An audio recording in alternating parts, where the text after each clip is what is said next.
There is a certain man known as the useless oldest son of Count Perdium. He is uncontrollable. He is a sword master that is stuck in his room. He is a man that is out of his mind. This man's name is Ghislain Perdium. While shaking in pain, a man in an armor contemplates about the fact that he lost to a garbage human like Ghislain. He could not believe that he who was the best knight in the north would lose to someone like that. Next to the knight, we see the bodies of several other knights. While the man was shaking in pain, someone walks up to him. The person asked him if the surrounding is cozy and warm. He told the knight that he put a lot of money into making the traps. The man talking was a knight with a nice armor and a pretty huge axe. With a cold gaze in his eyes, the man asked the knight if he likes the place. The knight became enraged when he heard this. He could not believe that a garbage human like Ghislain created a trap for him. He asked Ghislain if he knew about his plan beforehand. Our boy moved closer to the knight and told him that he knew everything. He explained to the man that he knew about how many they were, who the spies were, and who helped him with reinforcements. With a cold gaze in his eyes, Ghislain told the man that he knew it all.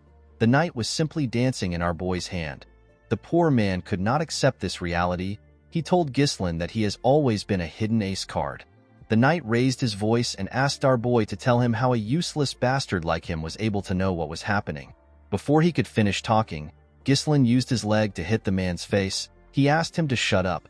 Our boy took off his helmet and told the man that he can continue trying to invade them. He informed the man that he is going to win the war and the next one after that. Our boy asked the knight if he knows the reason why he will win. With a smile on his face, Ghislain revealed to the man that he has all the plans. The scene shifts and we are taken back a year earlier. We are taken to a soldier's camp which is in the Luthania kingdom near Perdium estate.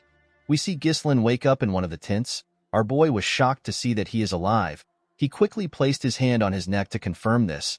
Ghislain was certain that he was in a different place a while ago. He remembered what happened earlier. A knight knocked his sword out of his hand. Our boy spat out some blood when the knight attacked him.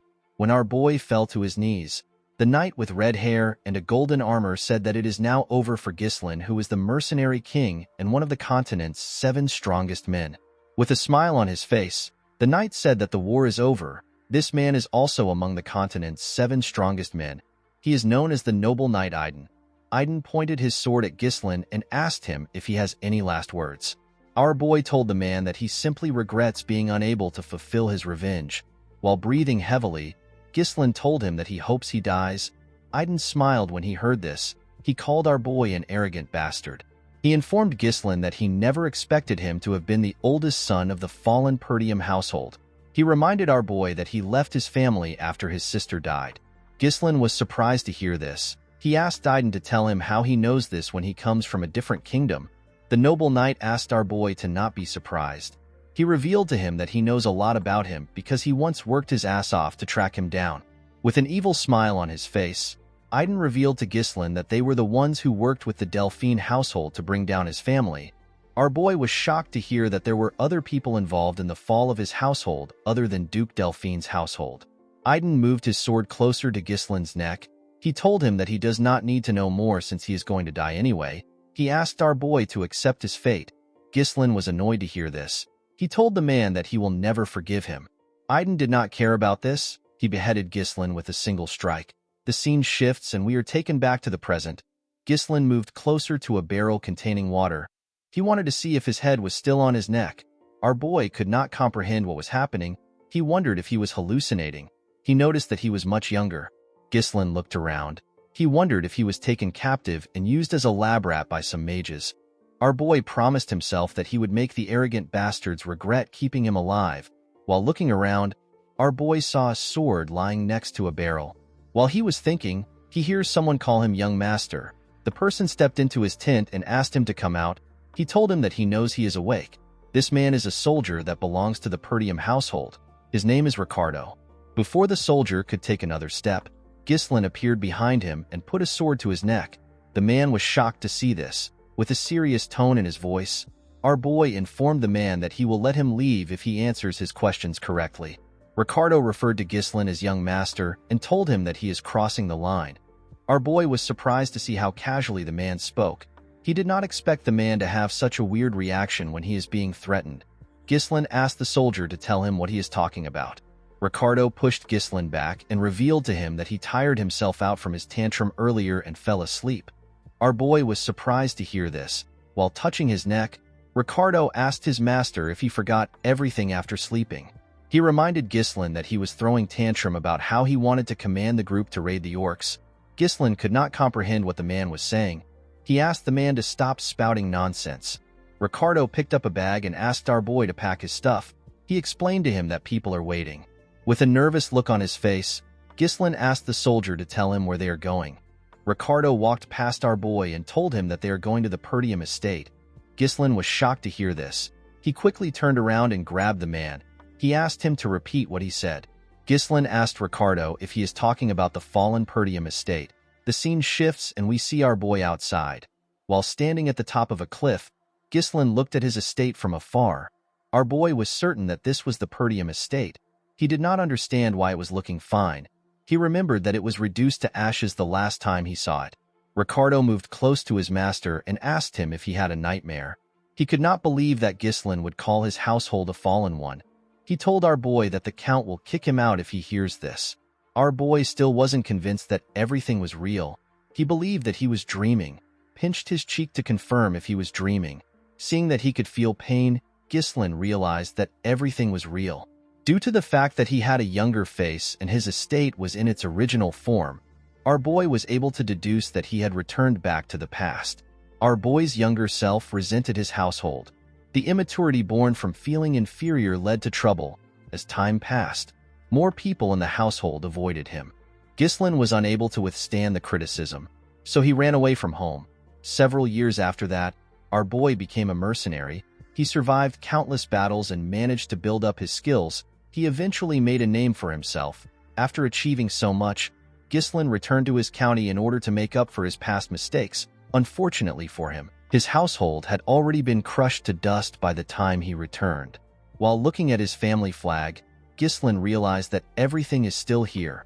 All the people he holds dear are still here. Our boy laughed like a madman. He could not believe what had happened to him. He wanted to sing a song in joy. However, it was too early to rejoice. Ghislain remembered that Ricardo said that they came here to raid the orcs. Our boy could never forget what happened in the orc raid in his past life. This is the day that most people in the raid squad will die. In his past life, Ghislain followed the group to the raid and other to make a name for himself. At that time, the reports had said that there were only 3 orcs. Our boy believed that the fight would be easy enough for someone like him who had no experience in commanding a squad. Unfortunately for him, there were more than 20 orcs. Almost everyone died because our boy had been stubborn and wanted to command a squad. Ghislain pulled himself together. He assured himself that he could take care of the monsters since they didn't really have a strategy. The only problem our boy had was that he did not know if the soldiers would trust him because they all see him as some useless bastard. While he was thinking, Ghislain hears a loud sound. A guard post made out of wood was thrown in front of him. One of the soldiers screams and tells the others that the orcs are here. The men immediately tried to take a stance. Ghislain was shocked to see that the orcs arrived early. He was certain that this was a little more early than his past life. The orcs easily tore the soldiers apart. They overwhelmed them with their huge weapons and their bodies. A man ordered the soldiers to get into formation. The man in a blue armor asked the soldiers not to panic. He ordered them to get into a defensive formation. This man is the commander of the raid squad. His name is Skovin. Before the man could get close to an orc, it swung its sword at him. Skovin managed to block the attack with his sword. The commander realized that his squad let their guard down. He could not believe that they were ambushed when they were not prepared. He was quite shocked to see that there were more orcs than reported. While he was thinking, someone calls out to him. The person asked him to look behind him. An orc was about to crush Skovin with its weapon. Before the orc could attack the commander, someone ran to him. The person grabbed the commander's shoulder and pushed him back.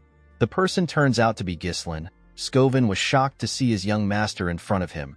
Before the monster's axe could touch our boy, Ghislain stabbed it in its hand and used his sword to cut off its fingers. Immediately he did this. He cut the monster's thigh. Skovin and the rest of the soldiers were shocked to see this. The orc screamed out in pain and fell to the ground. Ghislain was annoyed to see the kind of cut he made.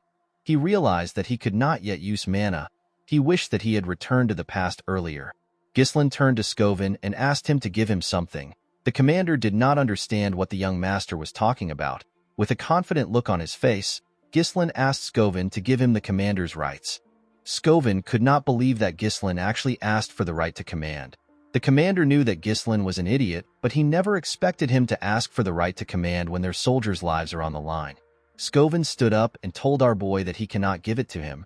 Ghislain was surprised to hear this. The man walked forward and asked our boy if he believes that the battlefield is a game. He explained to our boy that he cannot give up the authority that the Lord gave him easily. Our boy was annoyed to hear this, however. He completely understood the man. He knew that he would have also behaved the same way if an idiot walked up to him and asked him for the right to command. While he was thinking, an orc rushed to attack him. Skovin asked his young master to step back. He told him that he is too inexperienced to lead the squad. Immediately he heard this, Ghislain took a stance. He realized that he had no choice. To our surprise, our boy threw his sword. Skovin managed to dodge the sword before it could touch him. He turned around and grabbed Ghislain. He asked him to tell him why he attacked him.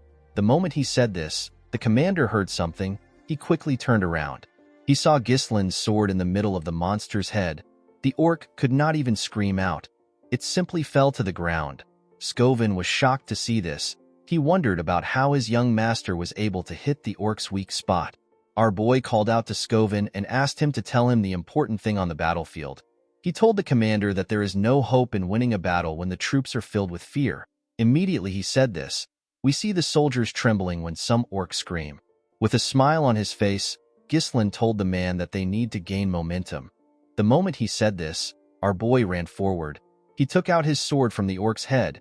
He jumped directly into the middle of the monsters. Our boy landed on one of the monsters and stabbed it on its head. The soldiers were shocked to see this. While standing on top the orc's head, Ghislain screamed at the top of his voice. He asked the other monsters to come at him. He told them that he will kill all of them. The orcs quickly turned their attention to Ghislain. Our boy cut the first two orcs in their stomach and he cut off the hand of the third orc. While looking at the heads of the orcs flying around, Skovin wondered if he was dreaming. Even though he was a mana user, it was hard for him to do anything, and yet, his skinny young master is tearing the monsters apart.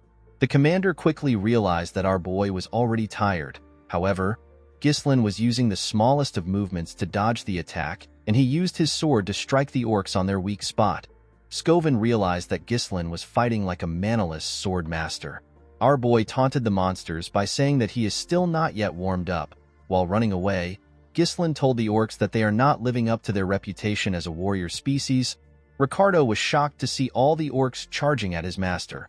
Another soldier next to him noticed that our boy was running away despite the fact that he was talking trash. Ricardo called out to his commander. Skovin could not comprehend what Ghislain was thinking.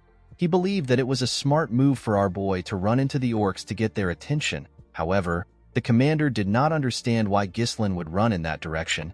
He was certain that the place leads to the edge of a cliff. The moment he thought of this, Skovin realized something. He understood our boy's intentions. He quickly asked his troops to raise a shield wall. He told them that they will follow our boy. When he got to the edge of the cliff, Ghislain told himself that Skovin would have understood his intention if he is a skilled commander. Our boy blocked the monster's attacks while he was waiting for Skovin. Ghislain preferred to kill all the orcs on his own. However, his awful stamina could not handle it. With a smile on his face, our boy told himself that he has done enough. Immediately he said this. The orcs heard someone coming at them from behind. When they turned around, they saw the commander and the rest of the soldiers forming a shield wall. The men held their spears tightly. Ghislain smiled when he saw this. He said that it was perfect. The moment he said this, he jumped off the cliff. Immediately our boy jumped. Skovin ordered his troops to push the orcs off the cliff. The soldiers moved close to the orcs and stabbed them with their spears, while screaming at the top of their voice. The soldiers successfully pushed the orcs off the cliff. The orcs fell to the ground and covered the area in blood. The soldiers were shocked to see what they had done. They could not believe that they managed to kill all the orcs. Immediately they took care of the monsters. Skovin moved to the edge of the cliff. He called out to his young master. To the man's surprise, Ghislain had pushed his sword into the cliff and held on tightly. While breathing heavily, our boy smiled at Skovin. The commander was relieved to see Ghislain. He stretched out his hand and asked him to grab it. Unfortunately, our boy's stamina was bad. His grip slowly loosened. Before Ghislain could reach for the commander's hand, He let go of the sword and fell. Scovin and the soldiers were shocked to see this. The scene shifts and we see someone calling Ghislain. Our boy immediately recognized this voice. He called out to the girl whose name is Elena. Our boy remembered how the girl cried when their mother died, how she used to thank him for helping her. He also remembered how his sister told him that she hates him. Ghislain was surprised to see memories of Elena. While he was thinking, someone grabbed him. The person turns out to be Elena. The little girl told her brother that she wants to go with him. The moment he heard this, Ghislain opened his eyes. He saw himself in a room. There was a cloth on his head. Ghislain was happy to see that the soldiers managed to save him. He wondered why he had such a weird dream. The moment our boy raised his head up, he felt pain all over his body. Ghislain realized that he was suffering the consequence of pushing his body to the limit. While our boy was shaking in pain, someone steps into the room. A maid with white hair was happy to see our boy awake. Ghislain was shocked to see the woman whose name is Belinda. The maid placed the bucket she was holding on the table and told her master that she was quite worried about him. She reminded Ghislain that she told him to let the soldiers handle everything. To Belinda's surprise, Ghislain rushed to hug her. The woman was shocked to see this. She asked her master if she offended him. Our boy told the woman that he is simply happy to see her. Belinda was Ghislain's personal tutor. Since he was little, Belinda was the only one who continued to stay by his side despite his idiotic antics. However, after the Perdium family fell to ruins, Belinda went missing. Our boy was no longer able to see her again. Belinda asked her master to tell her why he is happy when they see each other every day. Ghislain believed that he needed to tell his maid the truth. He asked the woman to listen carefully to him. He revealed to her that a catastrophe will soon strike their family. The maid asked her master to explain what he means. With a serious look on his face, Ghislain told the woman that he died and came back to life. The maid laughed and told her master that she knows that the orcs almost killed him. Our boy told her that he is not talking about that. Belinda explained to him that he is the one who is in danger and not the family. While the maid was warning our boy, he realized that she doesn't believe him. Belinda asked her master to tell her what he would have done if he was too hurt to go to the festival. Ghislain was surprised to hear this. Belinda asked her master if he has forgotten. She reminded him that Elena has been waiting for this day to go to the festival with him. She explained to her master that this is a great opportunity for he and his sister to become close to each other again. While looking at a picture of him and his sister, Ghislain remembered that a festival always happens at this time of the year. In his past life, Ghislain did not have time to enjoy the festival because of his traumatic experience. Our boy asked his maid to tell him when the festival will start. Belinda told her master that it will begin next week. A week from now is the day that Ghislain's life changed. While he was thinking, someone steps into his room. Our boy was shocked to see who came into his room. On the day of the festival, Ghislain got a memory that continues to haunt him. A week from today, his sister will die. The person who stepped into the room turns out to be Elena. Ghislain ran to hug his little sister. Belinda was shocked to see this. Elena was shocked to see what her brother did. She asked him to tell her what he is doing. Our boy told his sister that he has missed her. Elena pushed her brother back when she heard this. She told him that he is creeping her out. Ghislain was shocked to see how his sister easily pushed him back. He never knew that Elena was so strong. While dusting her clothes, Elena informed her brother that she came to see him because Belinda asked her to be here. She asked him to tell her the kind of game he is playing. She asked her brother if he believes that this will make everything okay. Ghislain asked his sister to tell him what she is talking about. Elena reminded her brother that he asked her to piss off because he is annoying. He told her that he feels disgusted from just feeling her breath. Ghislain was shocked to hear that he said this to Elena. Our boy remembered that he was not the closest person to his sister in his previous life. He was actually a complete piece of shit. Ghislain apologized to his sister for his behavior. Belinda was shocked to see that her master actually apologized first. Elena asked her brother if his head is all right. She remembered hearing that an orc hit him. Our boy was annoyed to hear this. He wondered why the two of them kept saying that he got hit. He told them that he was the one who got the monsters. The moment he said this, Ghislain felt a large amount of pain in his body. Our boy fell to the ground. With a cocky smile on her face, Elena told her brother that he came back unconscious after getting the orcs. The maid and Elena laughed when they saw the way Ghislain was trembling. Our boy was surprised to see the two of them laughing. He was happy to see that everyone acts exactly how he remembers them. Ghislain wondered why his past self wasted so much time on useless things. In the festival that happens next week, Ghislaine rejected Elena's offer to go together. He told her that the things that happened in the raid made him upset. This was the last time our boy saw his sister. Elena's body was found shredded to pieces along with her bodyguards. Ghislaine was annoyed that he did not go with his sister. While he was thinking, someone knocks on his door. 2 men in an armor open the door. These men were Elena's bodyguards. Their names are Jamal and Philip. Jamal informed his mistress that they were waiting for her. Elena asked the men if something is wrong. She reminded them that she asked them to wait outside. Jamal apologized to Elena. He revealed to her that the servants asked her to oversee their work on the festival supplies. Ghislaine was surprised to hear this. He asked the man to tell him why the maids would ask Elena to do such a thing. Belinda told her master that he does not know anything because he always lays around all day. She informed Ghislaine that there is a shortage of workers in Perdium, that even the young lady has to work. Our boy was surprised to hear this. He could not believe that they were actually short on workers. Of course, it was impossible for our boy to know anything about it because he never cared about such things in the past. Elena told her brother that she has to leave. The moment she turned around, Ghislaine told her that he wants to help as well. Elena was shocked to hear this. Belinda could not believe that her master volunteered by himself. Elena wondered if her brother really got hit on his head. In the town, we see some servants arranging and preparing for the festival. The people of the town heard Elena chasing her brother away. The girl informed Ghislaine that people will be too scared to work with him around. Our boy asked his sister if this is how she treats people that wants to help. The girl informed him that the best way for him to help is to stay out of their way.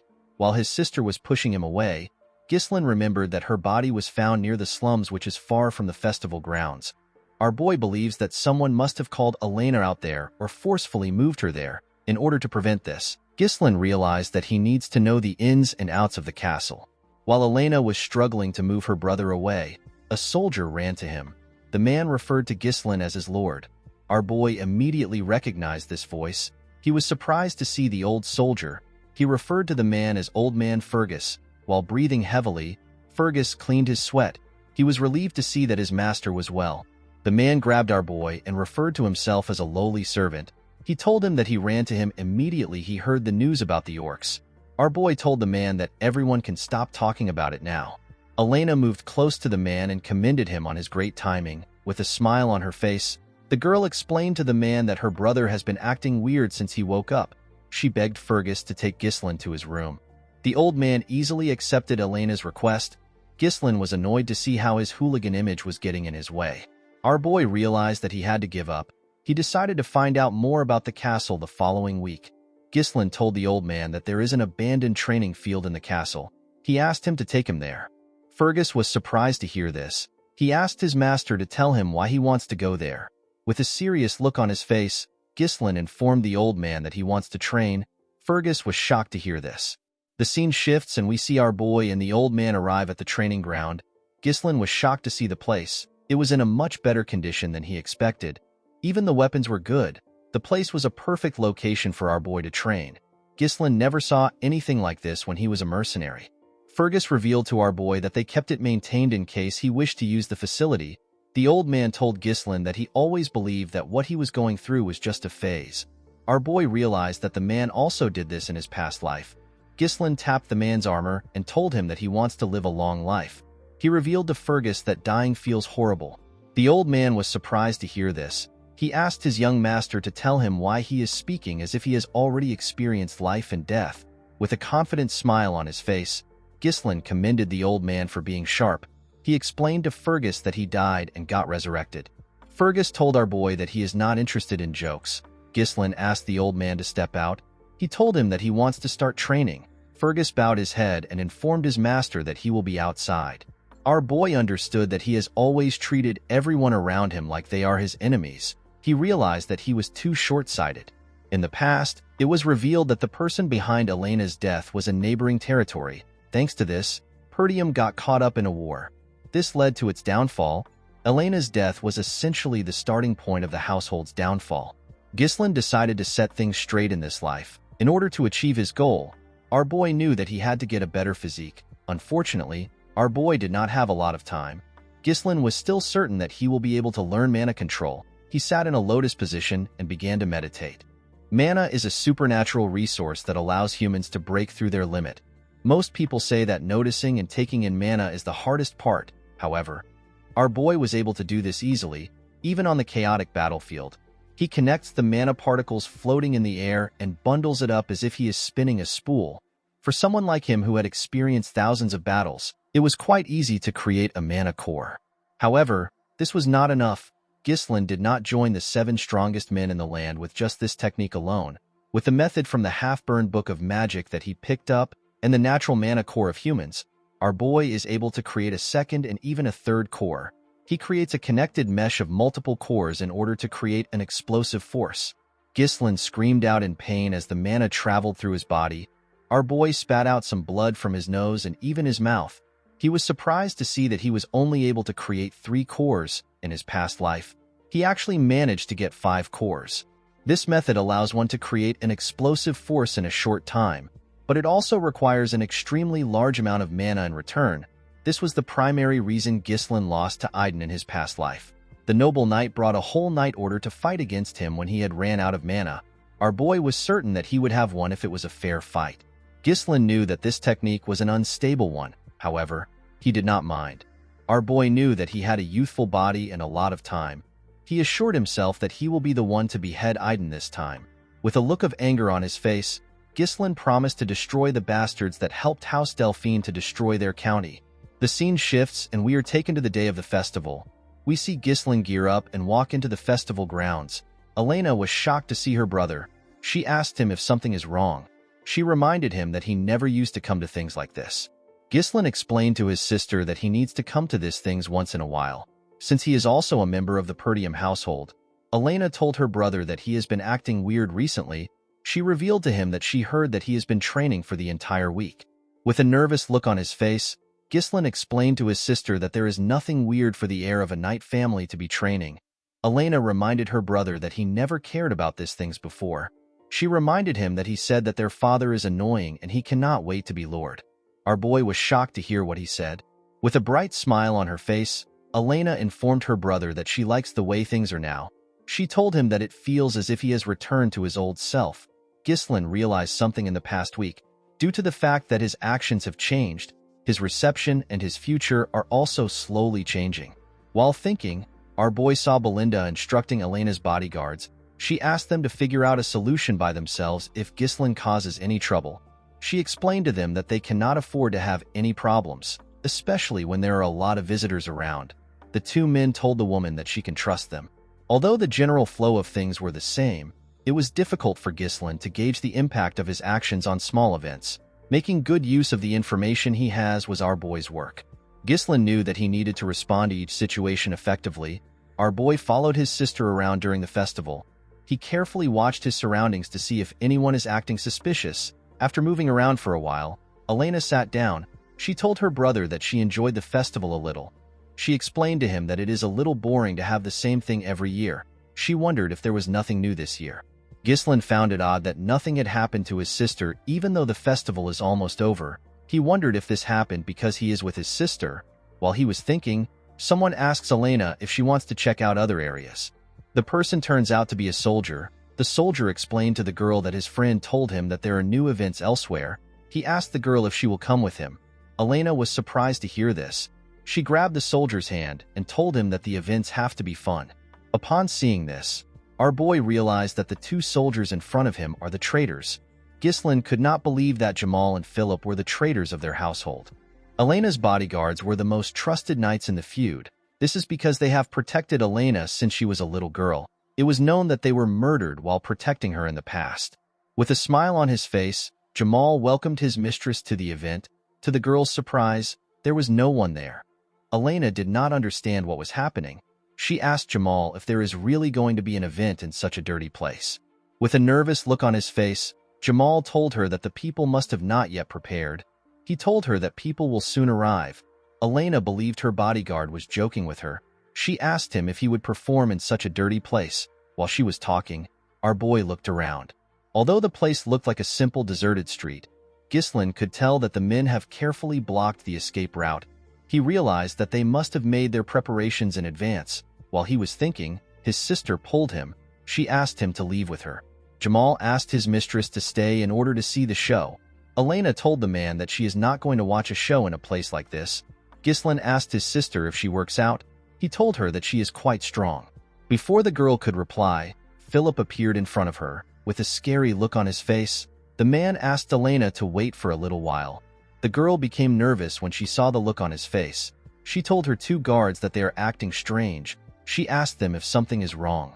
Jamal apologized to her for scaring her. With a creepy look on his face, the man informed his mistress that a reasonable request came in. Elena was surprised to hear about a request. The moment Jamal said this, 3 men walked into the area. 2 of the men were wearing black clothes. The other man, who appears to be their leader, was wearing a blue coat with a blue hat. This man's name is Frank. Frank commended the men on their smooth work. Jamal walked up to the man. He told him that they brought their mistress just like they promised. He told Frank that their deal ends here. Frank noticed that Ghislain was also here with Elena. He told Jamal that he never asked him to bring our boy. While trembling, Elena held her brother. With a smile on his face, Jamal revealed to the man that he will give him Ghislain for free. He told him that our boy followed them foolishly without knowing that this would be his graveyard. Ghislain asked Jamal if he really believes that he can get away with selling them out. With a cocky look on his face, Jamal asked our boy to worry about himself. He told him that they can simply run away to a faraway place. He explained to our boy that he and his friend have simply gotten sick and tired of the impoverished land which is tormented by barbarians. He told Ghislain that there are plenty of others leaving the county. The moment he said this, Ghislain moved close to him and attacked him. Our boy easily cut through his armor in one slash. Everyone was shocked to see this. Jamal's body tore apart. Our boy told the man that the people that left never tried to sell them out. Immediately he said this, he turned to Philip and asked him if he is wrong. The knight quickly grabbed Elena. He called Jamal an idiot. He could not believe that a knight would lose to an amateur. Before the idiot could unsheath his sword, Ghislain threw his sword directly at his forehead. The man could not comprehend what just happened. He fell to the ground and died. Elena quickly ran to her brother. One of the men in black asked his boss if they are really looking at Ghislain. The other man told Frank that our boy has never had any real combat experience or fundamental training. Frank told the men that they are definitely looking at Ghislain. Although they were caught off guard, Frank could not believe that our boy killed 2 knights instantly with attacks that used mana. While shaking, Elena asked her brother to explain what is happening. Immediately she asked her question. Our boy hit her neck and knocked her out. He carefully placed her on the ground and asked her to have a little rest. The moment he did this, Frank thanked him for making their work easy. He told Ghislain that he is much different from what he heard. He revealed to him that they were planning to take care of Jamal and Philip. The man smoked a pipe and asked our boy if he has been hiding his true skills. Ghislain took out his sword from Philip's head and asked Frank to tell him why he cares about his skills. Our boy took a careful look at the men. The men in black were nothing for him. However, Frank was different. The amount of mana he exudes is on a whole different level. Ghislain realized that he had to end the fight quickly. He released his mana and took out some strings. Before fighting, our boy asked the men to tell him who made the request. Frank told our boy that there is no need for a dead man to get that information. Ghislain already knew that the men wouldn't answer him easily. He took a stance and told the men that they will soon spill out the truth anyway. One of Frank's subordinates asked him if they should sever Ghislain's head. The man told his subordinate that he wants them to capture our boy alive and break all his bones so that he can't help but go mad. With a creepy smile on his face, Frank said that Ghislain has to be screaming in pain for the shape to come out beautifully. The moment they heard this, the 2 men rushed to attack our boy. Ghislain took out something from his pocket and threw it at one of the men. The man was surprised to see a firecracker. The moment he lost focus, Ghislain moved close to him and stabbed him in the head. The other man calls this a shallow trick. He quickly attacked our boy. Ghislain moved his sword behind him and used it to block the attack. While holding on, our boy put his hand around the sword. He used his sword to hit the man's hand. Before the man could react, Ghislain beheaded him. The moment he did this, Frank attacked him. Our boy blocked the attack with the other sword. Frank was shocked to see this. He could not believe that Ghislain managed to block his attack in his position. He was certain that it was a perfect sneak attack. Ghislain quickly pushed the man's sword down and stood up. He made a clean cut on Frank's neck. The man's pipe fell to the ground. To our boy's surprise, Frank attacked him. While using mana on his neck, Frank told Ghislain that he is actually surprised. He told our boy that he would have lost his neck if he did not have enough mana. Ghislain was shocked to see that Frank survived an attack to his neck. He quickly realized that the man focused his mana around his neck to reduce the damage. Frank took a stance and told our boy that he does not know where he learned his strange swordsmanship. With a creepy smile on his face, the man promised Ghislain that he will die here. Frank pushed our boy back and told him that he cannot defeat him with his feeble mana. He assured Ghislain that he will die here. To the man's surprise, Ghislain smiled when he heard this. Frank did not understand why our boy was smiling. Ghislain pushed the man's sword away and made him lose composure. Immediately he did this. He used his leg to give Frank a kick on the face. Frank quickly stepped back after he received the attack. With a smug look on his face, Frank reminded our boy that his attacks won't work with his tiny mana. The moment he said this, Frank spat out some blood. He fell to the ground and began to cough heavily. The man could not comprehend what was happening. He realized that Ghislain's attack was much powerful than before. He was certain that it is impossible for Ghislain to pierce through his enhancement with his skill level. Our boy slowly walked up to the man. He revealed to him that he never expected anyone to be the true culprit of his sister's death. With a scary look on his face, he unleashed his third core and asked Frank to prepare himself. The man was shocked to see this. He could not believe that our boy's mana suddenly increased. Before he could think about it, he saw Ghislain in front of him. He was shocked to see how fast our boy had become. Ghislain attacked the assassin more fiercely. However, Frank was able to block the attacks, but the attacks were quite heavy. Ghislain did not hold back. Frank could not comprehend what was happening. His hands were turning numb just from blocking our boy's attacks. While looking at his almost ruined sword, the man reminded himself that there is usually a limited effect when someone draws a lot of mana. However, this was different for Ghislain. Frank had never heard of a method that increases mana so explosively. It was as if our boy had become a different person. While Frank was trying to regain his stance, Ghislain used his sword to crush the man's weapon. Immediately he did this, he landed a heavy strike on the man's body. He grit his teeth and pushed his sword into Frank's body. The assassin screamed out in pain. Before he could continue screaming, Ghislain placed his hand on his throat and pushed him to the wall. While holding onto his sword, our boy told the man that they need to continue their conversation from earlier. He asked Frank to tell him who requested for the assassination. The man did not care about responding to Ghislain. He took out a small blade and told himself that he will not go down so easily. He decided to take Elena along with him. Before the man could throw his blade, some strings grabbed his hand. Our boy was the one who took out the strings. He asked the man to make a deal with him. With a cold gaze in his eyes, Ghislain asked the man to not make any stupid moves. He told him that he will return his sword into its sheath. Frank was shocked to see that the threads were created with mana. He did not know when our boy had the time to create such a thing. Ghislain pushed his sword deeper into the man's body. He told him that someone on his level should be able to patch up this injury. With a horrifying tone in his voice, our boy told Frank that his level won't matter when his mana core is destroyed. The assassin was shocked to hear this. When he looked down, he saw our boy's sword glowing. He immediately began to scream. He could feel his mana scattering. Frank yelled at Ghislain and asked him if he has lost his mind. He told him that the backflow could cause an explosion and blow the whole area away. He asked Ghislain if he is planning to self-destruct. With a terrifying look in his eyes, our boy told the man that only those who are unskilled make such a mistake. He assured him that he can manage himself. Frank was shocked to see the look on Ghislain's face. He realized that our boy was not bluffing. He became certain that he is going to die. While screaming at the top of his voice, Frank revealed to our boy that he was sent by Count Desmond. According to the man, the Count needed a reason to start a war against the Perdium and the Degard families. Our boy was surprised to hear that it was the Count in Ghislain's previous life. This kind of work was left for the families that allied with the Duke's family. Our boy was annoyed to see that Duke Delphine orchestrated the whole thing without being involved. Ghislain asked Frank if this is the reason why he wanted to kill his sister. The man told our boy that he is correct. Immediately he answered. Our boy pushed his sword through his body. Frank spat out some blood and reminded Ghislain that he promised to put his sword away. Our boy smiled when he heard this. He asked the man to tell him why he is scared when he has also killed many people. Frank began to laugh when he heard this. Our boy was surprised to see this. The man moved close to Ghislain and revealed to him that nothing will change even if he dies. He told our boy that he has already finished the work of the Degard family. He asked our boy if people will listen to a punk like him.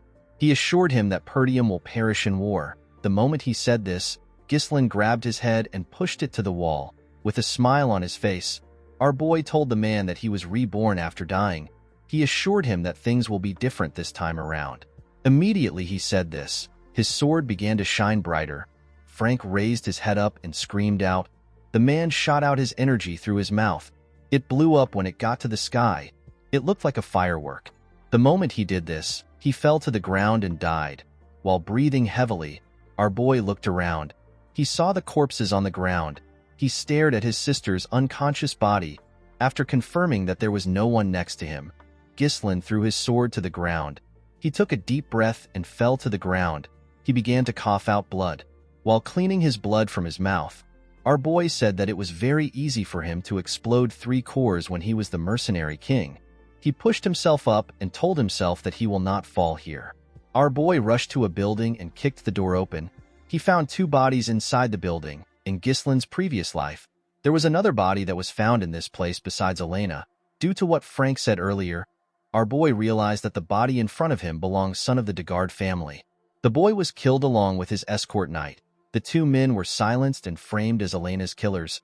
Our boy moved their bodies. He was certain that a war would take place if these bodies are revealed. Ghislain took out a firecracker. He decided to erase the evidence. After setting the building on fire, our boy carried his sister and slowly walked away. He assured himself that he will never let things go as planned for his enemies. As Ghislain walked forward, we see someone watching him from a tree. The person disappeared after staring at our boy for a while. The scene shifts, and we see the man reporting to his superiors who sat on a round table. The man revealed to them that the assassination was a failure. The people on the round table were shocked to hear this. They could not believe that Frank and the other 2 knights failed the mission. They asked the man if they let their guard down because they believed that the work would be easy. With a nervous look on his face, the man told them that they failed because of Ghislain. The men were shocked to hear this. They could not believe that the useless bastard of the north actually did something. One of the men on the table reminded the spy that Ghislain is actually a useless piece of shit. He asked the man to stop using our boy as an excuse. The spy revealed to the man that Ghislain is completely different from the information and rumors they have about him, while remembering how our boy dealt with their men. The spy told his superiors that Ghislain was basically a completely different person. The man revealed to his superiors that they have already taken care of the Degard family. He assured them that it will not be difficult to start a territorial war. He begged them to give him another chance. The men asked the spy to shut up. They could not believe that he was not able to get enough information on one kid. They asked the spy if he knows that he has pushed their plans back. They could not believe that the man was asking for another chance when he failed his first mission. The members of the group ordered for the spy to be eliminated. The moment they said this, someone sitting on a throne told them that they are noisy. The man asked the spy to tell him the kind of chance that he wants. The spy assured the man that he can get rid of Ghislain. The man asked him to tell him how he wants to do this. The spy revealed to the mysterious man that he will make a duel happen naturally.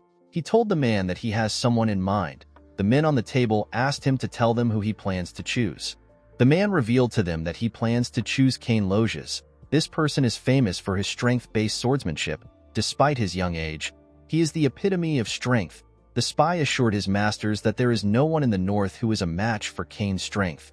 According to the man, Cain is Ghislain's cousin, so it won't be difficult to get them to meet for a duel. With a cold gaze in his eyes, the mysterious man told his subordinate that he will not be granted another chance after this. The spy assured the man that he will not disappoint him. The scene shifts and we are taken to the training hall of the Perdium household. Fergus stepped into the room and told his master that it is already meal time. The moment he said this, he saw something coming towards him. Our boy placed his thread on a sword next to the man. He wrapped the thread around the sword and used it to pull it to himself. Ghislain carefully moved his sword. He wanted to see how easy the thread was for him to handle. While swinging his sword, our boy saw the old man. Fergus moved close to his master and apologized for interrupting his training session. He asked his master to tell him how he was able to drag the sword. Ghislain showed the man the thread. He told his knight that the technique is known as mana thread. It is a way of using mana as a string. In our boy's past life, he used this technique all the time. However, at his current skill level, Ghislain needs to implode his core in order to use it like before because he is lacking mana. The only way our boy can use mana while using his threads is to create a smaller amount of threads. The old man was surprised to see his master's technique. He always believed that he had trained his mana well, but he had never seen something like this. Fergus did not know how his master was able to create this technique with mana. He was certain that Ghislain did not have any skills and he had not trained for a long time. Our boy asked the man if he needs something from him. Fergus told his master that he actually stopped by to tell him something. He bowed his head and thanked Ghislain for protecting his little sister. Our boy was surprised to see the old man thanking him. He told him that he did what he should have done. He asked Fergus to eat with him. A few days after that, the festival was paused. This was expected because a knight tried to traffic the young lady. Inside the castle, we see Elena complaining to her brother. She told him that no one believes her when she says that he saved her. She asked her brother to say something to the people. Ghislain assured her that it is fine. He told her that no one will believe him either. Belinda was annoyed when she heard what Elena said. She was annoyed to hear that Jamal and Philip were trying to take her. She believed that the knights were trying to take Elena for themselves. She told her mistress that she always believed that the two men were perverts. Ghislain was happy to see that his sister actually managed to survive. Although he was able to prevent the war from happening, our boy knew that their enemies won't give up easily. Ghislain knew that he cannot stop them on his own forever. He realized that he needed to grow his own military force. While he was thinking, a maid stepped into the room. She brought a cart containing their food. Our boy realized that he needed to get into politics if he wants to get the things he needs. The maid placed the plate on Ghislain's part of the table. When he opened the plate, he saw a piece of potato. Our boy was shocked to see this. Ghislain turned to Belinda and asked her to tell him when they will have dessert. The maid was surprised to hear this. She asked her master if he does not know how their situation is. The moment she said this, our boy hears someone screaming outside of the castle. He was startled when he heard the person. At the gate of the castle, we see a chubby bearded man asking the Perdium household to compensate him for the damage they have caused with the cancellation of the festival. It wasn't just the chubby man that demanded this. Other men were also asking for compensation. They were holding pitchforks. They asked Ghislain and his sister to come out. They asked them to stop wasting their money. The guards begged the men to calm down. Our boy looked outside the window to see what was happening. He did not understand what was going on. Belinda told her master that she knew this would happen. She revealed to Ghislain that their county is full of merchants who make a living from the profits that come from the festival. The profit was good enough for them last year. However, since the festival was cancelled after just one day, it is expected for the merchants to be angry. Ghislain was shocked to hear this. He never expected the county to be in such a bad situation. Our boy turned away from the window. He realized that he needed to stop the merchants. He was certain that they will get more aggressive if he doesn't do anything. Ghislain asked Fergus to tell him what the soldiers are doing. He asked him to send the soldiers down to calm the crowd. Fergus revealed to our boy that they do not have any soldiers. Ghislain could not believe what he was hearing. The old man explained to our boy that most of their soldiers have been dispatched to the Forest of Monsters for reconstruction because of the orc raid. Ghislain was annoyed to hear this. Perdium is basically eternally at war because of the barbarians in the north. On the other side of the county is the Forest of Monsters. Monsters can come from this place at any time. Ghislain could not believe that they did not have any money or soldiers. He moved Belinda to the side and told her that they need to talk. He reminded the maid that she is the one who manages his money. He asked her to use his money to calm the merchants down. With a surprised look on her face, Belinda told her master that he does not have any money left. Our boy asked her to tell him the reason. The maid reminded her master that the count cut off his allowance because he used to spend money like water. Ghislain could not believe that he was broke. He asked Belinda to lend him some money. The maid told her master that she doesn't have any cash at all. The scene shifts and we see Ghislain looking at the town through his window. Our boy could not believe that his family was in such a terrible situation. He wondered about what they actually have. Our boy knew that he could not do anything if he does not have any funds. Even if he has knowledge of the future, it does not matter without money. Ghislain realized that he needs to get money first. He wondered if there was something on the estate that could change his situation. While he was thinking, Ricardo barges into his room. Our boy was surprised to see the soldier breathing heavily. He asked him to tell him why he is in a hurry. With a worried look on his face, Ricardo revealed to his master that there is a problem. He told him that Kane wants to see him. Ghislain was shocked to hear this. The scene shifts again and we see Scoven breathing heavily. The man's face was heavily bruised. While he was trying to regain his stance, his opponent gave him a heavy punch on his face. The person punched the man on his chest plate. The attack went through the armor and damaged the commander on his chest. The moment he took the attack, he fell to the ground. At the entrance of the bar, we see Ghislain arrive. Our boy saw the commander fall to the ground. Scovin called out to his young master when he saw him. Our boy was annoyed to see this. Cain welcomed Ghislain. When our boy raised his head up, he saw a huge boy in front of him. With a smile on his face, Cain greeted his cousin. Ghislain took a careful look at Cain. He immediately remembered the boy's face. Cain is the heir of the Loges County. This is a county that his family has an alliance with. At this point in time, Cain was Ghislain's only friend and his enemy. While Scovin was shaking on the ground, Cain came down the stairs. Ghislain asked Ricardo to explain the situation to him. According to the soldier, he and the commander came to the tavern because they heard a report about a disturbance. When they arrived at the tavern, they found Cain with his escort knight. The arrogant boy recognized them and asked them if the rumors about Ghislain are true. Scovin explained the details of the rumors to the boy. Before the man could finish talking, Cain grabbed his mouth. With a creepy smile on his face, he asked Scovin to stop lying to the heir of the Loges County. This was how the idiot started to beat the commander. Cain asked Ricardo to tell the story well. According to the boy, the commander told him that our boy, who has never trained in his life, took down an orc with his bare hands and dealt with the traitorous escort knights on his own. Cain told Ghislain that he had to give the commander a little wake-up call to knock some sense into him. With a creepy smile on his face, Cain told Ghislain that none of this would have happened if he had not lied in the first place. Our boy immediately understood why the arrogant idiot was behaving this way. He remembered that Cain always treated him like his subordinate. Every time the arrogant boy visited Perdium, he always made a mess, even after Cain caused so much trouble. No one could say anything because Ghislain was basically his subordinate. No one in the county could look down on Cain. Unlike Ghislain, who always had an inferiority complex, Cain's confidence and bold demeanor were praised as qualities befitting of an heir. Thanks to this, Ghislain was criticized more by the people.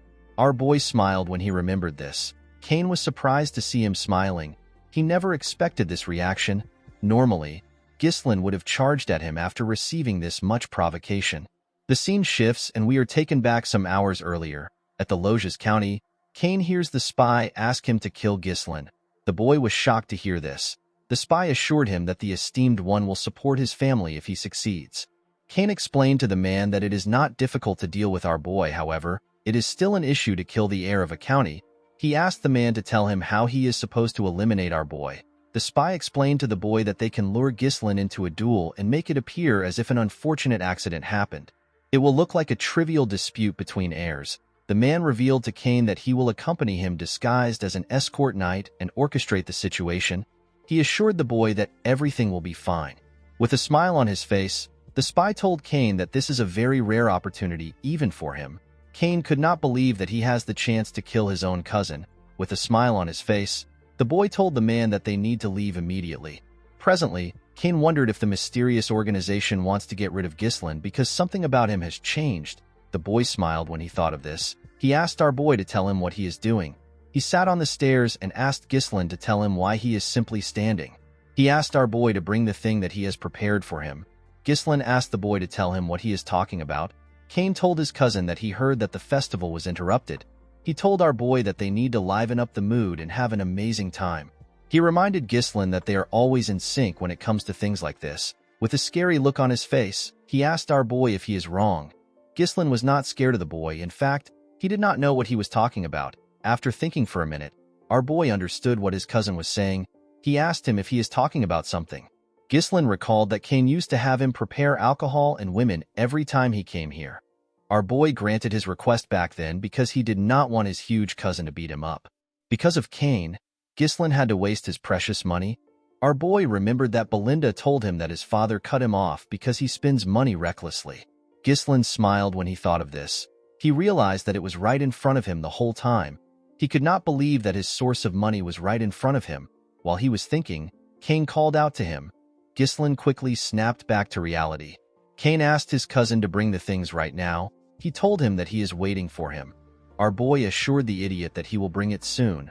With a scary look on his face, Ghislain told Cain that he has a debt to repay to him first. The spy was shocked to see the look in our boy's eyes. Cain asked Ghislain to explain what he is talking about. With a smile on his face, Gislin explained to his cousin that he has been taking care of everything he asked him to prepare with his own money. He asked Kane to pay him back now. He told the boy that he will settle for 1,000 gold. Kane was shocked to hear this. He told our boy that everything does not even cost 100 gold. He explained to Gislin that he has been spending his own money to thank him for being his friend. He referred to the money as a friendship fee. Gislin asked his cousin if he is stupid.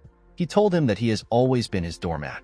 With a smile on his face, our boy asked his cousin to pay him back before he beats the shit out of him. He told him that he needs a lot of money right now. Everyone in the tavern was shocked to see how Gislin was speaking. Kane let out a sigh and stood up. He asked our boy if he is acting bold because he has been going easy on him. He asked Gislin if he really believes that he has gotten stronger simply because he spread a false rumor that he won against a knight. Kane called our boy a parasite that is leeching off the land. He explained to him that everyone in the north calls him a scoundrel because all he does is spout empty nonsense. Immediately he said this, he clenched his fist and asked Gislin to get himself together. Immediately he said this, he attacked our boy. Gislin easily dodged the attack by moving to the side. Kane was surprised to see this. Ricardo and the spy were also surprised. Kane quickly swung his hand at our boy's head. Gislin dodged the attack and went low. He punched the idiot in his ribs. Kane was shocked to feel the pain of the attack. Gislin stretched out his hand and tried to punch the boy in his head. Kane managed to block the attack with his hand. He smiled when he blocked the attack. Our boy was surprised to see this.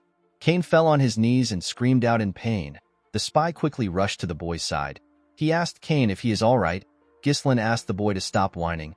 He told him that he knows he blocked the attack. The spy asked Gislin to stand back. He asked him to stay away from Kane. Everyone at the tavern was shocked to see this. They could not believe that our boy actually took down Kane. Gislin smiled when he saw this. He immediately understood Kane's intentions. Kane whispered to the spy if his acting was okay. With a smile on his face, the man told him that his acting was perfect. He told him that he has set the stage perfectly to make it appear that the fault lies with Gislin. He assured Kane that he now has enough justification to duel our boy. The idiot placed his hand into his pocket. He was certain that he had to get the backing of the esteemed one. He decided to leave a lasting impression. Kane took out a blue glove. He could not believe that he was given the opportunity to cut off Perdium, which is a falling power. He raised the glove up and told Gislin that he has tarnished the dignity of nobility with lies. He said that our boy attacked him simply for trying to verify the truth. Before Kane could finish his words, Gislin threw his glove at him. He challenged his cousin to a duel. Kane was shocked to see this. Our boy told the idiot that he insulted an heir like him in front of his people and assaulted his knight. He told him that he has tarnished the dignity of nobility. With a smile on his face, Gislin asked his cousin if he plans to deny the allegations. Kane smiled when he heard this. He always believed that our boy was stupid, but he never expected him to be stupid enough to dig his own grave. He took out his sword and told Gislin that he will accept the duel. He pointed his sword at our boy and asked him to not regret it even if he dies. Our boy smiled when he heard this. He called out to Ricardo. The soldier immediately answered him. Gislin ordered Ricardo to bring all the merchants who were protesting in front of the castle. The soldier was shocked to hear this. With a crazy smile on his face, Gislin asked Ricardo to tell the merchants that he will help them make a lot of money. When the festival was canceled, the atmosphere that had heated up to its peak suddenly cooled down. Some tourists regretted their decision to visit the county. Gislin was certain that the tourists were in a state of incomplete combustion. This is because they were not able to spend their money or their time. In this situation, if an event were to take place right now, it might soothe them. The scene shifts and we see Gislin and Kane on a stage. The two boys were surrounded by a large amount of people. They seemed excited to witness a duel between our boy and Kane. Most people there were happy to see that Gislin was going to get beaten up. Thanks to the fight, store owners opened their store and began to sell their items to tourists. The chubby merchant who was protesting asked everyone to place their bets. He asked them to bring their money. All the merchants immediately put down their money. They placed their bets on Kane. They were certain that this was a guaranteed win. Kane placed his huge sword on the ground and asked our boy to tell him why he would turn a sacred duel to a marketplace. With a smile on his face, the boy told Gislin that his sword will not stop even if he surrenders. Gislin was not surprised to hear this. He already knew that Kane and his escort knight planned to kill him. Our boy told his cousin that enough people have gathered. He told him that they can begin the match. The moment he said this, the spy asked him to wait. With a smile on his face, The man told Ghislain that a proper bet cannot proceed. Everyone was shocked to hear this. The chubby man revealed to the people that no one bet on Ghislain. People were not shocked to hear this. They believed that only a stupid person will bet on Ghislain. They all believed that the results were too obvious. Cain laughed when he heard this. He told our boy that even his own people don't trust him. The chubby man asked the spy if they should change the content of the bet. He told him that they should bet on how long Ghislain can last against Cain. The moment he said this, someone dropped a bag of gold on the table. The person turns out to be the commander. He was being supported by Ricardo. The man told the merchant that he wants to bet on our boy. Ghislain smiled when he saw this. Another person dropped a huge bag of gold on Scovin's bag. The person turns out to be Elena.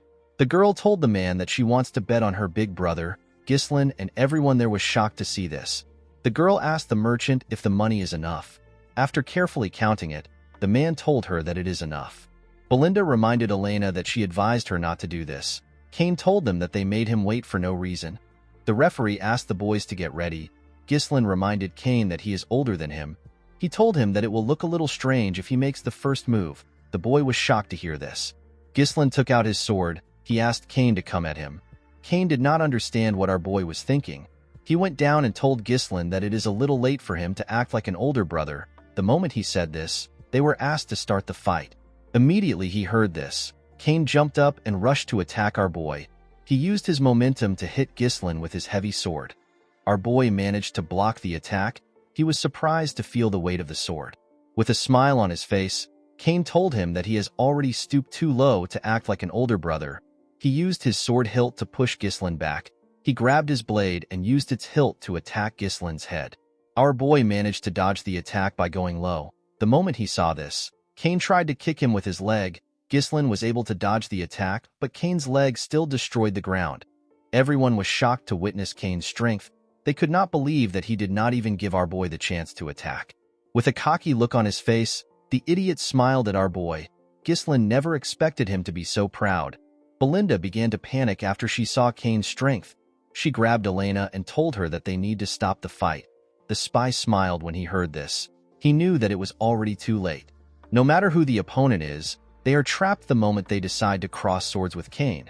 The opponent is overwhelmed by his immense strength, and they will become consumed by the thought that there is no chance to counterattack.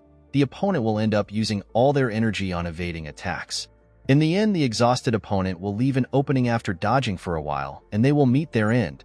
Cain has always won this way. The idiot began to attack Ghislain more aggressively. Our boy managed to dodge the attacks.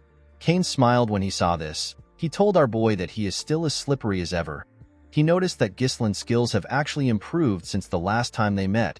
He stopped attacking with his blade and turned it around. He grabbed the blade with his bare hands and swung his sword hilt at our boy.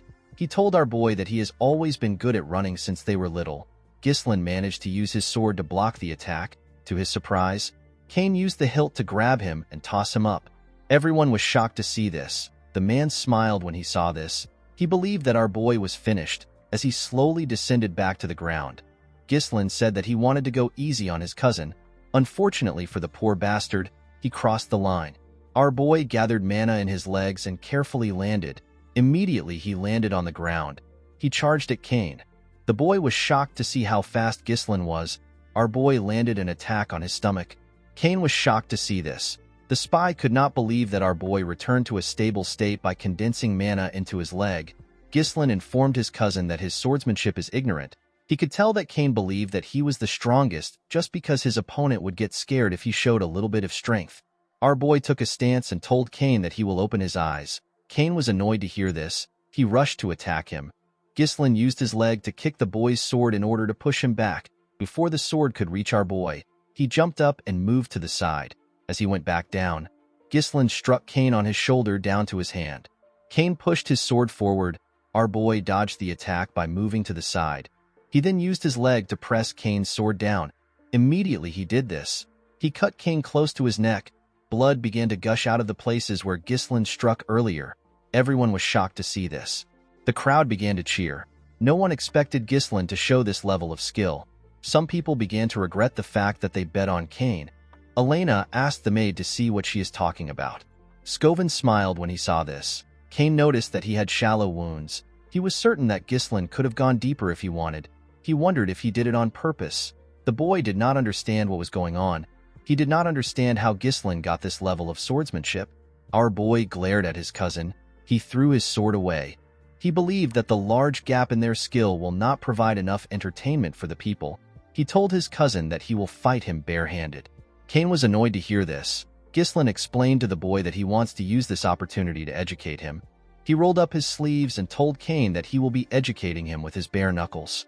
Cain was shocked to hear his cousin say that he will educate him. Ghislain explained to Cain that he is not a match for him in swordsmanship, so he wants to give him a handicap. He told the boy that it is better for them to have a barehanded fight which he excels in. With a serious look on his face, Ghislain told his cousin that he will now add 2,000 gold, which is twice the original bet. He told Cain that he bet that he will win. Everyone was shocked to hear this. They could not believe that our boy added 2,000 gold to the initial bet. The spy was more shocked than everyone else. He could not believe that Ghislain actually dared to challenge Cain to a barehanded fight. The man was happy to see that our boy's insanity finally helped him. He believed that fortune was still on his side. Before the fight began, the chubby merchant asked everyone to place their additional bets. He told them that the event is now a barehanded fight between Ghislain and Cain. Some people believed that our boy was stupid for challenging Cain to a fight that involved sheer force. They decided to bet on Cain. Others believed that our boy knew what he was doing. They decided to bet on him. Cain could not believe that his cousin wanted to fight him with his bare hands. He asked Ghislain to do what he wants. He grabbed his weapon and threw away his coat. He raised his weapon up and told his cousin that he will use his sword. The moment he said this, he rushed to attack our boy. Belinda was annoyed to see this. She asked her master to pick up his sword and defeat the bastard. Immediately she said this. Cain swung his sword at his cousin with the intention of killing him. Ghislain smiled when he saw this. He realized that he needed to knock some sense into his cousin. The moment he thought of this, he went down to dodge Cain's attack. Cain tried to move his sword closer to cut our boy. Ghislain quickly moved to the boy's side. Our boy punched Cain in his lap. Before Cain could react, Ghislain gave him a heavy punch on his jaw. This attack made the boy lose his balance. He quickly fell to the ground. Cain could not comprehend what was happening. He did not know how a loser like our boy was able to display such movements. Everyone began to scream when they saw how their young master fought. They slowly understood that Ghislain might actually win. With a cold look on his face, Ghislain asked his cousin to get up. He told him that he has not even gotten started. Cain was annoyed to hear this. He raised his sword and rushed to attack our boy. He swung his huge sword at our boy when he got close to him. Ghislain easily dodged his attacks. Our boy grabbed his cousin's arms. He twisted it and locked Cain down. Before Cain could do anything, Ghislain used his knee to give him a blow in his rib. The poor boy spat out some blood. Cain could not accept what was happening. Ghislain could not even look him straight in the eyes until now. Our boy used to bow down on his own when he saw Cain. The boy could not understand what was happening. He believed that it would have been simple for him to kill Ghislain and secure his family's future. After Cain spat out some blood, our boy did not give him the time to rest. He pounded him without stopping. He beat the shit out of Cain. By the time Ghislain stopped, Cain's face and entire body had already swollen up. The boy trembled in front of our boy. Ghislain grabbed his hair. He told the boy that he pities his father. He explained to his cousin that his father helped Perdium until he was on the verge of demise simply because he was friends with our boy's father. Unfortunately, his son had a different idea in his mind. Upon hearing this, Cain remembered something. A few years ago, we see Cain arguing with his father. He could not believe that his father wanted to send more support to the Perdium County. He reminded his father that they are also having a hard time right now. He asked his father to tell him why he continues to invest in a land that is withering away. He told him that it is like pouring water into a cracked bucket. He reminded the Count that it has not been a week since he returned, and yet he is already going back to help Perdium. Cain asked his father not to leave. He told him that everyone is asking him to stay. He asked his father to tell him why he insists on helping Perdium. Count Loges turned around and told his son that he is doing all of this because he is friends with Count Perdium. Cain finally understood what his father was talking about. The moment the boy remembered this, he saw Cain's fist coming close to his face. Cain closed his eyes out of fear. Upon seeing this, Ghislain told his cousin that he has done enough. When Cain opened his eyes, he saw our boy's hand in front of him. Ghislain asked his cousin to get up. Cain was surprised to see this. He faced his head down and told our boy that he accepts his defeat. Everyone was shocked to see this. The crowd began to chant their young master's name. They could not believe that he actually won. Some people regret betting on Kane, while others were thankful that they ended up betting on Ghislaine. Elena was happy to see that her big brother won. Belinda and the two soldiers were shocked to see that their master actually won. The spy got on the stage and called out to Kane. He moved close to him and began to yell. He asked Kane to tell him why he would accept his defeat just because he had a little bit of a disadvantage. He told the boy that he trusted him. Kane ignored him and told him that he is done. He told him that they need to leave. The man was annoyed to see that he chose a weak brat. While he was thinking, Ghislaine called out to him. With a smile on his face, our boy told the man that he has to do something. The man was surprised to hear this. He did not know what our boy was talking about. Ghislaine called the attention of his people. He told them that the man is volunteering to pay for all the meats and drinks of everyone in this place. The spy was shocked to hear this. The people were quite happy to hear what their young master said.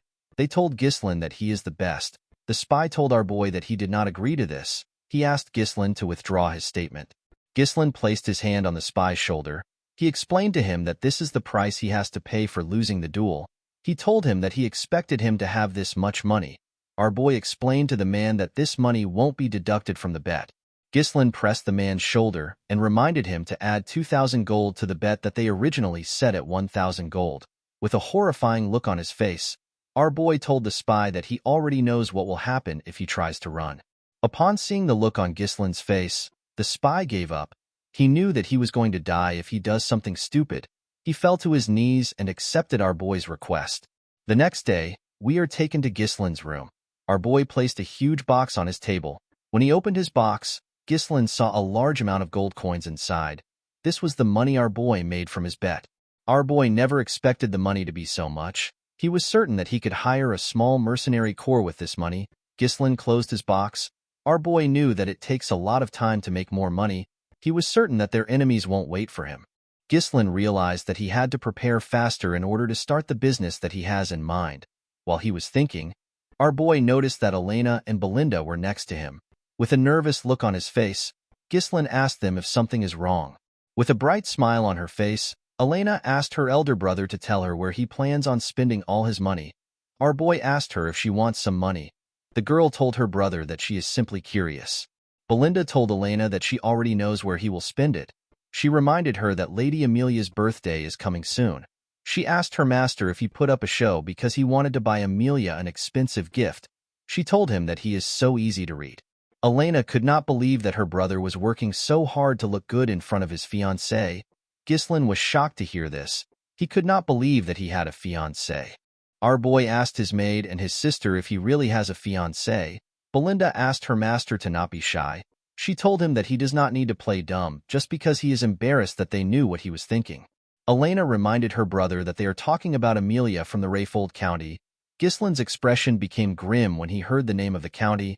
Our boy remembered his fiancée. He remembered her as a spider. Amelia Rayfold is a noble among nobles. She is known for her kind nature and her actions towards everyone regardless of their status. She gained the deep support of the people of her territory. However, Amelia would later incite a rebellion and come to be known as the Witch of the North. She joined hands with the Delphine Duchy to drive the final nail into Perdium's downfall. Ghislaine remembered the girl as a traitor. Our boy smiled when he thought of this. He asked Belinda to tell him when their father will return. The maid told him that the Lord will be back in a week. Our boy realized that a week is enough for him. He stood up and told Belinda that he will be visiting the Rayfold County. Belinda was surprised to hear this. She told her master that it is not yet Amelia's birthday. She asked him to tell her the reason for his visit. Our boy revealed to her that he wants to get money from the county. The scene shifts and we see a beautiful noble lady place her shoes on the ground. The lady had a tattoo of a spider next to her mouth. She had beautiful red eyes. She asked someone to wear her shoes. The person turns out to be a poor little girl in rags. The little girl could not believe that Lady Amelia was giving her some shoes. Amelia told the little girl that she is the only one who deserves to walk barefooted on the land. She turned to her soldiers and asked them to provide food and shelter to the people around. Immediately they heard this. The men began to bring provisions to the area. The people were shocked to see this. As Amelia and her soldiers walked away, the people thanked her for what she did. The scene shifts and we are taken to Amelia's garden at the Rayfold Manor. We see a man cleaning Amelia's feet.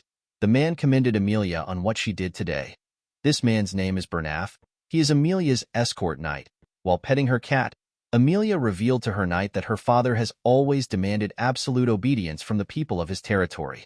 According to Amelia, the common folk will always follow those who keep them warm and well-fed. Bernarf told his mistress that she has now won the hearts of the people. He assured her that her kind nature will be favorable in the future successor competition. The moment she heard this, Amelia used her leg to hit Bernarf's face. She asked him to tell her what happened in the duel against the finest sword of the north. Bernaf apologized to his mistress. He explained to her that he wanted to avoid needless attention. He told her that people will begin to pay attention to her if he won the duel.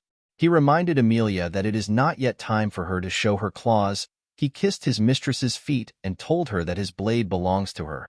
Amelia told her knight that he is naturally her blade since she invested so much into him. She raised his head up and moved closer to him. With a scary look on her face, she told Bernarf that he is not allowed to be weak. Amelia let go of the man and asked him to tell her how things are with the merchants. Bernaf assured her that she does not need to worry about the Arctium merchants. He revealed to her that all the materials used for the reconstruction of the Forest of Beasts outpost, which was recently destroyed by the orc attack in Perdium, are being purchased through their merchant guild.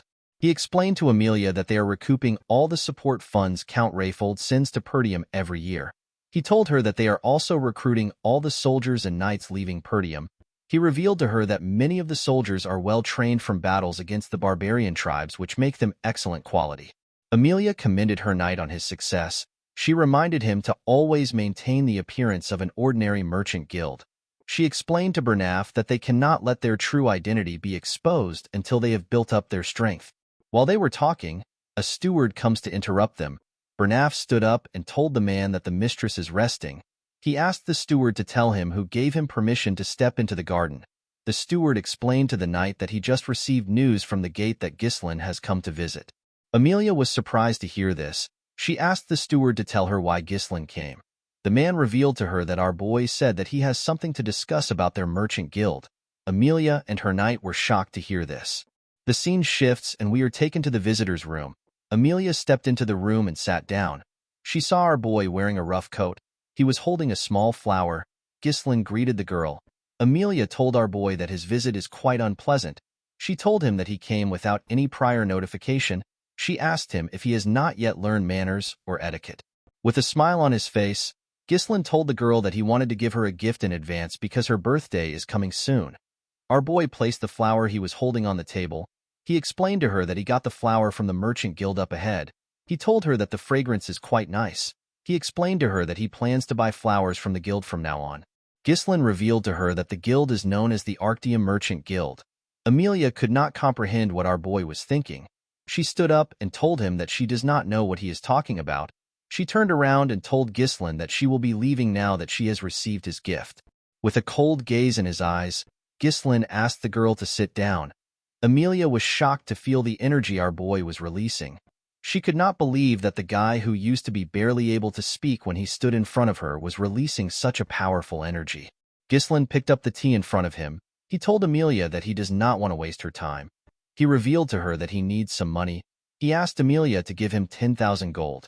Amelia was shocked to hear this. She could not believe that Ghislain visited her out of nowhere and is asking her to give him a large amount of money. She asked our boy if this is the will of his father. Ghislain assured her that his father has nothing to do with this. He asked her to simply give it to him. Our boy poured the tea on the floor. With a smile on his face, Ghislain told the girl that she never planned to marry him. Amelia was shocked to hear this. Our boy told her that it will be bad for her if word gets out that she is secretly building up her power, especially when the succession fight is quite fierce. The moment our boy said this, Amelia's cat jumped on the table and growled at him. Amelia told our boy that his joke is not funny. Ghislain assured the girl that he will keep her secret for a little while. He told her that his lips might be loose if he leaves the room empty-handed. With a smile on her face, Amelia assured our boy that it won't happen. Immediately she said this, she called for Bernarf. The knight opened the door and stepped into the room. He placed his hand on his chest and greeted Ghislain. Ghislain remembered Bernaf as a knight that has always stayed by Amelia's side. He remembered that Bernaf was a skilled individual who possesses the potential to be compared to the finest sword of the north. Our boy explained to Amelia that a war will break out if he dies there. He asked her if she can handle this. According to Amelia, a ruffian barged in and caused chaos. He was killed by the escort knight because of his actions. She revealed to him that this is what the world will hear about his demise. With a smile on her face, Amelia ordered Bernaf to kill Ghislain. The knight drew his sword when he heard this. Our boy did not expect Amelia to react this way. He realized that he had no choice but to get a little serious. He placed his hand on his sword hilt. Before Ghislain could attack, he noticed that Bernaf was smiling. Our boy found this to be weird. The moment he saw this, he heard a sound. An assassin jumped out of one of the knight armors that was behind Ghislain. The assassin stabbed Ghislain's chair. Fortunately, our boy managed to jump out of the chair and go low. As the assassin struggled to remove his sword, he gave him a heavy kick in his chest. The assassin was sent flying. His body broke the window. Amelia and Bernaf were shocked to see this. Ghislain turned to them. He could not believe that Amelia was feigning politeness while she launched a surprise attack. He picked up his sword and told them that they have a poor hospitality. Immediately he said this. Ghislain charged at Bernaf. He swung his sword at the knight, but he managed to block it. With a cold gaze in his eyes, Ghislain asked Bernaf if their county does not know about chivalry. Bernaf apologized to him. He reminded Ghislain that he was the first to be rude to Amelia. He told him that it is inconsiderate of him to arrive unannounced, and to make his mistress unsettled, he grabbed Ghislain's sword and locked it in his arms. He told him that he does not need to be polite to someone like him. Immediately he said this, he attacked our boy. Ghislain easily dodged the attack. He jumped and used his leg to kick Bernaf back. The two of them created some space between themselves. Bernaf had heard that our boy was all talk with no skill to back his words. However, the Ghislain in front of him did not seem like a rookie. Amelia asked her knight to tell her why he is fighting like this. With a look of anger on her face, she ordered Bernaf to bring her Ghislain's head. She told him that he has to do this if he considers himself as her sword. Upon hearing this, Bernaf took a stance and released his energy. He asked Ghislain to step forward. Our boy smiled when he heard this. He could not believe that a mere escort knight dared to order him around. Bernaf told our boy that he was actually doing him a favor. He put his leg forward and told Ghislain that he will do as he wishes. Immediately he said this, he appeared in front of our boy. He swung his sword at him. Ghislain was shocked to see him. He barely managed to dodge his attack. Even though he dodged the attack, Bernaf managed to leave a cut on his face. Our boy was shocked to see how fast he was. Bernaf began to attack Ghislain more fiercely. Our boy managed to block the attacks. Amelia was shocked to see what was happening. She could not believe that a lousy punk like Ghislain is actually fighting on equal footing with Bernaf. Even though she saw what was happening, she was certain that her knight was still stronger. Our boy blocked another one of the knight's attack. He locked his sword down and moved his sword close to his neck. Before our boy could hurt him, Bernaf moved his sword back and locked Ghislain's sword with his arm. He attacked Ghislain the moment he did this. Our boy smiled when he saw the technique. He could not believe that the knight was using the same technique as earlier. He jumped and tried to take away his sword the same way he did before. Unfortunately for him, something was different. Ghislain was shocked to see that he couldn't take out his sword. Bernaf's body was being strengthened with his mana. He told our boy that his trick won't work twice. The moment he said this, he slammed our boy to the ground. He quickly rushed to attack him. Ghislain pushed his sword away and jumped back to create some space between them. Our boy realized that the man was able to hold on to him because of his mana. The knight told Ghislain that he is actually completely different from the rumors. He said that a person never truly knows a lot until you have fought the opponent yourself. Bernaf could tell that Ghislain's swordsmanship was not something he learned systematically. He told our boy that it looks like something he picked up through real combat experiences.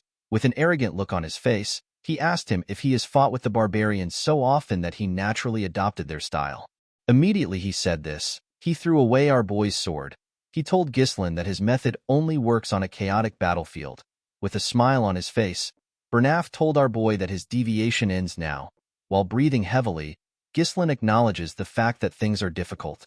The narrow and precise thrusts of Bernaf's blade that constantly targets the head messes with Ghislain's sense of distance and timing. And at a close range, the difference in size makes it difficult to overcome him with techniques alone. In the first place, Bernaf was not someone that Ghislain should have tried to take on yet. Our boy raised his hand. We see a mana thread attached to it. He told the knight that he also doesn't have a lot of time left. The moment he said this, he pulled the thread. Bernaf was surprised to see mana in form of a thread. He did not know what our boy was doing. Before he could react, Ghislain used his sword hilt to hit him at the back of his head. The moment the man lost his stance, our boy moved close to him and used his knee to give him a heavy blow on his face. Bernaf could not understand what was happening. He did not know how Ghislain got his sword close to him. Amelia quickly called out to her knight. Ghislain raised his sword and attacked the knight.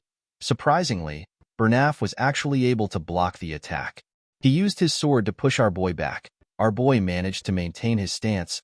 Upon seeing how the fight was going, Bernaf asked his mistress to leave the room.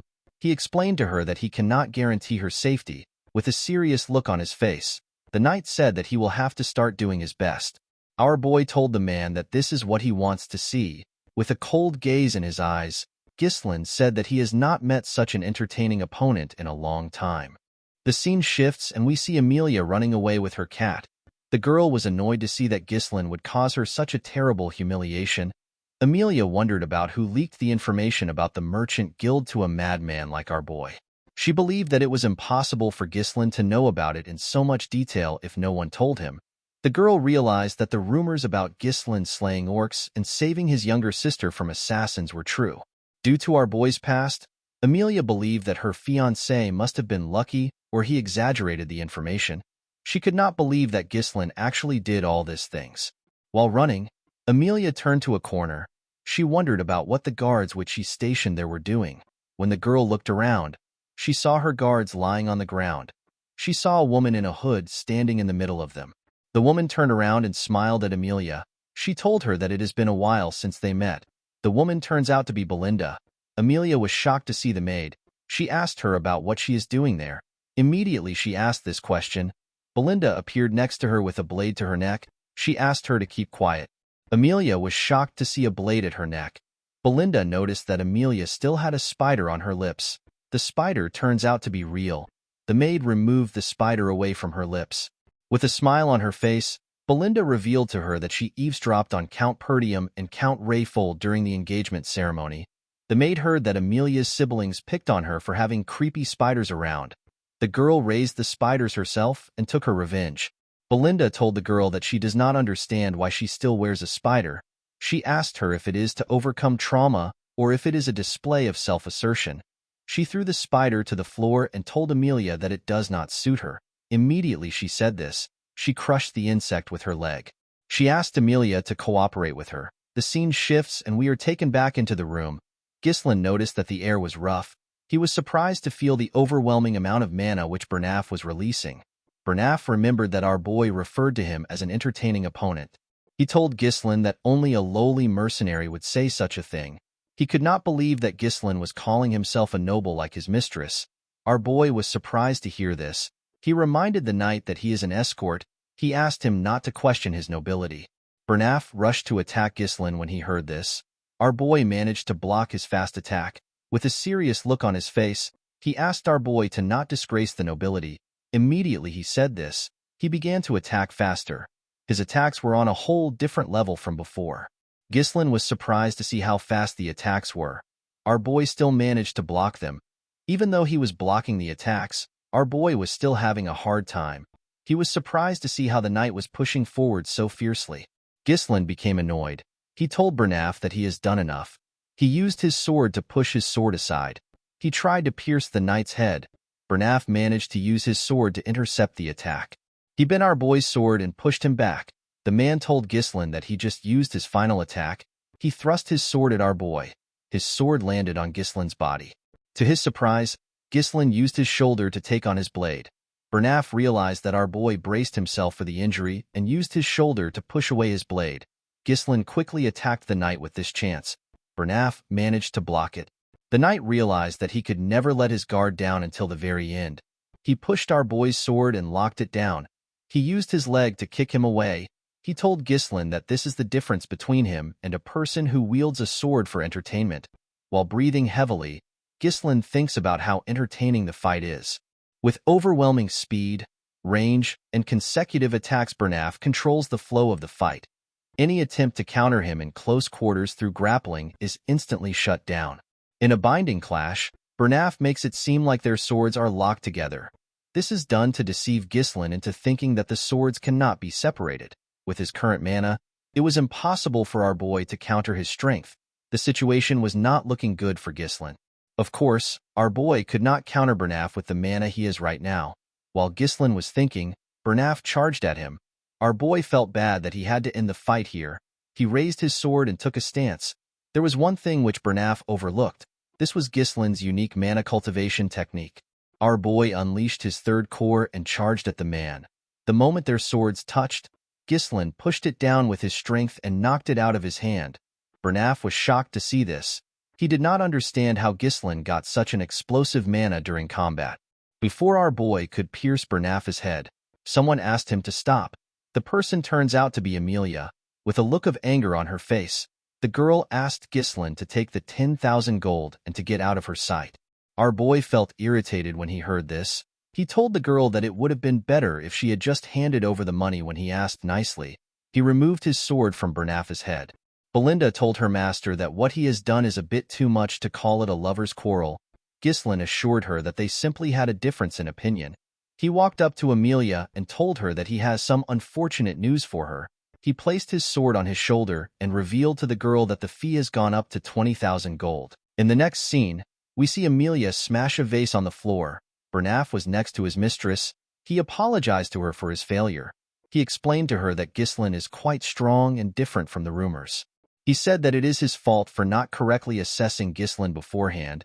He revealed to her that our boy managed to emit a mana that surpassed that of an advanced level knight.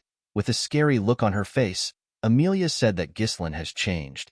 Bernaf asked her if she wants to report this change to the Delphine Duchy. Amelia slapped him when she heard this. She grabbed his shirt and asked him to watch his mouth. She asked him if he does not know how scary Duke Delphine is. She explained to him that they are finished if the Duke finds out about the incident. The reason Amelia secretly allied herself with Duke Delphine without her father's knowledge is because they had a covert agreement.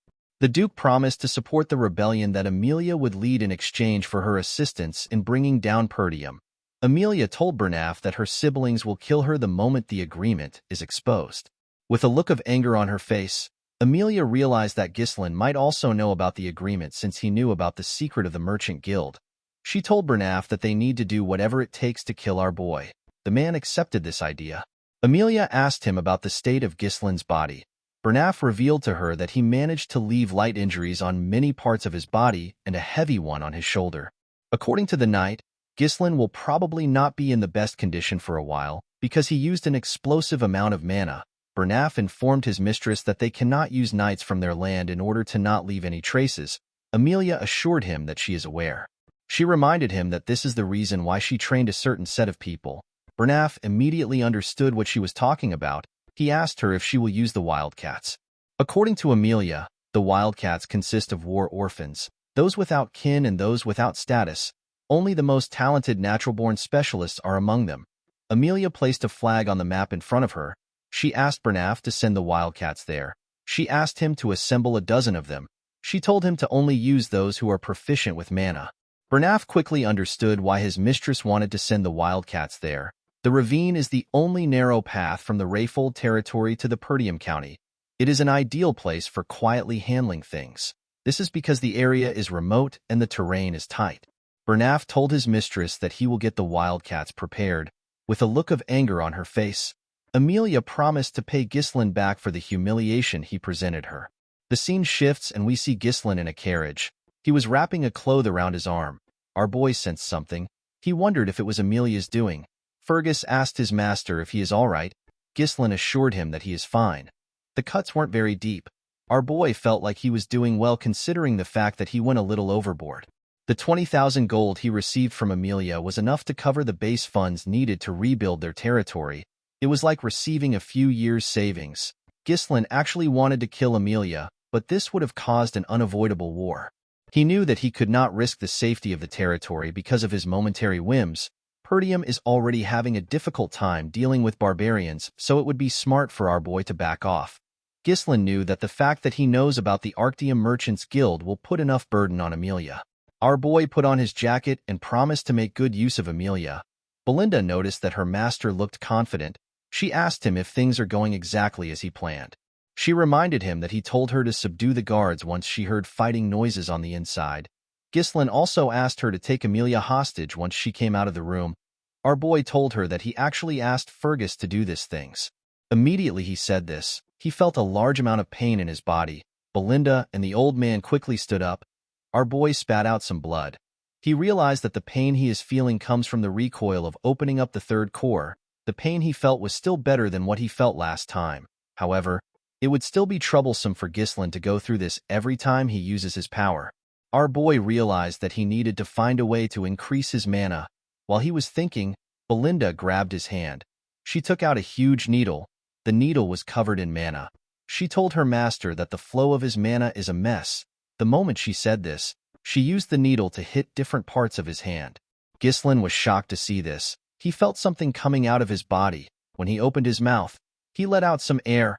Our boy was shocked to see that his entangled mana road has opened up a bit. He was certain that this was a method that cannot be used without a deep understanding of mana.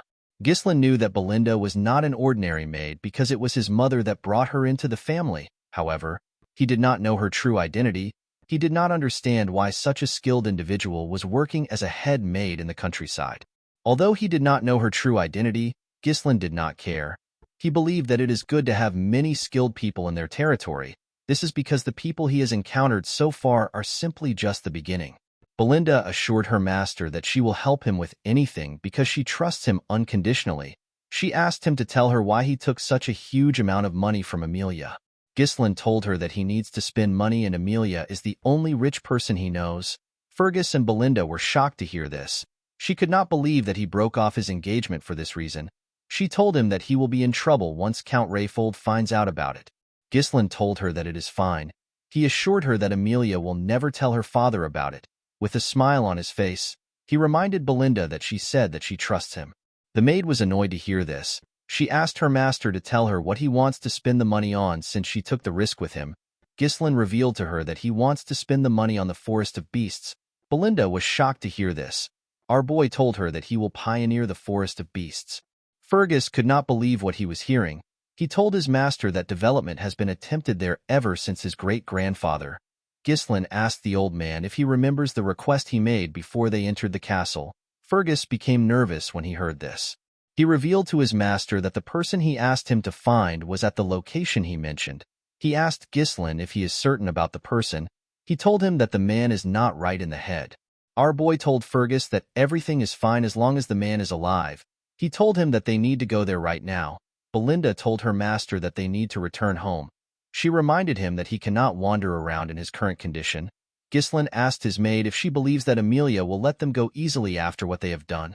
Our boy knew that the crazy girl will try to kill him to silence him. Belinda tapped her shoulder and told her master that she is good at fighting.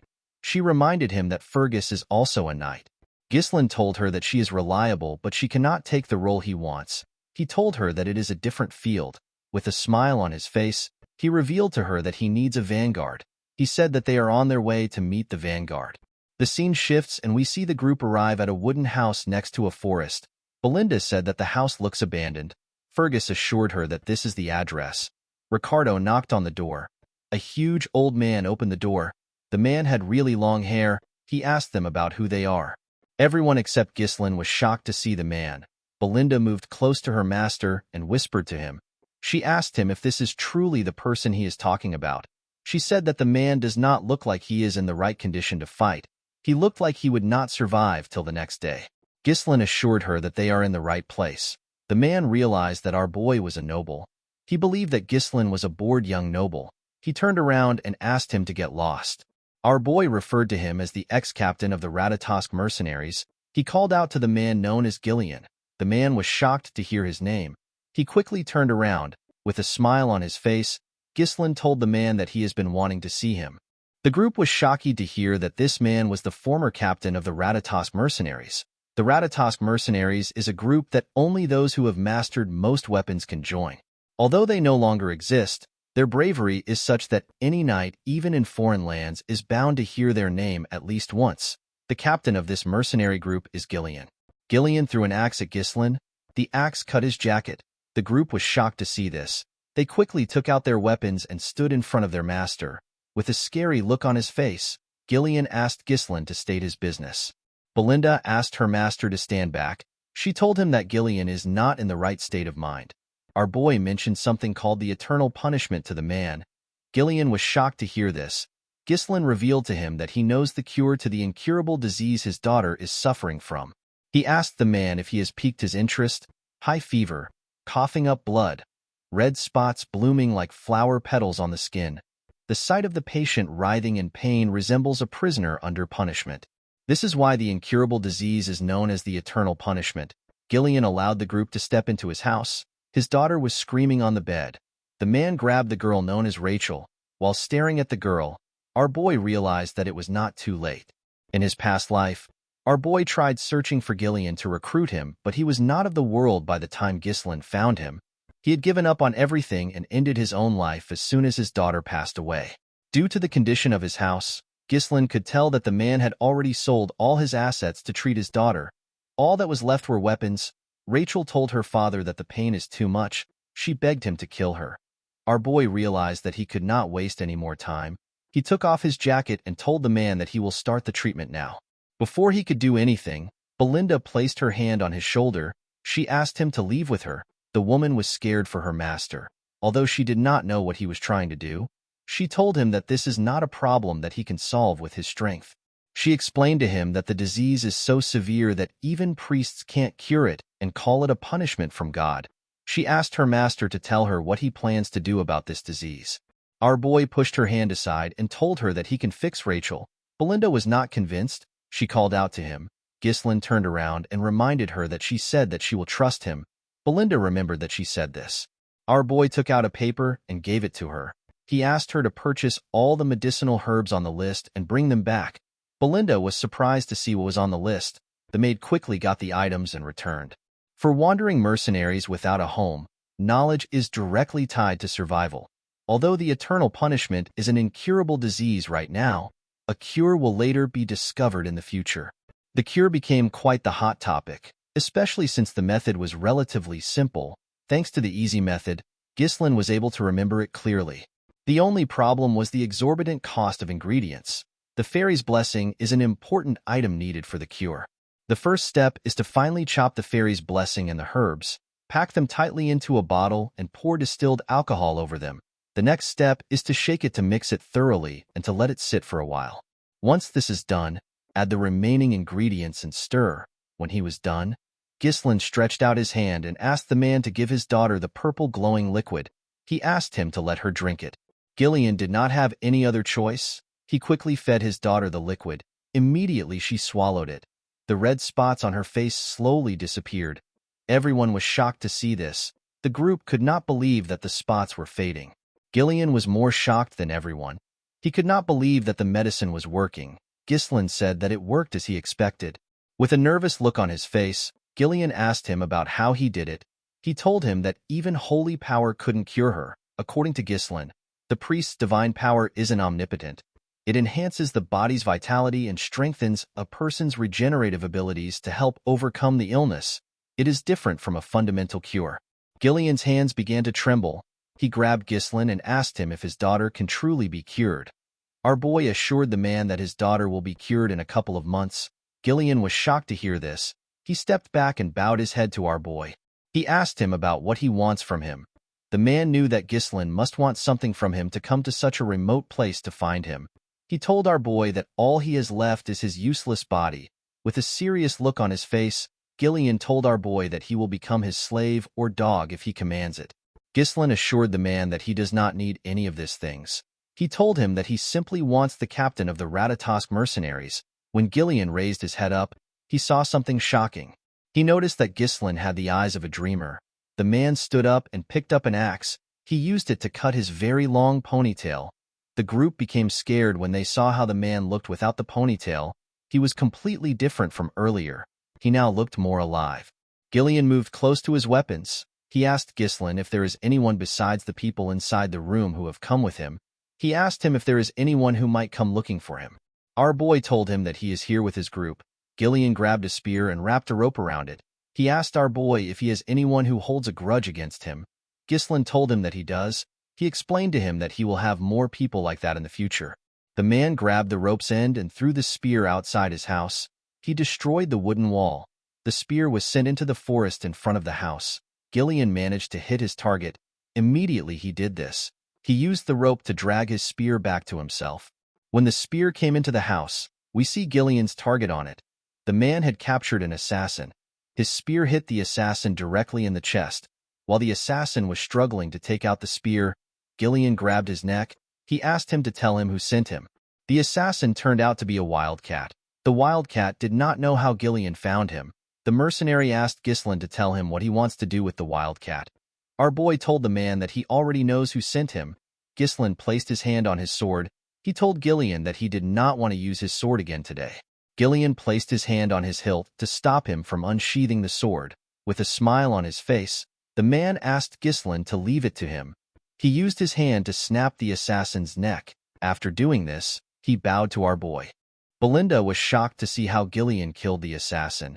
He showed no hesitation in killing. She did not understand why her master would want to recruit such a dangerous person. Gillian went on his knees. He promised Ghislain that he will leave his life in his hands.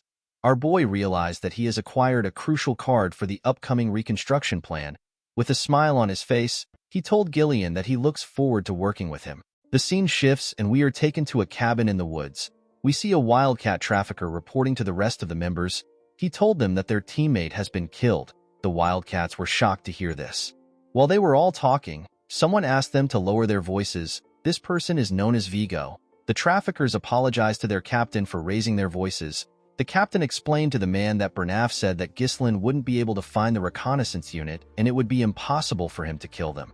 He asked the man if the reconnaissance unit is stupid or if they were given the wrong intel. The man did not know what to say. He revealed to Vigo that Gillian has joined the team. The man was surprised to hear this. He stood up and grabbed his teammate's neck. With a scary look on his face, he asked him if he is certain. While trembling, the man told his captain that he is certain. He said that he saw it with his own eyes. Vigo smiled when he heard this. He was happy to hear that his former captain was finally starting to make a move. The scene shifts and we see Gillian riding a carriage through the woods. Belinda complained about the carriage suffocating her. She asked her master if Gillian really needed to bring so much weapons. She told him that he is not an arms dealer. She said that a sword or two should have been enough. She could not believe that they had to buy another carriage because of Gillian's weapons. Ghislain told her that they already needed to buy one to take Rachel comfortably to the county. He assured her that it is fine. Fergus and Ricardo carried Rachel in their carriage. Ghislain told his maid that Gillian has a use for the weapons. He asked her to bear with it for now. He reminded her that the important thing now is for them to escape the rift. Belinda asked her master if the watcher they caught was sent by Amelia. Our boy told her that he was. Belinda realized that this could be a problem for them. She explained to Ghislain that the mask the man was wearing is a symbol used by the Wildcats traffickers. She said that the Wildcats are a fairly powerful guild in Rayfold.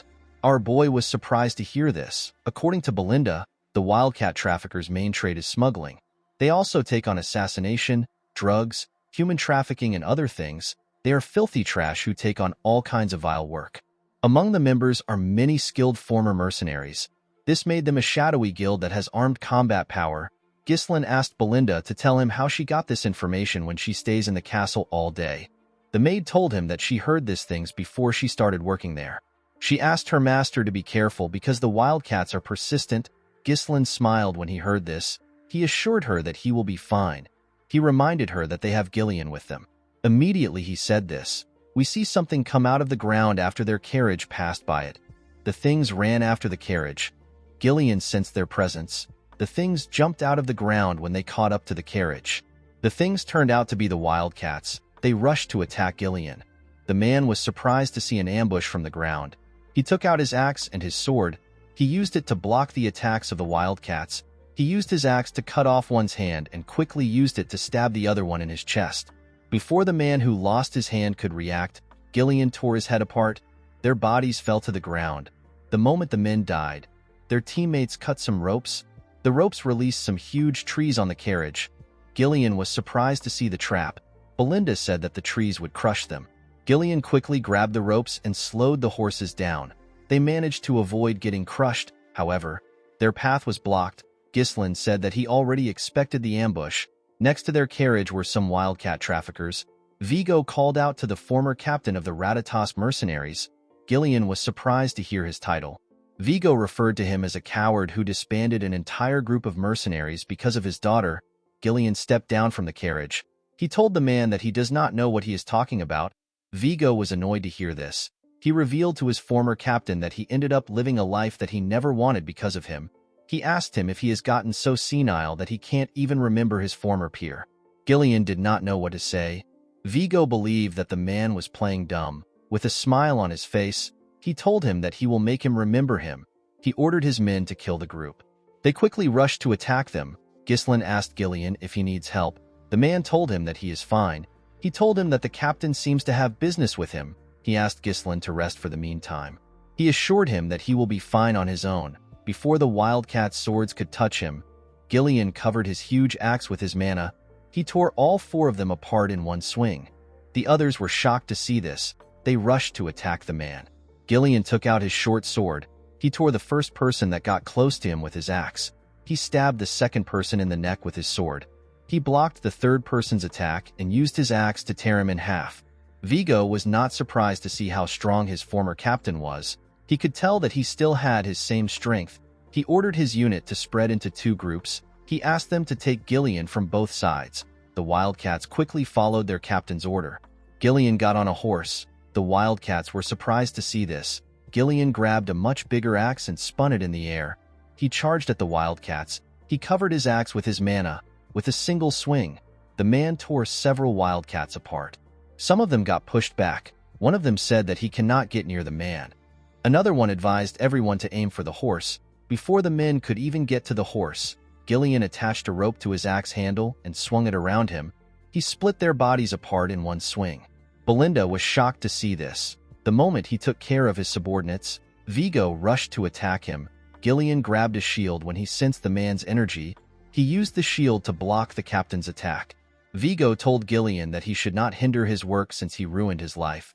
With a scary look on his face, the man promised his former captain that he will kill him. He took out 3 blades. He threw the blades at the horse. The blades stabbed the horse. It fell to the ground. Before he could lose his balance, Gillian jumped off the horse. The moment he landed on the ground, he saw a blade in front of him. Gillian quickly took out his smaller axe. He used it to block the attack.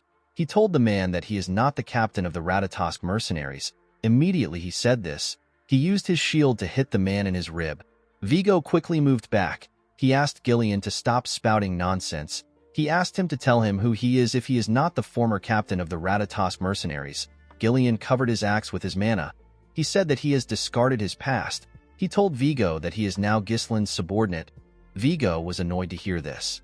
He charged at Gillian. He promised to kill him at all costs. Gillian blocked his attacks. Vigo pushed his sword into the shield. He revealed to Gillian that the mercenary company disbanded after he left. He told him that he lost his purpose and ended up living a disgraceful life just to earn a living.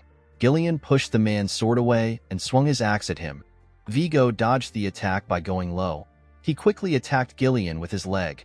The man managed to block the attack with his wooden shield. However, the shield got destroyed. Vigo explained to Gillian that he was prepared to sacrifice his entire life to make the Ratatosk mercenaries the best in history.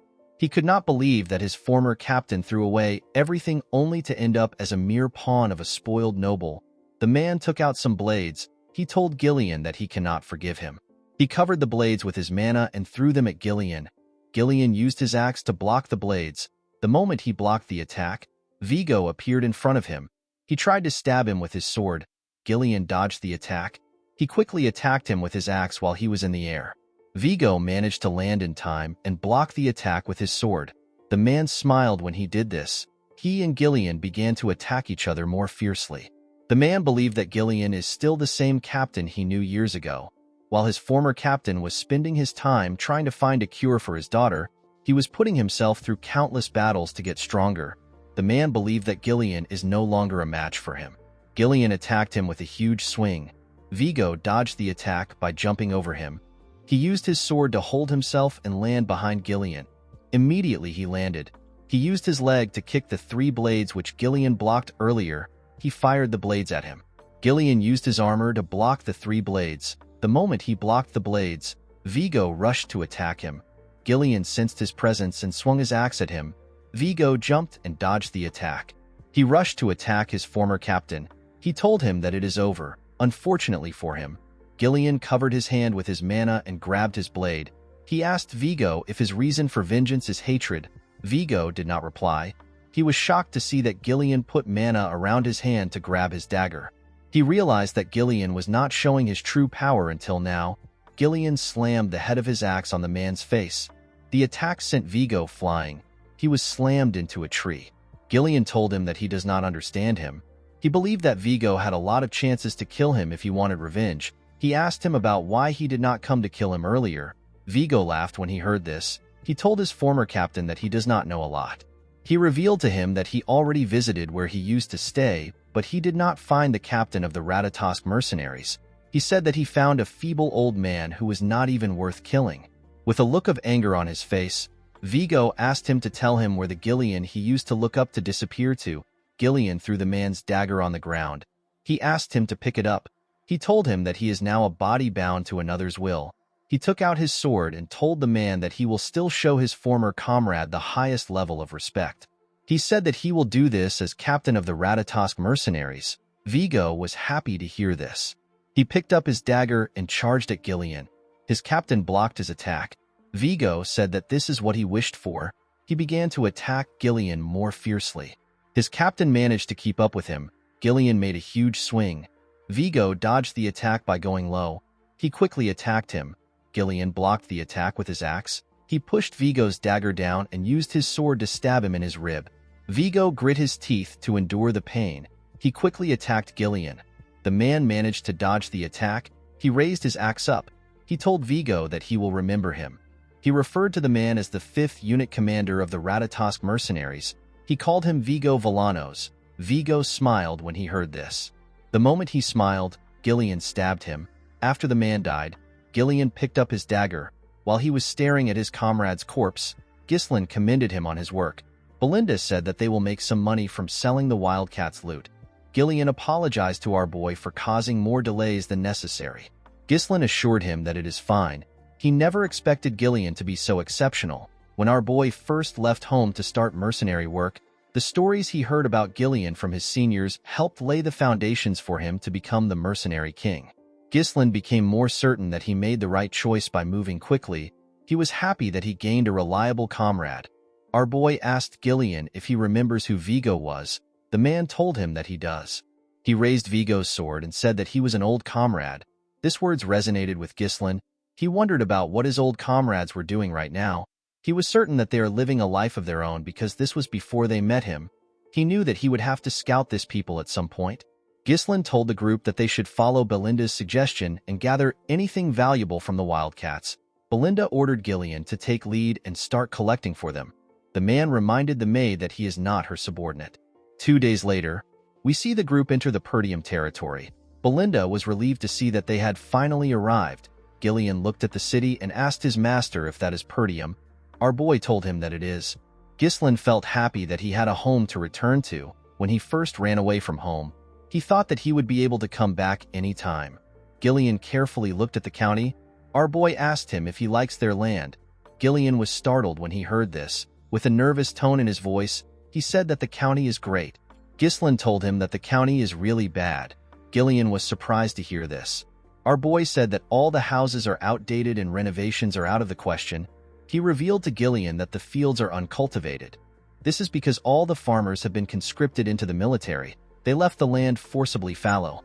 Gillian explained to Ghislain that he has heard that Perdium is always at war because of the northern barbarians.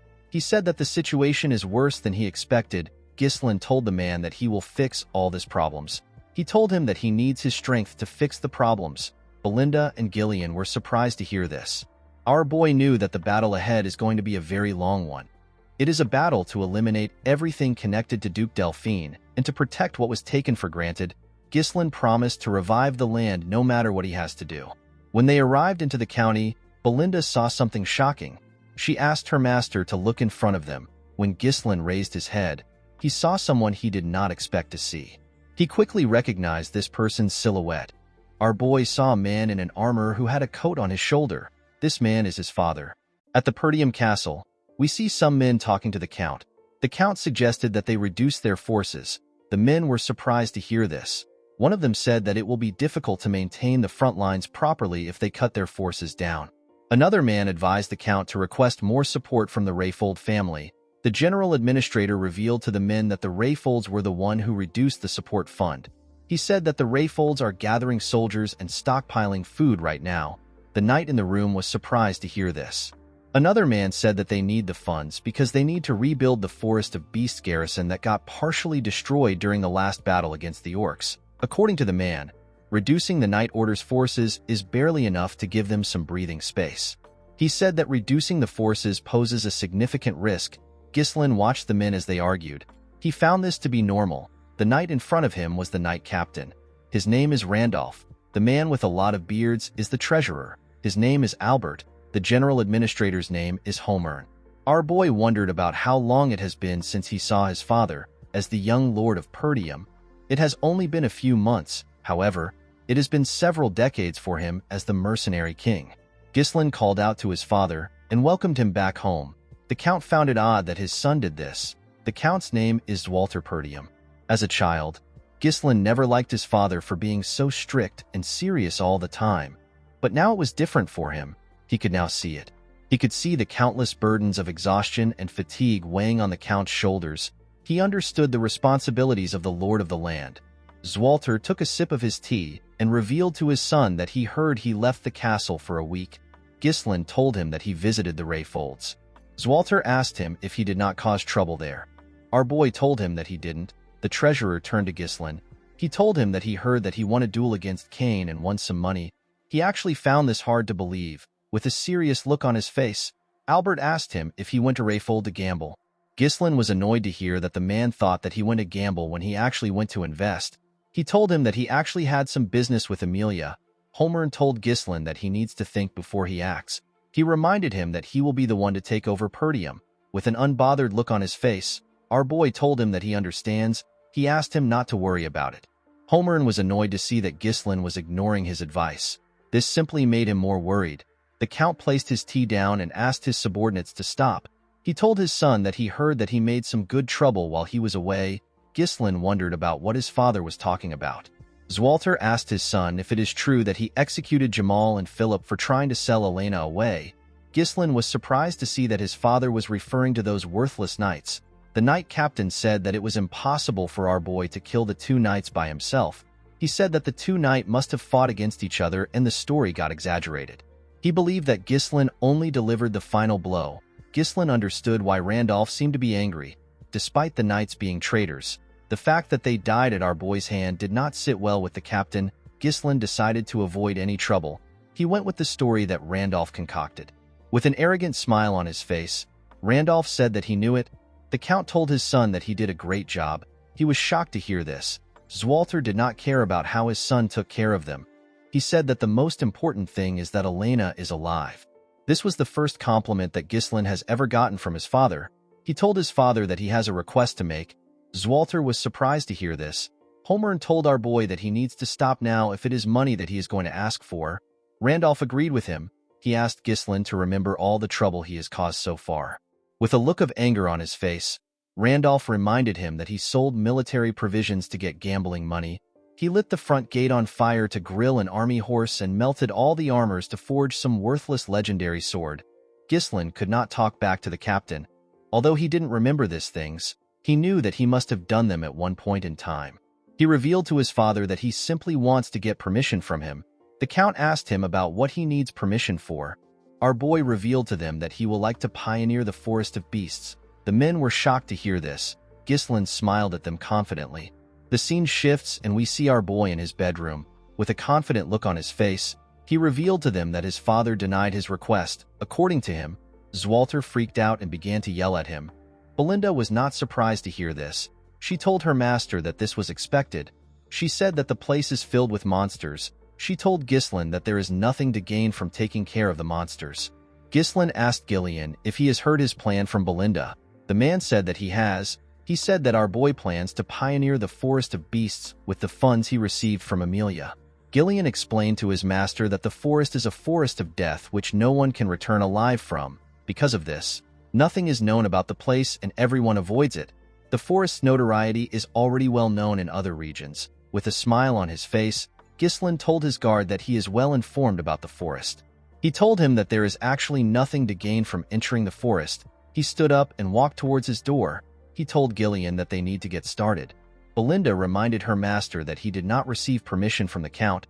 She asked him if he is still going to proceed anyway. Ghislain turned around and explained to her that he did not actually need his father's permission. He said that he simply asked out of courtesy. He told her that he needs to do this. Belinda did not understand why her master was adamant about going there. She asked him to tell her what is in the forest that he is so obsessed with it. Ghislain told her that he will tell her later. He knew that things will be bad for him if he was to reveal it now and the word spreads. If our boy is able to successfully pioneer the forest, he will get massive funds. At a place not too far away from the forest's entrance, there is a massive runestone vein buried there. When ore is infused with mana, a runestone is created. It is an extremely rare mineral that mages are absolutely crazy about.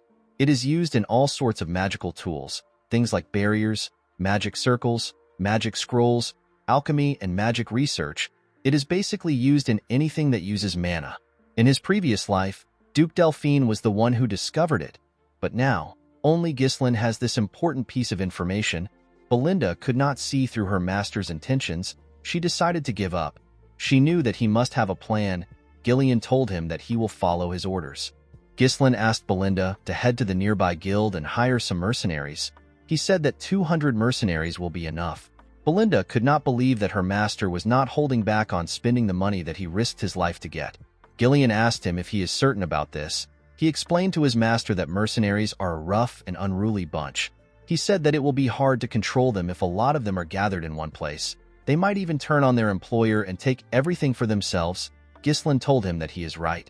He said that the two of them are going to personally pick out the useful ones. Gillian asked him to explain what he means. Our boy revealed to him that they are going to the most skilled group among the small-scale mercenary groups in the north. With a nervous look on his face, Gillian asked his master if he is referring to the crazy dogs.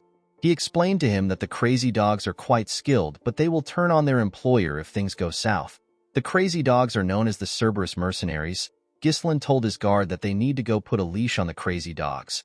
The scene shifts and we see Gillian guiding his master's horse as they walked up a hill. The Cerberus mercenaries were on the outskirts of the Zimbar territory. One of them spotted Ghislain and Gillian coming from afar. He told his colleague that they have arrived. The man laughed when he heard this. He referred to Ghislain as a poor soul and said that they do not know what they are walking into. The man took another look at Ghislain. He realized that he was a noble. He believed that they were going to make a lot of money off our boy. While the man was looking at Ghislain through his spyglass, someone grabbed him. The man screamed out in pain. The men in the camp were surprised to hear his voice. Gillian was the one who grabbed his head. He raised him up with one hand. The man called Gillian a bastard and asked him about what he is doing. Gillian threw the man with so much force that the upper half of his body got pushed into the sand. The mercenaries were annoyed to see what was done to their comrade. They began to yell at Gillian. They asked him if he has lost his mind. A mercenary stepped out of the crowd. He told Gillian that he can't act reckless just because he is from a noble family. The mercenary held a chain and a hook. With a smile on his face, he told Gillian that he should not expect to return home alive. Unfortunately, this dumbass did not know who he was talking to. The man noticed that someone else was coming into the camp. He saw Ghislain on a horse. Our boy asked him to shut up and bring his captain. The man laughed when he heard this. He began to spin his chain. He said that the noble brat has lost his mind. He told Ghislain that it is time for him to understand what it means to take responsibility. The moment he said this, he threw his chain at him. Before the spiked ball could touch our boy, something hit it and stopped it from moving. The person who stopped it turns out to be Gillian. The man stopped it with a dagger. He put the dagger into a part of the chain. The man was shocked to see that Gillian shoved his blade into the chain. The spiked ball fell to the ground. Ghislain smiled when he saw this.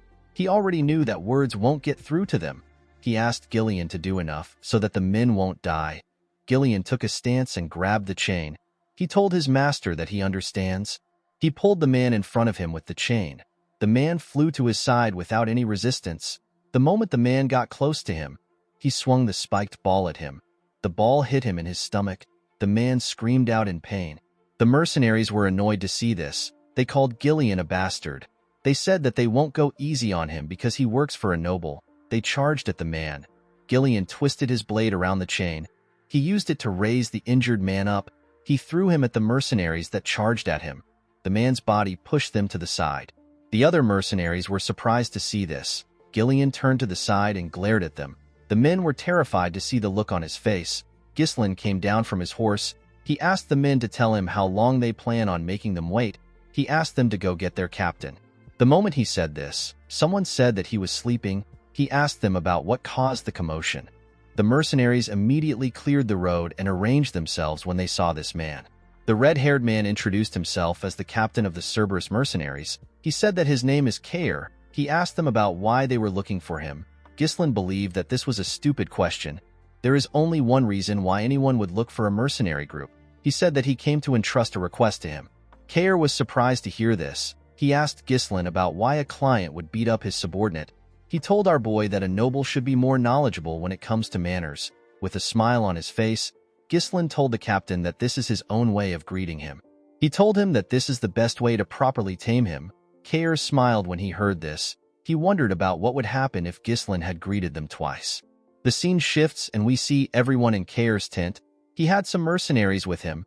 He asked Ghislain to tell him the kind of request he has. Our boy revealed to him that he would like to hire him to pioneer the forest of beasts. The mercenaries behind Kair were shocked to hear this. They could not believe that our boy wanted to send them to the forest filled with beasts. They knew that the forest was near the Perdium territory. With a smile on his face, Kair asked Ghislain to tell him the kind of person he is for him to try disturbing such a dangerous forest. Our boy revealed to him that he is the young lord of Perdium. Kair was surprised to hear this. He and his men began to laugh. They could not believe that they were looking at the insane young lord from the rumors. They became certain that he had lost his mind. Kair told our boy that he does not know what the forest of beasts is like because he was raised in a greenhouse. He told him that it is not a place for rookies like him. The captain said that he is no longer interested in hearing anything from Ghislain. He signaled his men and told them that the negotiation is over. The men raised their weapons. Gillian raised his axe when he saw this. Ghislain asked Kair if he is scared. The man was shocked to hear this. With a smile on his face, he said that he is disappointed because he heard that his mercenary group is quite skilled. He told Kair that it is just a hoax. Kair placed his leg on his table. He asked Ghislain to not mess with him. He reminded him that they are mercenaries. He told him that they do not take jobs that don't pay off. Ghislain said that weaklings usually like to come up with excuses. Kair was annoyed to hear this. He told our boy that the mood is ruined. He told him that all he is doing is throwing around pathetic provocations. He referred to Ghislain as a clueless brat. He told him that he is not even worth killing. He assured our boy that he will let him go. He asked him to hand over some money for the trouble he caused and to get lost. Ghislain told him that this won't happen. With a serious look on his face, our boy requested to have a Moriana's recognition with the captain of the Cerberus mercenaries. Gillian and the other mercenaries were shocked to hear this. Kair asked him if he even knows what this means. With a confident smile on his face, our boy told him that he does. Moriana's recognition is a traditional betting method passed down among mercenaries. When two people agree to the bet, they fight using only a single dagger without relying on mana. Each of the participants have one of their arms tied together. Stepping outside the small circle counts as a loss. This match forces them into a brutal life-or-death struggle within limited space and movement. In many cases, not only the loser but even the victor ends up dead. Ghislain explained to Kair that the loser must cleanly admit defeat and absolutely obey the words of the winner. In other words, the loser becomes the winner's dog. He asked Kair about how he feels about the bet. Gillian wondered why his master, who is a noble, would know about a filthy mercenary tradition. In the mercenary world, rejecting this challenge would mean admitting to one's weakness. Due to this, it is something that can never be refused. Kair began to laugh like a crazy person. With a creepy smile on his face, he told his subordinates that they have a bold little noble who wants to be recognized in a mercenary's way. He told them that they should help our boy a bit. The men began to laugh when they heard this. The scene shifts and we see everyone outside. Ghislain and the captain tied one of their arms together. They were both given a dagger. Kair took off his jacket. The mercenaries were cheering for their captain. They asked him to kill the insolent noble. Kair believed that Ghislain heard about this method from somewhere and decided to fight him with it. He told our boy that he cannot back out of it now. He pulled Ghislain to his side. With a confident smile on his face, He told him that he has done this 5 times. Ghislain went back to his original spot. He pulled the captain close to him. With a condescending look in his eyes, he revealed to Kair that he has done this over 100 times. The captain was shocked to hear this. Ghislain and Kair were asked to start. The two of them charged at each other with their daggers. They both managed to dodge the attacks. They swung the daggers at themselves again. They barely missed each other. Ghislain attacked Kair with more strength. The mercenary was able to block his attacks. He pulled our boy in front of himself and tried to stab him from behind. Ghislain managed to block each of his strikes, even though he couldn't see the dagger well. He bent his head and made Kair miss an attack. He quickly attacked him with the opportunity. Kair managed to dodge it. He pulled our boy close to himself. He gave him a heavy kick on his leg. Our boy felt the power of the kick. With a smile on his face, the mercenary told Ghislain that he is doing better than he expected. He could not believe that our boy was claiming that he has done a Moriana's recognition 100 times. This is something that most people don't get to do once in their life. Kair charged at Ghislain. He advised him to make his bluffs sound realistic. He did not give our boy the chance to attack. The members of the Cerberus mercenaries were happy to see this. They asked their boss to kill Ghislain for messing with them. Gillian glared at them when he heard this. The men immediately became silent. Gillian could tell that this was a losing battle. The area of the circle is barely large enough for one person to lie down. The rules forbid mana and force. This forces the opponent to purely rely on physical strength. Another problem is the size difference and the limited movements due to the hands being tied together. Ghislain can barely dodge or block his opponent's attacks. Meanwhile, the opponent has every opportunity to take control and dominate the fight. Gillian gently placed his hand on his axe. He decided to interfere if the situation becomes dire. Kair grabbed our boy's hand and held him down. He swung his dagger at him. Ghislain jumped to dodge the attack. He landed on the other side. The moment he landed, our boy noticed that he could feel some pain in his leg. The pain was surging from the leg he used to block Kair's attack earlier. The damage was stacking up due to the lack of mana protection. Kair smiled when he saw the look on Ghislain's face. He told him that he is looking pale. He asked him if he has already reached his limit. He began to attack our boy more fiercely. The mercenary believed that our boy looked pathetic the way he was trying to resist his strength. Although he did not like Ghislain, he believed that our boy still had more guts when compared to the other nobles he has met. He believed that Ghislain was not skilled. He was certain that he could see through him. He assumed that Ghislain's strategy was to deflect and dodge the blade strikes with his weapon, while enduring less damaging blows by absorbing them with his body. However, Moriana's recognition is a fight that prohibits the use of mana. All the attacks will inevitably stack up. Kair could tell that our boy was already aware of the strain building up in his legs. It was showing on his face. The mercenary smiled. He wanted to see Ghislain struggle for his life. This was the only way that it would be fun for him. He spun his dagger and charged at our boy. Ghislain managed to block his attack. Kair moved closer to him and swung his dagger at his head. Our boy bent his head to dodge the attack. He tried to attack Kair from below, but he blocked the attack. Kair dragged his hand to the side and held him down. He used his leg to attack him. Ghislain blocked the attack with his already wounded leg. He felt a lot of pain. Because of the look on his face, Kair believed that he had won. He raised his dagger and asked our boy to die. His subordinates became excited when they saw this. Gillian took out his axe. He wanted to rescue his master. Ghislain smiled. He dodged the dagger by going low. Kair was shocked to see that he was able to dodge from that position. Our boy pushed himself to the other side and gave Kair a cut near his ribs. Kair was shocked to see what just happened. The Cerberus mercenaries and Gillian were also shocked to see this. Kair charged at Ghislain out of anger. Our boy skillfully went low. He gave Kair another cut on his chest while he was below him. The mercenaries were shocked to see that he wounded their captain again. They were certain that their captain was the one swinging Ghislain around with his strength earlier. They asked him to show our boy what a mercenary is made of. Gillian was shocked to see his master's movements. Kair swung his dagger at our boy's head. Ghislain dodged it by going low. He pushed himself back up and used his shoulder to hit the captain's face. He clenched his fist, which he used to hold the dagger. He gave the captain multiple blows on his face.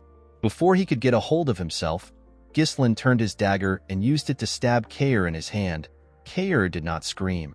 He simply charged at our boy more fiercely. Ghislain easily dodged his attacks. The captain did not understand what was going on.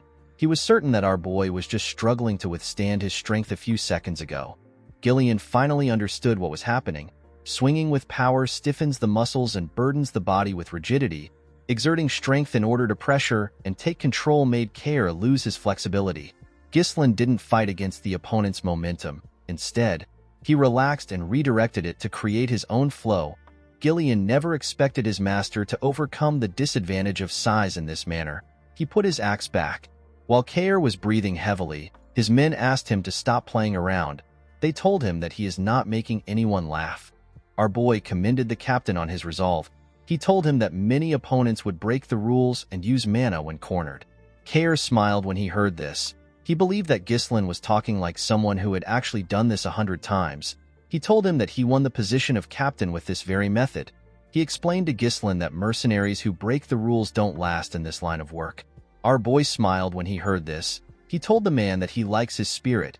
Kair admitted that he is at a disadvantage in a head-to-head match. With a smile on his face, he told our boy that the conditions for victory is not limited to simply overpowering him. In Moriana's recognition, if even 1 foot steps outside the circle, it is an automatic loss. Kair grabbed Ghislain's hand. He raised him up. He wanted to throw him outside the circle. He was certain that he will be able to win if he sends Ghislain's entire body outside the circle. Before Ghislain's leg could touch the ground, he tightened his grip on Kair's hand. He pushed his legs to his knees and stopped his body from touching the ground.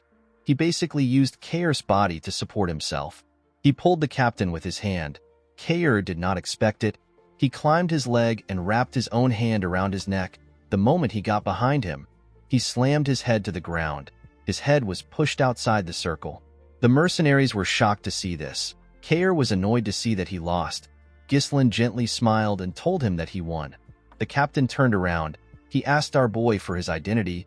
He did not believe that someone this skilled was a noble.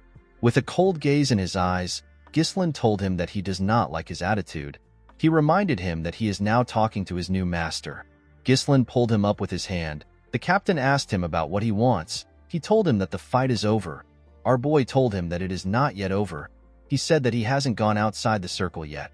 Kair was surprised to hear this. Ghislain clenched his fist. He said that he is going to discipline his subordinate.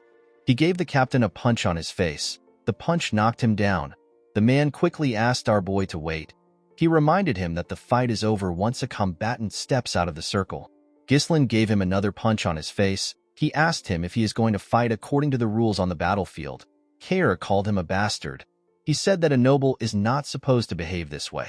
With a serious look on his face, Ghislain asked him to not talk back to his master. Kair called him a lunatic. Our boy gave him another punch. Ghislain did not stop. He continued hitting the captain on his face. His hand was covered with his blood. The mercenaries were not happy to see this. They believed that our boy would let their captain go since he won the bet. Kair begged our boy to stop. Ghislain pulled him up. With a cold gaze in his eyes, he told him that he is not yet out of the circle. Kair was horrified to hear this. His face was already quite swollen. He quickly turned to his men. He asked them if they are going to allow this to happen. He asked them to kill Ghislain. The mercenaries immediately grabbed their swords. Before they could move close to their captain, Gillian took out his axe. They quickly stopped moving. With a scary tone in his voice, Gillian told them that anyone who hinders his master's disciplinary measure will be killed. Everyone knew that Gillian was not messing around. Kair was shocked to see what happened. While trembling like a scared dog, he turned to his new master. Ghislain asked him if he is done. The next thing Kair saw was our boy's fist. The captain laughed out of fear. He knew that he messed up. The punch pushed him back. All the nobles Kair had met in his life were simply losers. They were overconfident pigs, traitors, narcissists. A little scare tactic worked wonders for them. Kair found it entertaining to take money from their pockets. It was thanks to how he treated the nobles that he earned the title of Mad Dog. But now, the Mad Dog was taking a beating from some noble brat who he did not think much of. The mercenaries became worried when they saw the state their captain was in. Unfortunately, they couldn't do anything. Ghislain took a look at Kair's body. He wondered if he had done enough. He asked the men to stop standing around. He ordered them to bring him some water, a bandage, and a towel. The men were surprised to hear this. Ghislain told them that their captain will die soon if they don't act quickly. The men were shocked to hear this. They accepted his order. Gillian carefully watched his master. he noticed that the unruly mercenaries were listening to his orders. In the world of mercenaries, where fists are closer than the law, Ghislain engraved his position into their heads using the most direct and surefire method. He showed them who the boss is. In the next scene, we see Kair sitting on a chair. His body was wrapped in bandages. Our boy placed a paper on the table. He asked him to sign on the paper. Kair stared at Ghislain. He knew that he had no choice but to do it. He took out his pen and signed. He asked our boy to take it. With a scary look on his face, Ghislain asked him to repeat what he just said. The captain became nervous. With a shaky tone in his voice, he told Ghislain that he looks forward to working with him. Our boy grabbed his hand. He was quite scared to see this. Ghislain told him that they are now family. He told him that he also looks forward to working with him. A few days later, we are taken to the outskirts of the Perdium territory. We see some mercenaries gathered there. One of them yawned. He asked the others if they know the reason why they were called early in the morning. A bald man with a shield told some of them that he heard a rumor that their employer is the young lord of Perdium. The men were shocked to hear this. One of them said that our boy is just a brat. He believed that Ghislain will not be able to handle the mercenaries properly. He said that the job might turn out to be easy. A shirtless man clapped his hand and called for the attention of his fellow mercenaries. The huge man said that they need a representative to handle their brat employer. The other mercenaries were surprised to see the man. They referred to him as Gordon the Muscle. With a smile on his face, the man said that they are correct. He said that he thoroughly observed the admirable posture of all of them discussing ideas to reap rewards without working hard. He told them that they won't be able to get the result they want if they don't unite their voices. The mercenaries realized that he was right. One of them remembered a time when an idiot made an unreasonable demand and made the whole thing fall apart. The bald man asked Gordon about what he plans to do. The man said that it is important to know one's boundaries in matters like this. He opened a bag which contained some coins. He explained to the men that he will pressure their employer as the representative. He asked them to put the compensation for his hard work into the bag. The men believed that Gordon was perfect for the situation. They knew that his large build would be good for pressuring a person. They told him that he is quite reliable. They did not expect someone who works out all day to be so good at making money. They poured their money into the bag. The moment they did this, one of them said that someone is coming. Everyone quickly raised their head. They saw Ghislain coming from the distance. He was riding his horse towards them. They were shocked to see that he was alone. One of them said that our boy might run away after seeing Gordon's muscles. Gordon asked the men to move close with him. He said that it will help them set up a scary mood. With a smile on his face, the man said that it is time to teach a brat how scary the real world is. Before he could walk up to Ghislain, he noticed something strange. He saw some people moving close to our boy. It was Gillian and the Cerberus mercenaries. One of the mercenaries quickly recognized the dog snout-shaped helmet. He said that this men are the Cerberus mercenaries. Gordon was shocked to hear this. He wondered about how Ghislain managed to make the crazy dogs follow him. When Ghislain got close to them, the men stepped back. He turned to Gordon and asked him if he is the representative. With a nervous look on his face, Gordon said that he is. Ghislain asked him for his name. The man introduced himself as Gordon the Muscle. Our boy found the name to be unique. He tapped Gordon on his chest and told him that his name is pretty cool. Our boy introduced himself as the young lord of Perdium. He asked Gordon to gather the mercenaries. With a serious look on his face, he announced to them that they will now begin the pioneering of the Forest of Beasts. In the next scene, we see Belinda helping Ghislain wear his armor. All the preparations for pioneering the forest were done. Construction of the expedition's temporary base and resource procurement were complete. He also acquired the most important asset, which is the troops. Ghislain begged Belinda to do a head count one more time. The maid accepted his request. She revealed to him that there are 148 mercenaries contacted from the office and 41 Cerberus mercenaries which he brought there. The total number of people there was 192. Ghislain told her that she did well. He asked her if she has properly informed Scovin. Belinda said that she has. She expected Scovin to have stopped them from going. To her surprise, the knight stepped in to ensure that they aren't detected while entering the Forest of Beasts. Since he is the commander of the Forest of Beasts post, Belinda believed that they would not have any issues. She asked her master to not worry about him. Ghislain smiled when he heard this. He found this reassuring. He called out to the mercenaries. He asked them to line up. He told them that the land they are going to pioneer lies ahead of them. He believed that everyone must have heard the rumors about the forest being a place filled with unknown danger. He explained to them that various monsters, unseen threats, and something beyond what they can imagine is lurking in the forest. He told them he is determined to conquer this place even with its dangers. The mercenaries were shocked to hear about the forest of beasts. They said that they didn't know that they would be venturing into the forest. They knew that they could die in the forest. Belinda asked them to not interrupt her master while he is talking.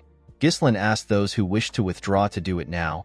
He promised the mercenaries that he will pay them 3 times of their current pay if the mission succeeds. The mercenaries were shocked to hear this. The offer was quite tempting. Belinda quickly moved close to her master. She whispered to him. She asked him about why he is spouting nonsense. She reminded him that they already spent all their funds on the preparation. Ghislain told her that this is how to boost a person's morale. Our boy knew that he would be able to pay them and still have more left if the mission succeeds. He turned to Belinda and asked her if she trusts him. The maid said that she doesn't have any other choice but to trust him. Kair told Gillian that their master must be crazy to offer 3 times the pay. He wondered how Ghislain was going to live up to his promise. He said that our boy is quite bold. Gillian told the captain that Ghislain is a man who always has a plan. Ghislain referred to the troops as the Forest of Beasts expedition team. He told them that it is time to move out. In the next scene, we see the group cutting down the trees in their path. Everyone was cutting down a tree. Even Ghislain was assisting them. After he cut down the tree in front of him, Ghislain looked up. He was relieved to see that the trees had cleared up a bit. The sunlight was able to enter the forest. Our boy raised his hand and asked the men to keep clearing the path in the direction he is pointing to. He asked them to cut down the trees and chop them into logs. The logs are to be loaded onto the carriage. Those without a task were asked to dig around the stumps to make it easy to uproot the trees. According to the Forest of Beasts developmental journal which Ghislain obtained in his previous life, the forest is ridiculously large. Our boy believed that one day they will drive out the monsters and make full use of the forest resources. However, what Ghislain needed right now is money. He had to ignore everything else and secure the fastest route to the Runestone Vein. The wealth to be gained from this expedition will greatly help in stopping the conspiracy surrounding Perdium. Kair found it odd that their employer was stepping up to do something. One of the mercenaries said that Ghislain was doing this to show the dignity of a noble. Another mercenary with a helmet said that our boy is just pretending. He said that Ghislain will soon give up. Belinda asked the men to stop chattering. She asked them to get to work. The mercenaries quickly returned to work. Belinda was annoyed to hear what they said about her master. She moved close to Ghislain and reminded him that he went through so much trouble to hire the mercenaries. She asked him about why he is personally working. She revealed to him that the men are taking him lightly because he is doing the same work as them. Ghislain told her that it is fine. He told her that they will be done faster if they have more hands. He said that nothing good will come out of staying in this place for too long. Belinda decided to accept her master's explanation. She told him that he talks as if he already knows everything in advance. Kair smiled when he saw Ghislain and Belinda talking. He could not believe that his employer had a woman worrying about him while he became his employer's dog and is now walking to hell with his own feet. Gillian hit him with his log when he heard this. Kair asked the man if he is trying to pick a fight. So far, everything was going smoothly. The Duchy of Delphine, which conquered the kingdom and established a new dynasty, began a large-scale development in the Forest of Beasts. Our boy wasn't able to find out why the Duke chose to develop this place. Instead, he managed to obtain a developmental journal that recorded the locations of major resources and the ecosystem of monsters. Thanks to the journal, Ghislain was able to come somewhat prepared. One of the mercenaries wondered about why Ghislain brought hundreds of oil lamps. He believed that torches would be cheaper if our boy wanted to use something at night. The absence of incidents made Ghislain feel uneasy. He only read about what happened. He was not there to experience it himself. He asked the men to not let their guard down. He told them that the forest is getting deeper. While some mercenaries were cutting some trees, one of them asked if they were already in the night. Everywhere had gotten darker, with a smile on his face. Another mercenary said that they haven't encountered a single monster, even though they said that the forest was dangerous. The man he was speaking to agreed with him. He said that it might have been a false rumor. He said that things would have still been easy for them even if Gordon did not do anything. The mercenary he was speaking to said that he feels bad that their pay was tripled for such a simple job. While they were talking, the bald mercenary hit Gordon on his back while he was carrying a log of wood. He asked him to give him his money back. Gordon noticed something strange. He reminded them that they cut down countless trees on their way there. The men said that they did. Gordon turned around and asked the men to tell him why this path is blocked. The mercenaries were shocked to see this. Ghislain called out to everyone. He asked them to pay attention. The troops quickly grabbed their swords. The mercenaries who were talking about how easy the work was began to panic. They noticed the sudden change in the atmosphere. Ghislain called out to Gordon. He told him that he will die if he stays there. He asked him to slowly walk to them. Gordon accepted the order. When he turned around, he hit a tree and fell to the ground. The group quickly took a stance. They called the man an idiot. Gordon quickly turned around. To his surprise, nothing happened. The mercenaries were confused. They did not know what was happening. With a smile on his face, the bald man said that their employer gets scared easily. He said that there is nothing there. He told everyone that it only seems like there is no path because the scenery is similar. He said that Gordon was mistaken.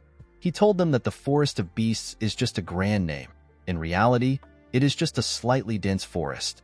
With a serious look on his face, Ghislain asked the man to move close to them if he doesn't want to die. The man was annoyed to hear this. He asked our boy to tell him why he keeps trying to create a scary atmosphere. He told him that they know that he is trying to intimidate them. The moment he said this, some vines got wrapped around his waist. Before the man could react, the vines pulled him to the top of the tree in front of them. At the top of the tree, we see a large mouth filled with sharp teeth. The monster threw the man inside its mouth. This monster had no presence at all. There was no way to predict how it would move. It was a being that you can only fall victim to if you are unaware. The huge monster tree opened its eye. Ghislain realized that he was looking at a Derusant. A large amount of Derusants surrounded the group. Gordon and the rest of the mercenaries began to panic. They wanted to run away. They believed that they were going to be eaten. Before Gordon and the mercenaries could get away, the monsters stretched out their vines and grabbed them. They managed to throw the mercenaries into their mouths. Fortunately for Gordon, he was able to hold on to a tree. He screamed out for help. One of them moved close to him with his axe. He asked him to hold on tight. He hit the vine with his axe. He wanted to cut it. To his surprise, the vine was not affected. Instead, his axe began to slowly break. The man wondered why the vine was so sturdy. While he was looking at his axe, the monster pulled Gordon. The huge man began to scream. Before it could raise Gordon up, Ghislain appeared above it. He covered his sword with his mana and used it to hit the vine. He managed to cut it. While he was in the air, he landed a cut on the monster's eye. A large amount of blood burst out of its eye. The mercenaries were surprised to see that their employer managed to cut it down. They assumed that the Derusant's eyes were their weakness. Ghislain took a deep breath. While screaming at the top of his voice, he asked the mercenaries to get themselves together. The men were shocked to hear their employer's voice. Our boy told them that they will become easier targets if they spread out. He asked them to raise their shields and form a tight formation to make sure that no one gets caught by the vines. He asked them to focus on defense until they received the next order. They all accepted his orders. They quickly got into position. One of them said that he is not going to die in a place like this. Ghislain quickly went to the carriage. He asked Kair about the oil lamps. The captain said that they are all there.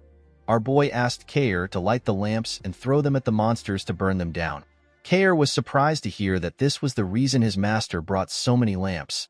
One of Kair's teammates told him that the monsters are looking at them. Ghislain asked the captain to throw the lamps now. Kair and his teammates began to throw the lamps at the monsters. Unfortunately for them, the monsters were using their vines to destroy the lamps before they could get close to them. Kair was shocked to see that they swatted the lamps away. His subordinate told him that they cannot burn the monsters down like this. A Derusant fired its vines at them. Before it could touch them, Gillian appeared in front of them. He used his axe to destroy the vines.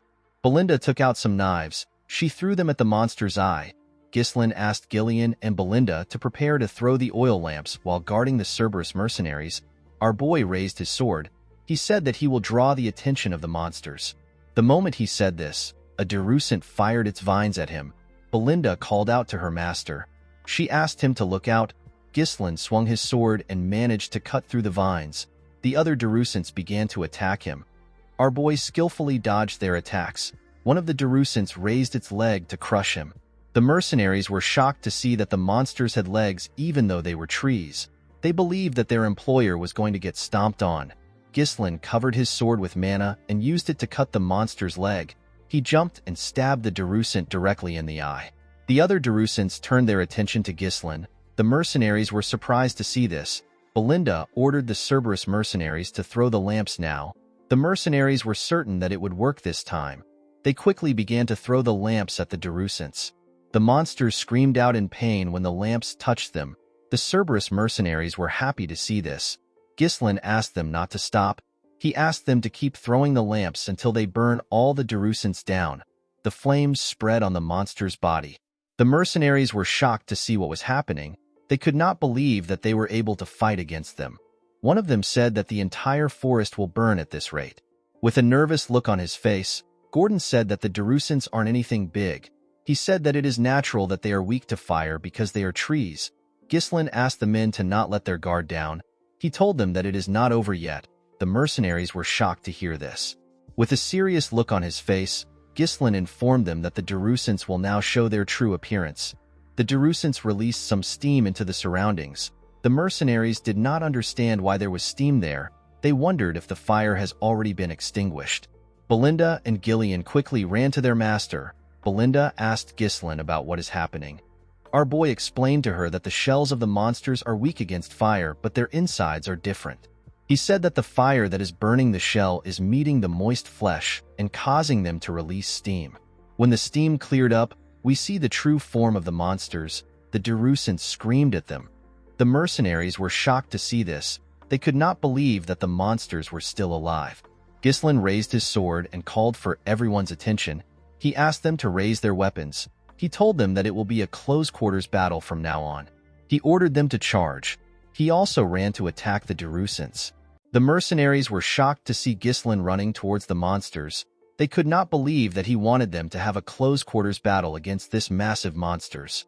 They were scared that the monsters would stomp on them to death. Unlike Gordon and his friends, the Cerberus mercenaries and their leader charged at the monsters. They said that they have been waiting for this moment. The men seemed to be excited. Belinda also ran to her master. Gillian asked Gordon and the other men to tell him why they are hesitating. He reminded them that Ghislain gave an order. With a serious look on his face, he asked the mercenaries to trust our boy. The moment he said this, Ghislain cut one of the Darusants down. The mercenaries were shocked to hear what Gillian said. They decided to follow their employer. They believed that Ghislain was going to do something about the monsters. Gordon asked his teammates to trust their employer. They all raised their weapons and charged at the monsters. Ghislain raised his sword and pointed it at the monsters. He revealed to his men that they will be able to cut the monsters without mana because their barks has burned away. He asked them to not be afraid. He told them that the Darusants are nothing but huge target dummies. The mercenaries followed his orders and ganged up on the monsters. Kair was enjoying killing the Darusants. Belinda and Gillian also helped in taking care of the monsters. The group did not relent. They fought every single monster that surrounded them. Ghislain knew that hesitation in this situation is death. He believed that his role is to eradicate all hesitation from his followers. The moment he thought of this, he stabbed a Darusant in its mouth. He used his sword to tear it open. Our boy believed that he needs to instill them with the will for making the impossible possible. He wanted to instill this will into his men. When the monster which our boy killed fell to the ground, the mercenaries looked around. They realized that nothing was around them. The men could not believe that they killed all the Darusants. Ghislain asked them to line up. The mercenaries quickly followed his order. Our boy asked them to look around. He told them that this is the reality of the forest of beasts. He reminded them that they were still at the entrance, and yet it is already swarming with Darusants. The men became nervous when they heard this. Ghislain asked them to not fret. He assured them that he will always be standing at the forefront. He turned around and looked them in the eye. He asked the mercenaries to trust and follow him. The mercenaries were shocked to hear this from an employer. They assured Ghislain that they will follow him. As they continued their journey, they faced several monsters. Kair seemed to be enjoying himself. They faced monsters like orcs and some form of crystal mole. As they fought monsters, Belinda took care of her master. The group also faced some form of ancient birds. When they went deeper into the forest, they came across a giant rat. The mercenaries became nervous. They never expected the monsters to be endless. They had already gotten tired. Kair and Gillian appeared in front of them.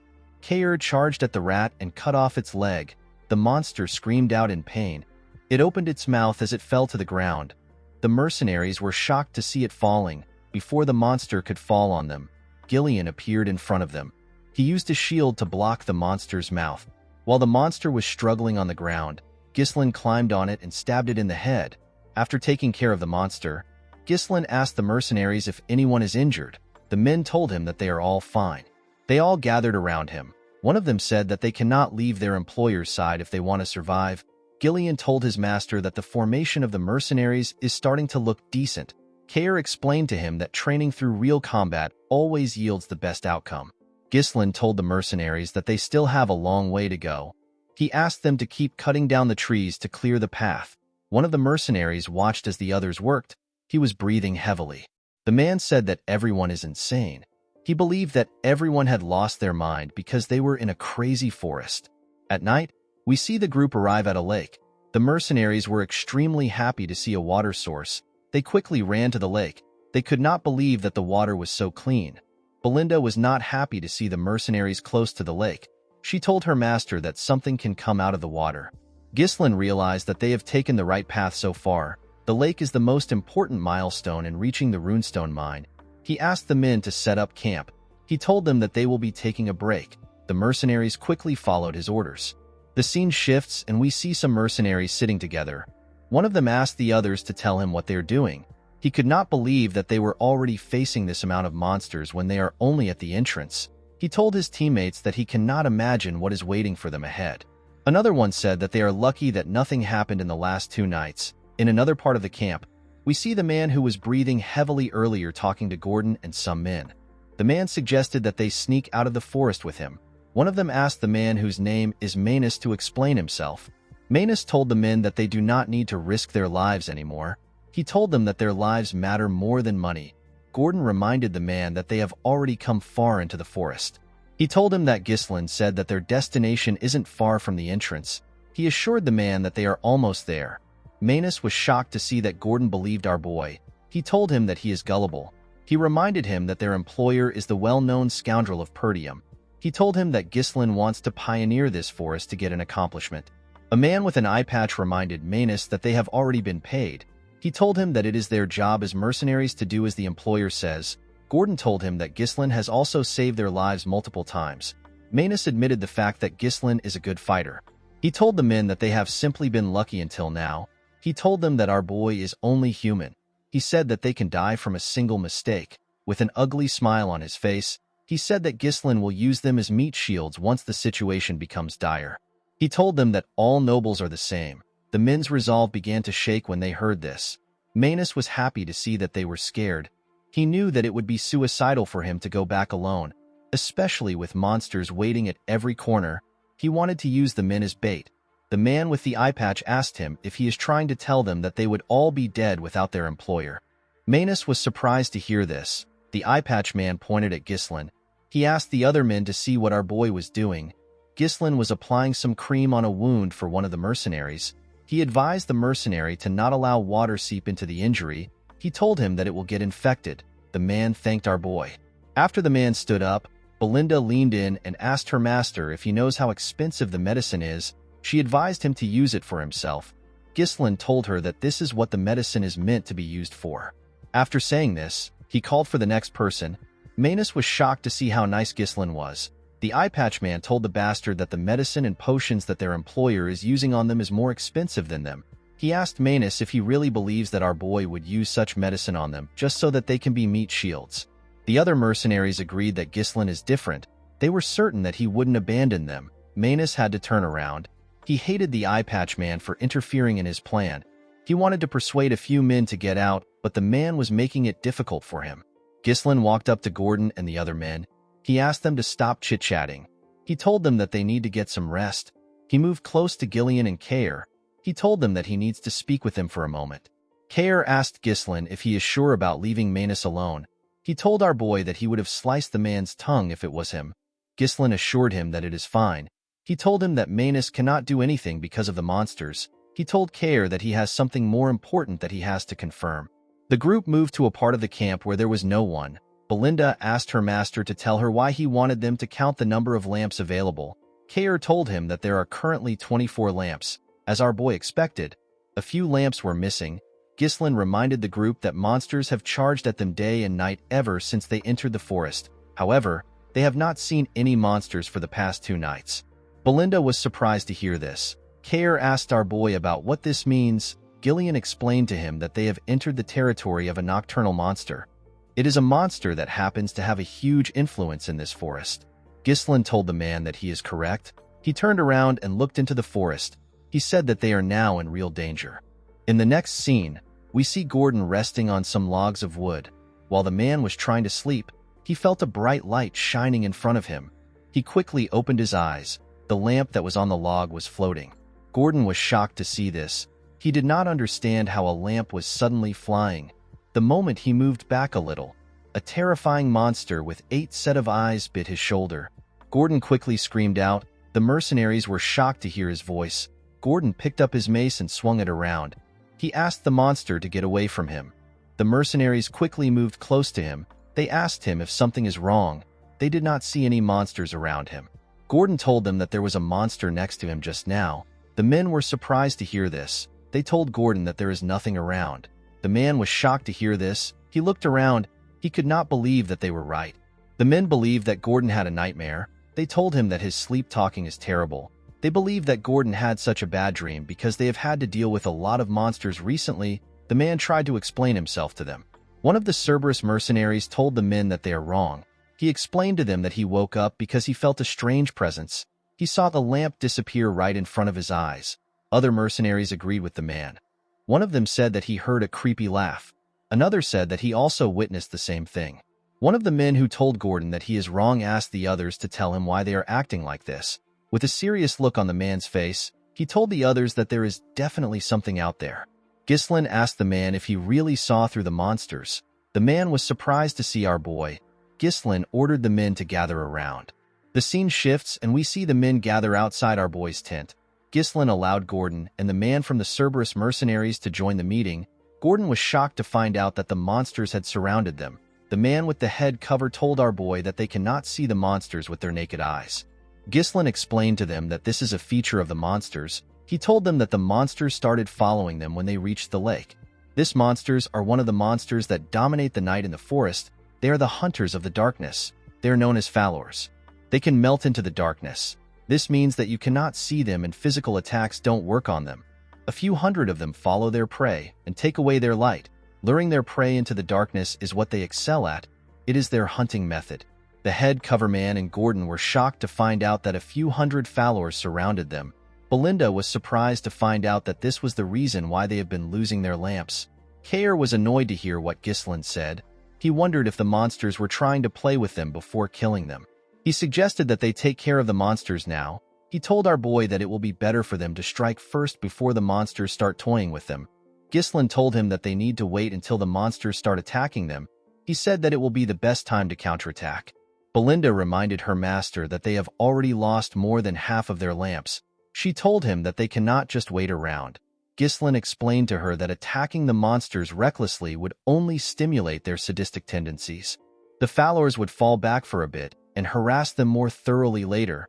He told Belinda that they would be losing their chance to wipe out all the monsters at once. Gillian was surprised to hear this. He asked his master if there is a way to achieve this against hundreds of invisible monsters.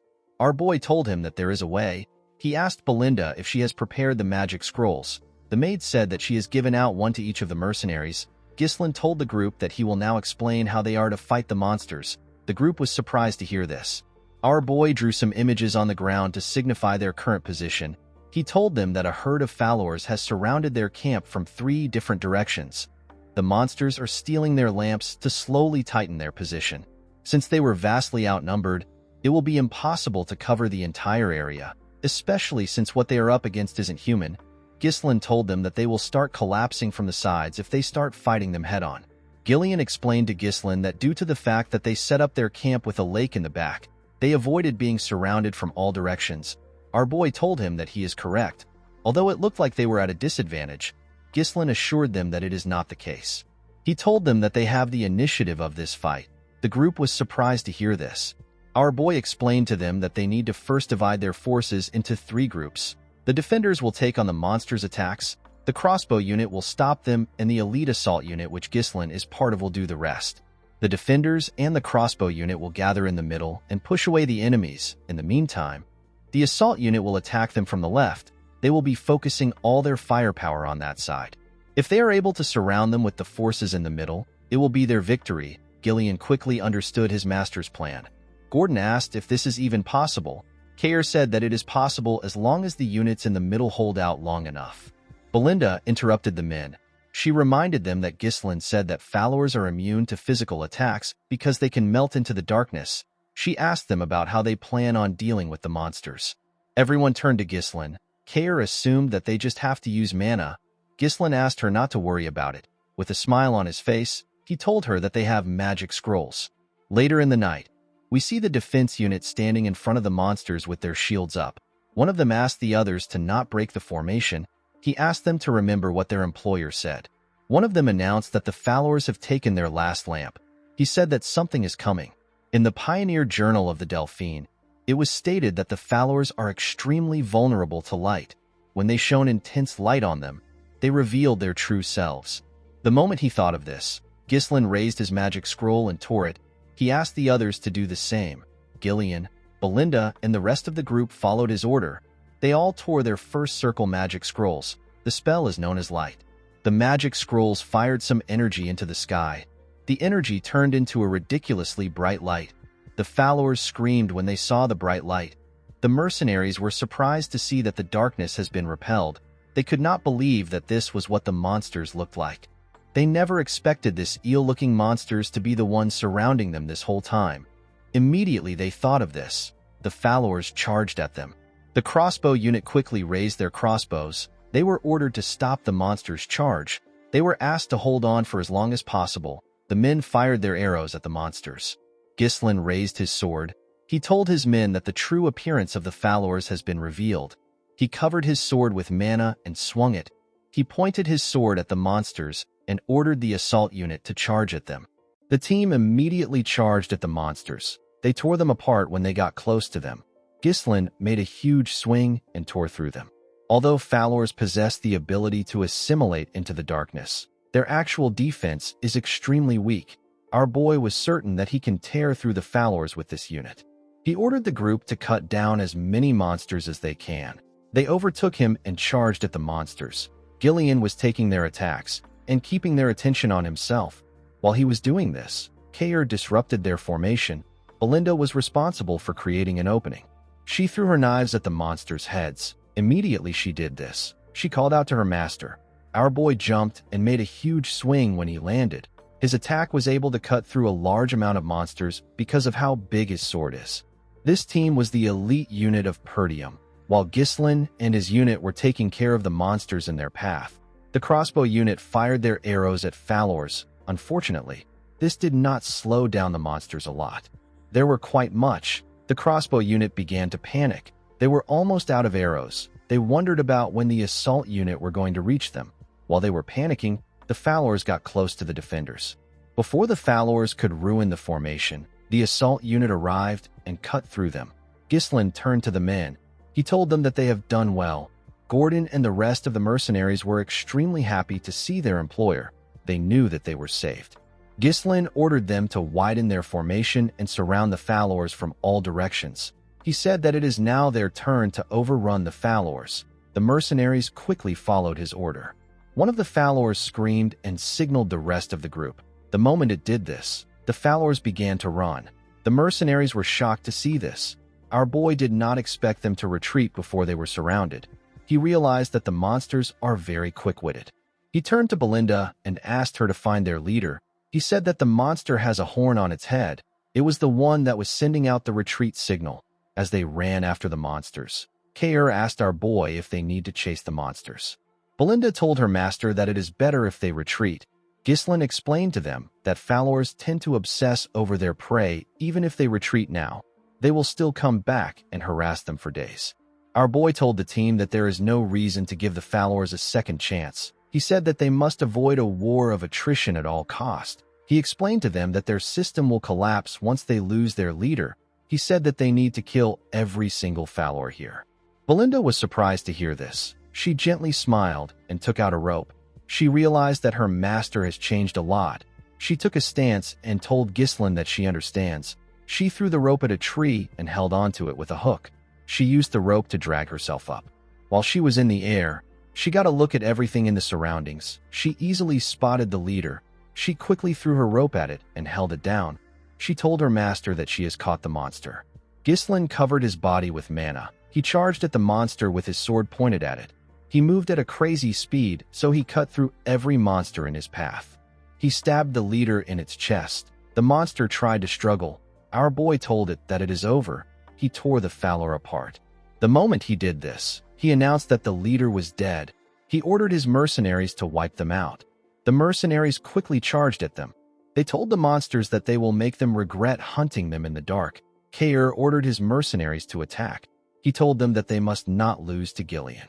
At sunrise, we see Ghislain kill the last monster.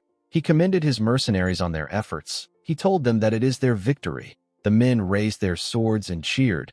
They could not believe that they survived and won the fight. Belinda quickly ran to our boy. She asked him if he is hurt anywhere. Gillian commended his master on his efforts. Ghislain told them that they all did well. He asked Belinda to do a head count. He ordered Kair to gather his mercenaries. He said that he needs the men to go with him and Gillian to spread the corpses of the Fowlers around the camp. Kair was surprised to hear this. He asked Ghislain if this has some sort of effect. Our boy explained to him that the smell of the corpses will chase away the other monsters. Fowlers are one of the monsters that are at the top of the food pyramid at the forest entrance. Gillian referred to Kair as Kid and told him that the corpses will make the camp safer. Kair was annoyed to hear this. He took a stance and asked Gillian if he wants to settle their issues now. It has now been 10 days since the group entered the Forest of Beasts. Now that the Fowlers have been exterminated, the group has successfully eliminated all sources of danger from their planned route. The only thing left was to mine the rune stones. Ghislain took a look at the mountains. He wondered if the danger was really over. While he was thinking, Belinda told him that she is done with the head count. She revealed to him that there are 42 people from the Cerberus mercenaries and 126 people from the contract mercenaries. They lost 3 people.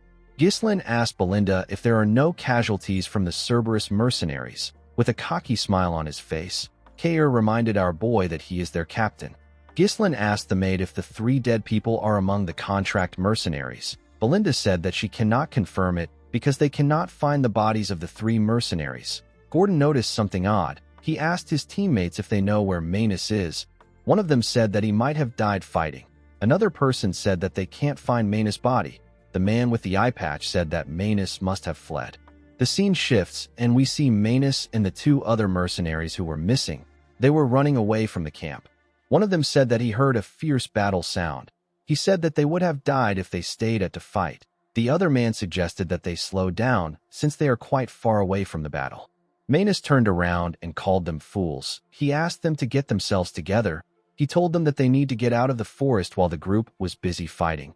He asked them to keep running if they want to leave. The moment he said this, he noticed that the men stopped moving. He moved close to them and asked them if they are deaf. The men began to tremble. One of the men pointed up and asked Manus to look behind him. When the idiot turned around, he saw a terrifying beast. He did not know what he was looking at. In the next scene, we see a ridiculously huge snake on the rune stones. The snake had a large amount of bones in front of it. It opened its mouth and let out something. It dropped the bodies of Manus and the stupid men on the bones.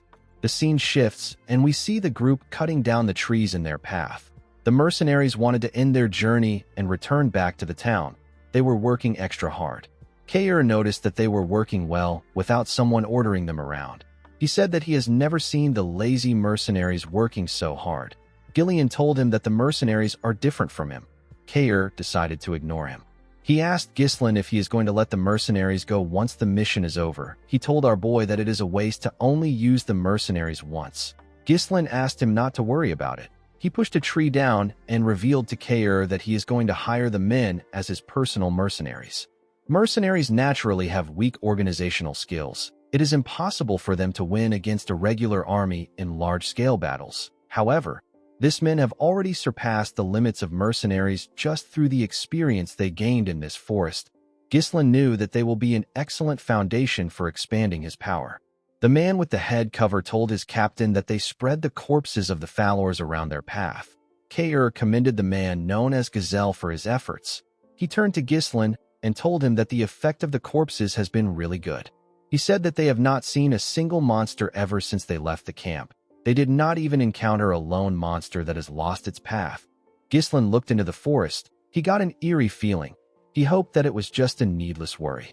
While he was looking around, Belinda jumps down from a tree. She called out to him. Ghislain asked her if she saw anything up ahead. With a bright smile on her face, Belinda said that she did. Ghislain was shocked to hear what she found. He turned around and ordered the mercenaries to pave the path with all their might. They all accepted his orders. As they moved closer to their destination, they saw a bright light through the trees. When they walked out of the woods, they saw something shocking. The mercenaries were shocked to see what was in front of them. With a confident look on his face, Ghislain told them that this is the reason why they started the expedition. He told them that they came for the highest quality runestone mine.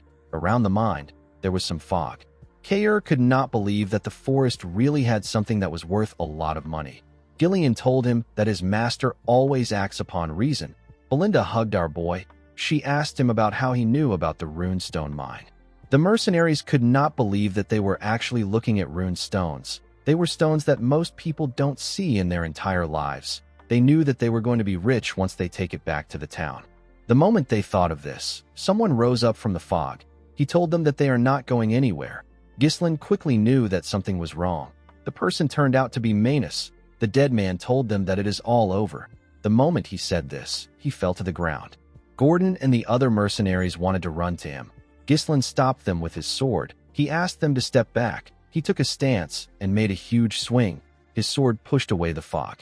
The men were able to see the bones of the monsters and humans. They were shocked to see the amount of corpses that were there. They wondered about what happened there. Kair, Belinda, and Gillian quickly grabbed their weapons. They called out to our boy. Ghislain told them that they cannot mine the rune stones for free due to the amount of bones. Our boy was able to tell that this was the nest of a high-class monster. Since some corpses are yet to be corroded, the monster must still be staying there. Ghislain was not able to figure it out immediately because the harmful gases from the corpses were mixed in with the fog.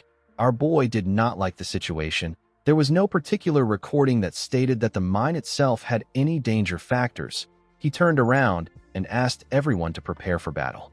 Immediately he said this. He saw something on the rune stones. He saw the python. The monster quickly charged at them. Ghislain ordered everyone to scatter. He charged at the python. He dodged its mouth by going above it and made a slash on its head. When he landed on its body, he covered his sword with mana and charged at its head. He pushed his sword into its head. Unfortunately, it barely damaged the monster. Gillian and Kair were shocked to see this. They could not believe that Ghislain only left a scratch on the python even after using many. Kair had never seen such scales. The monster tried to push Ghislain down. Our boy jumped off its head. While he was in the air, the snake fired its venom at him. Ghislain could tell that its venom is extremely poisonous. He turned around and used his coat to block the attack. The venom melted it. Before our boy could get in a good position, the snake charged at him with its tail. Ghislain used his sword to stand his ground. He tried to push the tail back. Unfortunately, the monster was much stronger. It pushed him into the ground. Belinda quickly called out to our boy. The snake spread its body around the group. The men quickly realized that it was trying to squash them. Before the monster was able to crush them, Gillian, Belinda, and Kair saved them. They were trying to save as many men as they could. As the group struggled to put themselves together, they called out to Ghislain. They wondered about where he was. Our boy was standing on top of the bones. Now that he had seen the monster with his own eyes, his bad feeling went away. He knew that this monster is the master of the runestone mine. It is known as the blood python. It is one of the monsters he considered impossible to hunt down in this expedition. Ghislain didn't think that he would have to face the monster because it lives in the deepest part of the forest. Our boy knew that the chances of them winning against this monster is very low. It would be best for them to retreat for now and come back prepared next time. However, our boy had no time for delays. He believes that everything he has done up until now will become meaningless if he gives up now. A bright light shined from his chest, and he took a stance. He asked the monster to not get in his way. He said that he has too many things on his back. Ghislain opened his third core after saying this. The blood python turned to him and charged at him. Our boy managed to block its head and landed a cut on it. Before letting the monster go back up, he landed a cut in its eye. The moment he did this, the blood python used its tail to attack him. Ghislain quickly used his sword to shield himself from the crushing weight of the monster. He managed to push the tail back. However, the monster did not stop attacking him. It used its tail to aggressively attack our boy. Ghislain managed to block off the attacks. Even when winning is unlikely, there are battles that one must not avoid. This is the definition of responsibility. Kair, Belinda, and Gillian watched as their master fought for their lives. Ghislain jumped and landed a cut on the python's mouth. Our boy knew that this was the time for him to fulfill his responsibility. When he landed, he took a deep breath and took a look at the monster. He realized that the blood python was not showing any signs of faltering. This was a problem for him because unleashing the third core for a long period of time is too risky. Ghislain realized that his mana will be depleted before he can kill the blood python. The moment he thought of this, the group ran to him. They quickly covered him. Belinda asked him if he is all right. She asked him to escape to safety. She said that they can hold the monster down. Ghislain asked everyone to leave there. They were all shocked to hear this.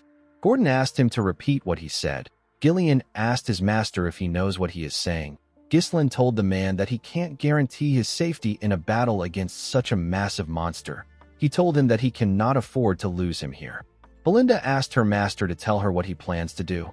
Our boy said that he will defeat the monster here. Belinda knew that her master has shown her amazing things before today, but she did not understand why he was going this far. While they were talking, the blood python fired its venom at them. Ghislain ordered them to leave quickly. The mercenaries ran. However, they did not run away. They ran to protect their employer with their shields. Our boy was shocked to see this. The men begged him to allow them fight with him. The eye patch man told our boy that they have never met an employer like him. Gordon reminded him that he has saved their lives many times. Kair told him that the treasure will be theirs once the python is gone. Belinda told her master that it is impossible for her to leave him behind. She took out her knives and a dagger. Gillian told Ghislain that they will draw the python's attention and create an opening. Our boy was surprised to hear this. With a smile on his face, Gillian asked Ghislain to trust them since they trusted him. Our boy informed them that the monster is massive and it has a lethal venom. Its extremely sturdy crimson scales will deflect even blades imbued with mana.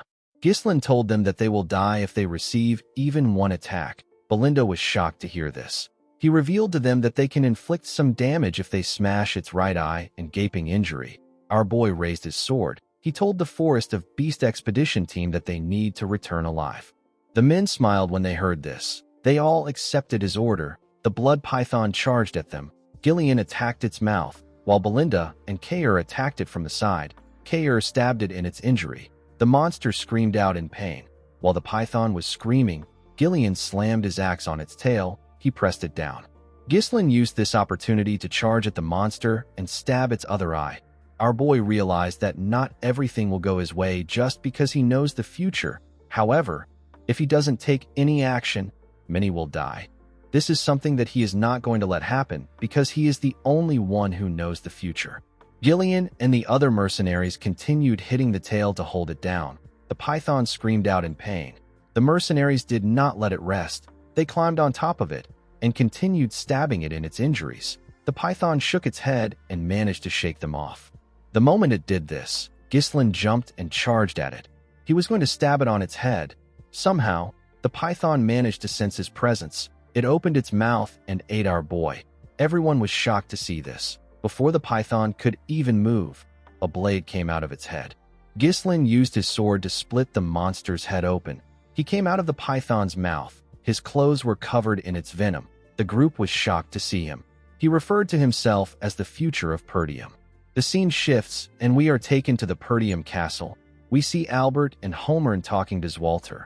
Albert slammed his hand on the table and told his lord that Ghislain has committed a serious crime. He could not believe that our boy ignored his father's order and went into the forest. Holmern asked Albert to calm down. Albert said that he always knew that Ghislain acts unruly. He told the count that our boy thinks that he is the lord of the land because of his long absence. Holmern asked Albert to not get worked up by the issue. He reminded him that it has already been 2 weeks since Ghislain entered the forest. He said that they could have stopped our boy if Scovin had not made a false report. The general administrator did not understand why Scovin would help Ghislain.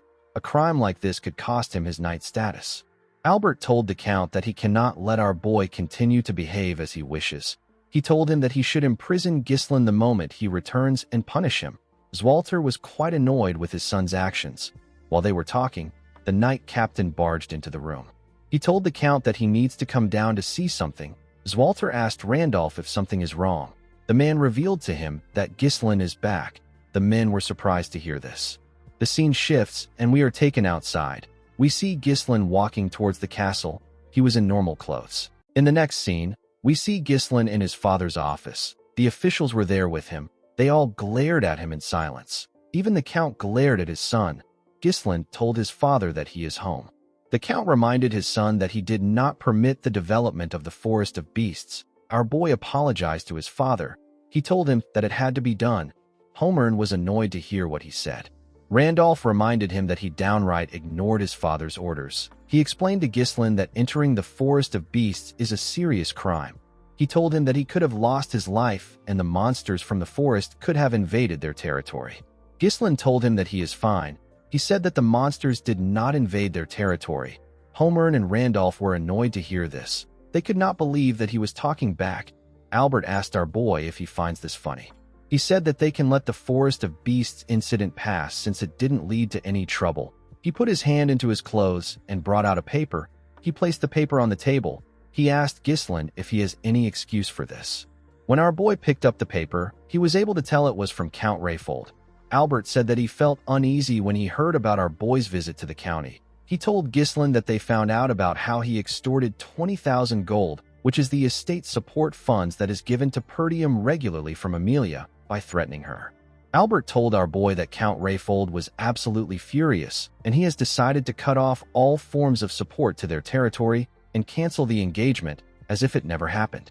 The treasurer told Ghislain that this will negatively affect their entire land. Ghislain was surprised to see a letter written by Count Rayfold who doesn't get along with Amelia well. The letter did not seem to be fabricated. Our boy knew that it isn't difficult for Amelia to pull this off by manipulating the Count's money-driven mindset. The only thing Ghislain did not expect was that Amelia was willing to join hands with her enemies just to screw him over. This means that she will stop at nothing to get what she wants. Our boy had a feeling that the assassins weren't going to be the end of things. Unfortunately for him, he no longer has a leverage over the girl. If he was to reveal the secret deal with the Duke and the merchant guild that she controls, everything he will say will be dismissed as nonsense meant to cover up the incident. Ghislain realized that he would be tied down in the territory if he had been a little late. He became more certain that time was not on his side. Albert asked Ghislain to say something. Homern told our boy that they are in an urgent situation. He said that they need to ask him to return the money first. Randolph said that the 20,000 gold will be enough to run the entire night order for months. Ghislain revealed to them that he has used it all. He said that he used it for the development of the Forest of Beasts. The room became silent. Albert asked him if he wasted the entire money on a useless forest filled with monsters. Our boy apologized to the man. He said that he doesn't have much to say about the Rayfold incident. Randolph grabbed Ghislain's shirt. He called him a stupid little brat. He reminded him that he is supposed to be the successor of the land. He could not believe that Ghislain sold the future of their land with his own hands. Homern told Ghislain that he is no longer the young lord of their land. He said that he is now a filthy criminal. He asked Randolph to tie him down and throw him in a cell. Ghislain asked the man not to worry. He said that they will receive support funds from him. He told him that he will also add the 20,000 gold. The Count asked him to explain what he means. Our boy called out to Belinda. The woman entered the room with a box. Ghislain told the men that he won't have started the development if he wasn't going to bring anything back. Belinda opened the box and showed the men the runestones. Ghislain revealed to them that these are the highest quality runestones. Albert was surprised to see the runestones. Homern held one of the runestones. He asked our boy to tell him where he got such a valuable thing.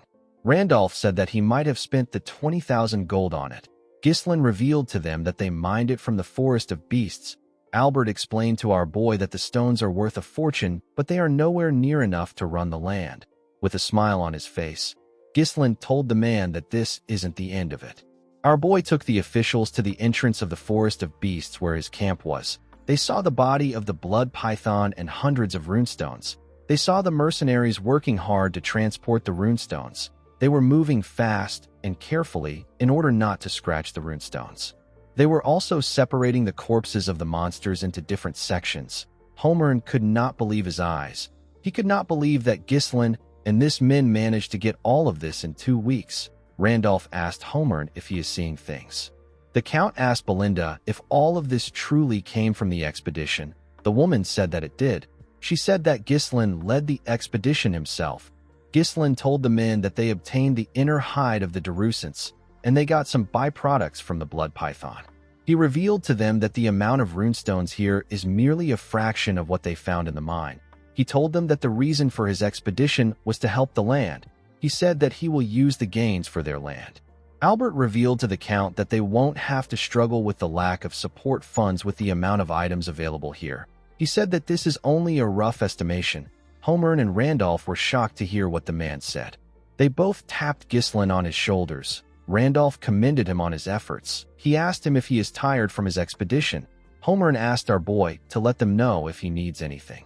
Ghislain revealed to the men that he has a few conditions for the support funds. Randolph was shocked to hear this. He asked them to release Scovin and Ricardo. He said that they were just following his orders. He told them that they have to continue to prohibit civilian access to the Forest of Beasts just as they have done so far. He said that unnecessary rumors can spread and it can cause needless trouble. Holmern believed that this was reasonable enough. For his last condition, Ghislain told the men that he will take care of recruiting and managing the mercenaries and security forces by himself. He said that having interference every time he moves troops within the territory would be a waste of time. The general administrator asked him if he intends on maintaining a private army. Randolph was against this idea. He told our boy that they do not know what he is plotting. Albert told Ghislain that he seems to have misunderstood something. He said that he will explain it to him. He told our boy that he is currently in a position where he should be begging for forgiveness. He told Ghislain that he sounds as if he is saying that he will do as he pleases, so they should stay out of his way. Ghislain told the man that this is a misunderstanding. He said that he is simply laying out the conditions necessary for him to provide financial support to Perdium in place of Rayfold. He explained to the man that if such trivial issues were to disrupt their operations, it will also negatively affect Perdium's finances. He asked the treasurer if he is okay with this. Albert was shocked to hear this. He called out to the Count. He asked him to say something. He told him that they are currently making a deal with the future of their land. The Count was simply looking around. Kair, Gillian, and the other mercenaries came up to Ghislain. They wanted to report to him. Gillian explained to our boy that the runestone loading process is almost complete. He asked Ghislain to give the order. He said that they will be ready to move at any time. Kair revealed to him that the hides of the Darusants have been stored without any preservatives. He asked Ghislain to tell him what he plans to do with the blood python. Our boy told him that the blood python will soon be dismantled. The venom, blood, flesh, and hides will all be separated and preserved to prevent decay. Kair told him that he understands. The Count called out to Randolph.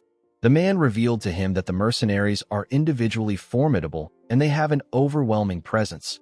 He said that he has no clue on how Ghislain could have such people under him. He said that it is just like an elite force. Zwalter moved close to his son. He commended our boy for getting such difficult mercenaries to follow his orders willingly. He told our boy that he must have put in a lot of efforts.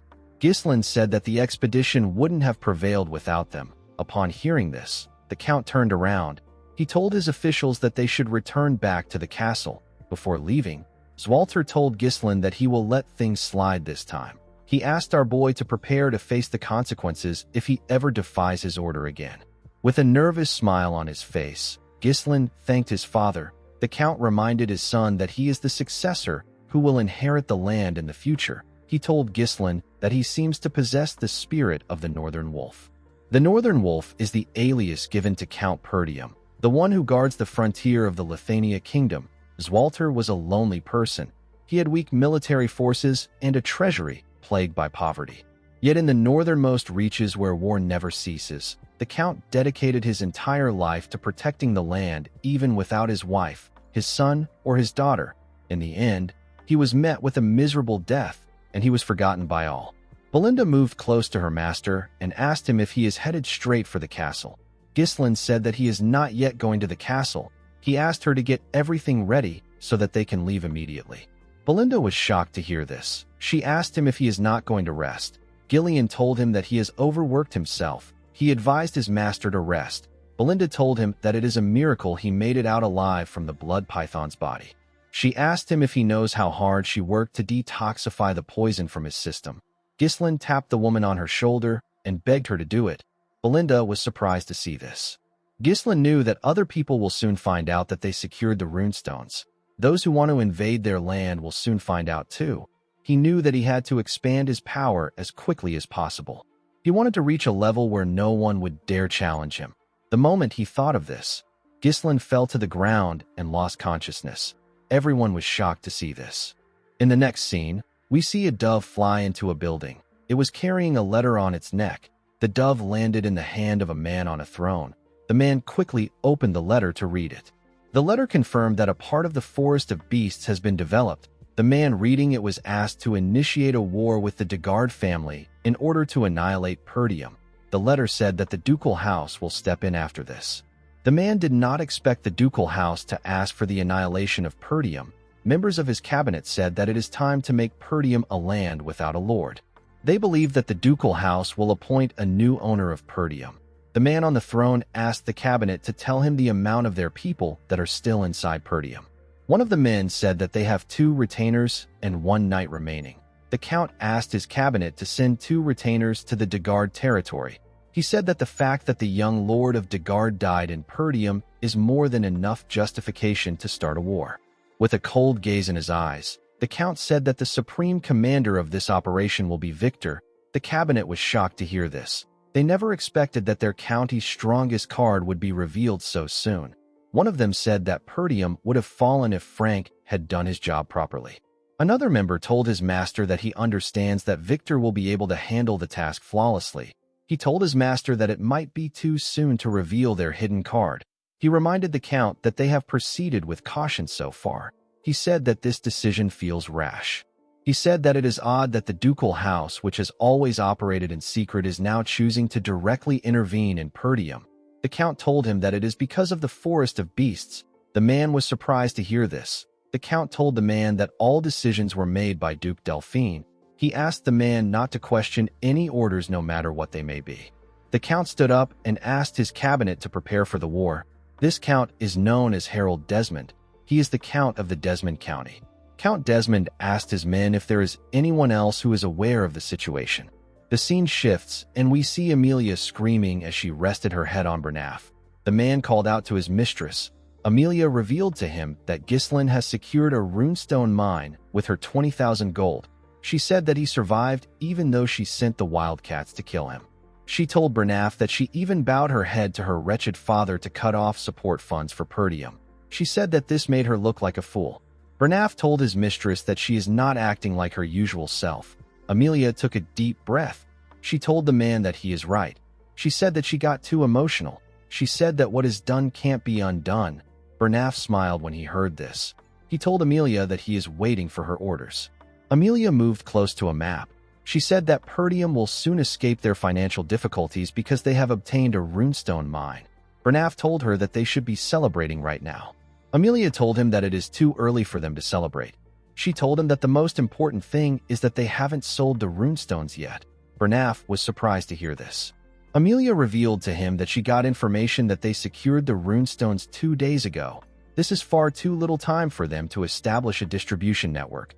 She said that they will exploit this weakness. She told Bernaf that it is obvious who they will sell to. Bernaf realized that his mistress intends on acting before they can sell the runestones. He asked her about where she wants to intervene. Amelia revealed to her knight that there is only one place in the northern region that Ghislain will sell to. She believed that our boy was going to go to the finest magic tower in the north, which is dominated by the 7th Circle Archmage. The magic tower is known as the Crimson Magic Tower.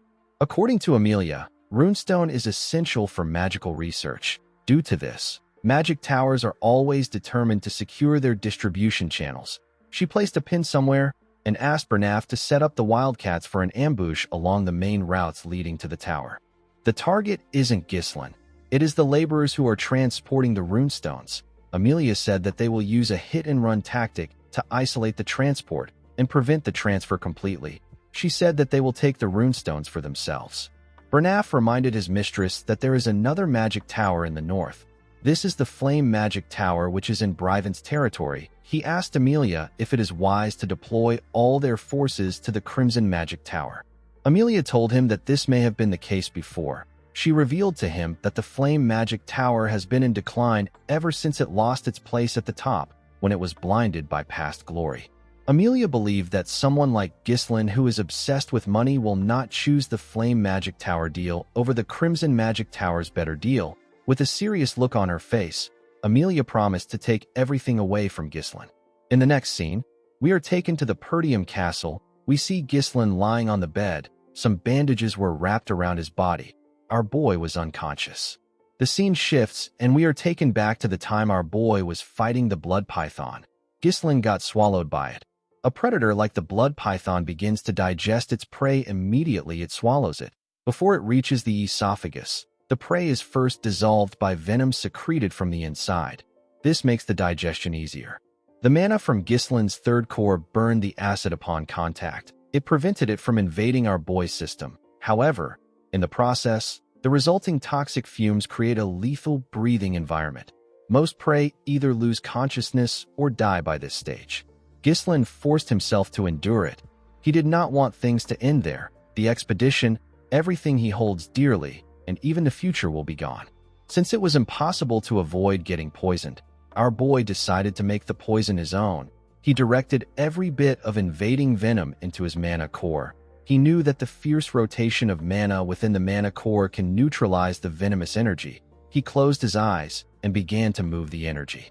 This delicate mana manipulation is something that only those who have reached the realm of superhumans can achieve. Ghislain believed that this venomous energy will serve as an alternative fuel capable of withstanding a mana explosion. The moment he thought of this, he attacked the monster. In the present, we see our boy wake up. He felt refreshed. He noticed that he was in his room. He remembered that his father forgave him. When he raised his head up, he saw Elena next to him. He was surprised to see his sister. Elena quickly hugged her brother. She informed him that he passed out for 2 whole days. She reminded him that he did not say anything before leaving, and now he passed out right after returning.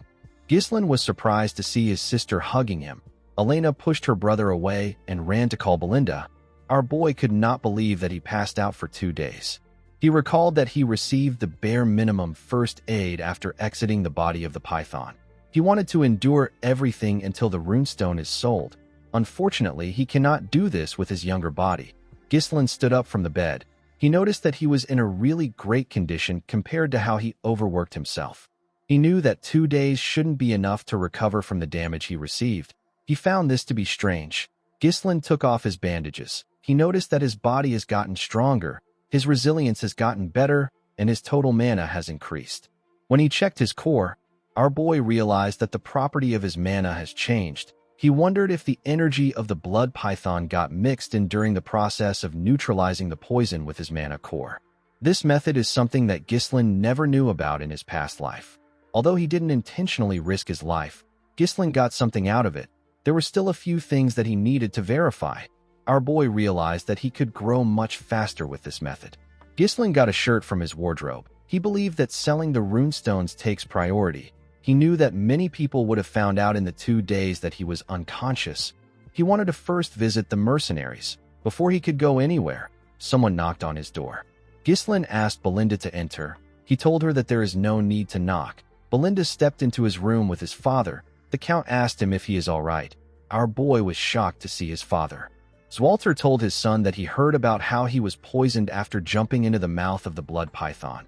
He told him that he heard it from Belinda. He asked his son if he is all right again. Ghislain told him that he is fine. The Count was relieved to hear this. Belinda quickly moved close to our boy. She touched his face and told him that she was surprised when he suddenly passed out. She asked him if he is really fine. Ghislain assured her that he is. Zwalter asked his son if he has a moment to talk. He told him that he has a request for him. Ghislain was surprised to hear this. In the next scene, we see our boy and his father on a training ground. Zwalter had taken off his armor. Everything felt a bit odd to Ghislain. This was the first time he got to have one-on-one time with his father.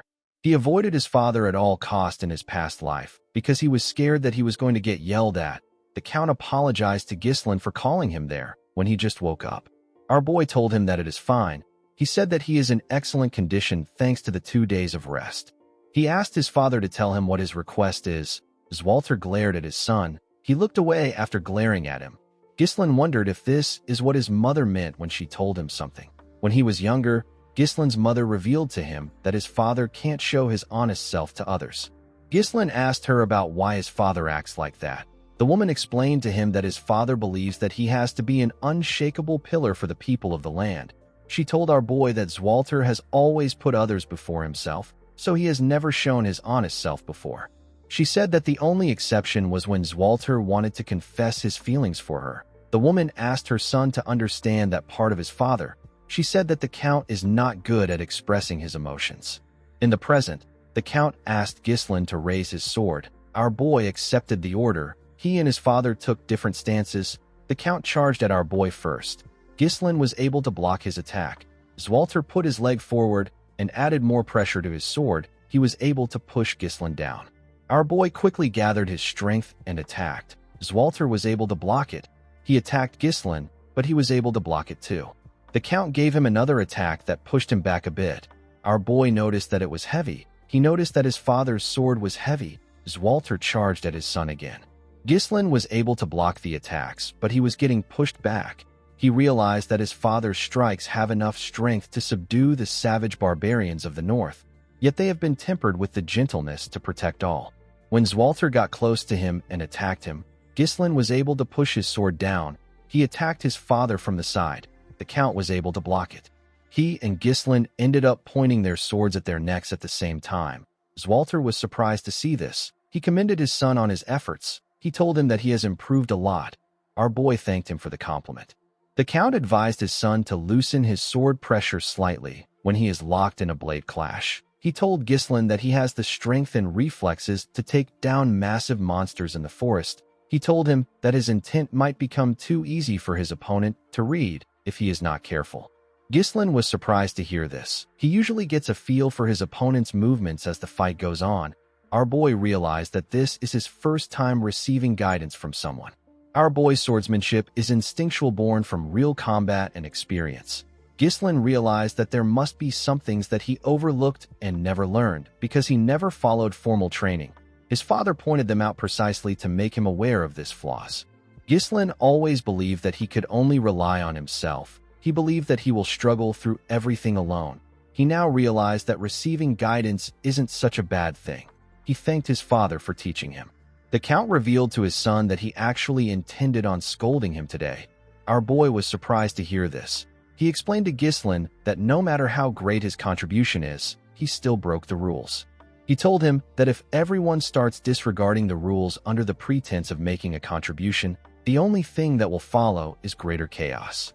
Walter told his son that he has actually changed, unlike the past incidents which he caused in his reckless pursuit of merit. Ghislain was actually looking beyond this towards something greater. The Count advised his son to keep acting the same way. He asked him to think of Perdium and those around him. He asked him to fulfill his responsibilities as a successor. After saying this, Walter walked towards the exit. Ghislain thought about his responsibilities. While he was thinking, he remembered something. He reminded his father that he said that he has a request. He told the Count that he has not yet told him what it is. Walter stopped walking when he heard this. With a nervous look on his face, he asked his son if he has some extra funds. In the next scene, we see our boy arrive at the Forest of Beasts outpost. His men were waiting for him. Ghislain smiled when he saw them line up. He asked them if they have all been well. While screaming at the top of their voices, the men said that they are good. Gillian asked his master if he has gotten better. Kair told him that he is looking much healthier now. Ghislain apologized to them for making them wait so long. He asked Gillian about how Rachel is. The man bowed his head. He said that he never thought a day would come when he would see her walk again. He told Ghislain that it is all thanks to him. Ghislain was happy to hear this. He told Belinda, Kair, and Gillian that he has something to tell them. With a serious look on his face, our boy revealed to them that their land is in danger right now. The three of them were shocked to hear this. They all went into a tent. Ghislain told them everything about what happened on the day Elena was attacked. He told them about how he stopped them from killing her and using her death to start a war. He also told them about how he discovered the corpse of the Degard's young lord. He also mentioned the existence of those who are eyeing Perdium. He explained to them that this people are currently surveilling them right now. He said that they have probably been active for a long time. He said that they have neither the time nor the resources to prepare for an attack. Belinda finally understood why her master was in a hurry. She said that she thought that they could catch their breath after securing the runestones. First it was the forest of beasts, and now it is war. Kair said that this land never gives him a chance to be bored. Gillian told our boy that this is the perfect time to attack Perdium. In a territory known for its weak military and poverty, the discovery of a runestone mine, which is a highly valuable resource, can change everything. Ghislain told the man that he is correct. He said that their enemies won't let them be. Belinda told our boy that he should have mentioned this earlier. She told him that they need to tell his father and the vassals. Ghislain told her that it is not yet time to do this. He explained to her that Elena's bodyguards betrayed them. He said that they could be traitors among the vassals. There is no way to confirm who is on their side, so they need to keep it to themselves. Belinda knew that our boy was right. He told them that he bought some time with Elena's survival, but now that they have found the runestone, there is no reason for their enemies to sit still. With a serious look on his face, Ghislain told them that it will be a tough fight. Everyone became silent. Kair asked our boy to order them around. He told Ghislain that staying around him has been fun so far. Gillian reminded our boy that he already swore his life to him. He promised to fight with him until the very end. Belinda told him that no one is going to protect him if she is not around. Ghislain smiled when he heard this. The biggest enemy of Perdium is Duke Delphine, as well as Count Desmond and Amelia, who are taking orders from him. Ghislain promised to not let things go as they planned. He told the group that they will now head to the Flame Magic Tower. Kair was happy to hear that they were finally going to sell the runestones. He said that they will be rich. Belinda asked her master if he is certain. She told him that the Crimson Magic Tower is closer to them, and they will probably pay them a higher amount. Ghislain explained to her that the Flame Magic Tower will cause less friction. Gillian told him that he is right. He explained to them that when transporting high-value goods, unwanted guests are bound to appear. Since their payload is filled with runestones, staying one step ahead of the enemy is the only rational course of action. Belinda realized that they could be ambushed like last time. Ever since Delmuth of the Crimson Magic Tower ascended to a 7th Circle Archmage and made his name known, the Flame Magic Tower has been on a downward spiral. Ghislain knew that it will be more profitable for them to sell the runestones to the Crimson Magic Tower, which is the greatest in the north. The Flame Magic Tower is making its own efforts, but it won't be easy for them to return to their former glory. Yet, despite all this, Ghislain still chose to head for the Flame Magic Tower for his own reasons. Our boy wanted to meet someone. The scene shifts, and we are taken to the Flame Magic Tower. We are shown its amazing and luxurious buildings. Inside the tower, we see a girl surrounded by books shaking. She called out to someone known as Professor Renato. She asked about when the light that he mentioned will come for her. In the next scene, we see Ghislain and his group arrive in the Brivant territory. They saw the huge tower of the Flame Magic Tower in the land. Gordon was surprised to see how huge the tower was. The man with the eye patch said that he has only heard about the tower before. He said that he has never been here before. Just from looking around, the mercenaries could tell that the quality of life was much different here than in Perdium. The territory had magnificent buildings and beautiful carriages. The mercenaries saw a large amount of magic scrolls. They also saw some mages using their magic to tile the road. They had never seen magic used in such manner. The mages were annoyed to see that the mercenaries were staring at them. They activated a different spell and used it to cover themselves. The spell made them invisible. The mercenaries were shocked to see this. They could not believe that the mages disappeared in broad daylight. Ghislain explained to them that the mages used a spell to conceal their presence. He told them that the mages don't welcome them. Kair called the men idiots. He asked them to stop fooling around. Belinda was also surprised to see how big the magic tower is. Even though they were pushed down from the top spot, their magic tower was still amazing.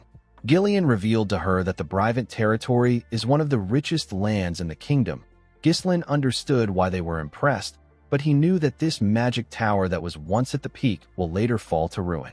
When they arrived at the gates of the tower, Kair said that he can't even see the top of the tower even though he is so close to it. Belinda looked around. She asked about where the gatekeepers were. Only armors were lying at the entrance. The moment she asked this question, someone at the top of the gates raised his hand and asked them to stop. Immediately he said this. He and his partner used their magic to raise the armors up and make them take a stance. The armors were holding huge axes. The mage announced that nobody can just enter the magic tower. He asked them to reveal their identity and state their business. Belinda was surprised to see that they control the armors like puppets. Kair could not believe that the mages couldn't come down to greet them. Gillian stepped down from his horse and introduced his master as the young Lord of Perdium. He asked them to bring their trade officer. He told them that they have some fine goods to sell. With an arrogant look on his face, the mage told Gillian that they are not buying anything. Belinda was annoyed to hear this. She told the man that he has not even looked at their product. The man said that Perdium is the beggar land in the north. He said that anything from Perdium is probably just low-rank monster materials or garbage potions. He told them that it is a waste of time to deal with them. He and his partner made the puppets point their axes at them. The man asked the group to get lost. Belinda was annoyed to hear that he called them beggars. She asked him to come down and say it to her face. Gillian asked our boy about what they should do. Ghislain asked the mage if he really wants them to leave. He showed him a small piece of runestone and told him that he should know what it is if he is a mage. The man was surprised to hear this. He took a look at our boy's hand. He was shocked to see him holding a runestone. He looked at the large amount of carts behind them. He realized that the carts have runestones inside. With a smile on his face, Ghislain asked the mage if he is still not buying. The scene shifts, and we see our boy and Belinda inside the tower. The trade officer and the mage bowed their heads to them. The trade officer apologized for their rudeness. He introduced himself as Sylvain. He asked them to tell him if they need anything. Ghislain told the man that they brought a lot of runestones. He said that he needs someone who will take responsibility until the very end of the deal. He told him that he needs to meet the tower master. Sylvain was surprised to hear this. He quickly agreed to Ghislain's request. He told him that they need to inform him first. He ordered the guard to guide our boy and Belinda to the reception. The man accepted the order. Belinda told him that this is how he should have acted in the first place instead of mocking them. The man could not say anything. On their way to the reception, they heard a loud sound. Ghislain asked the man if something is wrong. The man asked him not to pay attention to it. He told him that it is common during magic research. On the other side of the hall, we see 3 mages open a door and let out smoke from a room. We see the beautiful girl from earlier on the ground. The leader of the mages reminded the girl that he asked her to never set foot into the laboratory again. With a smile on his face, he told the girl that she is taking up space in the laboratory for no reason since she cannot use magic. He asked her if it is smart to ignore him, who is the future tower master of the magic tower and a third circle mage. Alfoy's friends wondered why her teacher brought her to the tower. The blonde boy next to him told the girl that she should be grateful that the tower master gave her a place to sleep. The girl said that she also has a right to use the laboratory because she is a mage. Alfoy told her that they will treat her like a mage. He used his wand to gather fire in his hand. He told the girl that she should be able to use a defensive spell to deal with this basic offensive spell. With a smile on his face, he asked the girl to try and block the attack. The moment he said this, he fired the first circle magic known as Fire Sling at the girl. She quickly raised her hand. She screamed out defense, but nothing happened. She quickly used her hand to cover her face. Fortunately for her, Ghislain appeared out of nowhere and used his sword to cut through the attack. The boys were surprised to see this. Ghislain asked the idiot if this kind of behavior is what is called magic research in the Flame Magic Tower. The scene shifts, and we are taken to the Tower Master's meeting room. We see the Tower Master, whose name is Hubert, telling the elders of the tower that they are running low on runestone. He wondered about how they reached this point. He said that the gap between them and the Crimson Magic Tower will continue to get wider. He reminded them that he has been telling them to get runestone.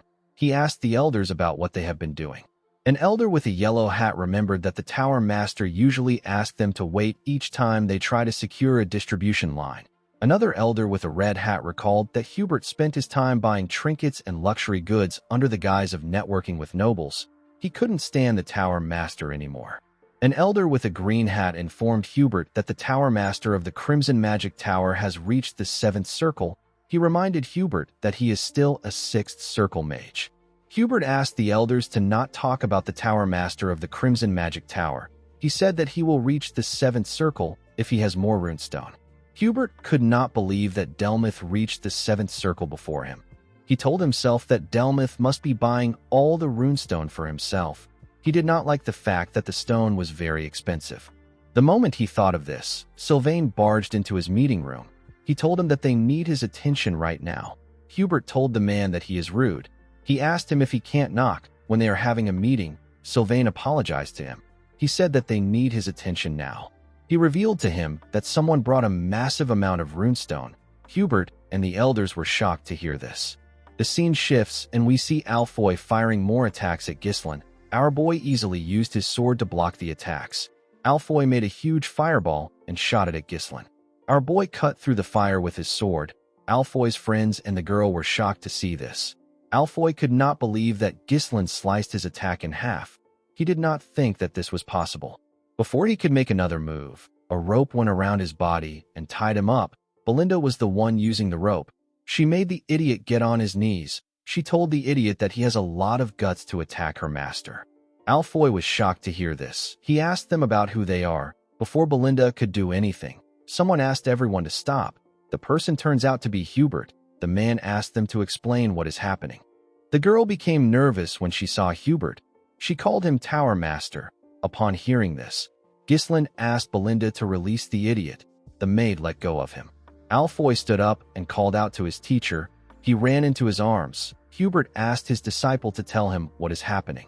Alfoy told his teacher that Ghislain and Belinda are intruders. He said that he was trying to make sure that the girl whose name is Vanessa doesn't enter the laboratory again, but Ghislain and Belinda attacked him.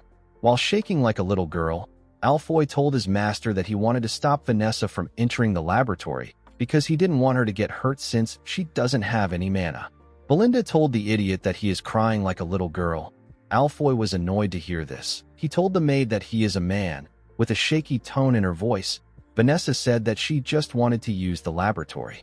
Upon hearing this, Ghislain became certain that she is the one he is looking for. This girl will later be known as the Red Nightmare. Our boy was surprised to see that this is what she was like before she became a total nightmare. Hubert took out his wand and gathered fire in his hand. He was annoyed to hear that they tried to harm his student after intruding into the magic tower. He told our boy that he will burn him into a crisp. Belinda asked her master about what they should do. She said that the man looks a little dangerous. Our boy moved forward and placed his hand on his chest. He introduced himself as the heir of the Perdium family. He said that he came to sell runestone to them. Hubert was shocked to hear this. He could not believe that he was looking at his guest. Alfoy was shocked to hear that Ghislain had runestones. He could not believe it. Our boy told Hubert that the runestone is at the front of the castle. He asked him if he will like to see it for himself. When Hubert and the elders arrived at the front, they saw several carts containing runestone. They were all shocked to see the amount of runestone that Ghislain had. An elder with a red hat wondered about where our boy got it from. An elder with a yellow hat told the tower master that there are more than 10 cartful of runestone. He asked him about what he wants to do. Hubert did not respond to him. The man cheered like a little girl. He did not expect to get this amount of runestone. He knew that this was a once-in-a-lifetime opportunity. He believed that he will be able to crush the Crimson Magic Tower with this runestone. Hubert actually cheered in his imagination. He didn't want to lose his cool in front of the elders. He put himself together and told Ghislain that the quality doesn't seem very good. Kair was annoyed to hear this. He grabbed his sword. He could not believe that Hubert was spouting nonsense after they worked hard to mine the stones. Vanessa was surprised to hear this. She said that one cart should last them for some weeks. Hubert was annoyed to hear this. He could not believe that she was talking at this moment. He told her that she doesn't know anything. He ordered her to get inside. As he watched Vanessa walk into the tower, he cursed a man named Renato for leaving Vanessa with him. He believed that the girl should have the ability to read the room even if she doesn't have talent. He turned to the elders and carefully winked at them. He asked them if they agree with Vanessa. The elders immediately understood what he was trying to tell them. The green hat elder picked up one of the stones and said that the quality is not very good. The yellow hat elder said that runestone from a poor territory has a possibility of being fake. Belinda was annoyed to hear this. She asked the old idiots if they know how hard her master worked to get them. The yellow hat elder said that their efforts is not his business. He asked Belinda if she knows how many scammers there are today. The Green Hat Elder said that they can't judge solely on what the seller says. Ghislain told them that he believes that they don't want to buy his product. The elders were shocked to hear this. Our boy turned around. He said that the flame magic tower doesn't need it. He said that they can sell it somewhere else. Hubert panicked when he saw this. He quickly asked them to wait. He turned to the elders and signaled them. The Blue Hat Elder told Hubert that they will take the carts off his hands since he went through so much trouble to bring them there. He said that he doesn't want Ghislain to leave empty-handed after coming so far. He begged Hubert to show them some mercy. The Tower Master decided to play the role of Messiah. He told the Blue Hat Elder that he will do it since the elders agreed on it. With a smile on his face, he told Ghislain that he will buy all of them out of the generosity of his heart. He said that he has to buy it below the market price. Ghislain told him that he is misunderstanding something. He asked Kair to take all the carts back except one. With a smile on his face, our boy told the mercenary that they only planned on selling one cart. Hubert and the elders were shocked to hear this. With an evil smile on Kair's face, he apologized to Ghislain. He said that he forgot about this. Kair ordered the men to take the carts away. The mercenaries immediately began to move. Hubert quickly moved close to Ghislain. He asked him about what he is doing. Our boy apologized to him for the confusion. He said that his subordinates made a mistake and brought too much goods. He told Hubert that their actual destination is the Crimson Magic Tower. He said that they just need some money for their trip. Hubert became annoyed when he heard about the Crimson Magic Tower. He quickly changed his expression. He told Ghislain that he was just joking around so that their first meeting wouldn't be too awkward. He asked our boy to follow him inside for a little chat. The elders were disappointed when they heard this. They could not believe that he quickly stopped bluffing. With a smile on his face, our boy told him that a meeting will be fine. The scene shifts and we see everyone inside the meeting room. Hubert introduced the old men as the elders of the tower. He said that they are all fifth circle mages. Ghislain said that this is impressive. He said that this is expected from the second strongest in the northern region. Hubert told our boy that he has heard some strange rumors that are not true. He said that the Flame Magic Tower is still the strongest magic tower in the northern region. Ghislain told him that it is not important. Belinda was surprised to see how her master spoke. She wondered if he is trying to piss Hubert off. Kair liked what he was seeing. Gillian told the woman that their master definitely has a plan. Hubert asked Ghislain about the amount he wants to sell it for. He told him that he won't get a better deal than what he will get here if he tried to sell it to anyone else. Ghislain raised his hand and told Hubert that he wants double the market price. Hubert and the elders were shocked to hear this. They believed that our boy was just too naive to understand how the world works. Hubert told Ghislain that this isn't how negotiations work. He explained to him that it is about both parties making a compromise. He told Ghislain that he can't just make a one-sided decision. Our boy told him that he simply felt like he needed to get double the market price from the Flame Magic Tower. The elders were annoyed to hear this. They told Ghislain that he shouldn't joke in a place like this. They asked him if he is mocking them. With a serious look on his face, Hubert asked Ghislain to watch himself. He told him that he gets angry when he sees clueless brats flailing in a world that they don't understand. He told Ghislain that he understands that he makes mistakes because he is still young. He said that he will show him mercy once out of generosity. He asked our boy to take the negotiation seriously. He told him that he will give him a little extra on top of the market price. He asked our boy to sell to them. Ghislain stood up when he heard this. Hubert was surprised to see this. He asked him about why he stood up. Ghislain told him that he doesn't seem interested in buying them. He said that double is actually a discount. He told the Tower Master that he will simply go to the Crimson Magic Tower. The moment Ghislain turned around, Hubert panicked and called out to him. He asked him about why he is in a rush. He said that he was simply upset. He asked our boy to sit down and chat a little longer with them. Ghislain smiled when he heard this. Hubert told our boy that he has guts. He said that they will take the runestone for double the market price because they are the first people he visited. Our boy smiled and agreed to Hubert's offer. The Tower Master became relieved. Ghislain revealed to him that the double price is just for one cart. The elders and Hubert were surprised to hear this. The Tower Master told our boy that he needs to sell everything he brought to them. Ghislain explained to him that he can sell the rest of the runestone for triple the market price if he tells the Crimson Magic Tower that he sold it to them for double the price. He asked Hubert to tell him why he would sell everything here. The Tower Master was annoyed to hear this. He told Ghislain that there is a limit to how much they can let him joke around. Ghislaine stood up and told Hubert goodbye. The moment he saw this, the Tower Master panicked. He quickly accepted our boy's offer to buy at triple the price. Ghislaine smiled and sat down. He said that this is what he expected from the greatest magic tower in the north. Hubert stood up and asked our boy to wait there. He said that he wants to get the money immediately. The elders were shocked to hear this. They did not expect their Tower Master to panic this much. The Tower Master couldn't believe that a sixth circle mage like him was getting played by a country bumpkin. He didn't understand why he was buying into this nonsense. He had no choice but to buy them since they were currently experiencing a shortage of runestone.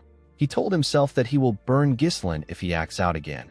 Before Hubert could take a step forward, Ghislaine called out to him. He told him that he has not finished stating his conditions. The Tower Master turned around out of anger. He asked our boy to tell him what he wants. With a serious look on his face, Ghislaine told the Tower Master that he wants him to give Vanessa to him. Hubert was shocked to hear this. He asked him if he really wants the girl. Ghislaine revealed to him that he intends on making her his exclusive mage. The scene shifts, and we are taken to the past. We see an older Ghislaine roasting some meat on his sword. His comrade was next to him. The man had a hook in his right hand. Ghislaine told the man that the meat is burning.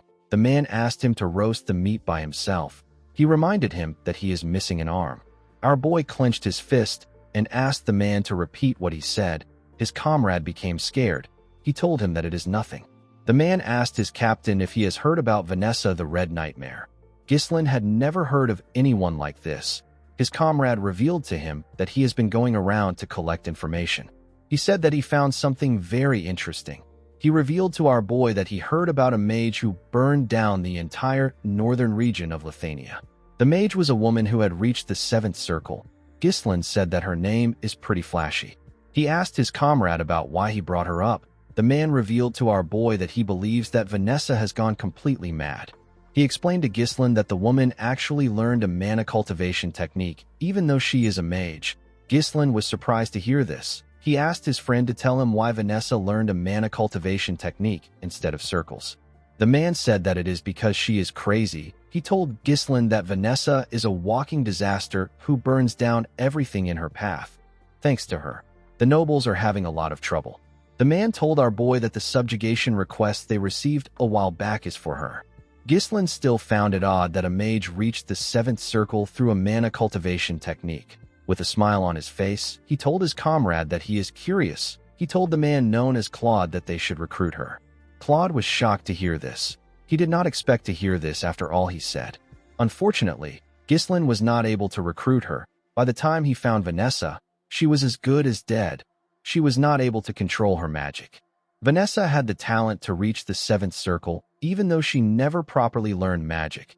Ghislaine believes that her talent will flourish with a little guidance. He told himself that he will definitely recruit her in this life. Gillian did not expect his master to mention Vanessa. The girl did not seem special to him. Kayer told Ghislaine that she didn't seem strong. Belinda told her master that he should inform her in advance if he wants to bring someone along with them. The elder with the red hat told the tower master that this is a great opportunity to get rid of the useless girl. He asked him to do as Ghislaine said.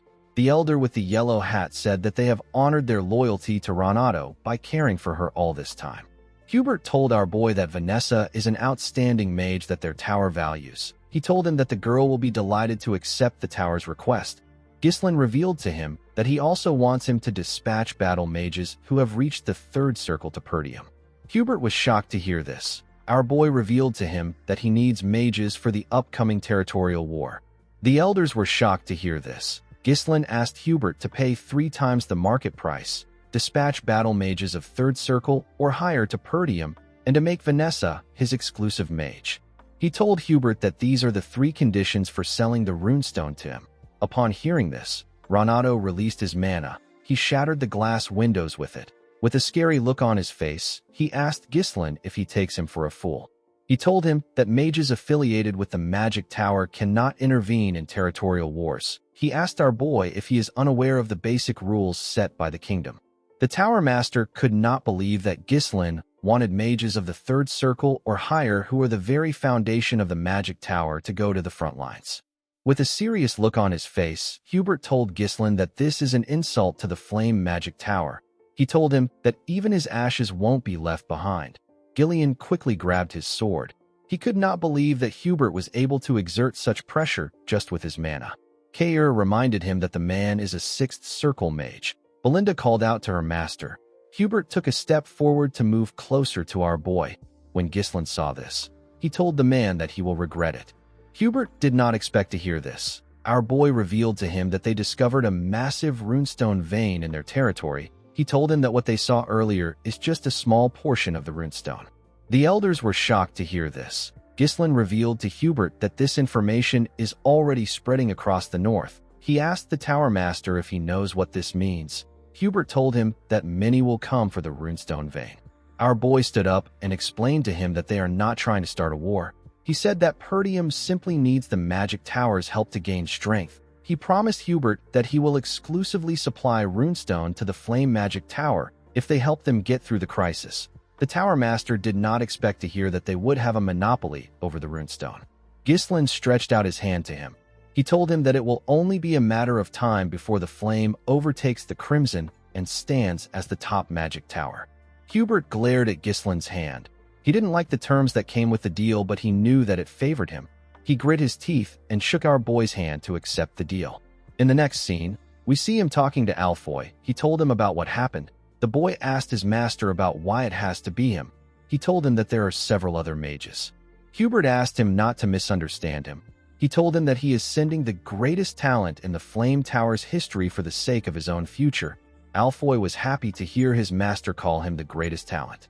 His master explained to him that this experience will eventually be a huge help to him when he becomes the Tower Master. He asked him to keep a close eye on Ghislain to make sure that he doesn't smuggle the runestone somewhere else. He asked Alfoy to quickly retreat if an actual territorial war breaks out. Hubert placed his hand on his disciple's shoulder and told him that he simply needs to endure for a year. He told him that they will take over the #1 spot as the best tower in 1 year. Alfoy smiled and accepted his master's decision. He quickly regretted his decision. He did not expect to see that Perdium would be so poor. One of the mages with him said that the castle is quite old-fashioned. He said that it is practical enough. Alfoy believed that it was just some rural dump. He could not believe that the successor of the magic tower got dispatched to this miserable excuse of a territory. When Ghislain moved close to him, he introduced himself to him as a third circle mage. He said that he has been entrusted with the important task of leading the mages. Ghislain told him that the territory will require a lot from him. He asked the boy to not let his guard down and do his best. Alfoy was annoyed to see that someone he considered a country bumpkin was ordering him around. He told himself that he will first deal with Ghislain once he becomes the Tower Master. Ghislain looked around. He was looking for someone. He called out to Alfoy and asked him about where Vanessa is. The boy turned around and said that Vanessa is bringing their bags.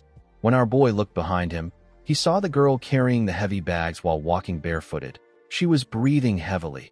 She moved close to Ghislain and bowed her head to him. Alfoy asked her about what took her so long. He told her that Ghislain almost thought that she wasn't coming. Ghislain asked Vanessa to leave the bags and follow him. Vanessa told him that she hasn't finished moving the bags. Alfoy asked him to let her do it. He said that this is what the girl has been doing in the magic tower. He said that she should be able to do these chores if she can't use magic. Ghislain picked up one of the boxes. He threw it at Alfoy's face. The boy fell to the ground. The mages were shocked to see this. While holding his nose, Alfoy asked Ghislain about what he is doing. Ghislain explained to him that Vanessa is no longer affiliated with the magic tower. He told him that the girl is now his personnel. He asked him to not order her around. Our boy told Alfoy that he will let it slide this time. He told him that he will be risking his life if this happens again. Vanessa did not expect this. Alfoy stood up in anger. He could not believe that Ghislain would treat the heir to the Flame Magic Tower and a third circle mage like this. He told Ghislain that he has crossed the line that even nobles can't cross. He told him that him and his teammates can burn down the territory in seconds if they wanted to. He asked his comrades to stand up. He said that they need to show Ghislain the pride of mages. The moment he said this, Ghislain snapped his fingers. His mercenaries surrounded the mages. They pointed their swords at them. Alfoy said that this is barbaric. He told them that they are barbarians who draw their weapons against mages. He demanded that they treat them as mages. He said that they deserve the best treatment. Ghislain asked him to shut up. He reminded him that he is there due to a contract. He explained to him that he has been granted full authority to command him freely for a year through a legitimate deal with the Tower Master. He told him that he has to exclusively supply runestone to the Flame Magic Tower in return. He asked Alfoy to tell him whose side the Tower Master will take if the contract is voided because of his reckless action. The boy became nervous when he heard this. Ghislain explained to him that his role is nothing more than that of a reserved bundle of living mana. He asked the boy to obediently fulfill his role if he wants to be treated well. Alfoy became angrier when he heard our boy call him a reserved bundle of living mana. Ghislain turned around and asked Gillian and Kaer to take good care of the mages. With a creepy smile on his face, Kaer asked the boy if he liked it better when he was at the Magic Tower. He told him that he will guide him so that he can adapt to their land. Alfoy began to tremble. He called them miserable human beings. While they were screaming, our boy walked up to Vanessa. He asked her to not take orders from anyone other than him. He told her that she is his exclusive mage. Vanessa was shocked to hear this. She put her head down. She informed Ghislain that she can't use magic like Alfoy. With a smile on his face, our boy asked her to follow him. He told her that he will help her use magic. In the next scene, we see Ghislain take Vanessa to his training room. He called out to her when they stepped inside. The girl quickly answered him. He turned around and asked her about how far she got in her magic studies. The girl said that she got up to the 5th circle in theory. Ghislain told her that this is excellent.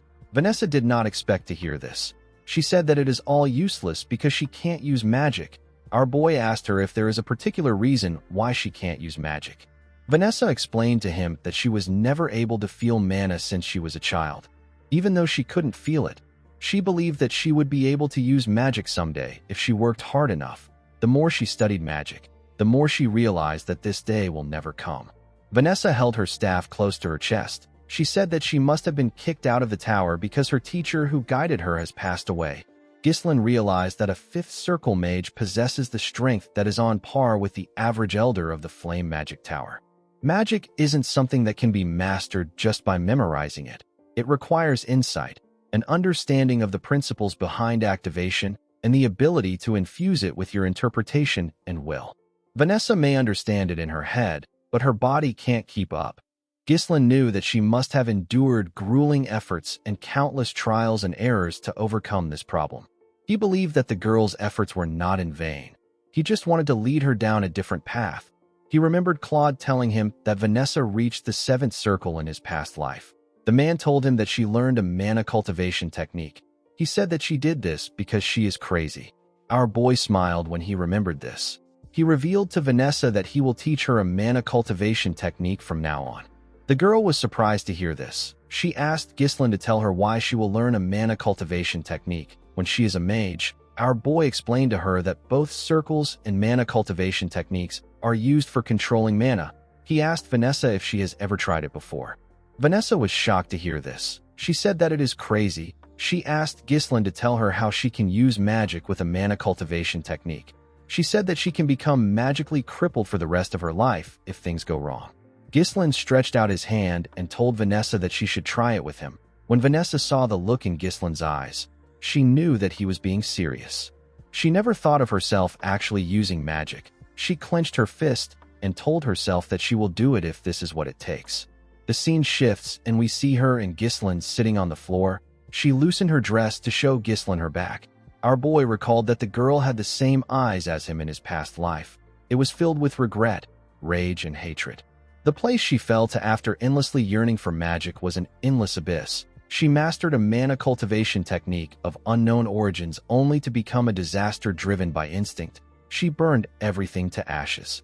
However, it is different this time because Ghislain is there to prevent her from falling into that abyss again.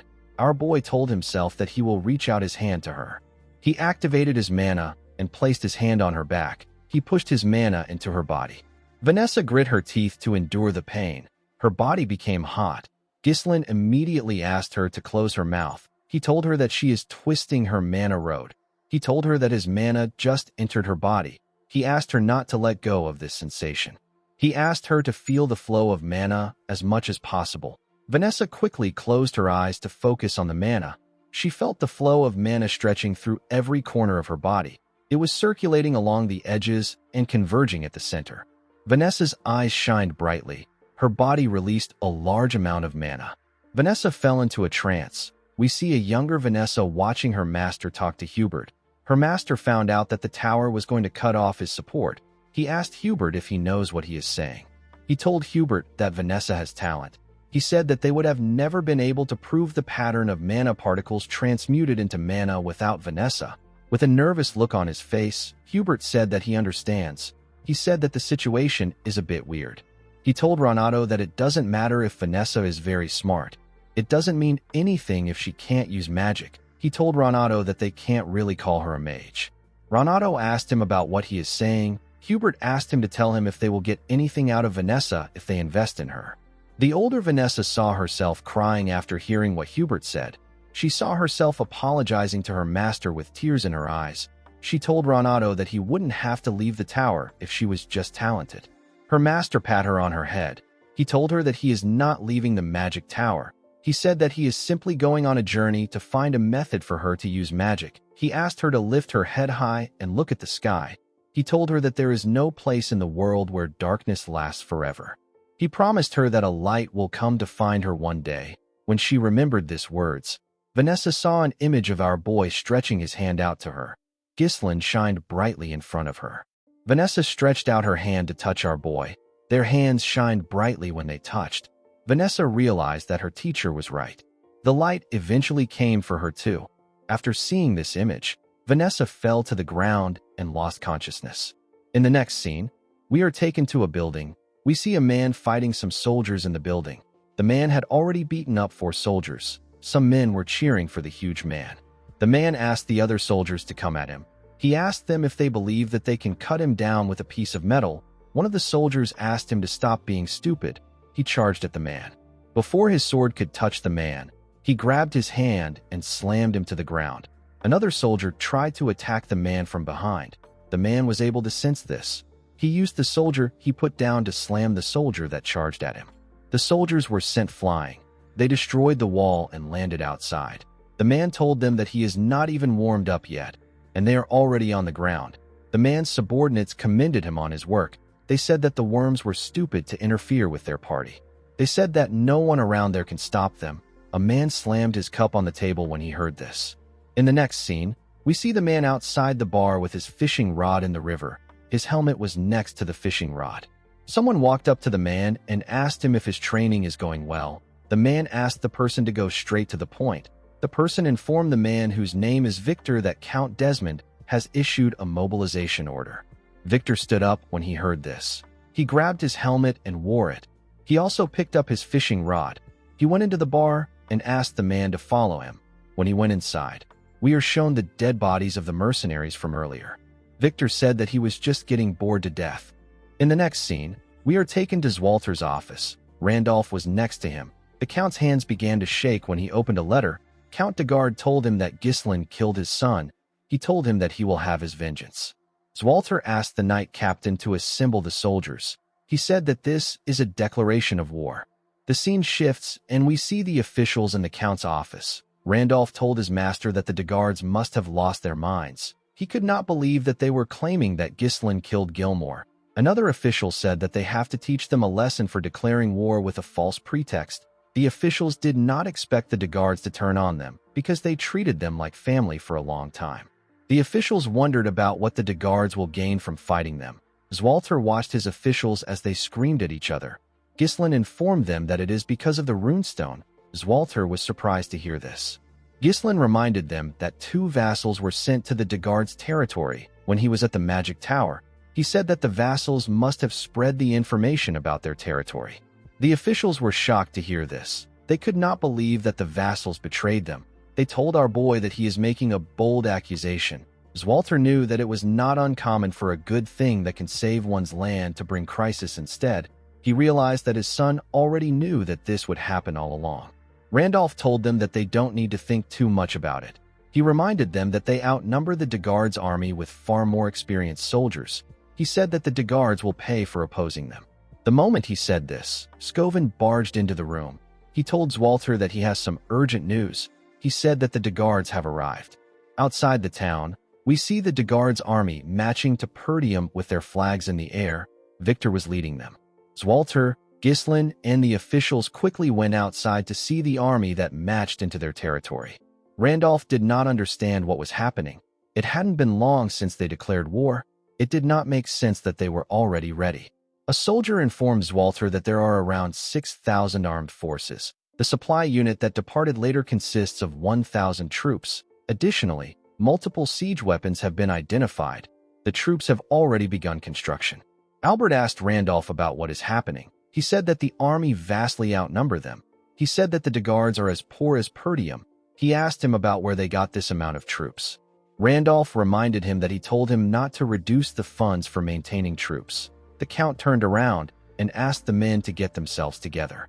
He told them that quarreling amongst themselves serves no purpose. He ordered Randolph to gather all troops to the castle walls. He asked him to take all the citizens inside the castle and close the gates. He ordered the soldiers to remain at their stations. Zwalter announced that the war has already begun. Count Degard moved his horse close to the castle. He said that his son was a useless young lad. He said that he managed to prove his worth after death. With a greedy look in his eyes, Count Thomas Degard said that this is an incredible castle. He asked Victor to follow him. He said that he needs to speak to Zwalter. When he got closer to the castle, Zwalter asked him to explain the meaning of his treachery. Thomas said that his beloved son died on their land. With a look of anger on his face, he said that his son died at the hands of the successor of Perdium. He told Zwalter that there is no parent that wouldn't be furious at the death of his child. He told the Count that things will end peacefully if he surrenders now. Randolph was annoyed to hear this. He told his master that Thomas is lying to the very end. Albert told his lord that there is no reason to continue this conversation. Even though he managed to save Elena, Ghislain knew that things would still end up like this because Gilmore died. Ghislain could tell that they came to trample on them because they brought siege weapons. Everything was going as our boy expected. Zwalter told Thomas that Ghislain did not kill his son. He released his mana and told Count Degard that this is the only answer he will give him. He asked him to return to his land if he values his life. Thomas became scared. Even Victor had to acknowledge that Zwalter Perdium truly has a commanding presence worthy of the renowned general who has protected the North for so many years. Thomas put himself together. He told Zwalter that he can't even fathom the amount of blood that will be spilled because of his foolish choice. He turned around and told him that he will regret it. Randolph turned to his master. He asked him to leave the troops to him. He said that these troops are nothing but unorganized dogs. He assured Zwalter that he will wipe them out and bring victory to their land. Homer asked him if he has lost his mind. He told him that it doesn't matter if he is very strong. He said that the difference is too vast. Albert told him that one lost battle can cost them their lives. Randolph told them that they can't just stand by and watch. Homer suggested that they request aid from other lands. Randolph asked him if they can hold out until they arrive. Someone said that they may have to abandon the castle and retreat to the northern fortress as a last resort. Due to the chaos, Zwalter could not get his thoughts together. After the sudden declaration of war, their enemies appeared fully prepared. Due to the number of enemy troops, Zwalter was able to tell that someone must have assisted Count Degard from behind. He didn't know who it was. Zwalter wondered about what he should do in this situation. While he was thinking, our boy told him that they should prepare for a defensive battle. The Count was surprised to hear this. His son explained to him that they can only muster 2,000 soldiers, which is small when compared to Degard army, which is close to 7,000. They outnumber the Perdium army by more than 3 times. They are fully prepared, and their morale is high. Ghislain told his father that they will probably begin a full-scale assault in roughly 15 days when the siege weapons are complete. He told Zwalter that requesting reinforcement and holding out in the castle is the best option. Zwalter said that this would have been the usual course of action. However, he cannot see anything they can do after this. Our boy moved close to his father and whispered something to him. Zwalter seemed to be very shocked. In the next scene, we see Ghislain wearing an armor. He was holding his helmet in his hand. During the 15 days before the enemy's full-scale assault, Ghislain decided to pour everything he has into turning things around. Our boy went into a tent to meet Belinda, Gillian, and Kayer. The mood in the air was not friendly. Belinda said that the war really broke out. Ghislain said that it did. He told them that he will tell them what they must do from now on. He informed them that they are going to ambush their enemies. Ghislain explained to them that they will ambush their supply units before they begin their assault. Once they block off their supply route, continuing the war will become much more difficult for them. Belinda asked her master about how they will do it. She reminded him that the Degard soldiers have occupied the front of their castle. Due to this, there are many eyes watching them. The enemies will notice immediately if they try anything. Ghislain called out to Kaer and Gillian. Kaer informed him that he has already stationed the troops in the forest of Beast Outpost. If things go south, they can retreat into the woods, so there is no need for worry about being discovered. Gillian informed his master that they have finished distributing the ponchos made from the Darusant's skin as he ordered. The man said that the ponchos should be well suited for nighttime operations due to the dark materials. Ghislain told him that a large army moving would be easily detected, but if it is an elite unit in camouflage, spotting an ambush won't be so easy. The only issue they had was that they don't know the location of the supply unit. Ghislain turned to Belinda and told her that he needs her to find out where the supply unit is. Belinda did not expect this. She put herself together and accepted the order. Our boy knew that this was a dangerous role that requires one to prepare for death and slipping into enemy lines. However, he was certain that Belinda could handle it easily. The last thing our boy needed for his plan was the strongest card that will land the finishing blow in this war. He wanted this card to be Vanessa. A few days later, we are taken to the Degard supply unit camp. We see a man known as Fabreau in the camp. He was previously a vassal of Perdium. He has now become a commander of Degard's supply unit.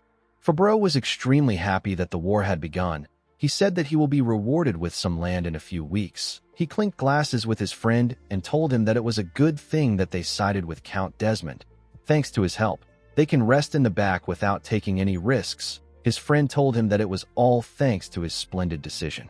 Fabreau took a sip of his drink and wished Perdium goodbye. He said that a part of the land will soon belong to him. Outside the camp, we see Ghislain and his unit lurking in the forest. He said that they arrived just in time. Kaer said that everywhere is too dark. He said that he can't see anything. Belinda said that the weather is terrible too. Our boy said that this is actually perfect for an ambush. He closed his helmet and announced that he does not need any hostages. Ghislain drew his sword and covered it with mana. He ordered his men to kill them all. Ghislain and his soldiers charged at the soldiers of the supply unit. The soldiers quickly stood up when they saw them coming. Kaer and our boy tore the first soldiers they saw apart. Gillian rode into the camp with his huge axe and began to cut people down. The soldiers were shocked to see that they were being ambushed. They wondered about what the sentries were doing for this to happen. Before they could put themselves together, Ghislain and Gillian cut them down. Our boy ordered his mercenaries to move according to the plan. He asked them not to spare anyone. In another part of the camp, someone informed Baron Fabreau that he had to come out quickly. He said that they are being ambushed by the enemies.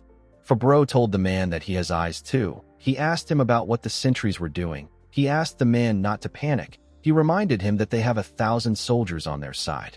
With a worried look on his face, the man revealed to the Baron that 70% of their soldiers have already been killed. Ghislain, Kaer, and Gillian slaughtered the soldiers. Fabreau was shocked to hear this. He told the man that they need to run. The man was surprised to hear this. Fabreau told him that he will be killed before he gets his reward if this continues. Immediately he said this. Someone threw a dagger at the man's neck. Fabreau was shocked to see this. He fell to the ground.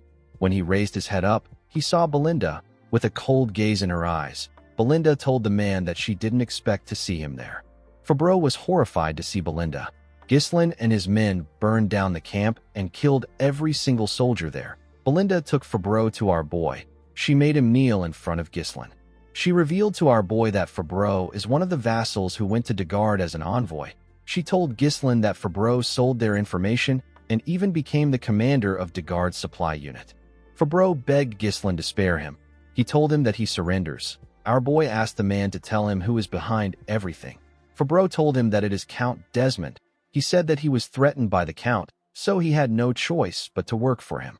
Ghislain was not surprised to hear that Count Desmond was involved. He realized that the Count was the one who supported and provided soldiers for Count Degard. Fabreau reminded Ghislain that he has served Perdium for a very long time. He told our boy that Count Degard will pay a generous price for him. He said that it will be a profitable deal. Our boy came down from his horse and asked the Baron to raise his head. Fabreau was happy to hear this. He thanked Ghislain for giving him another chance. He promised to serve Perdium for the rest of his life. Before he could say anything else, Ghislain beheaded him with a single swing.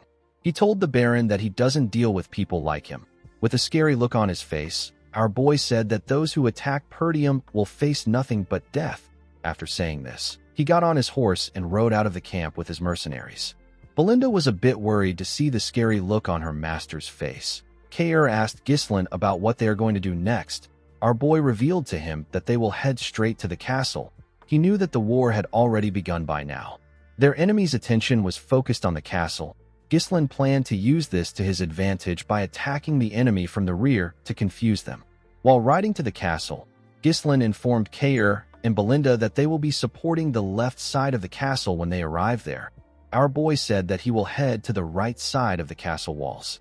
He turned to Gillian and told him that he will be entrusting him with their main forces. He reminded him that he will be fighting thousands of soldiers with a handful of men.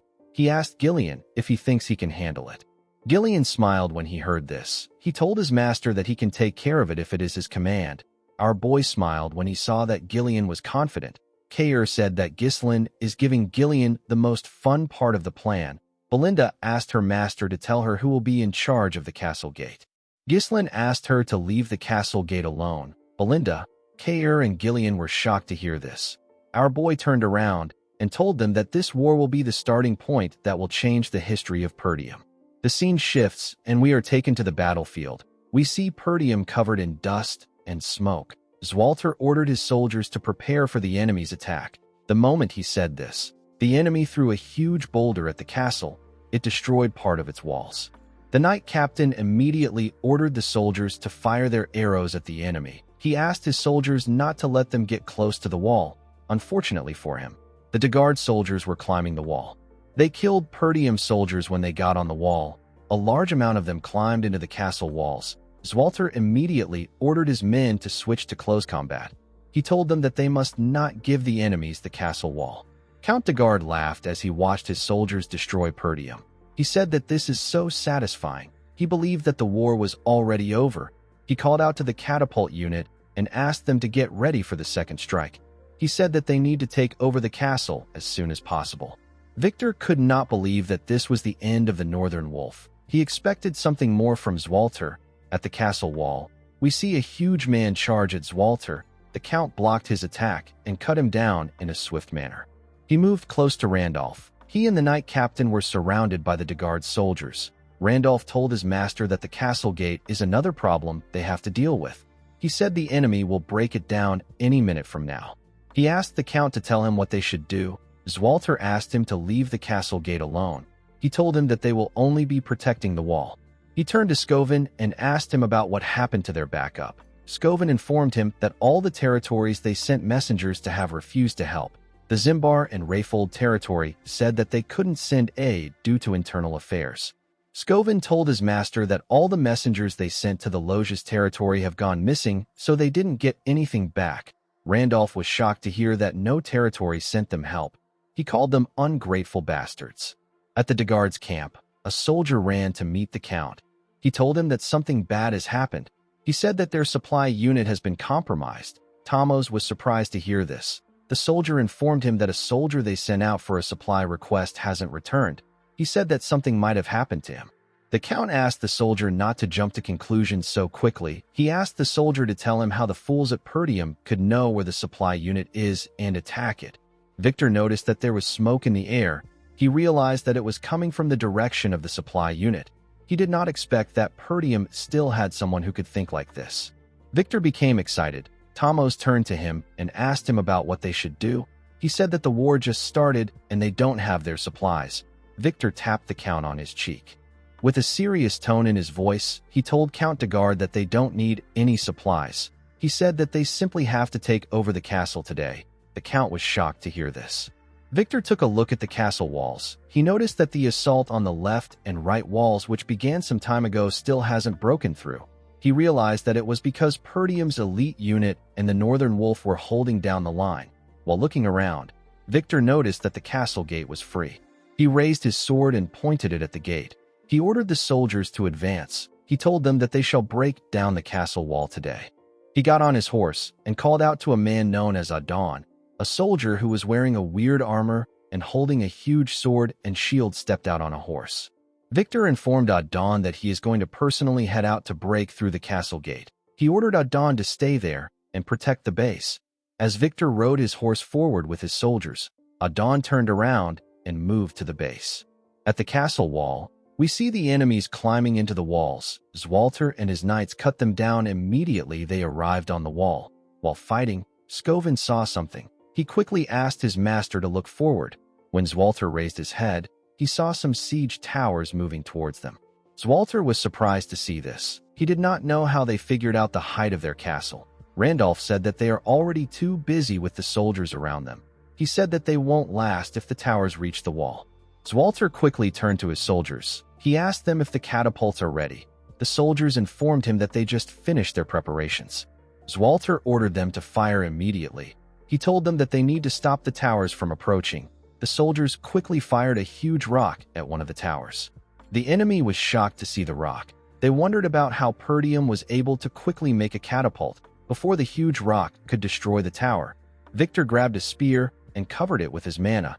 He raised his hand up and threw the spear at the rock. The spear destroyed the rock when it touched it. Everyone was surprised to see that the shot was actually intercepted. Zwalter and his men could not believe what they just saw. They all wondered about who did it. When the Count looked down, he saw Victor coming towards the castle. He realized that he was the one who intercepted the shot. Victor grabbed his sword. He told the Perdium soldiers that there is no point in resisting. He told them that their demise is predestined and it will take place no matter how much they resist. He raised his sword and ordered his soldiers to charge with the siege ram. He asked them to charge towards the castle gate. While they were running towards the gate, their comrades in the tower got close to the castle walls and charged at the Count and his soldiers. As Zwalter heard the siege ram hit the gate, he wondered about where his son was. At the castle gate, we see Alfoy and the other mages tied up together. They were all seated around a magic circle. Some soldiers pointed their swords at them. Vanessa was with the soldiers. She stood next to Fergus. Alfoy called the soldiers lowly peasants and asked them to let them go. He said that they are mages. He said that they are not supposed to be part of the war. Fergus told Alfoy that this is an order from his master. He asked him to stay still. Alfoy asked the man if he is blind. He asked him if it is right for him to stay still in this situation. He told Fergus that the fact they let the siege ram get close to the castle gate means that they have already lost. He said that the castle is done for. Vanessa asked Alfoy not to worry. She told him that Ghislain will surely prevail. Alfoy was annoyed to hear this. He asked her not to mention Ghislain in front of him. He said that they are going to die a meaningless death because of Ghislain. He asked Vanessa to tell him what Ghislain will do now. The girl said that she still believes in him. Alfoy became angrier when he heard this. He asked Vanessa to shut her mouth. He called Ghislain a lunatic and asked Vanessa if she is going to continue listening to his orders. With a serious look on her face, Vanessa told Alfoy that our boy is not a lunatic. The scene shifts, and we are taken back a few days. We see Vanessa trying to use magic. She was barely able to shoot out a small amount of energy. She apologized to Ghislain for her pathetic display. She said that this is everything she can muster, even though she can now use magic. Our boy smiled and told her that it is fine. He told her that the important thing is that she can use magic. He explained to her that time will sort her lack of mana since it will accumulate soon. He asked Vanessa to follow him. He told her that he wants to show her something. Ghislain took Vanessa to the entrance of the gate. She saw Alfoy and the other mages burying some runestone in the ground with their shovels. The mages were burying the runestone under the guidance of the mercenaries. Vanessa wondered why they were burying the runestone.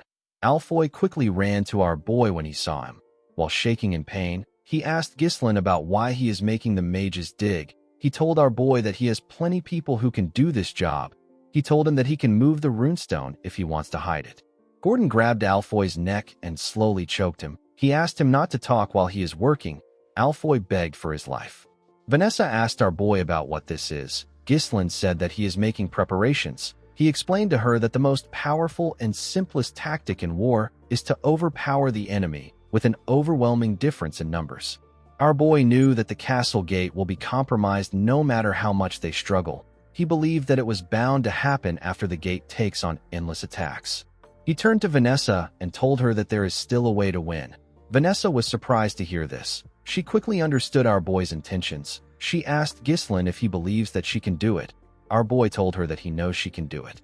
The moment she remembered this, Vanessa raised her staff and hit it on the magic circle. It released a large amount of energy. Immediately he saw this. Alfoy realized what the magic circle is for.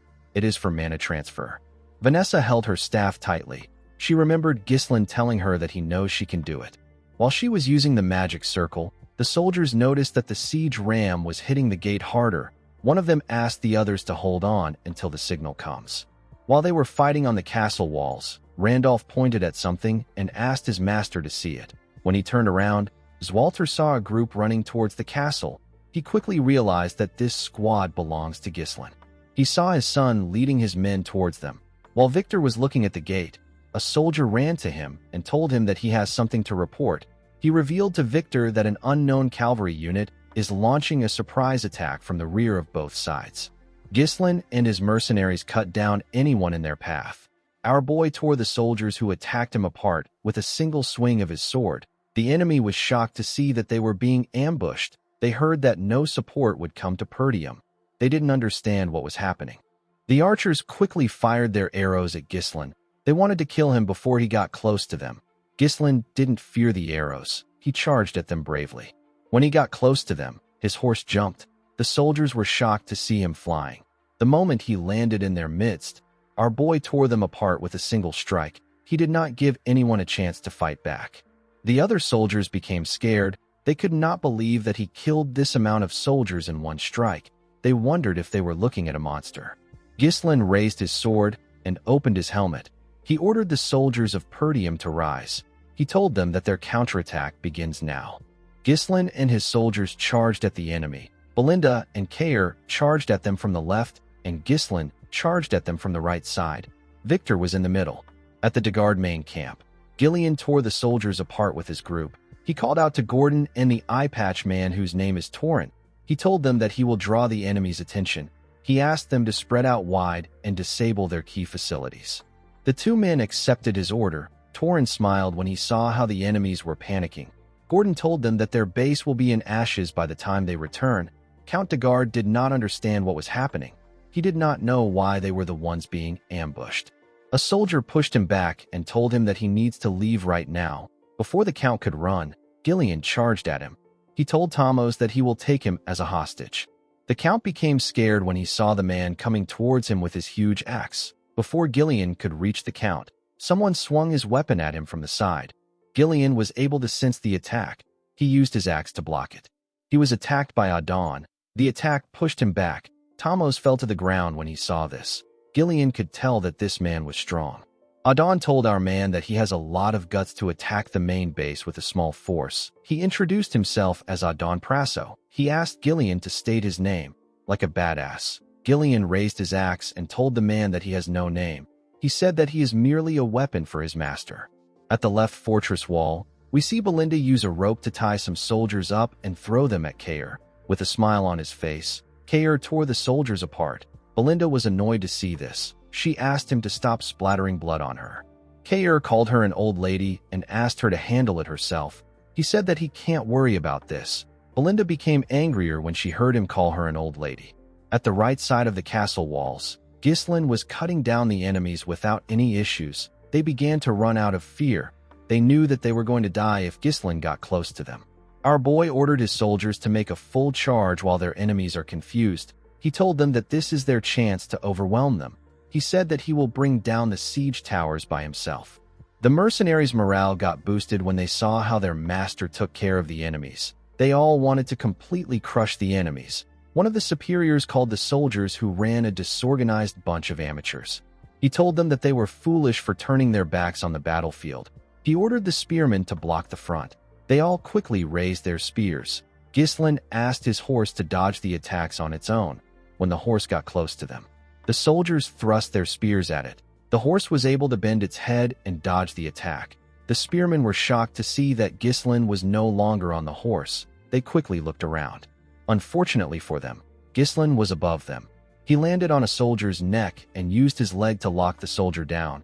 He used the soldier's neck to turn around and tear everyone around him apart.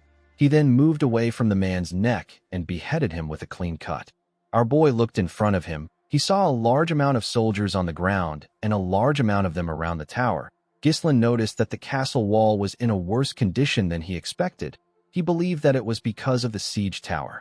He realized that the castle wall might fall before the enemies break through the gate. Although his cavalry was keeping the enemies at bay, the difference in their numbers is still way too big.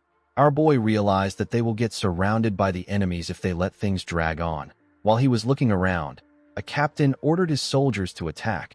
He said that the castle walls will soon fall now that the siege tower is in play. He asked them to do their best to keep Ghislain there. Our boy realized that he didn't have a lot of time left. He raised his sword and said that they must secure their win before they lose this momentum. Ghislain used his sword to split the head of the first soldier that got close to him. Another soldier quickly charged at him. Ghislain cut off his neck. He cut the next person's throat. He blocked a soldier's attack and moved his sword close to him. He quickly tore the man's chest apart. The soldiers on the siege tower saw this. They quickly fired their arrows at him. They knew that they couldn't let Ghislain get close to them because he is targeting the siege tower. Our boy dodged the arrows and moved close to the captain. He stabbed the captain in his stomach and used his sword to raise him up. He threw his sword and the captain's body at the tower. His sword managed to land on the tower. The captain's body fell out of it. Ghislain attached his mana thread to the sword and used it to pull himself towards the tower. Immediately, he got close to his sword. He took it out and landed inside the tower. The men in the tower were horrified to see him. Ghislain raised his sword and hit it on the ground. He pushed his sword into the tower and dragged it down to the ground. The enemy soldiers were shocked to see what our boy did to their tower. Victor could not believe that our boy dismantled the entire tower with his bare hands. He realized that Ghislain is the commander of the cavalry unit. He turned to a soldier and asked him if the main gate still hasn't been breached. The soldier explained to him that the gate's defenses are stronger than expected. He said that they have been slightly delayed by internal resistance. He told Victor that they should be able to break through in about 10 minutes. Victor asked the man to make it 5 minutes. He said that he will take out Ghislain. He asked the man to have the gate open by the time he returns. With a scary look on his face, Victor asked the man to fail if he wants to die by his hands. The soldier became scared. He told Victor that he understands. Before Victor could move forward, someone called him a flying tin can. The person told him that he is not going anywhere. Victor turned around and asked the person for his identity. Kair introduced himself as the commander of the Cerberus mercenaries. With a smile on his face, he asked Victor to play with him. Kair charged at Victor and asked him to stay with him. Victor tapped his horse and made it use its hoof to hit Kair's horse in the neck. This destabilized Kair. Before he could get himself together, Victor swung his sword at him. Kair was able to dodge the attack, but his horse got beheaded. He charged at Victor from above and swung his sword at him. Victor easily blocked the attack with his sword. Kair grit his teeth and swung his sword at him again with more force. Victor easily blocked it. Kair was surprised to see this. He did not expect him to block his attacks. Victor moved his sword and made Kair lose his balance. He told Kair that he has seen tons of people like him. He referred to the man as a mediocre mercenary who simply uses brute force. Immediately he said this. He swung his sword at Kair. The man quickly used his sword to block Victor's heavy attack, but he got pushed back. He could barely stand his ground. Victor used his sword to break Kair's sword and landed a cut on his shoulder. Victor glared at him and said that there is nothing easier to deal with than beasts who just swing their front paws instinctually. Kair quickly moved back. He placed his hand on his shoulder to slow his bleeding. He realized that Victor is as strong as Ghislain said. The scene shifts and we are taken to the past. We see Ghislain reveal to Kair that Victor is the hidden Joker card of Count Desmond. Kair asked our boy if Victor is stronger than him. Our boy told him that Victor is stronger than everyone he has ever fought except for himself. Ghislain explained to Kair that Victor will use his overwhelming advantage in numbers to force them to focus all their attention on defending the walls. While they are focused on the walls, Victor plans to break through the weakened gate and launch an all-out attack. Ghislain told Kair that this is actually what he wants Victor to do. He told him that the plan might fail if Victor makes it out of the castle gate. Our boy asked Kair to hold Victor down. Upon remembering what his master said, Kair smiled and stood up. He said that our boy is asking for too much. On the other side of the battlefield, we see Gillian clashing with Adon. Adon used his shield to block Gillian's attacks. Count de Guard called out to the knight. A soldier held him back and asked him to be careful. Torin, Gordon, and the other mercenaries fought the soldiers behind Gillian. They were doing their best to reduce the number of enemies so that they don't get in Gillian's way. Gillian was annoyed to see that Adon was blocking his attacks. He didn't want to waste time with the knight. He noticed that Adon's shield can take attacks from all angles. Unfortunately, Gillian couldn't pierce through it. He wondered about the last time he met someone this sturdy. The moment he thought of this, he swung his axe at Adon with a large amount of force. He told the knight that he can no longer waste time with him. The knight was able to block the attack with his shield. Adon asked him not to waste his time. He told Gillian that he can't break his shield. He pushed Gillian's axe aside and thrust his huge sword at him. Gillian was able to push his sword aside with the handle of his axe. Adon turned his sword and used it to behead Gillian's horse. Gillian did not expect this. As his horse fell to the ground, Adon raised his shield and asked him to fall. He covered it with his energy and used it to push Gillian back. Gillian used his axe to block the attack. While he was fighting the knight, the enemy was hitting the gate with their siege ram. They eventually destroyed it. Zwalter and his soldiers were horrified to see this. However, our boy did not panic. Alfoy called out to Vanessa. He asked her to do something since she took their mana. While draining their mana, Vanessa said that it is not yet time. Victor raised his sword and ordered his soldiers to attack and take over the castle. The soldiers quickly ran into the castle. Victor turned to the soldier next to him and ordered him to bring Count de Guard there. He said that he is going to eliminate the enemy commanders. The soldier accepted his order. Kair stood up with his body covered in injuries. He raised his sword and told Victor that he is not going anywhere. Victor asked Kair if he does not know when to run away as a mercenary commander. He asked the man to tell him why he wants to fight him again. On the other side of the battlefield, Adon told Gillian that their gate has been torn down. He told Gillian that he is lost. He said that it was unexpected that they boldly launched a surprise attack. He told Gillian that the result didn't change in the end. He told him that the biggest mistake he made was filling the strike team that would decide his fate with mere mercenaries. He told Gillian that no matter how skilled a mercenary is, they can't defeat a highly trained knight. At the same time, Victor asked Kair to act like a mercenary if he is one. He advised him to know when to run if it is not worth it. Victor and Adon told both Kair and Gillian that there is nothing in this war worth throwing their lives away for. Kair laughed when he heard what Victor said. He asked Victor if this is important. He smiled and told him that mercenaries and knights are not important in the battlefield. Gillian also said the same thing to Adon. He told him that what matters the most is winning or losing. The moment he said this, Gillian stood up and charged at the man. Kair also charged at Victor. Adon raised his sword and told Gillian that he doesn't want to hear the loser's excuse. Gillian blocked his attack and pushed his axe into his sword. He used his axe to pull Adon down from his horse. Adon did not expect Gillian to pull him down with the inside of his axe. Gillian quickly took his axe out and swung it at the knight. Adon was able to block the attack with his shield, but Gillian's axe struck his horse's neck.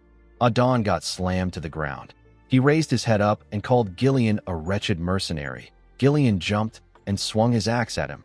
Adon quickly used his shield to block the attack. While standing on top of the knight, Gillian told him that even the sturdiest defense has a gap. He took out a sword and revealed to the knight that he has already offered his life to Ghislain to serve him as a weapon.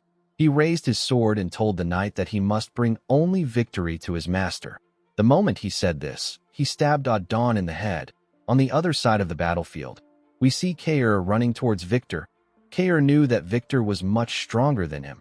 He knew that he could die fighting the man, but he still charged at him because Ghislain asked him to hold Victor down. Kair believed that he can slow Victor down if he can land one strike on him. He remembered asking Ghislain about how he is going to do something. Our boy asked him about what he means. Kair asked him to show him how he used the moves he used when they had their duel.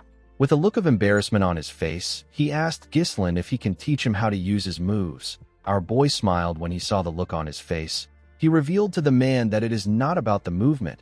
He explained to him that anyone who runs into him would probably look down on him. Kair raised his sword and ran towards Victor. The man told him that he is just an animal that charges forward. He blocked Kair's attack and swung his sword at him. Kair dodged it by moving to the side. He threw his broken sword at Victor with a large amount of force. The knight used his sword to send the sword flying. He told the mercenary that fools like him always make hasty decisions in desperation. They are oblivious to the fact that this might be their last decision. Victor raised his sword and thrust it at Kair. He asked him to die. As the sword got closer to him, the man remembered that our boy told him that he will be able to land a proper strike if he can hide his true intention when his opponent is close to him. Immediately, he remembered this. Kair dodged Victor's blade. Victor was still able to leave a cut on his shoulder. Kair grabbed Victor's arm and used it to push himself up. He grabbed his broken sword that was in the air. Victor was surprised to see this. Kair charged at him with his broken sword. Victor was barely able to dodge the attack. Fortunately for Kair, he was able to stab Victor's horse. The horse screamed out in pain. It fell to the ground. Kair also fell to the ground. Victor was able to get off the horse before it fell down. He did not expect Kair to make an irregular movement to catch the blade that he deflected. He realized that Kair threw his sword at him in order to shift the extremely disadvantageous situation to his favor. Victor knew that only those prepared to face death could reach this caliber of skill. He told Kair that he is not as thoughtless as he believed. He walked up to him and said that it is not uncommon for one to surpass their limits at the crossroads of life and death. He told Kair that he missed his chance because he met the wrong opponent. He raised his sword and asked the mercenary if he has any last words. Kair raised his head and smiled at Victor. He told him that he landed a hit. The knight was surprised to hear this. Before he could question Kair, someone threw some daggers at him. Victor was forced to move back to dodge the dagger. The person who threw it was Belinda. Our favorite maid jumped and took out a rope with a hook. She threw the hook at Kair and used it to hold his jacket.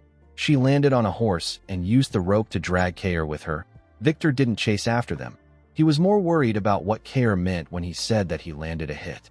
He knew that he lost his horse because of Kair's attack, but he would have still been able to kill him if Belinda had not interfered. Victor knew that Kair wasn't so stupid that he would trade his life simply to kill his horse. He realized that the mercenary was risking his life for something important. He turned to his dead horse. Victor quickly raised his head to see his soldiers. He watched them as they rushed inside the castle. He looked past them to see Vanessa gathering mana. He quickly realized that Kair's goal was to hold him down there. While gathering mana, Vanessa remembered our boy telling her that the situation can be flipped to their advantage even if the enemies get right under their noses after breaching the castle gate. He told Vanessa that the situation can be flipped with the help of her magic. Vanessa asked Ghislain if he really thinks that she can do it. Ghislain smiled and told her that he is certain that she can do it. The moment she remembered this, Vanessa released her magic. A bright blue light shined in the eyes of the soldiers. Vanessa activated a spell known as Flame Strike. A ridiculous amount of fire got released. The fire destroyed the castle wall and broke outside.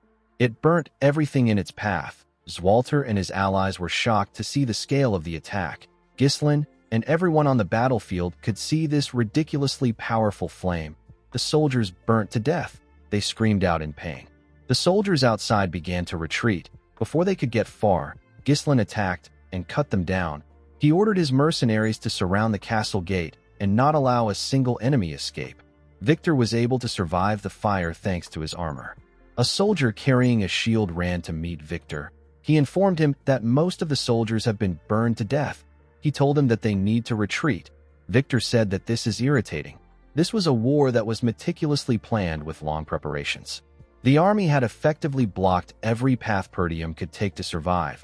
With all their efforts, Victor and his masters couldn't predict the special forces, the Mad Dog, and an elder-class mage capable of incinerating thousands of soldiers in an instant. Victor knew that these factors were far too convenient to see them as a mere coincidence. It was all perfectly aligned to thwart his victory. Victor used his sword to push himself up. He accepted the fact that he has fallen into Ghislain's trap. He ordered the soldier to assemble the rest of the soldiers. He told him that they will be making a temporary retreat. He explained to him that the area is not forested. He told the soldier that they can regroup back at the main camp if they are able to get out of the blaze. Victor said that it will take longer to capture Perdium than they expected. He ordered the soldier to call Adon immediately. The moment he said this, he saw something shocking. He saw Gillian walking towards him with Adon's helmet in his hand. With a serious look on his face, Gillian asked the knight if he is the commander of the Dagard army. Victor could not reply. He was in shock from seeing Adon's helmet in Gillian's hand. Gillian threw Adon's helmet on the ground and told Victor that his main force and army are done for. He pointed his axe at him and asked him to surrender. Victor released his mana and asked Gillian not to make him laugh. He raised his sword and asked Gillian if he really believes that his war will end this way. He told him that he will simply cut off everyone's head by himself. He covered his sword with his mana and said that the war has just begun. While the enemy soldiers were rushing to retreat, Zwalter ordered his men to fire at the enemies. He told them that the enemy is trapped. Ghislain ordered his mercenaries from the ground. He asked them not to allow any of their enemies escape from the fire. He told them that this is their golden opportunity to turn the tides of the war. Ghislain asked his soldiers not to spare anyone. While the mercenaries were tearing the enemies apart, Belinda called out to her master. She moved close to him and asked him if he is hurt. Our boy said that he is fine. He asked her about how she and Kair are. Belinda turned to Kair to see if he was conscious. The man raised his hand and gave our boy a thumbs up to show that he is fine. Our boy smiled when he saw this. Belinda told her master that things would have gone wrong if the fire had happened a little later. She revealed to him that she actually thought that his plan was ridiculous. Ghislain told her that it ended up working out. Belinda asked him not to ask them to do this again. She could not believe that they spent all their mind runestones in that one strike. Ghislain looked around. He asked Belinda about where Gillian is. The girl was surprised to hear this. Our boy quickly rode his horse past her. Belinda called out to him. Ghislain didn't respond to her. On the other side of the battlefield, we see Gillian block Victor's attack with his axe. Victor attacked him again. Gillian was able to block it, but he got pushed back. He was surprised to see how heavy Victor's strikes were. Victor didn't give him the chance to think. He attacked Gillian with more strikes and pushed him back with each swing of his sword. Gillian was impressed with Victor's momentum. He quickly swung his axe at the knight when he got close to him. Victor was able to jump and dodge the axe. He used his sword to destroy Gillian's arm plate and land a strike on his shoulder when he landed on the ground. Gillian did not expect this. Victor's speed and strength were both ridiculous. He wasn't giving the mercenary any time to rest. Victor overwhelmed Gillian with his attacks. He called him a disgusting mercenary. He said that he will take a mile when he is given an inch. Gillian attacked the knight with his axe and used it to push his sword down. But this didn't stop Victor. He moved his sword inside the axe. Gillian was surprised to see this. The knight used his sword to raise Gillian's axe. He pushed it out of his hands. Gillian's axe was sent flying. Victor raised his sword and told the man that he has crossed the line. Immediately he said this. He thrust his sword at him. A large amount of blood poured out of Gillian's body. He also spat out some blood. Victor was impressed to see that the mercenary twisted his blade to evade his vital point at a crazy speed. He realized that Gillian didn't defeat Adon by luck. He told the man that no one has ever received his attack like this. He told him that it was a foolish decision for him to come straight at him after he spent all his strength defeating Adon. Victor believed that Adon won't have been angry since he was killed by a man like Gillian. He told the man that it is now time for him to die. The moment he said this, someone threw a sword at him from behind. Victor was able to sense the sword coming at him. He quickly drew out his sword and separated himself from Gillian. He turned around and asked the person to show himself. Ghislain walked up to him. Victor was shocked to see him. Our boy picked up Gillian's axe with a single hand and placed it on his shoulder. Victor knew that he was looking at the leader of the mercenaries. He recognized his black armor. Ghislain released his core energy and charged at Victor. He quickly closed the distance between himself and the knight. He swung the axe at him from above. Victor was able to block the attack, but he could feel the weight of our boy's power. He quickly pushed him back. He swung his sword at him. Ghislain used the axe to block the attack. Victor swung his sword at him again. Our boy blocked it and swung the axe at the knight's leg. Victor was able to dodge it by jumping. He attacked Ghislain from above. Our boy used the handle of the axe to block the attack. He used the handle to push himself up at a crazy speed. He grabbed Victor's neck with his legs and locked him down. He used his leg to slam him to the ground. Victor quickly stood up and moved away from Ghislain. While breathing heavily, he realized that he couldn't predict our boy's movements at all. He knew that he will die if he makes the wrong move. Victor could not believe that such a powerful individual was hidden within Perdium. Ghislain told the knight that he knows him. He revealed to him that he knows about his war power, strategy, and the faction that supports him from the shadows. With a scary look on his face, Ghislain told Victor that he knows everything. The knight wondered if this war was a trap. He stood up and charged at our boy. He told him that he is spouting nonsense. As he clashed with Ghislain, Victor told himself that it is impossible for Perdium to know about this grand project that they have been conducting in absolute secrecy. He blocked Ghislain's heavy attack and told himself that he is the hidden joker of Count Desmond. The moment he thought of this, Victor used his sword to push the heavy axe aside. He moved close to Ghislain and asked him not to think that he will fall for his cheap trickery. Our boy dragged the axe and used it to push himself up to dodge Victor's attack. Victor's sword hit the handle. The knight did not expect this. He quickly looked up. Ghislain raised the axe and used it to attack the knight. Victor was able to dodge the attack by moving back. He swung his sword at our boy. Ghislain quickly moved back to dodge the attack. He pushed himself forward and gave Victor a heavy kick directly on his face. The knight was able to quickly regain his balance. Ghislain raised the axe while he was in the air and swung it at the knight. Victor was able to block the attack, but it was too much for him. Our boy pushed his sword down. The attack caused a huge explosion. Victor's helmet was sent flying. We get to see the knight's blonde hair and face. His head was covered in blood. While breathing heavily, Victor raised his head up to see Ghislain. Our boy moved close to him. He took out his sword, which was in the ground. He told Victor that he likes using axes, but a sword suits him better. The knight asked Ghislain to tell him who he is. Our boy grabbed his helmet and told the man that he is the young Lord of Perdium. He took off his helmet and introduced himself as Ghislain Perdium. Victor couldn't believe his eyes. He began to laugh like a crazy person. He couldn't believe that the strongest knight in the north lost to a mere scoundrel. Ghislain told him that he wants to show him the real strongest knight in the north. Victor smiled and told Ghislain that he is arrogant. The knight wasn't interested in knowing how our boy set up a trap like this. He understood that it is fundamental to use every means possible to gain a decisive victory. The process of war is not important. The important thing is that the winner is the last person standing. Victor took a stance and released his mana. He seemed to be excited for the fight. Ghislain raised his sword and took a stance. He agreed with what the man said. He asked Victor to come at him. Everyone on the battlefield was dealing with the enemy. Ghislain and Victor stared at each other as the fire burnt the things around them. The two men quickly charged at each other. They blocked their attacks with their weapons. Victor tried to stab our boy in the head, but he managed to push his sword back. Victor made some huge swings. Our boy was able to dodge them. The knight swung his sword at him again from the side. Ghislain pushed his sword away with his sword. Victor quickly thrust it at his head. Our boy moved his sword behind him and used it to block the attack. He pushed Victor's sword back and tried to press him down. The knight gathered his strength and pushed our boy's sword away. He moved close to Ghislain to strike him down. Before he could swing his sword, our boy raised his leg and used it to stop Victor's hand. He stepped on his sword and used it to push himself up. He gave the knight a heavy kick to the face. Victor spat out a large amount of blood and lost his balance. Our boy quickly attacked him with this opportunity. However, Victor was able to block his attack.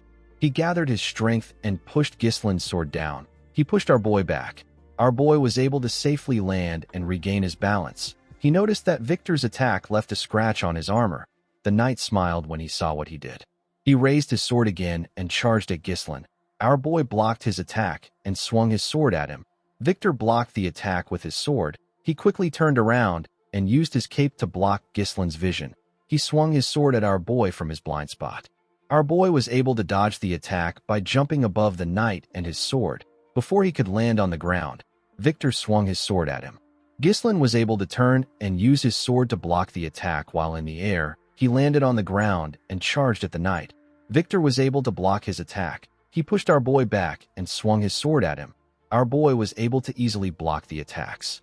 He and Victor swung their swords at each other at the same time and locked their swords together. They pressed their swords against each other. They were trying to suppress themselves. They both grit their teeth as they glared at each other.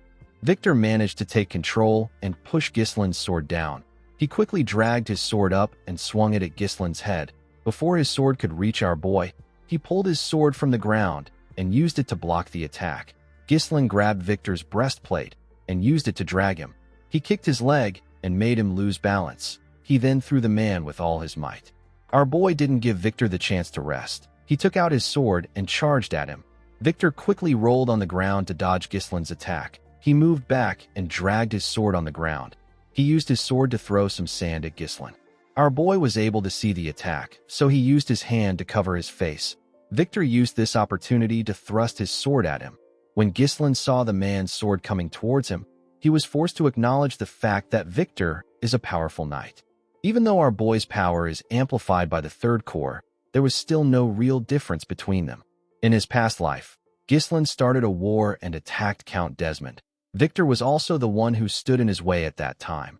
Our boy was able to defeat him after their swords clashed dozens of times. Unfortunately, he ended up wasting too much time on Victor.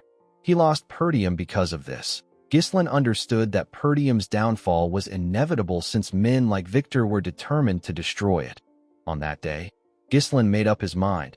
He told himself that he will deliver nothing but death to those who pose a threat to him and his family. The scene shifts, and we are taken back to the present. We see Gislin raise his sword and cover it with his mana. He also thrust his sword at Victor. Our boy stabbed the man in his stomach. A large amount of blood poured out of Victor's body. His blood splashed on the sand. Gislin was able to block Victor's sword by pushing it in between his arm. The knight called out to Count Desmond. Our boy took out his sword and let Victor fall to the ground. Victor looked around to see the fire that burnt everything around them. Our boy glared at him. He could tell that this man was done. He turned around and decided to leave. Before he could take a step forward, Victor called out to him. He told him that he has one thing to ask him. He asked Gislin to tell him who he is. He said that the Gislin he knows is just a loser in Perdium. He is the trash of the North. Victor smiled when he said this. He realized that this was stupid. Our boy's identity didn't matter anymore. Victor told Gislin Perdium that he enjoyed their fight. After saying this, he passed away. Our boy turned around and walked away from the man. In the next scene, we see Gislin supporting Gillian's arm. He held the man's hand and assisted him in walking forward. When our boy raised his head up, he saw his father and the soldiers waiting for them. Everyone was breathing heavily. When our boy turned to the side, he saw Belinda and his mercenaries waiting for him. Gislin smiled. He asked his soldiers if everyone is still alive. Belinda and his mercenaries quickly ran to him. The mercenaries spoke about how this was their first time experiencing a war like this in their entire careers. One of them asked Gislin about the magic that was used. Another person told him that he had goosebumps all over his body. Gislin thanked the mercenaries for following him. He told them that they did a great job. While holding his shoulder, Kair referred to Gillian as Gramps and asked him if he really needs someone to carry him just because he got stabbed. Gillian said that it is nothing. Belinda asked him to stop spouting nonsense. She asked the man to let her see his wound. Gislin asked Belinda about where Vanessa is. The woman revealed to him that Vanessa passed out because she used all her energy. She said that Fergus moved Vanessa and the other mages inside the castle. While Belinda was talking, someone called out to our boy. When Gislin turned around, Randolph hugged him tightly. He told him that he is proud of him. He told our boy that he is truly the successor of Perdium. Gislin told the knight captain that he also did a wonderful job. He turned to the side and told his father that he also did well. Zwalter could only look at his son. He looked worried. He moved close to Gislin and gave him a hug. He told his son that he did an amazing job. Gislin was shocked to hear this. Zwalter told his son that he thought his plan was impossible when he first heard it. He never expected that Gislin would actually be successful.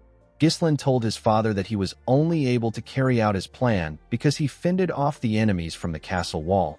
The count smiled and told our boy that he is wrong. He said that he did everything by himself. He raised his son's hand and screamed that they were victorious. He announced that Perdium had won the war. The men joined the count in screaming. They were all excited. The mercenaries also joined them in screaming. Gislin was shaken by the sound of their voices. He smiled and told himself that this is what he came back for. Our boy suddenly clenched his fist. He remembered Duke Delphine. He told himself that the war isn't over yet. Randolph told his master that he is going to check on the state of their soldiers. He asked the count about what he will do. Zwalter advised his son to check on his soldiers too. He asked Gislin to rest for now because there will be much to do later. Our boy declined his father's request. Zwalter did not expect this. Ghislain told his father that they don't have time to waste. He explained to him that they need to secure a formal surrender from Count de Garde as quickly as possible. Zwalter asked him not to worry about it. He said that he will head out tomorrow. Ghislain told him that it will be too late by that time. He said that he is going to head to the de Garde territory with his mercenaries immediately. He told his father that he needs him to grant him the authority of a lord's deputy. Randolph was surprised to hear this. Zwalter asked his son if there is a need to be so hasty when he and his mercenaries are exhausted. With a serious look on his face, Ghislain told his father that the war isn't over yet. The Count was surprised to hear this. Our boy explained to him that Count de Garde broke their alliance and declared war on them to seize their territory. He told Zwalter that they can't afford to give the Count time to think. If they let this slide, he will strike them again.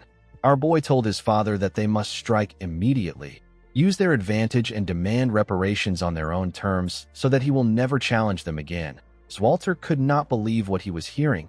It was natural for a person to be basking in victory, even if it is for a moment, and yet his son was already planning their next move. Zwalter told his son that they must push forward to take the chance to end things decisively. He granted Ghislain his permission. Our boy thanked him. Before our boy left, Zwalter reminded him that Count de Garde was once their ally, and he is a noble who has sworn his loyalty to the royal family. He asked Ghislain to do his best to treat the Count with as much courtesy as the situation allows. Our boy smiled and asked his father not to worry about this. Ghislain turned to Kair and Belinda. He asked them if they can still move. Kair said that he is fine. Ghislain got on his horse. He asked his men to follow him. He told them that they are heading to the de Garde territory at full speed. The scene shifts, and we are taken to Castle de Garde. We see Thamos throwing things around. The Count could not believe that they failed. He only accepted this secret treaty because everyone knows how powerful Desmond is. Thamos couldn't believe that the powerful Desmond lost to the scrubby Perdium territory. The man in front of the Count asked him to calm down. Thamos asked the man known as Lowell to shut up. He asked him if this looks like a situation where he can be calm. He asked the man to stop standing around and prepare for surrender negotiations. He asked Lowell to tell the bureaucrats to prepare for reparations.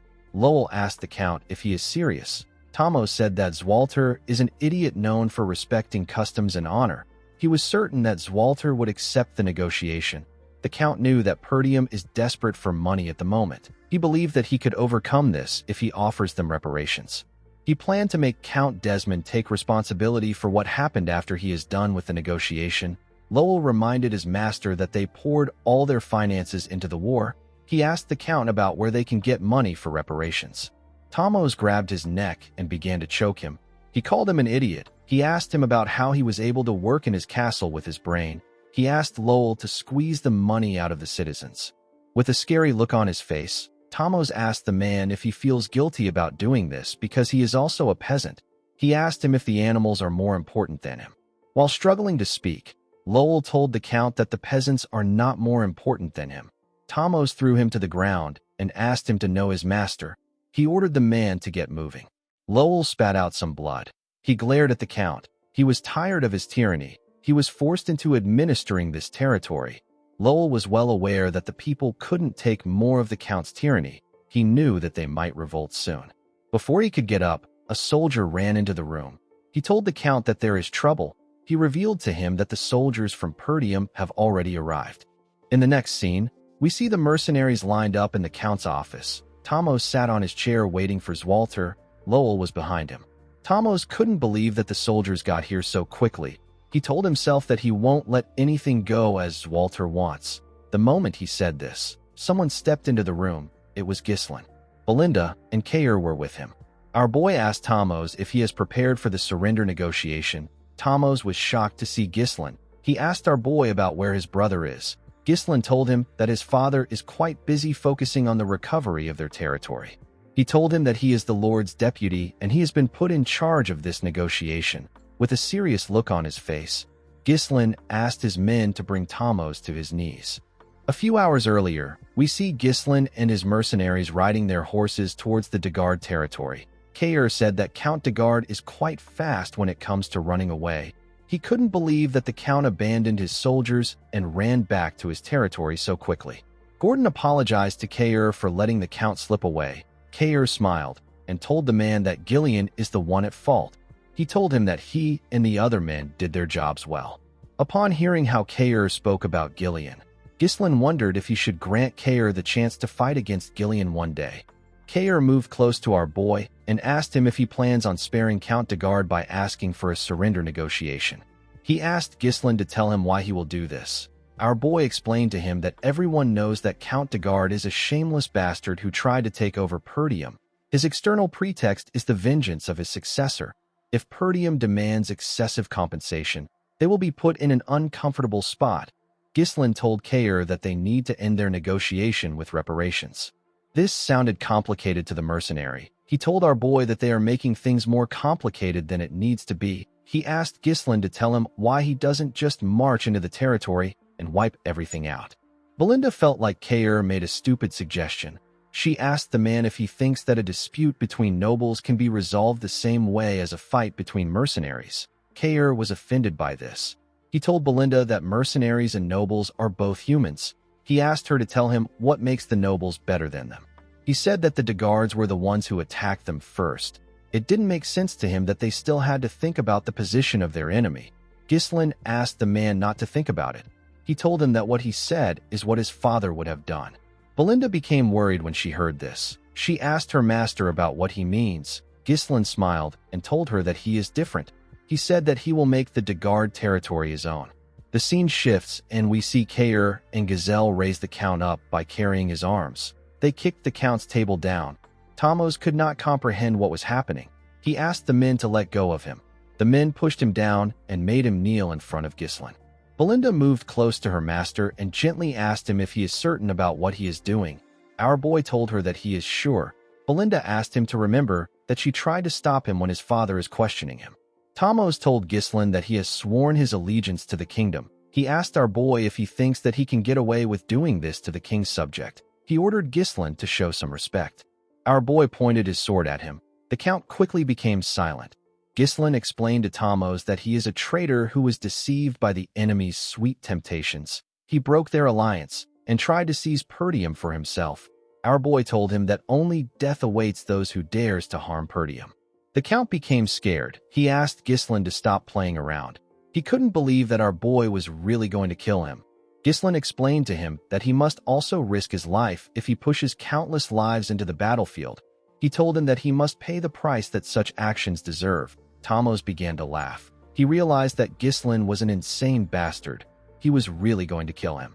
Our boy raised his sword. Before he could swing it, Thamos asked him to wait. He said that he has a price to pay. He told Ghislain that he will give him the territory. Belinda and Lowell were shocked to hear this. Ghislain simply smiled. He knew that Thamos would do this. He reminded the Count that one must be from the same bloodline or a rightful successor to inherit a territory. Otherwise, they would be against the inheritance law. A domain isn't something that a person can just trade like battering goods. Thamos told our boy that he will handle those issues himself. He asked him not to worry about it. He told him that they will say that he is a distant blood relative. Thamos revealed to Ghislain that he will have his people forge the inheritance rights. He told him that all he has to do is accept it. The Count turned to Lowell and asked him to stop standing around. He ordered him to bring a pen and paper. Ghislain decided to press the Count more. He told him that he is not sure about the arrangement. Thamos told him that he will still pay reparations. He said that he doesn't have money right now, but he can get some by taxing the citizens. He begged Ghislain to give him some time. Thamos begged our boy to spare him. Ghislain asked the man if he really values his life this much. He told him that he will give him a chance. Thamos was happy to hear this. Ghislain dragged his armor. He took the Count outside the castle and threw him to the ground in front of his subjects. The people were surprised to see someone throw their lord to the ground. Thamos turned to Ghislain and asked him about why he put him in front of the peasants. Our boy advised him to watch what he says. Be revealed to him that the people get to decide whether he lives or dies. The Count did not know what he meant. Ghislain called out to the people of de Garde and introduced himself as the young lord of Perdium. He announced that their lord declared war against Perdium to avenge his successor and was defeated. He told them that the Count wants to collect reparation from the people. He asked if there is anyone that would like to volunteer. The people were shocked to hear this. The Count took a lot from them in order to start the war, and now he wanted to take more. The people said that the nobles should handle their issues among themselves. Ghislain announced that he will offer them mercy as the deputy lord of Perdium. He told them that he will also give them a choice. Ghislain asked the people if they will save their lord and pay him massive reparation or let him die and have their land absorbed by Perdium. He revealed to them that they won't have to bear the weight of defeat if they do this. Thamos could not believe what he was hearing. He did not expect that Ghislain would insult him in this way. The moment he thought of this, someone threw a rock at his head. Thamos was shocked to see this. Before he could react, more of his citizens threw heavy rocks at him. The citizens picked up pitchforks and stones. They moved close to their lord. One of them told Thamos that he took his mother's keepsake and the bread for his children. The citizens asked him if he knows the amount of people that have suffered because of him. Thamos couldn't respond. The citizens attacked him with their pitchforks and stones. They beat Thamos as if they had forgotten that he was their lord. They didn't give him the chance to beg. The man could only cover his head and scream out in pain. Ghislain walked up to his men and told them that they can go back now. He said that the war is over. He turned to Belinda. He said that he has something to say to his father. Belinda believed that our boy must have a plan to deal with his father. She told him that she is not worried. The scene shifts, and we are taken to Perdium. We see Zwalter and his council looking shocked after finding out that Count de Garde is dead. Zwalter asked his son to repeat himself. Ghislain told his father that the Count is dead again. Zwalter asked his son if he remembers that he asked him to treat the Count with as much respect as the situation allows. Ghislain assured him that he did not forget his words. He explained to his father that he judged that this was the best course of action after seeing the Count for himself. He told him that the Count would have attacked them again if they spared him. Albert and Holmern were shocked to hear this. Holmern said that this is impossible.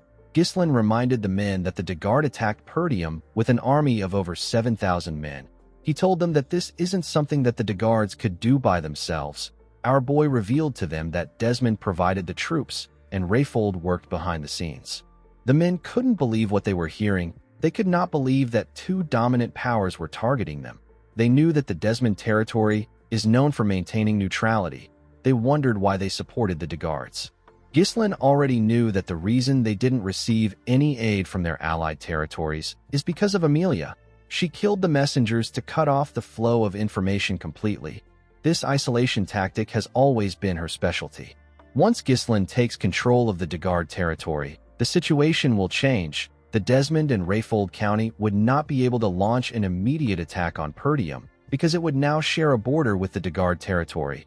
If any of their enemies make a move that is even slightly suspicious, our boy will be able to respond immediately. Zwalter now understood his son's reason for killing Thamos. He reminded his son that the land won't belong to him just because he killed the Lord. He told him that it must be inherited by a blood relative or a rightful heir. Ghislain took out a scroll and placed it on the table. He asked his father to take a look at it. When the Count opened the scroll, he saw that Thamos wrote that Ghislain is a distant blood relative of his, and he is the first successor of the territory. Zwalter could not believe his eyes. Our boy revealed to him that he got it from Count de Garde himself. He assured his father that they can dodge all the issues that comes with inheritance with this document. Zwalter was in disbelief. He put himself together and told his son that ruling over a territory is not an easy task. He asked Ghislain if he can handle it with the manpower he has. Our boy smiled and asked his father not to worry. He said that he has someone fit for the role. The scene shifts, and we are taken to the Austin territory in the Siren Kingdom. We are shown a bar in the territory. We see people screaming inside the bar. They were watching some men gamble. Some of the people were surprised to see that a man with green hair was going all in. The man with green hair used a cup to pick up 4 dice. He shook the cup multiple times. He placed it on the table to show it to his opponent. His opponent was a huge bald man. The bald man had 2 bigger men behind him. The bald man asked the man known as Claude if he knows what will happen if he plays a trick on him. Claude smiled and told the man that he doesn't have to be so nasty. He said that it is all for fun. He raised the cup and revealed 4 dice that were perfectly stacked on each other. The dice were showing the same numbers on each sides. With a smile on his face, Claude asked the man to hurry up and place a bet. In the next scene, we are taken to a hall. We see the soldiers and the mercenaries seated in the hall. Ghislain, Zwalter, and Randolph were on stage. Our boy knelt in front of his father. Zwalter acknowledged his son's immense contributions. He announced that Ghislain will now be granted the title of Baron of Fenris under the name of His Majesty. Immediately he announced this. The mercenaries and the soldiers began to cheer. They all shouted our boy's name. Ghislain has now become a lord. The scene shifts, and we are taken to the past. We see Ghislain in his father's office. A map was on the table in front of him. Our boy explained to the council that the Dagard territory is composed of a total of 5 baronies. This is excluding the lands that are governed directly by the territory. Ghislain said that he plans on establishing his base in the Fenris barony, which is at the center of the territory. He asked the council if they have any questions. Everyone knew that their questions and opinions didn't matter. Albert moved close to his master and whispered something in his ear. Zwalter asked his son to do whatever he likes. He said that this is something that someone had to do eventually. Ghislain thanked his father for granting him his permission. Zwalter cleared his throat and told his son that their territory has suffered quite a bit of financial bleeding due to the war. Ghislain asked his father to tell him what he means by bleeding. The count told his son that he can sell some runestones to provide some support for them. Ghislain revealed to his father that he doesn't have any runestone at the moment. Zwalter was surprised to hear this. Our boy reminded him that he used all the runestones to blow up the castle gate. He asked his father not to worry. He said that he will mine more and get some for him. The scene shifts, and we are taken back to the present. We see Belinda greet her master with a bright smile on her face. She asked her master to sit down and eat his meal. Gillian bowed his head and referred to our boy as young lord. He quickly corrected himself by calling him lord and congratulated him. Kair told Ghislain that he is well established now. Belinda put her hands together and said that she was always worried about what he might become. She said that her hard work in raising him has paid off. Kair told her that Ghislain must be ruthless and rude because of her. Belinda used her leg to kick him in the stomach. She moved close to Ghislain and smiled at him. She reminded him that he is now a lord. While they were talking, someone called out to our boy. When Ghislain turned to the side, he saw Elena and another girl with light blue hair.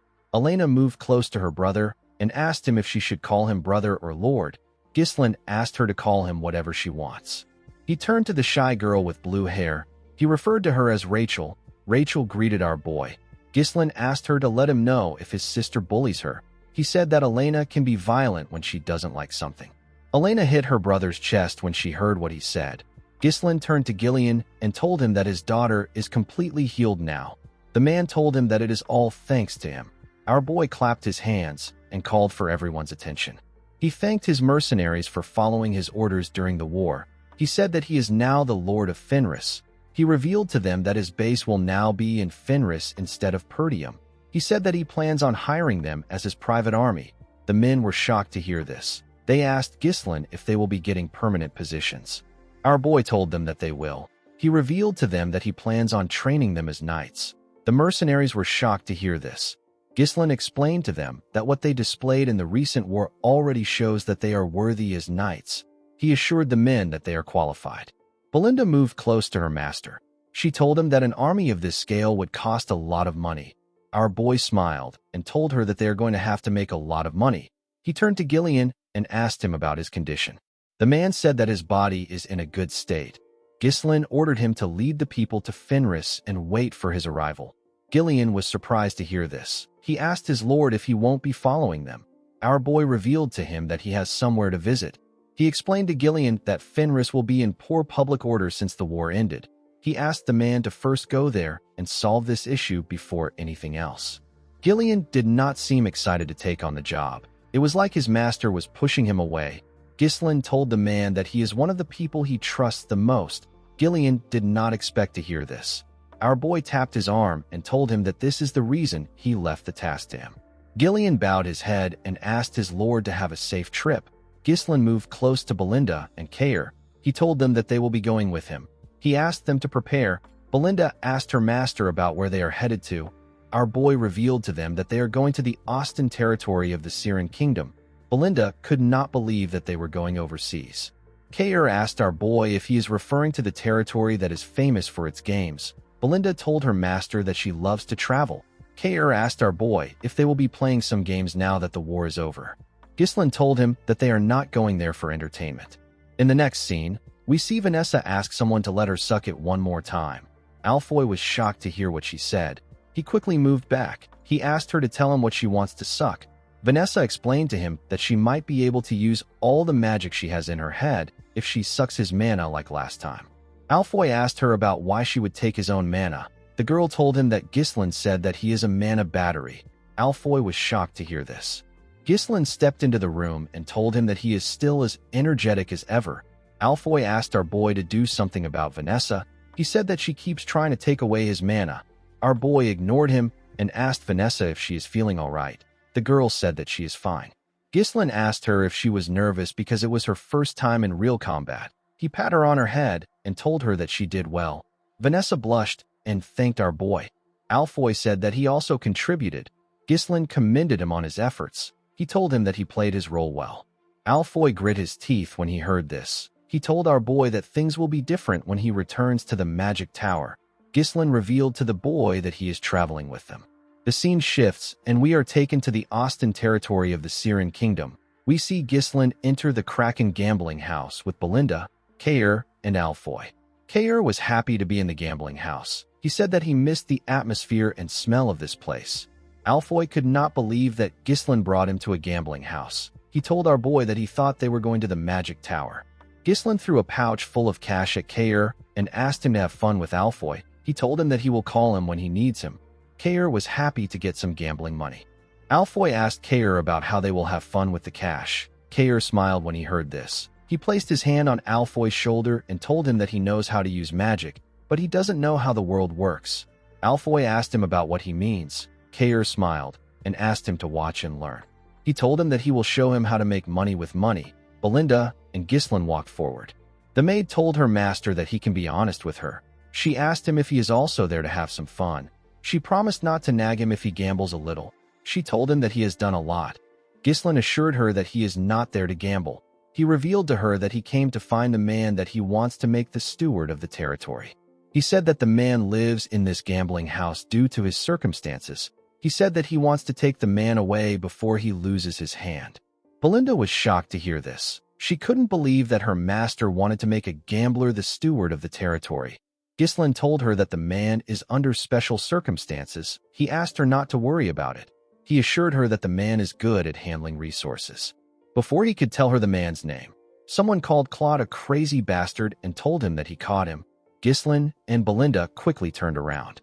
In another part of the gambling house, we see a large amount of people gathered around a particular table. The people spoke about how it was odd that Claude had been winning. They said that he deserves what he is about to get for boasting about his education. On Claude's table, we see one of the huge men that works for the bald man holding him down. He held out his hand. The other guard took out a sword. People asked the bald man, whose name is Captain Crank, to cut off Claude's hand. Crank reminded Claude that he asked him not to play any tricks. He accused Claude of swapping and using a die that has weight in it. He told him that he can't use tricks with a fake die. The man crushed the die in his hand and asked Claude if he has been scheming this entire time. Claude said that he has never prepared or swapped a die like that. He told Crank that he is the one playing tricks on him, even though he asked him not to play a trick. Crank asked Claude not to feel mistreated. With a smile on his face, he told the man that they can never fully understand each other. Claude grit his teeth out of anger when he heard this. Crank ordered his subordinate to cut his hand off. When the man raised his hand, Claude closed his eyes. He began to sweat. While he was panicking, he heard someone say that it is a fun game. The person asked Crank to let him join them. Claude quickly opened his eyes. He saw that Ghislain was blocking the man's sword. With a look of anger on his face, Crank asked our boy for his identity. Our boy introduced himself as Baron Ghislain Fenris of the Lithania Kingdom. Crank did not expect to meet a noble from a foreign land. His men quickly raised their swords. They wanted to attack Ghislain. Crank ordered them to stop. He welcomed our boy to the Kraken gambling house. He asked him not to start a fuss in this place. He asked Ghislain and his men to put their swords away. His men quickly followed his order. Our boy put his sword away and called out to Belinda. The maid put her dagger away. Crank referred to our boy as a distinguished guest and asked him about why he came to a place like this. Ghislain said that he was looking for someone. He said that he has found the person. He asked Claude to stand up. He told him that he came to get him. In another part of the gambling house, we see someone roll 3 dice. The 3 dice all landed on 1. This roll made Alfoy win the game. He was given a large amount of gold. The boy was shocked to see what he won. The other gamblers could not believe that they lost to a newbie. They wondered about how he was so lucky. Kair placed his hand on Alfoy's shoulder and asked about the amount of money he won. He did not think that Alfoy would be so lucky. Alfoy did not say anything. He realized that he just earned more money than he has ever gotten from selling magic scrolls all day. The boy felt his heart beating fast. He wondered about the last time he felt his heart beat this fast. I think Kair might have created a gambling addict. Kair noticed that people were shouting upstairs. He wondered why they were doing this. Alfoy did not care about the noise. He was more focused on his newfound passion. Belinda asked her master if this is the gambler he is looking for. Our boy told her that it is. Crank told Ghislain that things can't go as he wants. He explained to him that Claude did not honorably participate in the sacred game and resorted to trickery. He said that Claude must pay. Ghislain asked him if he is serious. Claude smiled and bowed his head to Ghislain. He referred to him as Baron Fenris and apologized to him. He told our boy that he lost the money he gave him to support himself to a swindler. He said that this gambling house manages all the dice used here, and they thoroughly screen for the smuggling of cheating tools through inspections of personal belongings. Claude said that it is quite suspicious that a rigged die appeared precisely at the moment he played a big bet. Belinda wondered why Claude was speaking to her master like he knew him. She told him that he has never seen her master. She said that he is lying. Ghislain stopped her before she could raise her voice. He asked Crank if what his subordinate said is true. Crank wondered where Claude got such a huge amount of money. He believed that Ghislain gave him. He told our boy that he doesn't know how he and Claude are acquainted. He asked him not to trust Claude's words. He said that swindlers always have excuses.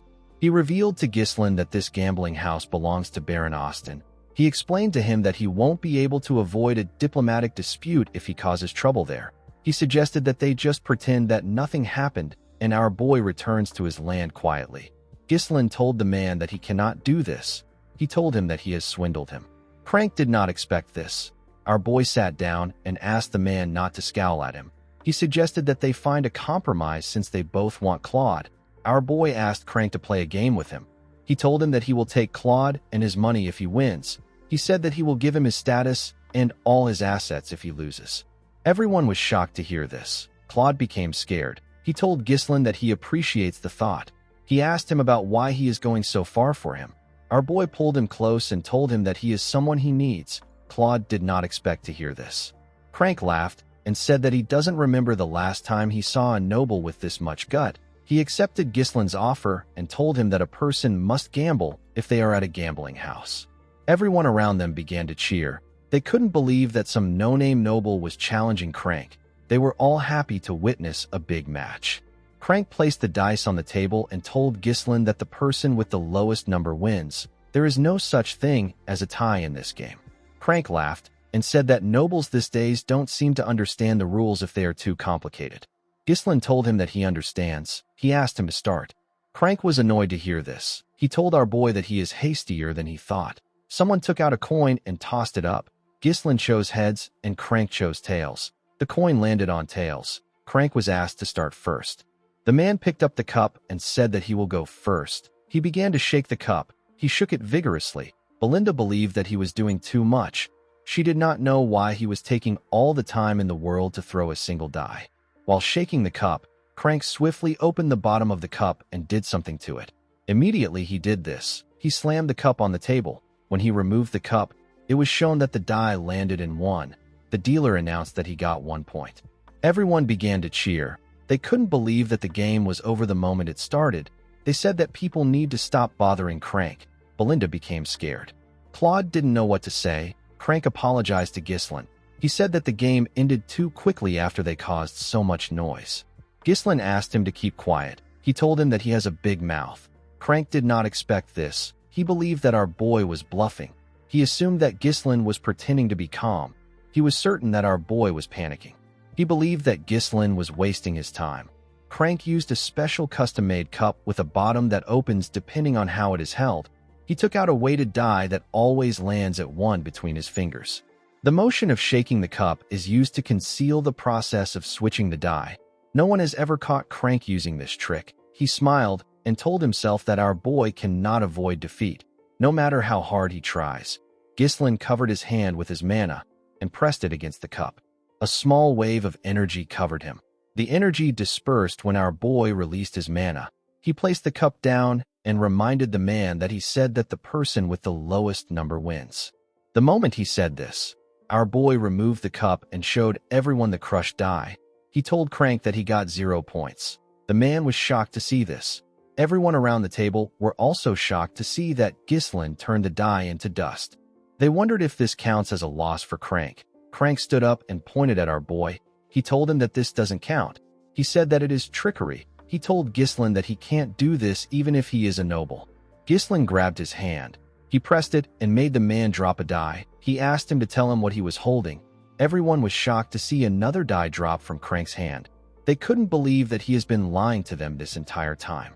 Our boy reminded him that he talked about acting honorably in the sacred game. Crank could not comprehend what was happening. He wondered if Ghislain knew everything from the start. He quickly took out a dagger and thrust it at Ghislain. Our boy easily dodged the attack by moving to the side. Belinda and Claude were shocked to see this. Our boy told the man that he should have done this from the start. He said that there is no reason for him to be polite when he is a thug. Crank moved his dagger to his other hand and told Ghislain that he doesn't know what he is talking about. He told him that they can't let him go now that he knows. He ordered his men to attack our boy. They quickly charged at Ghislain. Ghislain dodged their attacks by jumping. He stepped on their shoulders and used it to push himself forward. Crank was scared to see our boy coming at him. He quickly raised his dagger and thrust it at him. Our boy dodged the attack and landed behind the man. He drew his sword and pointed it at the man's neck. Crank realized that he was screwed. His men quickly turned to him. They were shocked to see Ghislain's blade on their master's neck. Before they could do anything, Belinda and Kair pointed their blades at them. Kair laughed and told the men that they picked the wrong person to mess with. Belinda asked her master to tell her what he wants them to do. Ghislain said that he will be taking the money and Claude with him. Crank told him that he can't do this. Our boy reminded him that this gambling house is the main source of income for Baron Austin. Yet, the manager and overseer of the establishment was caught attempting to rig a game against a foreign noble. Ghislain asked the man if he knows what will happen to a gambling house that has lost its credibility. He moved his blade closer to Crank's neck and asked him if he knows what will happen if he tries to bring up this issue again. Crank could tell that Ghislain was going to kill him. He put his dagger down and said that he understands. After subduing the man, Ghislain turned to Claude. He asked him to follow him. To his surprise, Claude was no longer there. He ran away. Belinda was annoyed to see that the gambling addict ran away and took her master's money with him. She said that the man is ungrateful because he would have lost his hand if they didn't help him. Kair said that Claude might have just ran away to a different gambling house. Belinda suggested that they search for him. Ghislain asked her not to bother. He said that he already knows where Claude is headed. In the next scene, we see Claude riding a horse somewhere. He carried a bag full of coins with him. He wondered about who Ghislain was. He didn't know why he helped him. He knew that he was only able to get the money thanks to Ghislain. He felt bad for what he did. He convinced himself that he really needs the money. The scene shifts, and we are taken back 1 year into the past. We are shown a poorly built cabin in the woods. Inside the cabin, we see Claude pouring gold coins on the table. He asked a lady wearing a hood to see what he got. This lady's name is Anna. Claude told the woman that he got everything through gambling. He said that gambling isn't all luck. There is a certain winning formula. He told her that they won't have to hide anymore if he can keep making money like this. He said that they can live a normal life again. Anna asked him to stop. She begged Claude to stop. With her trembling hands, Anna told him that she is aware that her father, who is his teacher, didn't pass away because of him. The woman couldn't even look at Claude. His body was covered in bruises and his face was swollen. Claude told her that it is his fault. He said that he made his teacher a traitor because he was stupid and immature. The scene shifts and we see Anna tied up. She was being held by Crank and his subordinate. A fat man said that Anna Arceus, the daughter of Boethius Arceus, a scholar of the Syrian Royal Academy, and a traitor, will be imprisoned. Immediately he said this, he asked Crank and his subordinate to take her away. Claude struggled to get up from the ground. He called out to Anna. The fat man turned to him and asked him to bring him 2,000 gold within a year. He told Claude that Anna is supposed to die, but he will set her free if she can get the ransom. Claude held on to the bag of gold tightly. He said that he will free Anna soon. At the Austin castle, We see the fat man from before writing something. The fat man turned out to be the Baron. Baron Austin found out that the prison camp is full. He didn't like what he heard. He saw the prisoners as lowly bastards who waste food. He said that there is no reason to keep them alive if they can't collect their ransoms. He asked a knight named Rogier to execute anyone who doesn't pay their ransoms within a week. The knight accepted the order. He reminded his master that it has almost been a full year. The Baron quickly realized that the knight was talking about the trader's daughter. He asked him if he has heard anything about Claude. Rogier said that Claude is only wasting his time at the gambling house. The Baron said that Crank is doing his job well. He had planned to make Anna a maid, but he didn't think it was wise to hire a trader's daughter. He asked Rogier to execute the woman along with the others, and to make sure that Claude never finds out. Rogier asked his master about what they should do if Claude pays the ransom one day. The Baron asked the man to take the money and eliminate him later. He knew that no one would care about a dead gambler. He smiled and said that this can only happen if Claude is able to pay the ransom. Immediately he said this, a soldier stepped into his office. The Baron asked him about why he came to see him at this late hour. The man revealed to him that someone known as Claude is making a fuss and shouting about how he wants to pay a ransom. Baron Austin and his knight were shocked to hear this. A while later, we see Claude place the money on the Baron's table. He told him that the bag contains 2,000 coins. There were 4 soldiers in the Baron's office. Claude asked him to release Anna. Baron Austin carefully looked at the coins. He was surprised to see that the coins aren't fake. He asked Claude about where he got the money from. The man told him that he won it in a bet. The Baron ordered his men to lock Claude up. The man was shocked to hear this. Before he could do anything, the soldiers grabbed him from behind. Claude asked the Baron to tell him what is happening. He told him that he brought the money he asked for. The Baron said that the source of the money is too fishy. He told Claude that he has to confirm things from Crank. He asked him to stay in prison if he doesn't want to be executed. With an evil smile on his face, Baron Austin said that he can't believe a gambler really got the money for the ransom.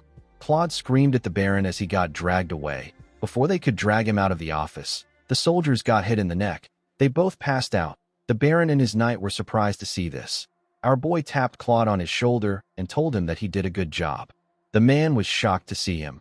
Ghislain walked forward and greeted the Baron. The fat bastard asked him to tell him who he is. Ghislain snapped his fingers and introduced himself as Baron Ghislain Fenris from the Lithuania Kingdom. Immediately he said this. Belinda and Kair brought Crank into the room. Belinda used her rope to push him and make him kneel.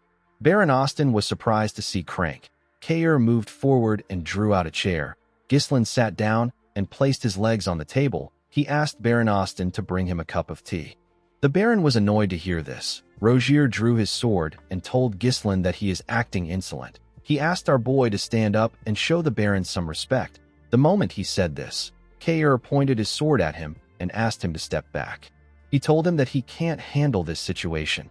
Rogier was annoyed to hear this. Baron Austin could not believe that Ghislain was acting violent in front of him. He ordered his men to get our boy out. Ghislain assured him that he is not there to cause trouble. He said that he only came to receive compensation. Baron Austin asked our boy about what he means. Ghislain called out to Belinda. Immediately she heard her name. She pushed Crank forward. Our boy grabbed the man's chin and told the Baron that the manager of his gambling house was caught cheating in a game against him. He told the Baron that he and Claude almost lost their life savings on the game they bet on.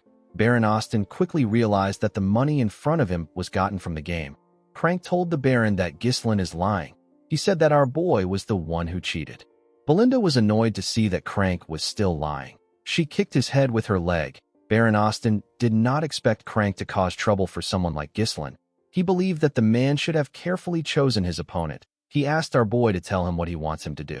Our boy said that it is unacceptable to cheat in a gambling house where trust and credibility is the utmost priority. He asked the Baron to give him and Claude a fair compensation. Baron Austin said that Crank just said that he is lying. He told Ghislain that he doesn't know who to believe. He asked him to meet a judge if he is looking for a just solution. He said that the situation has nothing to do with him. Ghislain told him that the situation actually has something to do with him. Baron Austin asked him to tell him how it concerns him. Ghislain explained to him that the Kraken gambling house is a place where many nobles from various countries visit to indulge in gambling. At least half of the Baron's total income comes from the gambling house.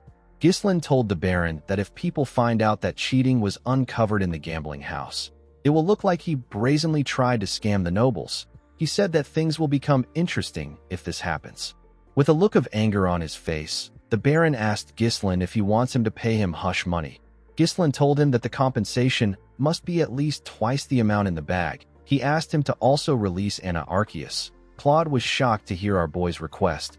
He didn't know how Ghislain knew about his situation. Our boy told the Baron that he will act like nothing happened today if he can fulfill his requests. Baron Austin said that he finally understands what is happening. While screaming at the top of his voice, he called Claude an ungrateful prick. The man was surprised to hear this. The Baron told him that he gave him the chance to save a woman that is supposed to be executed, but he repays him by working with another country's noble to rob him. Immediately he said this, his soldiers ran into his office. Kair asked Claude to move aside. He told him that he will only get in the way. Belinda felt offended that Baron Austin thought that they were working with Claude from the start. Ghislain asked her to give him a dagger. Baron Austin told our boy that no one will hear about anything if he kills them there.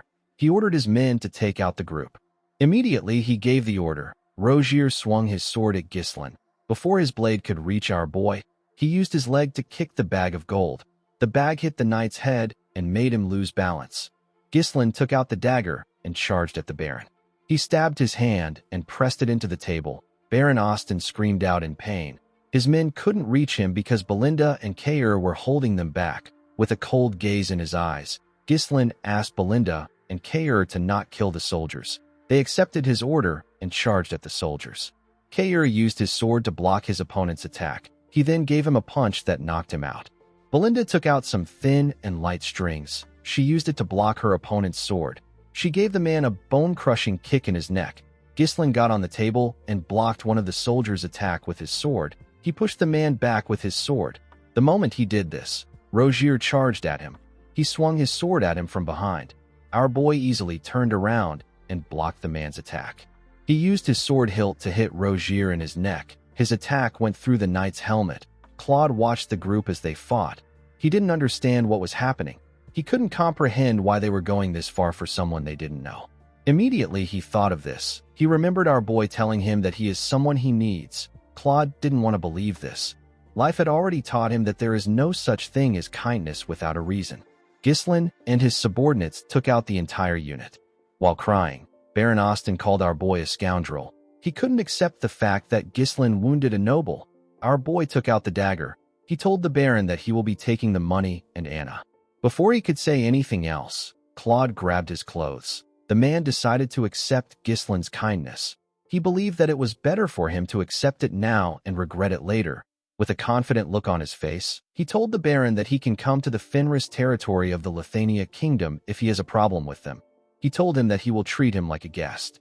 The next day, we see Kair and Belinda riding their horses in front of Ghislain's wagon. Claude sat with our boy. Ghislain asked him if he is certain that he doesn't want to live with Anna. Claude said that Anna will find it more comfortable to stay in her homeland without the person who caused her father's death. He looked up and said that he didn't even save the girl by himself. Ghislain smiled when he heard what he said. He told himself that he has now repaid his debt to his friend. It was a debt that he owed him when he was obsessed with revenge. He recalled how he held Claude's dead body in his hands. Ghislain looked at the sky and said that he feels much lighter now. He looked at the land in front of them and asked Claude to tell him how he likes the place. Claude asked him to kill the lord of the land if he gets the chance. He said that the land looks a bit strange, but it will be easy to take over. Ghislain asked him if he is suggesting that he harms himself. Claude was shocked to hear this. He couldn't believe that this poor-looking countryside belongs to our boy. He told him that he only followed him because he looked rich. Ghislain grabbed his head and moved him closer. He revealed to Claude that he is now the steward of their land. He told him that everything he sees will now be under his management. Claude realized that he messed up. He told Ghislain that he takes back everything he said. He begged him to take him back to Anna. Unfortunately for him, it was too late. The scene shifts, and we are taken to the Desmond territory. We see Count Desmond sitting on his throne. His officials sat on a round table in front of him. The Count mentioned Perdium and Fenris. His officials became nervous when they heard him speak. With a serious look on his face, Count Desmond mentioned our boy's name. He raised his hand and ordered his officials to send a messenger to Amelia. He said that they will be moving up their plan. In the next scene, we are taken to Gislin's castle. We see our boy standing in front of his men. He was dressed like a proper noble for once. He thanked them for gathering there. He told them that they need to get to work. Everyone accepted his order. The state of the territory that was just freed from Count Degard's tyranny was abysmal. Gislin appointed Claude to various administrative roles and began to restore order in the territory. As they walked around the town, Gislin asked Claude to do a census and track down every last person. He asked him to purchase at least 6 months of food supplies in bulk. He told him that solving the food crisis is the top priority. Claude accepted his order and wrote it down. Since they will soon start farming, Gislin asked Claude to assign oxen with plows to the farming households in order to get the land tilled. He asked him to also check if they can clear parts of the nearby forests to secure more arable land. Claude was surprised to hear this. He asked our boy if they are really going to farm on the dried-up, withered land. Gislin told him that they are. He explained to him that they will grind the bones of the blood python and use it as fertilizer. He asked Claude to replace all the outdated structures because they are useless. He asked him to construct a warehouse and a sewer. As he heard Gislin's orders, Claude realized that he was dead. He is the general administrator, inspector, clerk, treasurer, auditor, tribune, requisition officer, customs officer, tax collector, food officer, liquor control officer, and he still held many more positions. The poor bastard shouldn't have accepted Gislin's kindness. He should have left Anna and ran away. Later in the day, Claude went to meet Gislin. He told our boy that the work is too much for one person to handle. Gislin asked him if he has even tried. He asked him to use this opportunity to test his limits. He told him that he can hire more people if needed.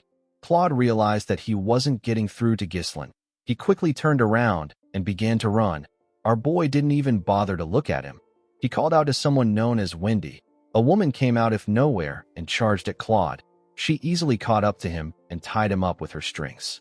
The beautiful woman with platinum blonde hair introduced herself as Wendy. She told Claude that she has received an order from head maid Belinda and has been assigned as his bodyguard.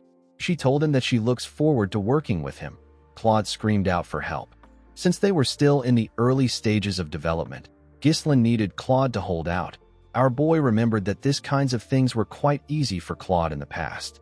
A noble by right has the responsibility and duty to protect their people. However, this territory has a lot of issues. The citizens don't trust nobility due to the exploitation and oppression they faced from the greedy lords. They have lost the will to work due to endless poverty. There is also the issue of starvation. The more these problems are ignored, the more the nobles end up isolating themselves.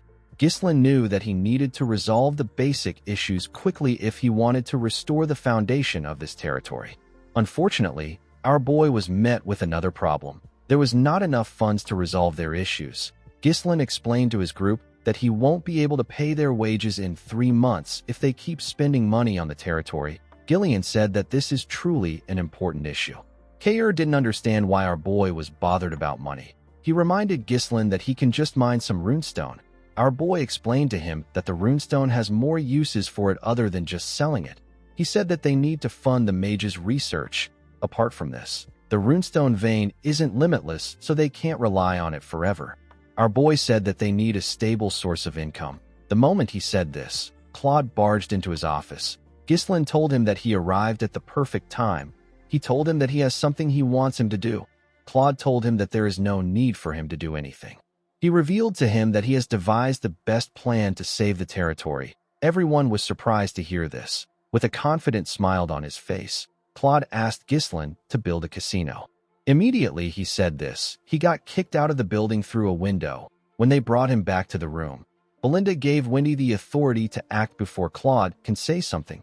Claude asked her to tell him what she wants him to do. Since they can't farm or use the runestone as they please, Claude believed that the best thing to do would be to turn this worthless piece of land into an entertainment district. He told Belinda that he is just trying to be realistic.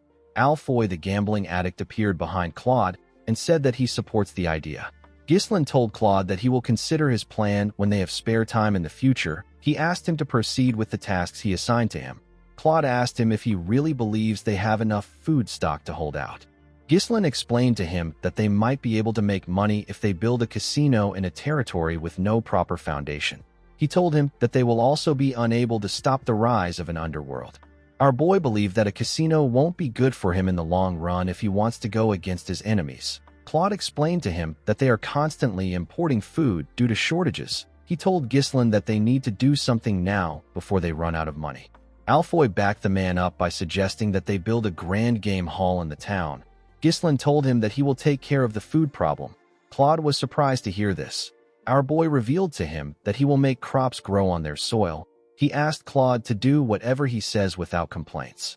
Claude reminded him that he said that the land isn't fit for farming. Ghislain smiled and asked him if he is certain about it. Claude said that he is sure. Alfoy backed him up and said that it can never happen.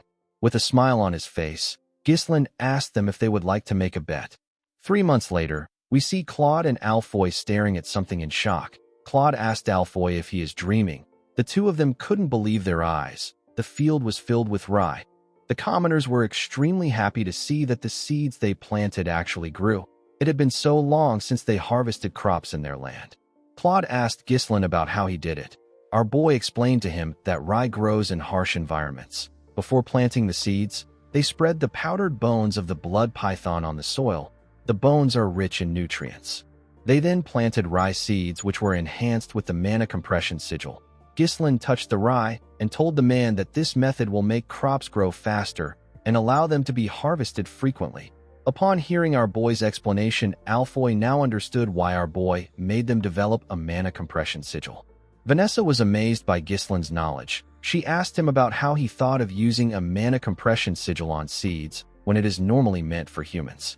The truth was that Ghislain didn't come up with the idea himself. A mana compression sigil is a magic circle that extracts power stored in a runestone to accelerate growth several times over.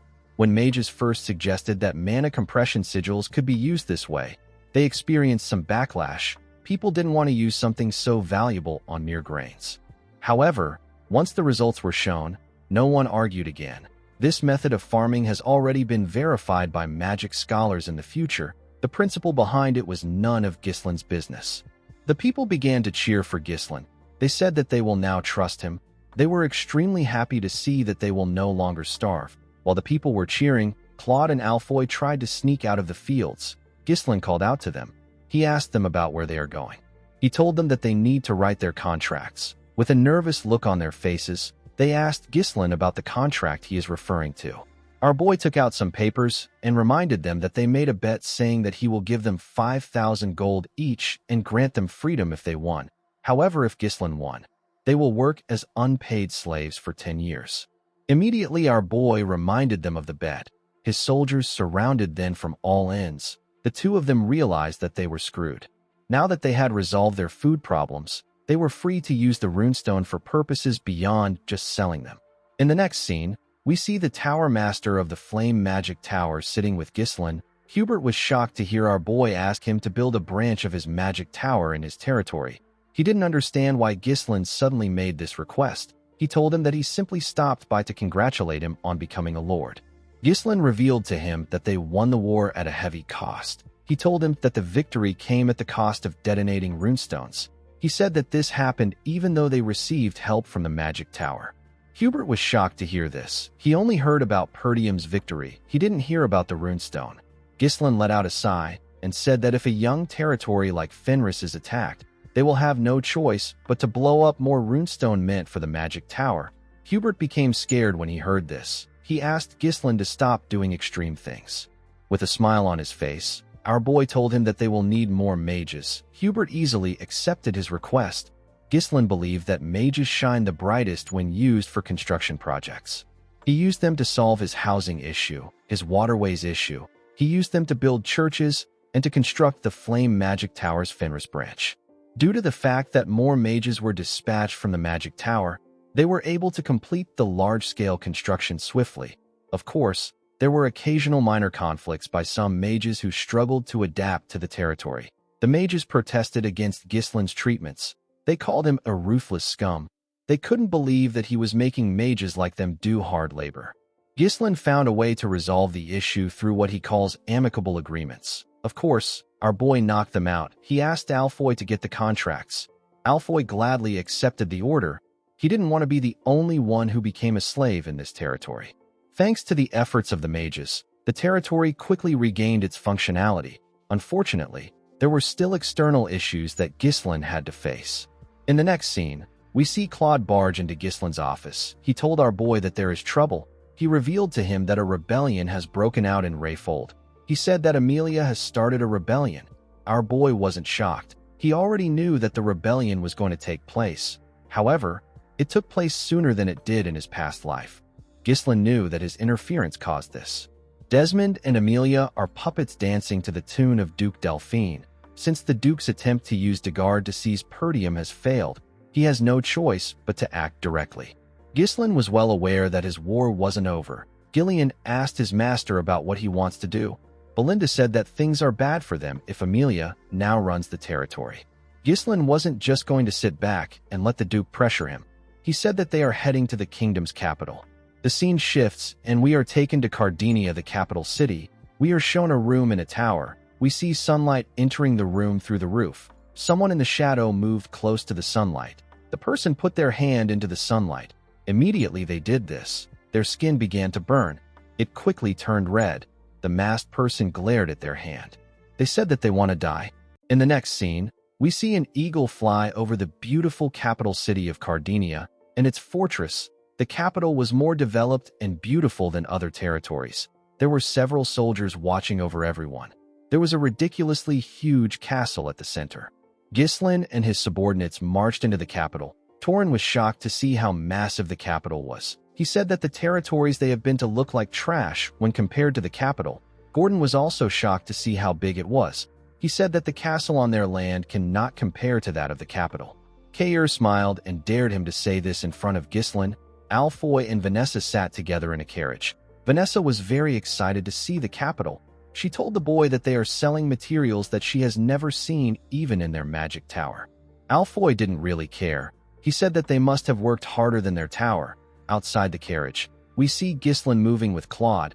He said that he doesn't like it. Claude was surprised to hear this. He didn't know what Ghislain meant. Our boy said that he wants to tear the capital down because it feels like it is boasting. Claude didn't know what to say. He moved close to Wendy and asked her about what is wrong with their master. Wendy simply said that anything their master says is correct. Claude wondered if Ghislain also had a twisted side to him. He felt like our boy was holding a grudge from his past life. Ghislain stared at the city's fortress. He referred to it as the impregnable fortress. People used to say that Cardinia was blessed by the goddess. Our boy once brought down this blessed city. He died in this place. He attacked the capital city to kill Duke Delphine, who had seized the throne at that time. Unfortunately for Ghislain, the Duke wasn't there. Due to the fact that he was blinded by revenge, Ghislain made a mistake of turning everyone into his enemies. He knew that he couldn't do everything on his own in this life. The scene shifts, and we are taken to the past. We see Walter looking shocked when our boy informed him that he is going to the capital. Ghislain told him that he needs to go there. The Count asked him about what will happen to his territory. Our boy revealed to him that he will provide 1 year's worth of food for Perdium. He said that he wants Homer and Randolph to be sent to his territory during his absence. The administrator and the knight captain were surprised to hear this. They were very happy to hear that Ghislain was going to provide Perdium with a year's worth of food. Walter told his son that this is not important right now. He reminded him that he said that the Rayfolds are planning to harm them. He asked his son if he knows what it means for him to leave his post now that a rebellion has broken out. Ghislain told his father that he understands that they won't stand a chance if Rayfold and Desmond join hands to attack them during his absence. He raised his longbow and fired an arrow at a bird that was hovering above them. His arrow easily went through the bird. He explained to the Count that Amelia still needs some time to stabilize her territory since she just took control of the internal affairs. He said that they need to gather enough power to resist during this time. Walter was shocked to hear this. He asked his son to tell him what he means. Ghislain told his father that they need to get the kingdom on their side. In the next scene, we see a man present a gloomy and dirty mansion with poor infrastructures to Ghislain. He told him that this is the cheap, huge, and marvelous castle he requested for. Our boy asked Belinda about how it looks. With a nervous look on her face, the woman said that it is quite spacious. Alfoy and Claude moved close to the man and asked him to tell them what is wrong with the mansion. The man was also aware of the state of the mansion. He told the men that the place has been unsupervised for a long time. The moment he said this, Gordon screamed when he heard something move in the trees. He moved close to the others. One of the soldiers asked him to act like his size. He didn't know how someone like Gordon went into the forest of beasts. While shivering, Gordon asked the man if he doesn't think that the place is cold. Vanessa wondered why Gordon doesn't just wear some clothes. The agent told Ghislaine that things about ghosts and phantoms of the dead appearing in the mansion are just baseless rumors. He swore on his name that the mansion has no problems. Ghislaine told the man that he will take it. He asked him for the price. Claude was shocked to hear this. He quickly asked the agent to stop. He grabbed his head and showed Ghislaine the smile on his face. He told our boy that this man is obviously happy to get rid of this mansion after not being able to sell it for a long time. The agent actually couldn't even hide his happiness. Claude told his master that they need to perform geomancy on this place. Ghislaine assured him that he doesn't need to worry. He told the man that a ghost can't kill him.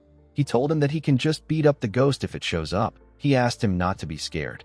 The agent quickly grabbed our boy's hand and told him that he made a smart decision.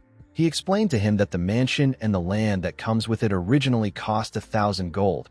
He told him that he will sell it to him for 500 gold due to their poor management of the place.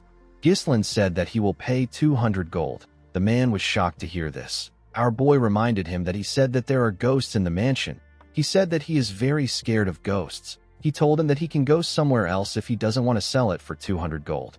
The agent explained to him that this is the only mansion in the capital going for this price. Our boy told him that the maintenance costs of a cursed property like this will end up higher than the property value.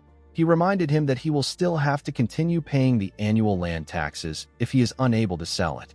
The agent became nervous. With a smile on his face, Ghislaine asked the man if he knows anyone else who would buy this mansion other than him. While our boy was talking, we see the masked woman who was in the tower watching him from the roof. Immediately, she got a look at Ghislaine. She disappeared. After our boy bought the mansion, Belinda and the others went inside. Belinda told the men that they need to remove all the gloominess in this mansion. The men quickly began to clean the building.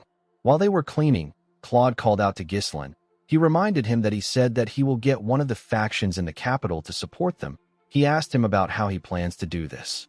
He asked him if he believes that the factions would want to meet a countryside noble. Ghislaine told him that the nobles don't have a reason to meet with him. He said that he will give them a reason to meet with him. In the next scene, we see a large amount of ingredients on a table. There were numerous cauldrons next to this ingredients. Claude asked his master about why he prepared these things. Alfoy asked him if he is going to perform some sort of alchemy. Ghislaine told him that he is kind of correct. He revealed to the group that they will be making cosmetics from now on. Alfoy and the others were shocked to hear this. Our boy explained to them that he is going to make some samples and send it to every noble house in the capital. Claude asked him if he plans on using this to establish connections across the capital. Belinda wondered if this would really work. Ghislaine smiled and told them that they will understand what he means once they use one of the products. He assured them that the nobles won't be able to resist his product. Nobles see exceptional looks as a symbol of power and dignity. They were the kind of people who would stop at nothing to look beautiful or handsome. In the future, it will be revealed that the cosmetics which are made from mercury and cinnabar powder are incredibly harmful to the skin. Duke Delphine created an improved line of cosmetics to address this issue. He made a massive profit from this. Ghislaine stole the recipe for this cosmetic when he plundered the Duke's house. This dream cosmetics that resolved all the flaws of the old products is known as Deneb. Our boy asked Vanessa to use her magic to oxidize the zinc and turn it into powder. He placed beeswax into a preheated steamer and let it melt. He then added evening primrose seed oil and shea fruit extract. Once removed from the heat, the zinc oxide powder is added. After this, our boy blended an oil extracted from the blessing of the fairy. The moment he did this, the product released a scent into the air. Vanessa and Alfoy were shocked to smell the amazing scent the product released. Claude wondered why a mere baron would even know how to make something like this. Ghislaine gently shook the cream. He told his subordinates that it is not yet finished. He explained to them that they need to leave it for a day in order for the cream to solidify. Ghislaine knew that once anyone uses Deneb, they will not be able to get themselves to use other products. This products will become essential to the nobles. Our boy smiled and said that he will make good use of this product. He turned to Claude. and asked him to wrap the product up. He ordered him to send it to the nobles as a gift. Claude was surprised to hear this. He asked our boy if he won't even test it. Ghislain assured him that it is fine. While they were talking, the masked woman watched them from a window. She was staring at the product. Later in the night, we see a heavy rain falling in the capital. Everyone in the mansion was asleep. The masked woman appeared in the mansion. She appeared in the room where the products were. She moved close to the wrapped products and picked one up. She opened the product and gently touched the cream. While she was looking at the cream, Ghislain appeared behind her. He asked her if she is the ghost from the rumors. The woman was shocked to hear his voice. She quickly turned around. Ghislain told her that he can guarantee the effects of his product. A heavy lightning struck when our boy said this. The woman quickly drew a sword and charged at Ghislain. She appeared in front of him in an instant. Our boy drew his sword and blocked her attacks before it could touch him. The woman tried to thrust her blade at him, but our boy blocked it before it could touch him. He swung his sword at her and pushed her back. The woman turned around and attacked his back. Ghislain was able to move his sword behind him to stop the attack. He pushed her sword back. The woman took a stance and pointed her sword at him. Ghislain recognized this sword technique. The woman thrust her sword at him. Our boy easily blocked it. He pushed her sword back. He and the woman pushed each other away and swung their swords at the same time. They parried each other's attacks. Ghislain recognized this grace, modesty, and spiral of roses that this woman displayed. Every single one of her movements draws a graceful trace. The woman raised her sword and swung it at our boy from the side. Ghislain easily blocked the attack. He grabbed the woman's hand and dragged her.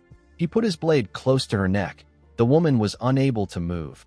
Ghislain found it odd that a lady like her is pretending to be a ghost in a place like this. He asked the woman about her relationship with the Bramford family. A while later, we see Belinda and Gillian rush into the room. Belinda was only wearing a garment. She held her dagger in her hand. Gillian asked his master about what caused the noise. When they got inside the room, they saw their lord looking at an open window. Ghislain asked them to go back to their rooms and rest. He said that things might actually work out better than he expected. The scene shifts, and we are taken to a more beautiful mansion. We see a woman standing in front of a mirror after getting her makeup done. Her maid told her that she is as beautiful as ever. This woman is the Countess of Elizabeth. Her name is Muriel. Muriel wasn't satisfied with her face. She knew that her face was burdened with all kinds of paint and powder. In her youth, she was a pioneer who led the fashion world of the capital. Every woman imitated her cosmetics, and they wore clothes styled to look like hers. However, her fame began to fade as the years passed. Her makeup is now nothing but a veil to hide the passing of time. Muriel wondered if she can never return to her glory days again. While she was thinking, her maid informed her that she has to go to the salon. The moment the Countess turned around, she saw something shocking. Her maid's face was glowing. Her skin looked amazing. Muriel grabbed her face. She felt the moisture and the firmness of her skin. She ordered the maid to tell her what she did to her face. The woman revealed to her that Count Elizabeth received cosmetics as a gift, but he didn't want them, so he gave them to the maids. She told Muriel that her husband received it as a greeting from a noble who just arrived in the capital. In the next scene, we see Muriel's carriage at Ghislain's entrance. Alfoy, Claude, and Gordon were shocked to see the woman's golden carriage and white horses. They wondered if the queen was coming to greet them. Claude realized that Ghislain's cosmetics idea worked. He watched the Countess step out of the carriage with her feather fan when he pushed him and asked him to greet the Countess. Claude bowed his head and greeted her. He asked her to follow him inside to have a talk. Inside the mansion, we see Ghislain sitting in a pavilion in the garden. He was feeding a bird. Claude greeted him and revealed to him that Countess Elizabeth has come to visit them. Our boy fed the bird and stood up. The woman asked him if he is Baron Fenris. Ghislain kissed her hand and introduced himself as the Lord of the Fenris territory in the northern region. He told her that he is honored that she came to a secluded place like this. The Countess told our boy that he didn't send her any gifts. She said that he only gave it to her husband. She said that her fame wasn't great enough to reach the place he lives in. Ghislain smiled and told her that this is not true. He explained to her that he thought that it would be impolite to give the madam who leads the fashion world something that wouldn't satisfy her. Muriel liked that our boy praised her. She told him that he is not completely clueless. She said that they need to go straight to business. She sat with Ghislain in the pavilion. She asked our boy to give her his cosmetics. Ghislaine asked her if she has used it. The Countess told him that it is excellent. She said that she no longer needs the other cosmetics she uses because of the product. She revealed to Ghislaine that she wants to monopolize the product. She told him that all he needs to do is focus on developing and delivering the products. Our boy told her that he can only allow her to buy in bulk. The Countess gently smiled when she heard this. She told him that it will be very difficult for him to do business in the capital on his own. She explained to him that it will not be easy for him to enter the network of influential figures even if his product is good. Due to the fact that our boy settled in an old mansion, the Countess assumed that his finances are not very great. Belinda was annoyed to see the Countess talking down to her master. Claude found Muriel's words to be weird because they only settled in the mansion out of Ghislaine's stubbornness. Our boy told the woman that the supply price will be a bit high. He asked her if she is okay with this. The Countess laughed when she heard this. She revealed to him that the Elizabeth family is one of the wealthiest family in the capital. Ghislaine told her that each unit will cost 100 gold. The Countess was shocked to hear this. She asked our boy if he is joking. Ghislaine assured her that he is not. He said that the Queen of Socialites has set her eyes on a product, so it must be worth a lot. Muriel blushed for a moment. She quickly put herself together. She believed that our boy was a sly fox. If it were jewelry or furniture, the price would make sense. It is completely absurd to sell a single jar of cosmetics for 100 gold. In order to make any profit, Muriel would need to raise the retail price above the supply price. Our boy was basically telling her to give up on the monopoly. She was annoyed to see that Ghislaine was toying with her. Our boy smiled when he noticed that she was angry. He told the Countess that he has another offer. Belinda moved close to him with a box. Our boy explained to her that he can give her honor even if he cannot give her an exclusive deal. Muriel asked him about what he means. Ghislaine placed the box on the table and opened it. He presented 15 cosmetics to Muriel. The woman was shocked to see this. Ghislaine told her that this is the cosmetic he made by himself. He told her that it is called Deneb. He said that it is a gift to commemorate their connection. He picked up one of the Deneb and explained to her that there are still many nobles who don't know how effective Deneb is. He said that this is a product that can change the market. He told Muriel that she can be the one to change the market. Muriel let down her feather fan and smiled. She told Ghislaine that he is a baron who only knows how to pick the prettiest words. She closed the box and accepted his offer. She stood up and moved her fan close to him. She told Ghislaine that he will distribute the cosmetics and she will lead the trend. Our boy smiled and said that this is excellent. He walked the Countess back to her carriage. Before getting in, Muriel asked Ghislaine to let her know if he needs anything. She told him that she will help him out if it is within her power. Ghislaine asked her if she can grant him a request. Muriel was surprised to hear this. He asked her if she can relay some words to Marquis Branford. He asked her to tell the Marquis that Baron Ghislaine Fenris can solve his daughter's problem. The scene shifts, and we are taken to the Branford territory. We see someone telling an old man with red eyes what Ghislaine said. This man is the Marquis. In the next scene, we see Claude throwing money in the air. He screamed that they have hit the jackpot. He was very happy. He realized that the Countess was really famous. He couldn't believe that the expensive cosmetics were selling like hotcakes. Kayer was also surprised to see how much they made. Alfoy the gambling addict was amazed to see how much they made. He said that he can gamble until the day he dies with this money. Claude advised Ghislaine to forget their land. He said that they should just stick to the cosmetics business. Wendy quickly tied him up to shut him up. Belinda wondered why he was so excited when it wasn't even his own money. Gillian commended his master for easily securing a place in the capital.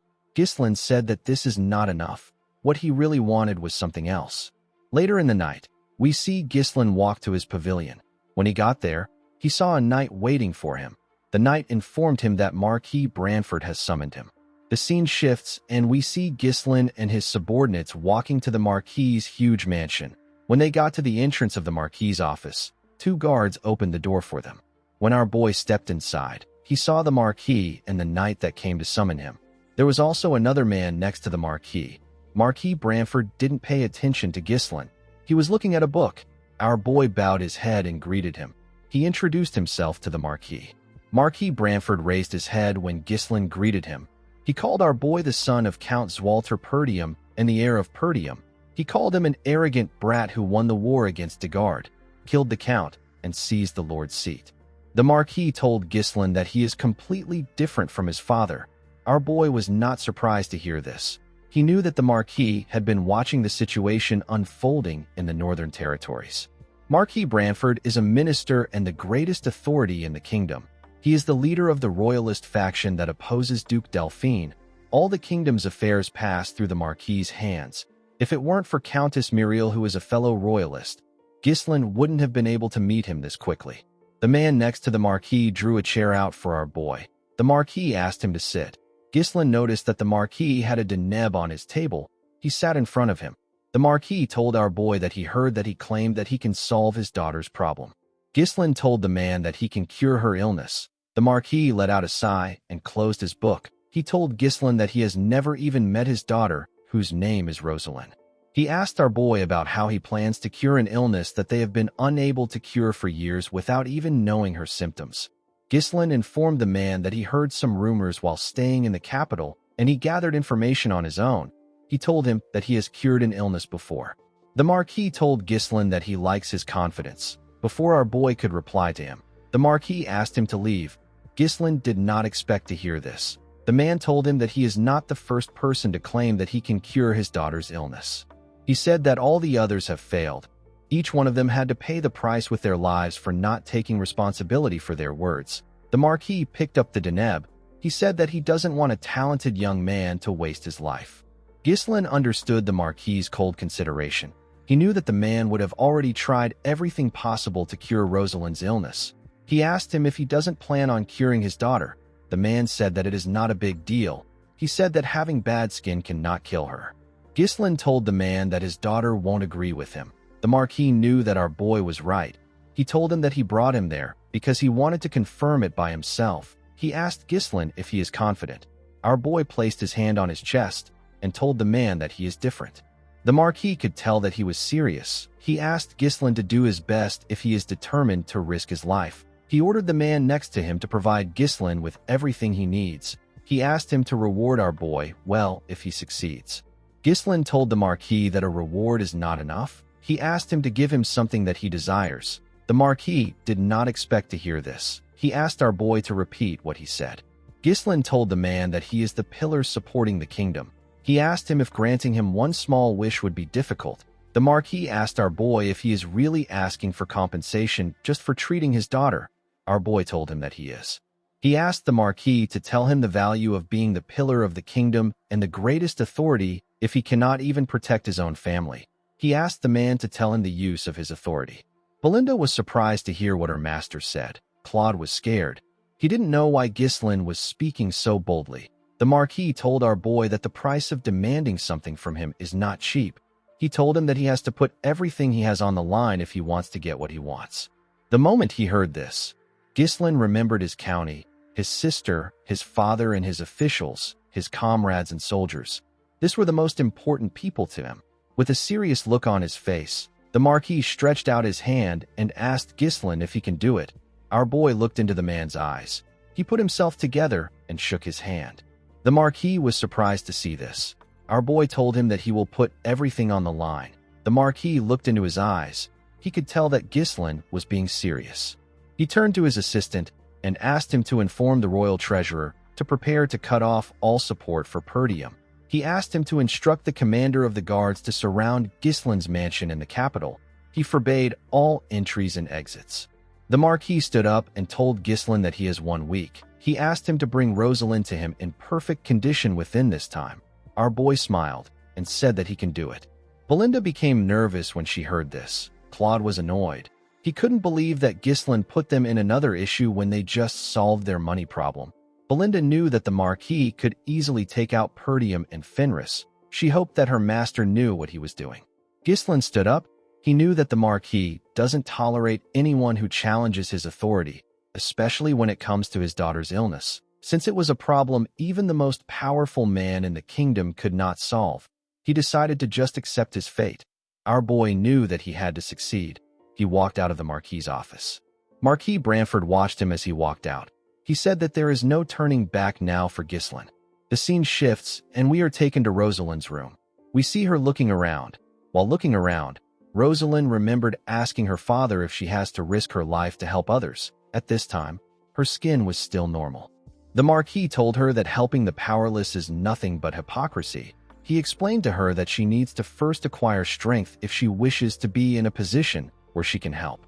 Rosalind looked at her sword and said that she followed her father's words. She said that she acquired the strength that she needed, but it came with a hideous appearance. Ghislaine stepped into her room and told her that he knew that she would be the daughter of Marquis Bramford. Rosalind turned around when she heard this. Our boy stretched out his hand and introduced himself as Ghislaine Fenris, the lord of the Fenris territory. Rosalind asked Ghislaine to tell her why he is there. Our boy explained to her that he came to cure her illness. He asked her if the cosmetics he gave her had any effect. Rosalind threw the deneb at him when she heard this.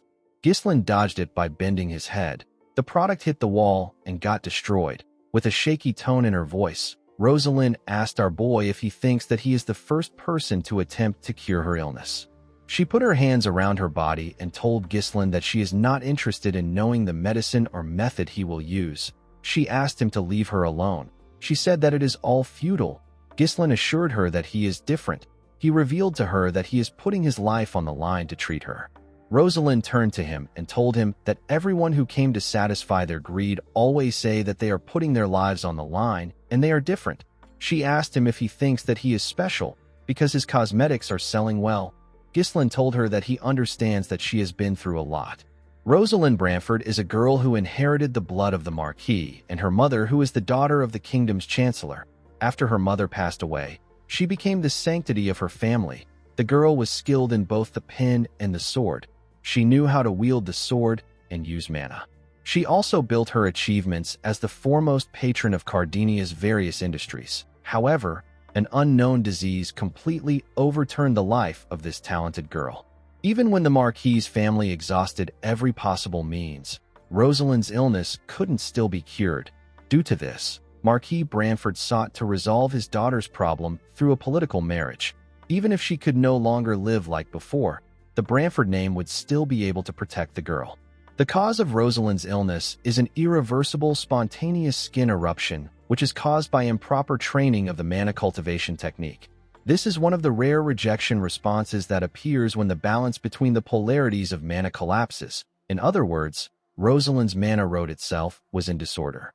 Rosalind drew her sword and covered it with mana. She asked Ghislaine to get lost before she kills him.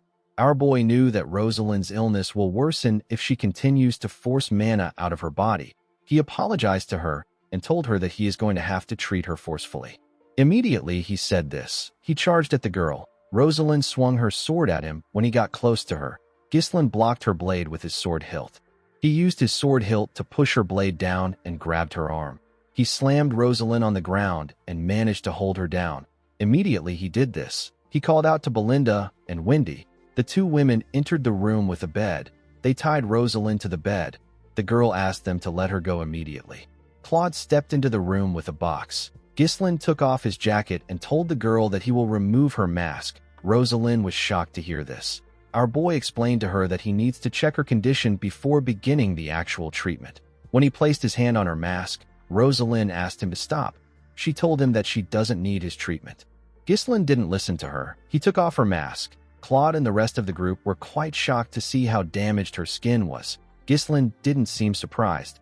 He took out a vial from the box Claude was holding and explained to the girl that she will have to endure a lot for a week. He told her that she can endure what is about to happen as long as she is determined. Rosalind grit her teeth out of anger. She asked our boy if he has a death wish. She asked him if he really thinks that he can treat her illness. Our boy told her that he will die if he is not able to treat her. He poured the substance in the vial in her mouth. He told the girl that she will also die if she doesn't get treated. Rosalind was shocked to hear this. Tears flowed out of her eyes. Ghislaine covered his hand with his mana. He was certain that his method will be successful. This is because this treatment was invented by Rosalind's future self. Our boy placed his hand on Rosalind's stomach and pushed his mana into her body. His mana entered her veins. Rosalind felt a large amount of excruciating pain when Ghislaine's mana entered her veins. She couldn't believe that she had to endure this for a whole week. The girl wondered why she had to get this illness. She wondered why she was the only person in the world who had to suffer this kind of pain. The moment she thought of this, she remembered Ghislaine telling her that she will also die if she doesn't get treated. The girl grit her teeth and pulled herself together. Since she was going to die eventually, she asked our boy to try his best until the very end. She told him that she will kill him if he messes up. The scene shifts, and we are taken to Gislin's mansion. We see the mansion surrounded by the Marquis soldiers. Gislin's soldiers were scared and confused. They didn't understand why they were in a situation like this. While trembling, Alfoy said that their stupid lord must have made another mess. Gordon suggested that they look for Gislin instead of staying like this. Gillian asked him not to bother. He and Kair walked down the stairs with barrels of liquor in their hands. Kair asked the men to relax and have a drink. He reminded them that their lord wouldn't make a move without thinking. A week later, we are taken to the Marquis' mansion. We see the Marquis and two knights walking to the basement. When he stepped into the basement, the man saw something surprising. He saw Gislin standing in a room covered with blood. His daughter's face had a light veil on it. Our boy turned to the Marquis and looked him in the eye. Marquis Branford stared at Gislin with a chilling look on his face. Gislin used his hand to remove the veil on the girl's face. The Marquis was shocked to see what our boy did. The scene shifts, and we see people gossiping about how the daughter of the Marquis has been cured of her illness. Later in the day, we see Gislin step into the Marquis' office with Claude and Belinda. He bowed his head to the Marquis when he stepped into his office. Marquis Branford smiled and told our boy that he wasn't all talk.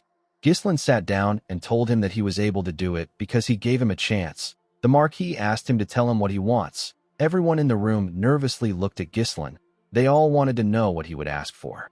Our boy asked the Marquis to be his guardian. The Marquis' subordinates were shocked to hear this. Belinda was happy to hear what her master said.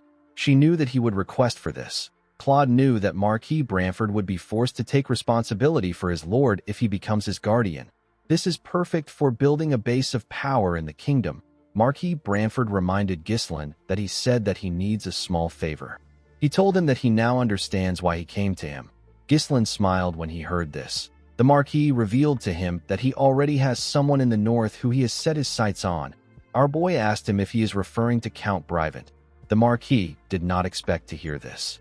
He reminded Gislin that Count Rayfold and Count Desmond are also great lords in the north. He asked him about why he thinks it is Count Brivant. Our boy explained to him that Count Desmond pretends to be neutral, but no one knows what he is really thinking. The Rayfold County is currently in chaos due to internal family strife. Besides this too, the other lords are incompetent and greedy. On the other hand, Count Brivant is wealthy and close to the royalist faction. He also possesses the military power of the Flame Magic Tower. The only person that the Marquis could set his eyes on is Count Brivant. Marquis Branford asked Gislin if he is saying that he is more worthy than Count Brivant. Our boy smiled and asked the man to be honest. He asked him if he doesn't find the Count to be unsatisfying. Marquis Branford began to laugh when he heard this. He told Gislin that he is correct. He said that the Count is a good man, but he is lazy, indecisive, and easily influenced. Our boy told him that the Count would have already been influenced by the Duke because of his personality. He asked the Marquis to be bolder if he is going to grant his wish. He asked him to make him the representative of the North. Marquis Branford did not expect this. He told Gislin that he now knows why he risked his life for this. He stood up and asked everyone present to bear witness. He announced that he will support Gislin as his guardian. He said that our boy's enemies are now his enemies. Everyone who wants to face Gislin must remember that the Marquis stands behind him. Marquis Branford turned to our boy and asked him to swear that he will consider his honor in everything that he does. Gislin went on his knees and drew his sword. He held his blade and swore that he will consider the Marquis' honor. The moment he did this, someone congratulated him. Our boy quickly turned around. The person told him that she couldn't greet him properly because of the chaos. The girl with a blue fan told Gislin that although her father has rewarded him, she is the one who is truly indebted to him. Immediately she said this. Rosalind closed her blue fan and revealed her beautiful face and shining red eyes. The girl told our boy that she will become his guardian. In the next scene, we see a party taking place in the Marquis' mansion. We see nobles dancing and talking to each other. Some of them talked about how Rosalind's illness was cured by some no-name noble with cosmetics. Someone said that it might be the Deneb that Countess Muriel has been advertising. A noble lady asked the man not to make her laugh. She said that a cosmetic product cannot cure an illness that even doctors couldn't cure. Another man said that Marquis Branford wouldn't host a banquet for no reason. He said that he heard that the Marquis has already decided on whom to support. While the nobles were chatting amongst themselves, someone asked them to look up. Everyone quickly turned to the door. They saw Ghislain walking with Belinda by his side. The woman wore a beautiful dress. Belinda grabbed her master's hand and asked him to take it out of his pocket. She asked him to put a smile on his face. Ghislain wasn't really interested in doing this. He asked the woman if she doesn't think that she is a little overdressed for the event. Belinda smiled and asked her master if he knows when she will get the chance to come to a banquet like this. She said that she cannot miss a banquet hosted for him by the real power of the kingdom. Ghislain said that he is not certain if the banquet is for him. Immediately he said this, the doors slowly opened. Someone announced that Marquis Branford is entering the hall. Everyone quickly turned to the door. They saw the Marquis step into the hall with a lady by his side. Rosalind gently walked down the stairs. She put her blue fan away and revealed her face to the nobles. She asked them if they have all been well. The nobles began to cheer when they saw Rosalind's face. They couldn't believe that the rumors were true. One of them said that she is even more beautiful than before. Belinda said that she almost didn't recognize the girl. She told our boy that no one would believe that this was the same person who had a bad temper a few days ago. While looking at the nobles, Rosalind turned to our boy and carefully looked at him. Ghislain didn't know why she did this. The Marquis thanked everyone for attending his banquet. He said that today's banquet is to celebrate his daughter and to allow him to officially announce that he has decided on his ward. The nobles were surprised to hear this. They couldn't believe that the rumors were true. Marquis Branford told them that some of them might already know our boy, but most of them don't. He said that Rosalind was able to break free from the illness that has been oppressing her for years thanks to the efforts of Baron Ghislain Fenris.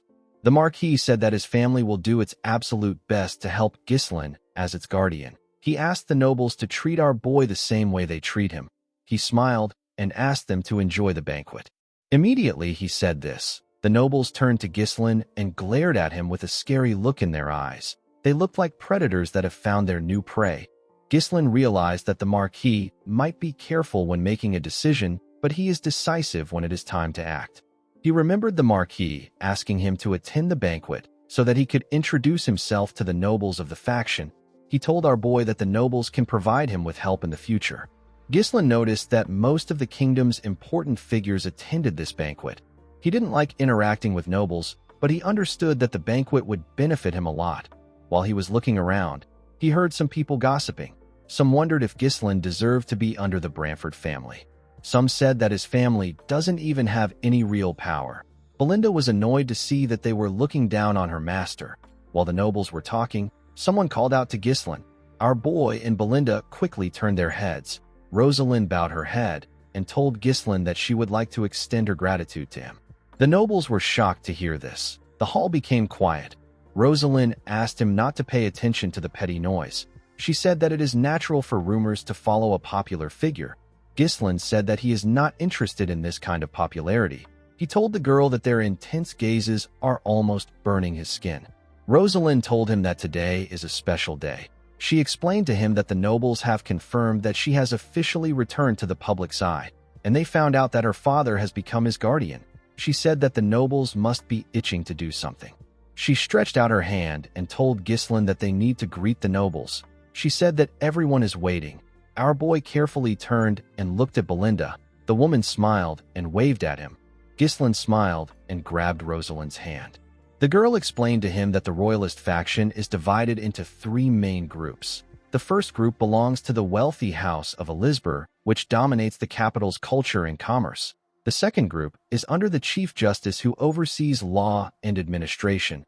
He is the eldest son of the Royal Chancellor and Rosalind's in-law. His name is Sir Bilor Norton. The third group is under Marquis Maurice Macquarie. He is the commander-in-chief of the kingdom's army. He is in control of the nation's military might. Rosalind explained to Ghislain that this people are the high nobles of the Lithania kingdom who wield immense power over administration, finance, and the military. She told him that whoever he chooses to greet first as the northern representative will either raise or diminish their prestige. The moment he heard this, our boy remembered the Marquis telling him that the world he is about to step into is completely different from the one he comes from. Rosalind told him that he has to choose well. Ghislain carefully looked at the nobles. He let out a sigh and walked forward. He moved close to Count Elizabeth and bowed his head to introduce himself to him. Marquis Morris was annoyed to see this. Count Elizabeth greeted our boy with a smile on his face. He told him that his wife has gained some confidence thanks to him. He asked Ghislain to let him know if he ever needs any help. Countess Muriel moved close to our boy and referred to him as their little brother. She said that our boy is quite loyal.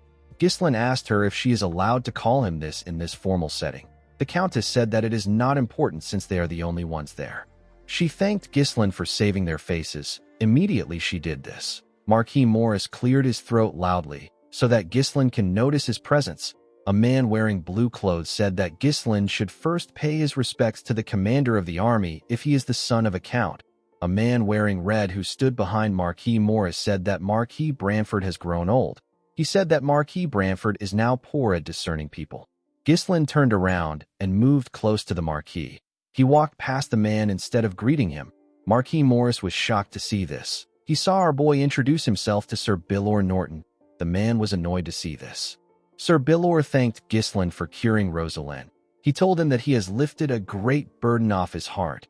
He revealed to him that Marquis Branford told him that he was looking for dwarven and elven slaves. He told Ghislain that he takes care of the legal issues related to slave traders and taxes. He asked him not to worry about it. Ghislain thanked the man for his help. After he was done with Sir Bilor, he went to greet Marquis Morris. The man was quite angry to see that our boy greeted him last. He asked him not to get conceited because Marquis Branford is backing him. He told Ghislain that he can cut him off anytime. Our boy said that he still has many shortcomings. He asked Marquis Morris to continue guiding him in the future. Marquis Branford watched our boy as he greeted the nobles. He heard the other nobles discussing about how Ghislain greeted the high nobles. When Ghislain was done, Rosalind asked him if the order was intentional. Our boy told her that he simply followed his heart. The moment he said this, the other nobles ran to him. They wanted to give him gifts and talk to him. The Elizabeth family and Sir Bilor watched Ghislain as the other nobles surrounded him. Count Elizabeth said that our boy has earned the resentment of Marquis Morris. His wife asked him not to worry because the Marquis is a simple man. Sir Bilor said that Marquis Morris can't cut Ghislain off just because he is jealous. Marquis Branford said that this is natural. He said that our boy is the only one who was capable of curing Rosalind's illness. Sir Bilor was amazed that the Marquis discovered such an excellent talent. He referred to him as brother and told him that he is quite impressive. Marquis Branford said that he didn't do much. He explained to him that Ghislain rose from the bottom to this position with his own strength. He said that our boy possesses the might to turn an unfavorable war into victory, and he has the ability to read the surrounding state of affairs and foresee what lies ahead. The Marquis said that he believed that Ghislain was worthy to receive his support. The moment he said this, someone stepped into the hall with a cane in his hand. Ghislain immediately sensed the person's presence. The high nobles and our boy quickly turned to the door. They saw a well-dressed man with a walking cane. Ghislain grit his teeth out of anger when he saw this man. He was happy to see that the man had finally crawled out. This man is the closest aide of Duke Delphine and the strategist of the ducal house.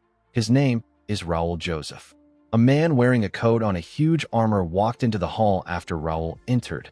Our boy seemed to recognize this man too. The other nobles recognized Raoul. They all knew that he was from the Delphine ducal house. They believed that it wouldn't be smart to associate with him. Raoul and his knight walked up to the Marquis. Raoul greeted Marquis Branford. The Marquis told the Viscount that he believed that he had no interest in events like this. The Viscount told him that he simply came there to pay his respects. He told the Marquis that he heard he recruited a young lion. The Marquis told him that his lion is not special enough to interest the Duke. He asked the Viscount about the identity of the person behind him. Raoul told the Marquis that it is his escort. He said that it is not someone special enough to interest him. The Marquis's knight told the Viscount that his escort needs to remove his helmet and reveal his face. He asked the escort knight to show his face. The man didn't do anything. The Marquis's knight was annoyed to see this. He placed his hand on his sword and asked the escort if he didn't hear him. Before he could draw his sword, Marquis Branford asked the man whose name is Tolio to stop. He said that it is okay. With a serious look on his face, the Marquis asked Raoul to enjoy himself since he has come a long way. He asked him to take care of himself before he leaves so that he doesn't dishonor the Duke's name. The Viscount smiled and thanked the Marquis for his consideration. He turned around after thanking the Marquis. Marquis Branford could not believe that he was not informed that someone like Raoul, who is a significant figure in the Duke's faction, was in the capital. He couldn't believe that the man managed to avoid his eyes and ears. He realized that the Duke's influence has reached the capital. Raoul and his knight walked up to Ghislain. Our boy looked the Viscount in his eyes. He glared at the man to show his disdain for him. Raoul did not understand why Ghislain was glaring at him. This was his first time meeting him. He asked our boy if he knows him. Ghislain put himself together and stopped glaring at the man. He told him that he knows him. He said that he heard many things about him in the capital. The Viscount told Ghislain that he also knows him very well. He said that our boy put on an amazing show in the northern region. Ghislain was not surprised to hear that the man knew about what happened in the north. This is because Raoul was the one who made all the plans to bring Perdium to its knees. The Viscount suggested that they move somewhere else since they have greeted themselves. He told our boy that he has something to tell him privately. In the next scene, we see Ghislain in a room with the Viscount and his knight. Raoul decided to be straightforward. He told our boy that they are interested in his cosmetics. He explained to him that he came to the capital because he heard that a product that was good enough to cure Rosalind's skin and bring it back to life had appeared. He said that they were actually developing something similar. Ghislain wasn't looking at the Viscount when he was talking. He was staring at the knight behind him. Our boy turned to the Viscount and told him that he will have to apologize to him if he came to talk about an exclusive contract or technology sharing. The Viscount told him that he did not come there to engage in such a tedious talk. He said that a brilliant young man like him is rotting away in the countryside with nothing. The Viscount said that a scoundrel suddenly made a name for himself, led a war to victory, and secured a successful position in the capital. He asked our boy if this is by luck or skill. Ghislain told Raoul that he improved by studying a bit. This wasn't the answer Raoul wanted. With a smile on his face, the man asked our boy to come to the Duke's faction. Our boy was not surprised to hear his offer. Raoul said that there is an expiration date to talents and abilities. He told our boy that his life will end before he gets the chance to show his talents if he stays in a harsh place like the North. He told him that he will be worn down by barbarians and foreign wars. He said that this is not the first time he has seen brilliant young men waste away like this. He stretched out his hand and told Ghislain that he won't have to worry about this if he joins them, because they have the power to change his life. Our boy reminded the man that he has already joined the Royalist faction. Raoul told him that he cannot really say that he joined the faction when it has not been that long. He revealed to our boy that they can provide some fine lands in the south and give some to his father too. He said that Count Perdium must have been through a lot of troubles to protect the kingdom from the barbarians. He told our boy that the Count can't fight forever. He said that it might be time for him to retire. Ghislain already knew that Raoul would try to convince him like this, even though our boy already joined hands with the faction that opposes the ducal house. The Viscount is still trying to win him over.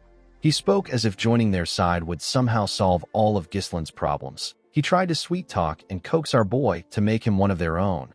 Ghislain was certain that the man has used this same tactics on many people. He knew that this tactic was nothing more than a scheme to keep an uncontrollable variable within his grasp. He told the Viscount that the North is actually a better place than he thinks. Raoul told him that he doesn't have to decide right now. He said that he is planning on staying in the capital for a while. He asked our boy to take his time to think. Ghislain told the Viscount that he has a counteroffer for him. Raoul did not expect to hear this. Our boy asked the man to join their side. Raoul glared at Ghislain when he heard this. In the next scene, we see a carriage leaving the Marquis's mansion. Raoul and his knight were inside the carriage. The knight asked him about how he feels about Ghislain now that he has seen him. The Viscount said that our boy has strange eyes. He said that he wants to gouge them out. The knights revealed to him that Ghislain tried to kill him. Raoul was surprised to hear this. The knight told him that he could feel our boy's killing intent. He said that Ghislain was gauging his skills during the entire conversation. Our boy was wondering about how fast he could kill the Viscount after getting past the knight. He and the man locked eyes. They fought with their minds. In his mind, Ghislain swung his sword at the Viscount in an instant, but his attack was blocked by the knight. The knight pushed Raoul away and blocked our boy's attack. Although his first attempt was stopped, Ghislain didn't give up. He tried again, but his attacks were blocked by the man. Our boy and the man glared at each other. Our boy increased his speed and swung his blade at the man. The knight easily blocked his attack. He pushed Gislin's sword back. Our boy gathered his strength and pushed his sword away. He and the knight quickly swung their blades at each other. Their fight came to a standstill. Gislin realized that he couldn't get his way. He glared at the man. He grit his teeth and gave the Viscount the offer to join them. Raoul smiled and told him that he now understands why the Marquis likes him. He stood up and told Gislin that he enjoyed talking to him. He told him that he will see him again in the future. Our boy said that he is also looking forward to it. After Gislin said this, the knight glared at him with his green eyes. Our boy looked him in his eyes and told him that he looks forward to seeing him. He referred to the man as the strongest swordsman of the kingdom. His name is Cain Balzac. The swordsman revealed to Raoul that our boy knew him. Upon hearing this, Raoul realized that Gislin's performance in the north is not a rumor. He said that this doesn't change his plan to take over the north. He said that his plan is only delayed. He told Cain that there are still many methods to use. He said that he will warn Count Desmond about our boy. He planned to tell the Count to consider Gislin as a knight captain of a territory when facing him. Cain told him that he is wrong. Raoul did not expect to hear this. The swordsman had already seen Gislin's skills, so he knew that our boy was not some knight captain. He asked Raoul to tell the Count to consider Gislin as the strongest sword in the north. The scene shifts, and we are taken to Gislin's mansion. We see the soldiers packing up the things in the mansion. Kair and Claude were in charge of supervising. Kair ordered the men to take every last penny. He warned them not to leave a single coin behind. Gillian controlled the soldiers outside. He told them the places where they were to keep each items. While the soldiers were busy packing up, we see Rosalind looking shocked when Gislin informed her that he is returning home. The girl asked him if he is serious. Gislin told her that he has a lot to do. He told her that he will leave the Deneb in the capital to her. He asked her to send the 300,000 gold to him. Immediately he said this. He noticed that she wasn't pleased. Rosalind asked him if he doesn't have anything else to talk about other than money. Gislin didn't know what to say. He reminded her that she is his sponsor. Rosalind told him that he is cold. She let out a sigh and explained to him that she needs to know more about him as his sponsor so that she can understand him better. She said that she would like to know things like the kind of goal he has for him to devote his life solely to work. Gislin told the girl that it is nothing much. He said that he simply wants to live his life well without starving to death. Rosalind said that this is not true. She told him that he would have accepted Viscount Joseph's offer and joined the Delphine faction if this was his goal. Gislin revealed to her that he has set a certain goal for himself as Perdium's successor and the Lord of Fenris. He told Rosalind that he needs her help in order to achieve this goal, but he cannot allow her to share his burden. Rosalind did not like what she was hearing. She asked Gislin to tell her why he won't share his burden with her. She said that a burden is naturally supposed to be shared. Gislin pushed her fan out of her hand and grabbed it. He gently raised her hand and kissed it. Rosalind was shocked to see this. She began to blush. Gislin told her that he cannot share his burden with her because he wants her to be happy. After saying this, he turned around and walked forward. Rosalind watched him as he walked away. She seemed blown away by our boy's smooth nature. As he walked away, Gislin thought about how the banquet ended with a positive mood. By rejecting Raoul's offer, Gislin was able to save the Marquis's image. All the support materials that would have gone to the Brivant territory are now headed towards Fenris and Perdium under the Branford name. Gislin can now enjoy many benefits like tax exemptions and preferential treatments. Our boy was able to secure 50,000 residents from the capital who will relocate to his territory. The dwarven slaves who are precious laborers have been sent to Fenris. With this improvement, no one will be able to look at Fenris as a small and impoverished domain any longer. However, the fact that the nobles from the ducal faction came to see Gislin in person means that they are plotting something else already. Our boy knew that this people will strike him down if he hesitates for a moment. He promised to kill Duke Delphine and erase every trace of him in the world. In the next scene, we are taken to a better-looking Fenris. We see some people handcuffed with chains. These people are dwarven slaves. The dwarves were being escorted by some soldiers. A bald dwarf called out to a dwarf with full beards. This dwarf's name is Galveric. The bald dwarf informed Galveric that the lord of the territory has arrived. When Galveric raised his head up, he saw Gislin and his cool-looking horse marching into the town. The people of Fenris came outside to cheer for our boy and his soldiers. Belinda was surprised to see that everyone came out to greet them. Kair and the soldiers seemed to like the standing ovation. The dwarves noticed that the citizens were excited. One of them said that he has never seen a territory like this. He revealed to his comrades that he heard that their new lord will build them a home and will never starve them. Galveric was annoyed to hear this. He asked his comrades if they haven't learned their lesson. He said that a noble is a noble. He turned to Ghislain and said that nobles are pieces of trash who only think about themselves. He said that their new lord is no different. The others became worried when they heard this. The bald dwarf asked him if he really wants to continue with his plan. Galveric told him that they will proceed as planned. While on his horse, Ghislain turned to the side to see the dwarven slaves. He saw Galveric. Belinda moved close to him and tapped him on his shoulder. She asked him to wave to his citizens. Ghislain raised his hand and waved to them. Claude was quite happy to return to Fenris. He believed that he can relax now that they have made a lot of money. Ghislain called out to him and asked him to organize the materials that he told Lowell to research on and bring them to his office. Claude was annoyed to hear this. He told our boy that they just got back. He begged him to give him some time to catch his breath. Ghislain said that there is no time for a slave to rest. He asked him to consider the time he spent in the capital as his vacation. He ordered him to call for a meeting immediately. In the next scene, we see everyone gathered in Ghislain's office. Our boy called out to Lowell and asked him if he had any trouble with Homern. The man said that he didn't. Ghislain asked him to tell Homern that he will visit him soon. He asked the man to report what happened in his absence. Lowell took out a report and revealed to him that the administration of the territory has been carried out exactly how he instructed before he left for the capital. Ghislain asked Alfoy about the construction work on the major facilities. While scratching his nose, Alfoy revealed to Ghislain that the mages finished the roads and the waterway maintenance while he and Vanessa were not around. Vanessa used her staff to hit him on his head and asked him to try to be more polite. Lowell said that Alfoy is correct. He told his lord that they will soon finish building the workshops and the grain storage. He said that it will be completed quickly once they put the dwarven slaves to work. He said that their crop yield is so abundant that they may no longer need to purchase grains from merchant guilds. Belinda curiously asked him about how great their crop yield was. Claude told her that it rivals the Rayfold's yield in sheer volume. He said that it has the highest per unit area of production in the kingdom. Wendy couldn't believe that this was coming from the man who once said that it is impossible to farm there. Belinda was quite happy to hear this. She said that her young master will soon become a great lord. She said that his chances have improved now that he has the backing of the royalist faction. Gillian told his master that his goal of truly reviving his land is slowly becoming reality. Ghislain believed that the territory has only taken a proper form. He said that this is not enough. He turned to Claude and ordered him to keep buying food until he says that it is enough.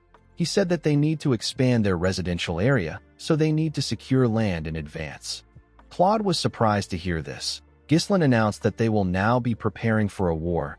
Everyone was shocked to hear this. Claude asked him about what he means. He asked his lord to tell him who will dare to attack him now that he has joined the royalist faction. Ghislain said that it could be Desmond or Rayfold. He asked Claude to read the report in Lowell's hands. The man was shocked to see what was written on it. He read that there was a large-scale conscription and training in the Desmond territory. They were also recruiting free knights. Claude saw records of massive purchases of weapons and iron ore.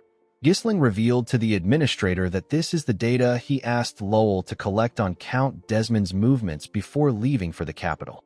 He said that the critical part is that Count Desmond has been buying up large quantities of high-quality iron ore from the Cabaldi territory. Gillian said that the most important resources in war are food, manpower, and weapons. Iron ore is an essential resource used in forging and maintaining weapons. However, the amount the Count is purchasing is far too much for a peaceful era. Kair smiled and said that a war might really break out. Alfoy was sad to hear this. He couldn't believe that he had to take part in another war again. Claude told his lord that they will be in trouble if Count Desmond gets more iron ore. He said that Count Cabaldi won't sell the iron ore to them even if it is necessary for the overall advancement of the territory. Ghislain said that they need to consider Count Cabaldi as a part of the Delphine faction. He said that their enemy can already be ready to attack while they are trying to get their iron ore. He asked the group if they now understand how uncomfortable the situation is. The room became silent. Ghislain told them that he is going to share his plan with them. Everyone quickly turned their eyes to him.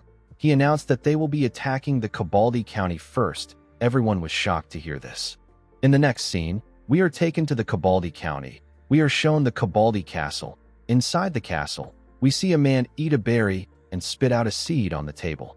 Count Desmond was sitting across this man. The man with the unique chin is Count Kabaldi. The Count asked Desmond to tell him what he means by strongest sword in the north. Count Desmond revealed to him that he received a report about the Fenris territory from the Duke. He said that the Duke asked them to consider Ghislain as the strongest sword in the north when facing him. He told Count Kabaldi that our boy is an unpredictable individual. He advised him to make preparations for war. Count Kabaldi asked Harold about why he is telling him this. He told Count Desmond that he will be the one to go out to fight. Harold told him that it was an order from the Duke. Count Kabaldi began to laugh like a crazy person. He asked Harold if he lost all his senses after losing to Ghislain. He asked him if anyone would dare wage war on his territory. His territory possesses a double wall that is built sturdier than an ordinary fortress. There is also a moat surrounding the castle. The siege weapons in the castle were forged with the North's finest smithing techniques. Count Kabaldi asked Count Desmond if he is really telling him to make preparations after seeing this citadel that has been handed down for generations. He told him that his castle has never been breached. With a confident smile on his face, he said that it has never happened in history. He advised Harold to worry about himself first. He reminded him that he recently lost his secret weapon. Count Desmond was annoyed to hear this. The scene shifts, and we are taken to Fenris. We see Kair, Gillian, and Belinda bow their heads as our boy walked past them in his armor. Ghislain stepped on the stage and looked down to see his soldiers standing in front of him. He could see the determination in their eyes. He liked their expressions. He told the men that trusting and following someone isn't easy, but they trusted and followed him this far. Ghislain took out his sword and slammed the blade on the ground. He announced to the men that he will turn all 200 of them into knights. He said that this is the founding of the Fenris Knight Order. The men raised their hands and began to cheer when they heard this. Claude and Wendy watched them cheer from their tent. The administrator was also wearing an armor. He said that the situation is driving him crazy. He told the woman that it doesn't make sense no matter how many times he thinks about it. He said that he is not sure if it is possible. He asked Wendy if she also shares the same views as him. The scene shifts, and we are taken back to when Ghislain announced that they will attack the Kabaldi County first. Claude stood up and asked his lord about how he reached this conclusion so quickly. Ghislain explained to him that Count Desmond and Count Kabaldi are pretending to be neutral even though they support the ducal house. In other words, they are chess pieces that can move freely in place of the ducal house. Our boy told the group that Count Kabaldi is also their enemy. He said that they will get the Count's iron, or if they win the war, they will also slow down their enemy's growth and accelerate their own. This move made sense to everyone. Claude asked his lord about what they are going to do. Gillian told his lord that the armaments of Kabaldi's soldiers are among the finest in the north. Kair said that their overall military power is lacking in quantity and quality. Ghislain revealed to them that he is going to turn all 200 mercenaries into knights who can wield mana. Kair and Gillian were surprised to hear this. According to Ghislain, a well-trained knight has the power of 100 ordinary soldiers. If they are able to form an order of 200 knights, they will gain an equivalent strength of 20,000 soldiers. With a worried look on her face, Belinda asked her master about how he is going to do it. She reminded him that it takes years to master mana properly. Ghislain asked Vanessa to bring something. The girl and other mages brought in some barrels containing a large amount of scrolls. Alfoy said that these are mana compression sigils. Claude asked his lord if he used the runestone to create these things. Our boy took out one of the scrolls and said that the mercenaries will be able to master mana with it. He said that it might stray a little from the normal method. He told his subordinates that he modified the Perdium family's mana cultivation technique to make it easier to learn.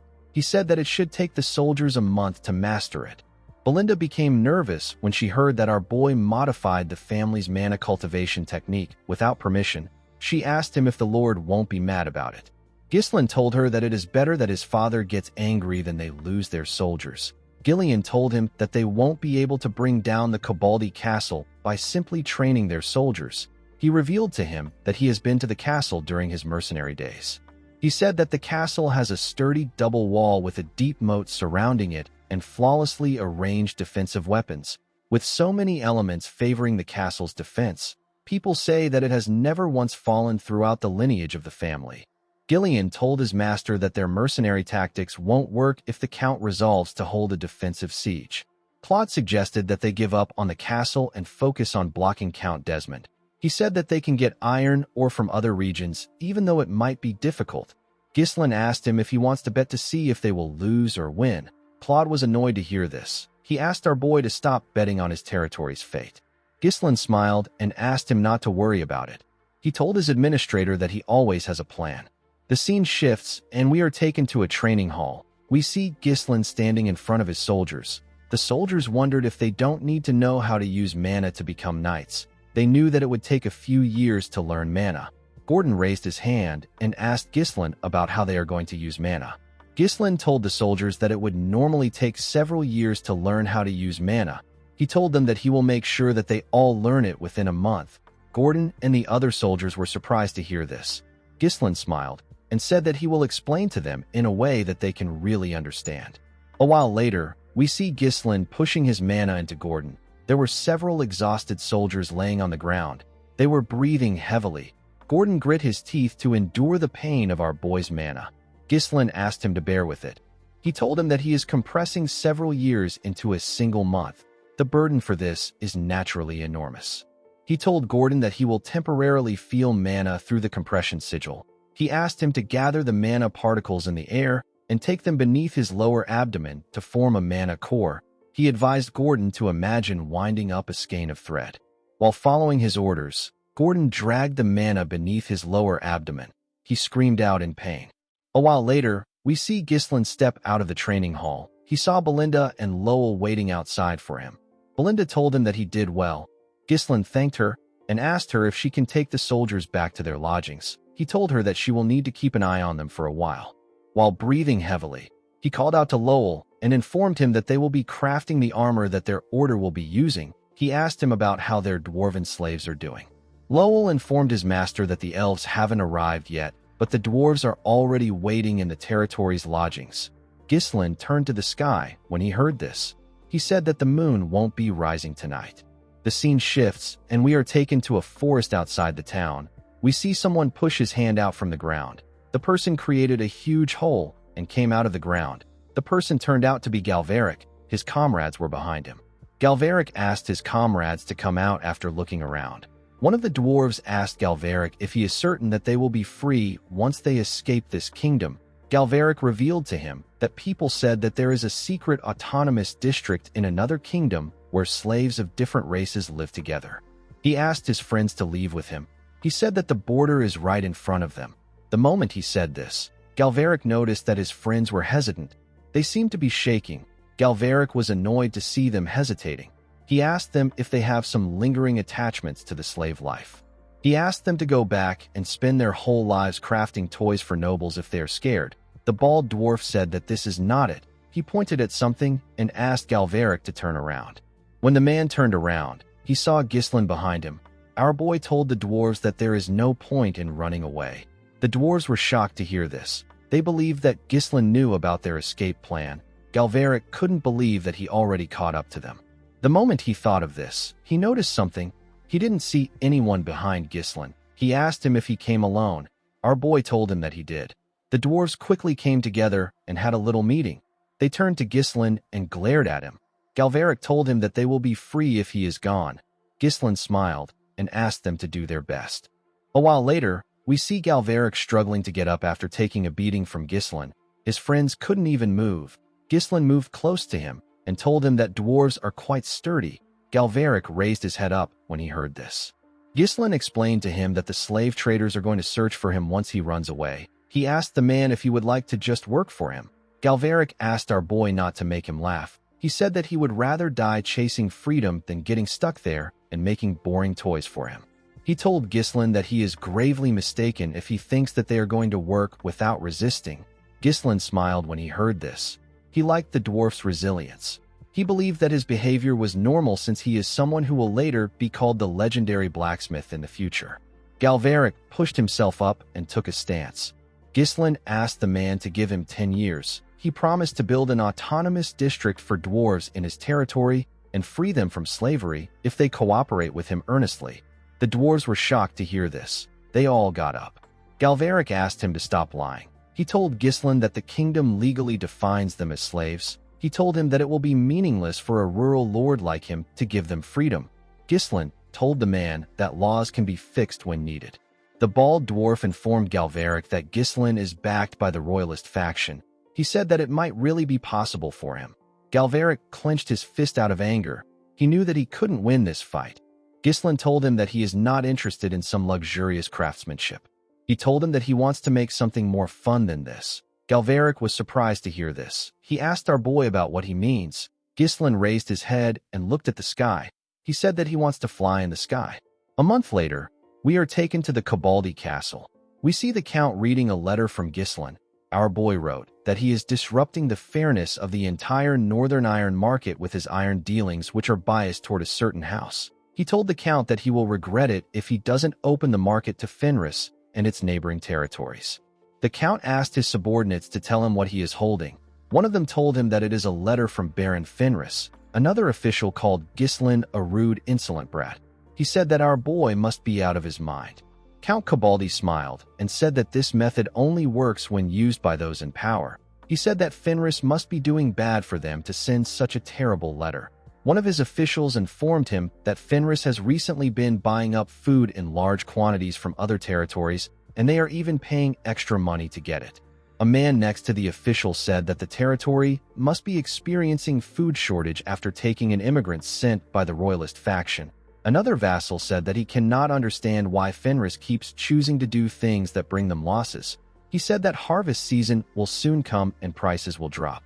The noble next to him asked him not to bother trying to understand the actions of the territory. He said that it is typical for a youngster to act reckless without thinking. Count Cabaldi used a candle light to burn the letter. He told his subordinates that it is natural for Ghislain to run into trouble because he is trying to bulk up a territory that was just on the brink of ruin some time ago. With a smile on his face, the count said that he is sad that he won't be able to see Ghislain's downfall. The scene shifts, and we are taken to Marquis Branford's mansion. We see the Marquis step into his office. Before he could take off his jacket, the Marquis saw something on his table. He saw a letter on his table. He noticed that his window was open. The Marquis did not expect this. He picked up the letter and opened it. He saw that it was from Ghislain. Our boy advised the Marquis to tell the royalist nobles to stockpile 10 years' worth of food in advance. He revealed to him that a great famine will soon come to the kingdom. This famine is severe enough to shake the entire kingdom. Marquis Branford did not know how to react to this information. The next day, we see Rosalind step into her father's office. The girl told him that she heard that he wasn't in bed last night. Marquis Branford didn't say anything to his daughter. He turned to her and asked her to tell the vassals and royalist nobles that he is calling for a meeting right now. After sending the letter to the Marquis, an unprecedented famine spread across the entire kingdom. Under an extremely arid climate, the rivers laid bare, crops withered and died. Starvation victims appeared one after another, and mass chaos erupted in the struggle for food. It was a natural disaster that went down in history. In this chaotic time, Ghislain decided that it was time for him to make his move. In the Desmond and Rayfold territories, their vassals informed them about how food prices are skyrocketing. They were complaining about how an abnormal weather strikes without warning. The vassals found out about how the royalist nobles already stored food in advance. Amelia and Count Desmond found out that the Fenris territory has successfully harvested its food. The scene shifts, and we see Count Cabaldi slam his hand on his table. He asked his vassals about the food that Count Desmond is supposed to send. He said that Count Desmond should have taken over Fenris in advance and secured their food and land. One of the vassals said that Count Desmond asked them to wait a little longer. He said that the count has also missed the right timing due to the weather. Count Cabaldi called Desmond a fool. He asked his subordinates about when Harold is going to send the food. One of them said that he knows a way which they can secure food quickly. He suggested that they follow Ghislain's wish and give him iron in exchange for food. Another vassal asked him to stop spouting nonsense. He said that Ghislain belongs to the royalist faction. He told him that the ducal house won't appreciate it when they find out. A man in blue clothes said that the food can arrive at any time. He reminded his comrade that the ducal house and Count Desmond already promised them. He suggested that they wait for them. The man who made the suggestion told the other vassals that there is a limit to the amount of food they can requisition from the citizens. He said that they can barely suppress public unrest by using the army. He told the others that he is not certain if they can hold out until support arrives. The man turned to his lord and told him that it will be bad for them if the military grain runs out and the soldiers begin to starve. He said that the iron fortress, which has never been breached before, will be destroyed by an internal uprising. Count Cabaldi was shocked to hear this. He couldn't believe that his vassals wanted him to crawl to Ghislain. He grit his teeth and put himself together. With a nervous look on his face, he ordered his subordinates to give Fenris iron in exchange for food. The vassals who were against the idea called out to their lord. Count Cabaldi clenched his fist and said that Ghislain will die by the hands of the ducal house. He said that the result won't change even if he gives them some iron. While smiling like a lunatic, the count said that the ducal house or Count Desmond can come to his fortress if they have a problem with him. He told his vassals that no one can take over his fortress. He turned to a guard and asked him to send a messenger to Fenris before everyone starves to death. The guard told him that there is no need for this. He revealed to the count that Baron Fenris is already at their gate with his army. Count Cabaldi was shocked to hear this. He couldn't comprehend what was happening. The scene shifts, and we are taken outside the castle. We see Ghislain and his knights marching towards the gate. The knights were all wearing the same armors. Gordon said that the armor is just too small for him. Torin asked him to shut up. He told him that they used twice as many blood python scales for him. Gordon tapped his breastplate. He told the man that he now has mana flowing through him. He said that no one can scratch his perfect muscles now. The moment he said this, someone hit him in his chest. The man felt some pain in his chest. The person who hit him was Ghislain. Our boy said that the dwarves make really sturdy armors. He moved forward with his badass horse and ordered his soldiers to march forward. Ghislain and his army passed through the barricade of the castle and marched towards the gate. When Count Cabaldi and his vassals arrived at the castle walls, they saw Ghislain and his army standing in front of the castle. Someone informed the count that the army has surrounded them. He told him that the moats are dried up because of the drought. The vassals were shocked to see the amount of soldiers Ghislain had. One of them said that it is impossible for a mere baron to possess such a large number of soldiers. He said that Ghislain must be receiving support from the royalist faction. Count Cabaldi laughed and asked his vassals to stop making a fuss. With a nervous smile on his face, the count asked the men to tell him what Ghislain and his army can do in front of his castle. He told them that the army won't be able to set foot on the castle shadows if they deploy their powerful weapons. Our boy called out to the count. He asked him if he read his letter. Count Cabaldi asked him to explain why he is being a nuisance. He told Ghislain that he brought an army to his castle without prior notice. Our boy reminded him that he conveyed his intent with his letter. He reminded the count that he told him that he will regret it if he doesn't open the market. One of the vassals grit his teeth and said that this is not a reason for war. Another one told Ghislain that he can't just use anything to justify waging war. Count Cabaldi raised his hand and asked Ghislain to prepare a proper justification and formally declare it if he wants war. He said that he won't associate with someone who disrespects noble etiquette. Upon hearing that he needed to properly declare war, Ghislain called out to Gillian. The man took out a longbow and arrow. Ghislain grabbed the items and raised it up. Count Cabaldi was shocked to see this. He called our boy a crazy bastard. His soldiers quickly stood in front of him with their shields. Gillian informed his master that the wall is quite tall.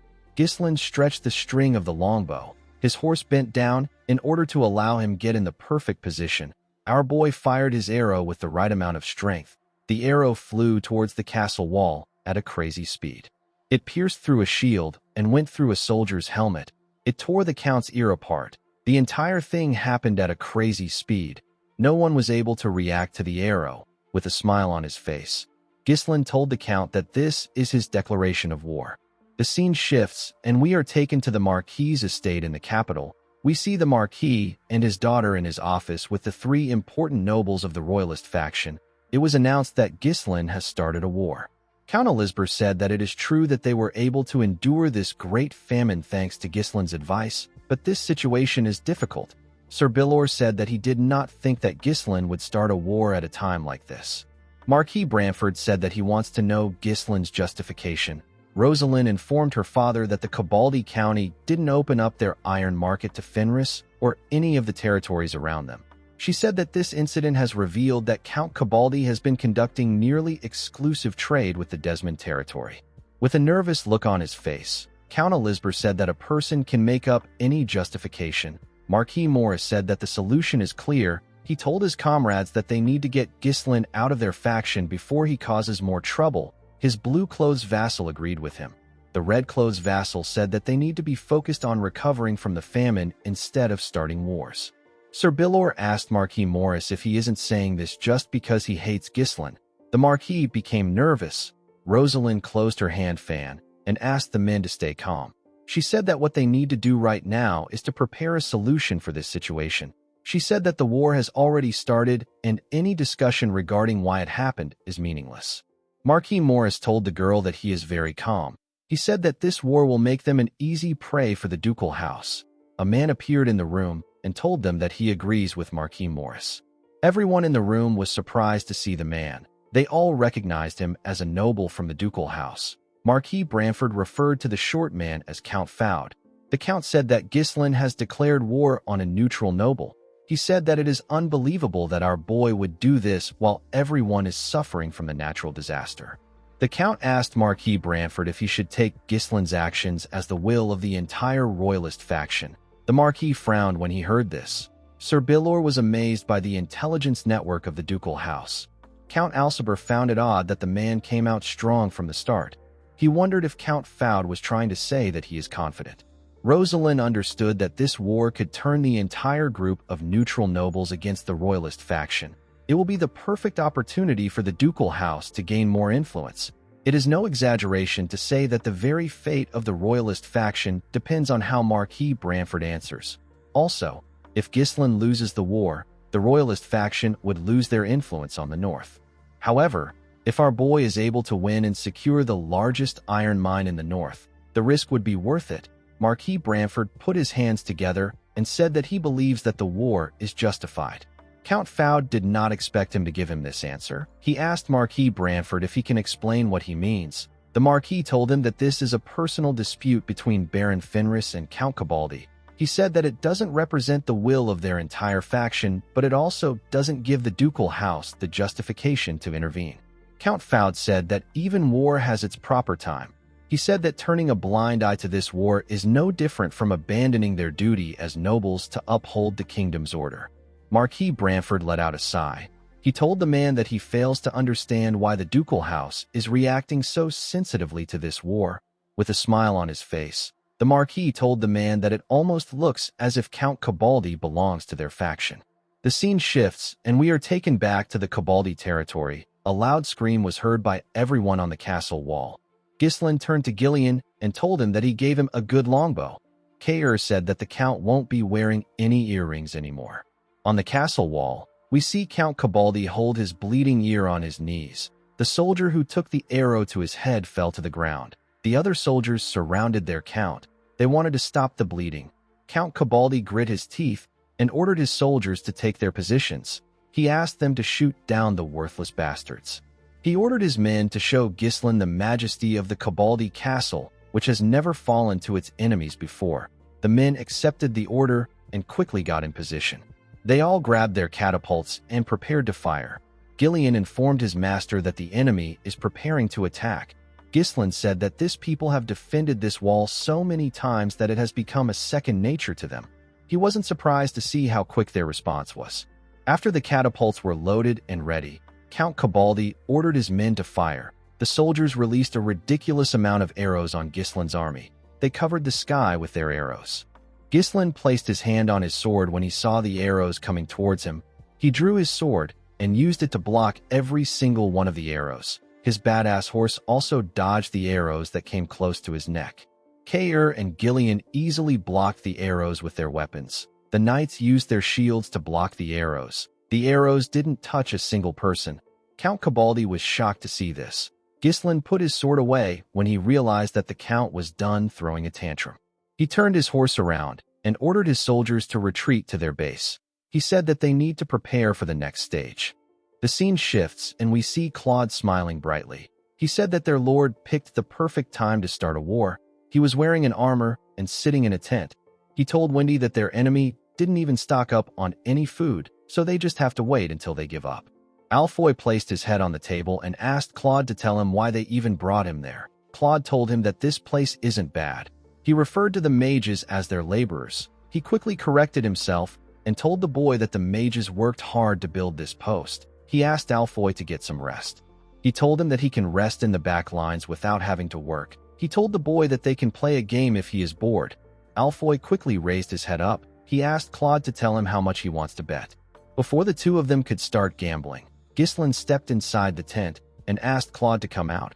Alfoy was shocked to hear his voice. Claude quickly got up and asked our boy about why he is already back. Ghislain ordered Alfoy to gather the mages. Alfoy slammed his hand on the table. He knew that he was screwed. Ghislain revealed to him that he has to dig an underground tunnel leading to the castle. Alfoy was shocked to hear this. Claude explained to his lord that they simply have to wait out here to win the war. He asked Ghislain if he's certain that they really have to put in any efforts. Ghislain told him that they can't just sit still. He explained to his advisor that they need to end the war before Count Cabaldi begins to receive supplies from the Duke's faction. Ghislain stepped outside and looked at the castle. He said that the war will end faster than anyone can imagine. The scene shifts, and we are taken to the castle wall. We see Count Cabaldi having a meeting with his vassals on the castle wall. The Count wrapped a bandage around his head to stop the bleeding. He called Ghislain an insolent bastard and said that he ran away after injuring his noble body. One of the vassals said that Ghislain has probably realized that he stood no chance against their incredible firepower. He said that this is why Ghislain changed his strategy to waiting until they ran out of food. Count Cabaldi was annoyed to hear that our boy plans to wait until they surrender. He told his officials that the ducal house is backing him. With a smile on his face, he said that he is certain that the ducal house will soon send reinforcement since they can't give up the iron mine that he owns. He said that they just have to wait until that time. The moment he said this, a knight informed him that Ghislain's army is digging an underground tunnel. The Count was surprised to hear this. He used a hand telescope to check on Ghislain's army. He saw the mages digging the tunnel. He couldn't believe that Ghislain wanted to build a secret tunnel out in the open. One of the vassals said that they want to attack them from below the ground since facing them head-on is difficult. A vassal with yellow clothes said that the exit of their tunnel must be the southern gate. Count Cabaldi called out to a guard known as Jaimon. He ordered the guard to station their soldiers at the southern gate. The man accepted his order. The Count told him that they will attack their enemies immediately they pop their heads out of the hole. He ordered Jaimon to open the gates and have the cavalry on standby so that they can sweep away the Fenris troops at once. The man asked him about what they should do about the castle wall. Count Cabaldi said that their enemies don't even have a siege weapon. He asked him to tell him what they can even do. He said that their enemies only have an infantry. He told Jaewon that they can hold them off by deploying a small force. With a smile on his face, Count Cabaldi told himself that he will be the one standing at the end, even though it was Ghislain that launched an attack on him. Later in the night, we see Ghislain's soldiers and the dwarves pushing something up a mountain. While they were pushing the items, one of the dwarves said that it doesn't make sense that Ghislain is asking them to bring these items to high grounds like this. The bald dwarf said that he can't even see because there are no torches on their path. One of the dwarves turned to Galveric and told him that they made the items just as Ghislain ordered. He asked him if he is certain that the items will work. While breathing heavily, Galveric told his comrade that there is no way an item he created wouldn't work. The scene shifts, and we are taken back to the time Ghislain made a deal with the dwarves. They all sat around a bonfire. Ghislain told them that he wishes to fly. Galveric asked him if he got a blueprint of the legendary airship, which is a lost technology of an ancient empire. Our boy told him that he didn't. He picked up a large shirt and told the dwarf that he is going to get a better understanding of what he means once he sees what he is about to do. Ghislain placed the shirt on a rope and carefully tied it together. He placed the shirt above the fire. This allowed the shirt to float in the air. The heat was escaping from the top of the shirt. Galveric and his friends did not understand what was happening. Galveric asked our boy to tell them what he wants them to see from this. Ghislain asked him to see how the shirt got bloated. He explained to him that the heated air tries to rise upward and it fills the inside of the shirt. Galveric was shocked to hear this. The bald dwarf told Ghislain that this is just the wind. Galveric told his friend that he is wrong. He said that the shirt would have just fluttered if this was wind. It wouldn't have been bloated. Ghislain smiled when he heard this. He realized that the man understood his idea. He picked up a stick and used it to draw a bigger cloth. He said that they can create an air pocket much larger than this. Before he could finish explaining, Galveric grabbed the stick and drew a basket underneath the air pocket, with a face filled with excitement. The dwarf said that they can put a basket large enough to contain a person and generate hot air in it. Galveric asked Ghislain to tell him why this phenomenon even happens. He asked him to tell him why hot air rises. Ghislain said that he has no idea. He said that he only figured this out while doing some laundry. Galveric said that no one would think of this while doing laundry. He asked our boy to take him. Ghislain asked him about where he wants to go. With a bright smile on his face, Galveric told him that he wants to go to his workshop. He told Ghislain that he wants to make this thing and put it to test right away. The scene shifts, and we are taken back to the present. We see Ghislain waiting for Galveric and the others at the top of the mountain. He told them that they arrived just in time. Galveric told our boy that this is an easy job for them. Belinda moved close to him and gave him his helmet. She informed him that the mages and knights have finished their preparations. Ghislain asked Belinda to get prepared. Alfoy was annoyed to see what Ghislain created. He asked him to tell him why he ordered them to dig the tunnel if he was just going to do this. Gordon grabbed his neck and asked him not to yell at their lord. The knights cleared a path and allowed their lord to walk forward. Kair and Vanessa smiled at our boy. Ghislain looked at the castle. He told his knights that they are about to be dropped in the middle of their enemy's territory. He told them that they will infiltrate the castle and take control of the inside just as they have trained. He explained to them that the main objective of this plan is to open up the gate and call in Gillian's cavalry unit. He informed them that the Cabaldis have the best equipment in the north, so this fight won't be easy even if they have learned mana. Ghislain informed them that the enemies they will face in the future will be even stronger than the Cabaldis. He told them that there will be no next time for them if they cannot easily end the war at this level. The knights became nervous when they heard this. Ghislain smiled and asked them not to worry. He reminded them that they already pioneered the forest of beasts, which no one has managed to do. They have even led a hopeless war to victory. While screaming at the top of his voice, Ghislain asked his men if their preparations are lacking. The men said that it is not. Ghislain asked them if they are afraid. The knights said that they are not afraid. Our boy wore his helmet and told his knights that they have all grown faster than anyone could have ever imagined. He told them that it is time for them to fly. Immediately he said this, several hot air balloons appeared in the air. The mages were using their magic to create the flames that kept the balloons in the air. At the castle wall, we see a soldier looking at Ghislain's camp with his hand telescope. The man recalled that their enemies have been digging all morning, but now they were suddenly gone. A soldier holding a torch told the man that their enemies must have gone to sleep. The moment he said this, 2 guards carrying torches came to them and told them that it is time to change shifts. One of them asked the man with the telescope if he noticed anything. The man said that there is nothing out of the ordinary. He told his comrade that he doesn't know how many more days that they have to watch their enemy. He said that he doesn't believe that they plan to attack them. After saying this, the soldier and his partner walked forward. His partner let out a sigh and said that he can finally get some sleep. The man yawned and told him that they still have to go through this tomorrow. The moment he said this, the man saw something in the sky. He asked his partner if he can see what he is seeing. He told him that some round things are approaching their castle. His partner asked him if they are monsters. Before the man could answer, he saw a hand reach out to him from the sky. Before the man could scream, Ghislain used his hand to close his mouth. He slammed the man to the ground and tore his partner apart with a single slash. He quickly turned to the man and beheaded him with a single strike. Kair and Belinda used a rope to move to the ground. The knights also did the same thing. Ghislain told the men that he will stand on the front lines in this battle too. With a cold gaze in his eyes, Ghislain ordered his knights to kill everyone. In the next scene, we see 3 Cabaldi knights walking somewhere. The knight in the middle was wearing a different armor. This knight is the captain of the Cabaldi Knight Order. His name is Leslie. Leslie and his men walked up to a door. There were 2 guards at this door. Leslie asked them about where their lord is. One of them told him that the count is still asleep. The captain barged into the room. The count quickly woke up when he heard someone enter his room. He asked Leslie about what he is doing. The captain told him that it is an emergency. He revealed to him that their enemy has invaded the castle. Count Cabaldi was shocked to hear this. At the castle wall, the soldiers raised their torches to see the hot air balloons. While they were staring at the balloons, Ghislain, Kair, and Belinda tore through the soldiers. Our boy's knights also helped him tear through the soldiers. With a smile on his face, Kair told the men that they need to tear off the remaining ear of the butt-chinned lord.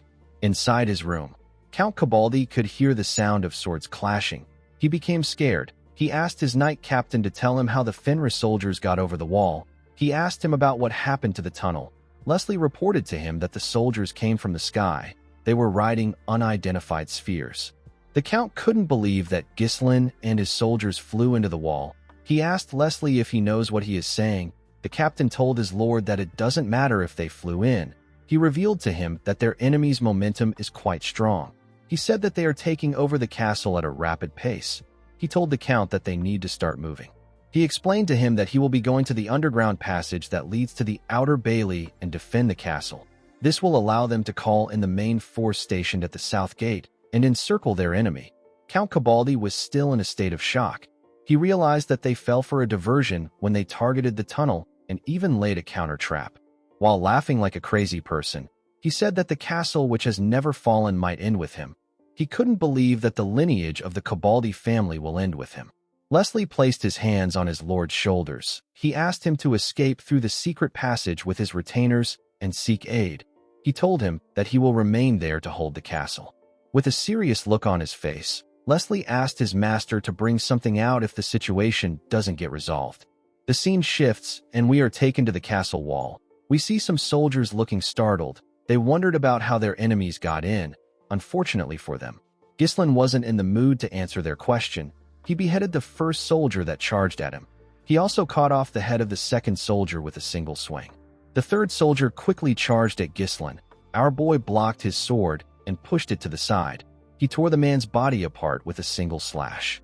3 more knights appeared to fight him. 2 of them were holding a crossbow, and 1 was holding a sword. The man carrying the sword was the platoon commander. He ordered his frightened soldiers to get themselves together and fire at our boy.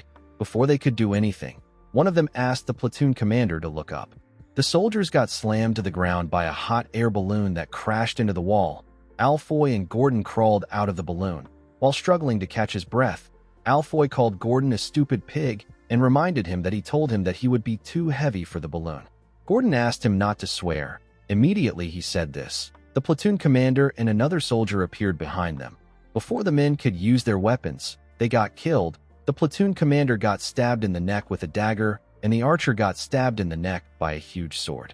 Belinda and Kair were the ones who threw their weapons at them. Ghislain asked Alfoy and Gordon if they are all right.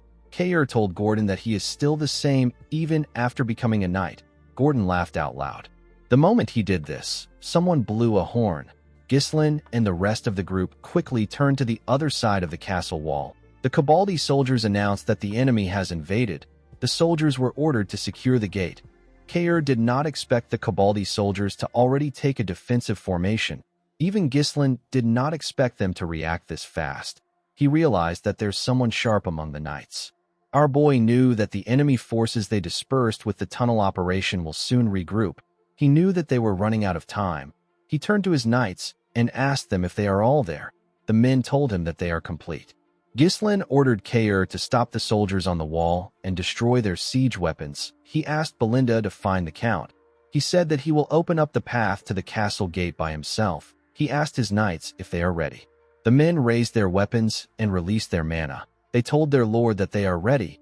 Ghislain smiled when he saw this. He closed his helmet and drew his sword. He ordered the Fenris Knight Order to take action. He led his Knight Order towards the main gate. Leslie and his men were already waiting for them there. The captain was not surprised to see that they actually came for the gate. He raised his sword and ordered his soldiers to charge. He asked them to stop the enemy and hold them here until the main force at the south gate arrives. Ghislain and his knights easily tore through the men that charged at them. Leslie was shocked to see this. He saw how Torin, Gordon, and the Order Knights fought multiple soldiers. They were easily tearing through them. The soldiers slowly became demoralized. They wondered if they could really stop the people in front of them. Leslie noticed that every single person in Ghislain's army were wielding their weapons with mana. He couldn't believe that these men were knights. Even if they were knights, it didn't make sense that they were able to push back a medium infantry this quickly. Leslie realized that this was happening because of the knight at the front. He knew that this was happening because of Ghislain. He knew that they had to stop him. One of the soldiers told the captain that their enemy's momentum is too strong. He said that they can't stop them with their current troops. Another soldier said that the gate will be breached before the main force arrives. Leslie ordered the men to break something. The soldiers asked him to repeat himself. The captain ordered them to break all the switching mechanisms. He released his mana and said that he will buy time. He charged at Ghislain. Our boy was able to block his sword. He and Leslie locked eyes together. Ghislain pushed the man back. The captain thrust his blade at him. Our boy brushed his blade aside and swung his sword at him. The captain blocked his sword with his own sword. He moved his sword out of the way and let Ghislain's sword hit his shield. He thrust his blade at Ghislain again. Our boy was able to move his sword at a crazy speed and push Leslie's sword away. Ghislain carefully observed the man. Leslie introduced himself as the knight captain of Cabaldi. He put his sword and shield together and told Ghislain that he will not pass. While everyone was busy fighting for their lives, the count went to visit a chained man in jail. He placed his hand on the iron bar and called out to a man known as Lucas. He told him that he will have to buy them some time. Lucas glared at the count. He gently smiled and asked him to take off his shackles first. On the castle walls, we see Kair and the knights destroying their enemies' weapons. Kair ordered them to not leave any weapon intact. While he was busy destroying the weapons, we see Belinda tearing through the soldiers as she ran into the castle. The scene shifts, and we are taken back to Ghislain. After the captain introduced himself, Ghislain raised his sword and charged at him at a crazy speed. Leslie was shocked to see our boy in front of him. He was able to block Ghislain's attack, but his sword got pushed back. He quickly thrust it at our boy. Ghislain was able to block his blade. He swung his sword at the captain with a large amount of energy. Leslie was able to block the attack, but he got pushed down. He grit his teeth and struggled to hold on. He pushed Ghislain's sword away and used his sword to push him back. Unfortunately for him, our boy wasn't going to back down. He quickly charged at the captain. Leslie was able to block his sword strikes. He quickly thrust his blade at Ghislain. Our boy carefully swung his sword at the man's head. Leslie was shocked to see our boy's sword coming towards his head. He quickly bent his head to dodge the attack. He was able to dodge the strike, but a part of his helmet got destroyed. Ghislain didn't give him the chance to regain his balance. He quickly swung his sword at the man's head again. Leslie was able to use his shield to block the attack, but he got pushed back. One of the soldiers called out to his captain when he saw this. His comrade called him a fool and asked him to focus on his enemy if he has the ability to care for his captain. Leslie quickly took a stance. He was trying to catch his breath. He was amazed by Ghislain's strength. He noticed that his shield has been heavily damaged. He realized that his arm is not going to be able to keep up with Ghislain's strikes. He smiled and told himself that this is not enough to defeat him. He believed that Ghislain was already aware that he will be surrounded by their main force if he wastes any more time. He decided to deflect Ghislain's attacks obliquely to maintain an appropriate distance. This will allow him to seize the momentum by aiming for the gaps between our boy's strikes. Leslie carefully carried out his plan and put some distance between himself and Ghislain. He believed that he will win the moment Ghislain is unable to contain his impatience and makes a hasty attack. The moment he thought of this, Ghislain appeared in front of him and asked him if this is all he can do. Leslie was shocked to see him. Our boy thrust his sword at the man's head. Leslie quickly bent his back to dodge the attack. Ghislain gave him a heavy punch on his face. Leslie spat out some blood. He quickly regained his balance and raised his sword. He thrust it at our boy. Ghislain used his sword to push himself up and dodge the attack. He used his sword to cut off Leslie's arm while he was in the air. The captain was shocked to see what just happened. Our boy landed on the ground and told him that he wasn't too bad. Immediately he said this. He swung his sword and landed a powerful strike on Leslie. Blood gushed out of his body. The knight captain couldn't comprehend what was happening. He quickly remembered what Count Desmond said. He recalled that the Count asked them to consider Ghislain Fenris as the strongest sword in the north. The captain fell to the ground the moment he thought of this. His men were shocked to see this. They couldn't believe that their captain was on the ground. Gordon and Torin were happy to see that their lord defeated the captain. Ghislain ordered his knights to charge forward and open the gate. His men quickly ran towards the castle gate. Leslie gathered his strength and raised his head up. He called out to Ghislain and told him that things won't go as he planned. A knight came outside of the control room and informed our boy that the gate is not opening. Torin said that the machine is broken. He said that they cannot open the gate like this. Ghislain commended the captain for using his brain. Leslie smiled and told our boy that their main force will soon arrive. He told him that he doesn't stand a chance against their sheer numbers. He said that they will win as long as they can protect the gate. Immediately he said this. Our boy saw the main force coming towards them. Gordon asked him about what they should do.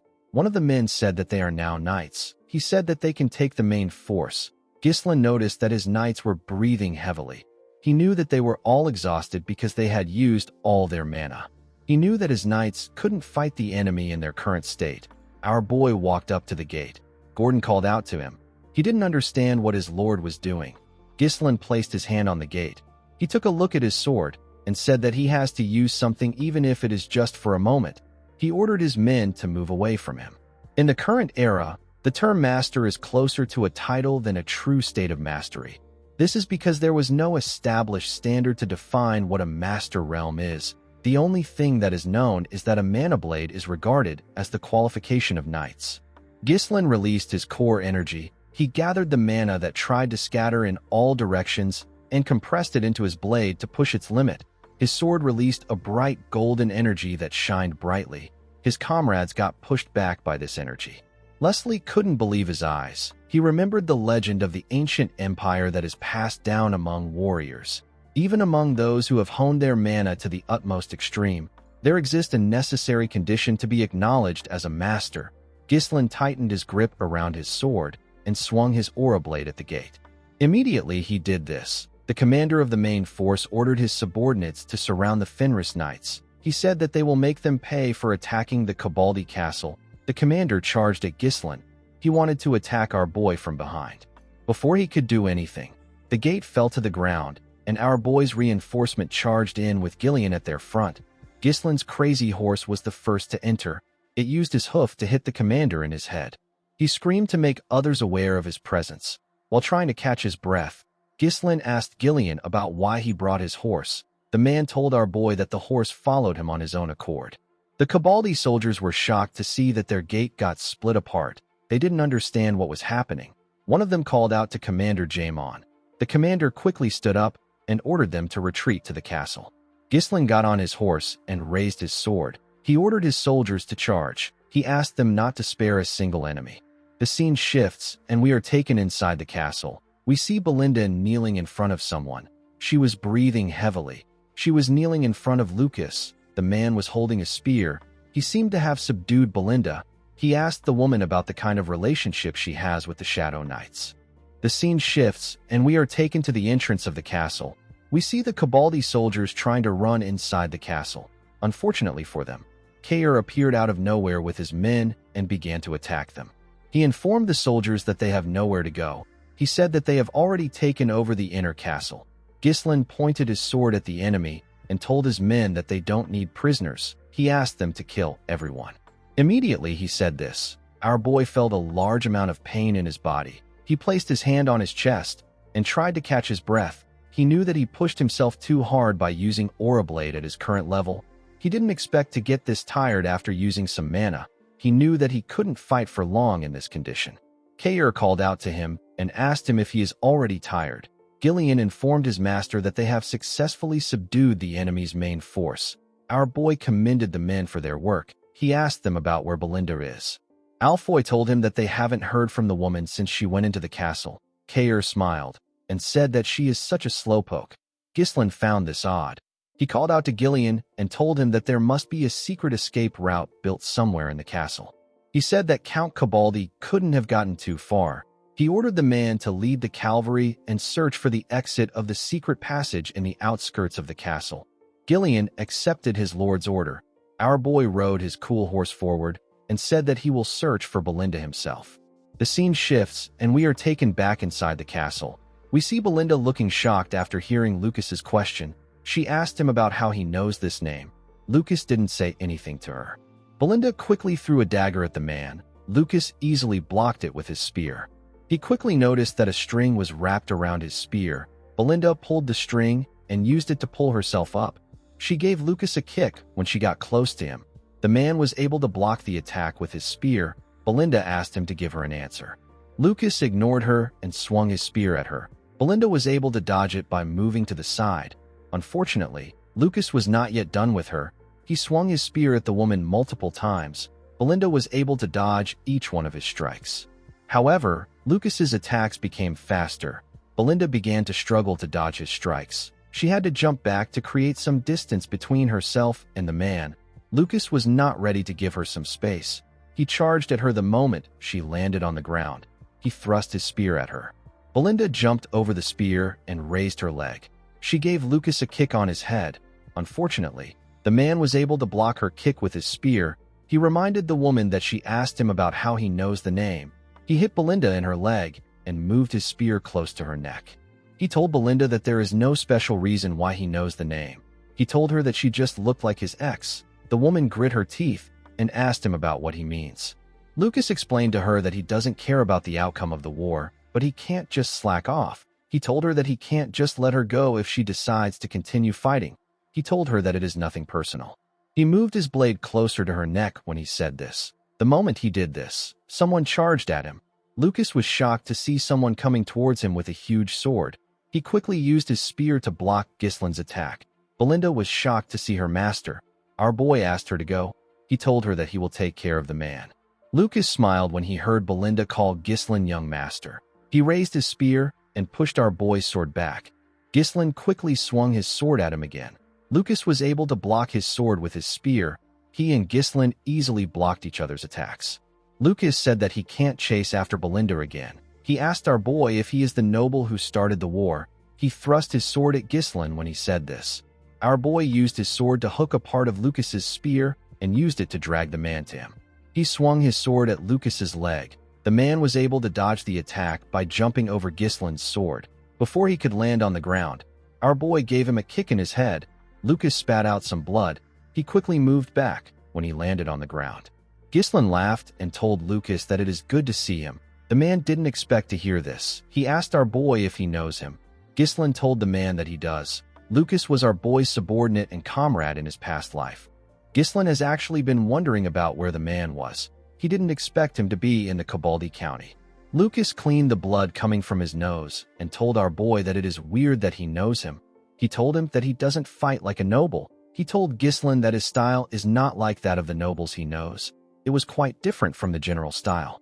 He pointed his spear at Ghislaine and asked him about who he is. Our boy told him that he has worked as a mercenary in the past. Lucas found it odd that a noble worked as a mercenary. Ghislaine told him that he wants to make a proposal. He told Lucas that he will withdraw his soldiers from the castle and pay for the recovery of the damage they caused if he is able to beat him. He told the man that he has to work for him if he wins. Lucas found this proposal to be weird. He asked Ghislaine about why he is spouting nonsense. He asked him if he is really going to throw away his victory for a petty bet. He said that he doesn't even have any real ties or regrets about this castle. Ghislaine asked him to come work for him if he doesn't have any ties to this place. Lucas told him that he can't. He said that it cost a lot to hire him. Our boy told him that this is the reason he is risking this castle to make a bet. He told Lucas that he is more valuable than this victory to him. Lucas didn't expect to hear this. He couldn't believe that Ghislaine was telling him that he was more valuable than the castle. He asked Ghislaine to tell him his name. Ghislaine took off his helmet and introduced himself as the Lord of the Fenris territory. He told Lucas that this is the identity of the master he will be serving. Lucas noticed that Ghislaine was breathing heavily. He told him that he doesn't look so good. He took a stance and asked our boy if he is not pushing himself too hard. Ghislaine smiled and asked him to think of it as a handicap. Lucas smiled and asked our boy to do as he wishes. He quickly charged at him. The scene shifts and we are taken to the past. We see some mountains covered in snow. A man packed his bags and stepped out of his tent.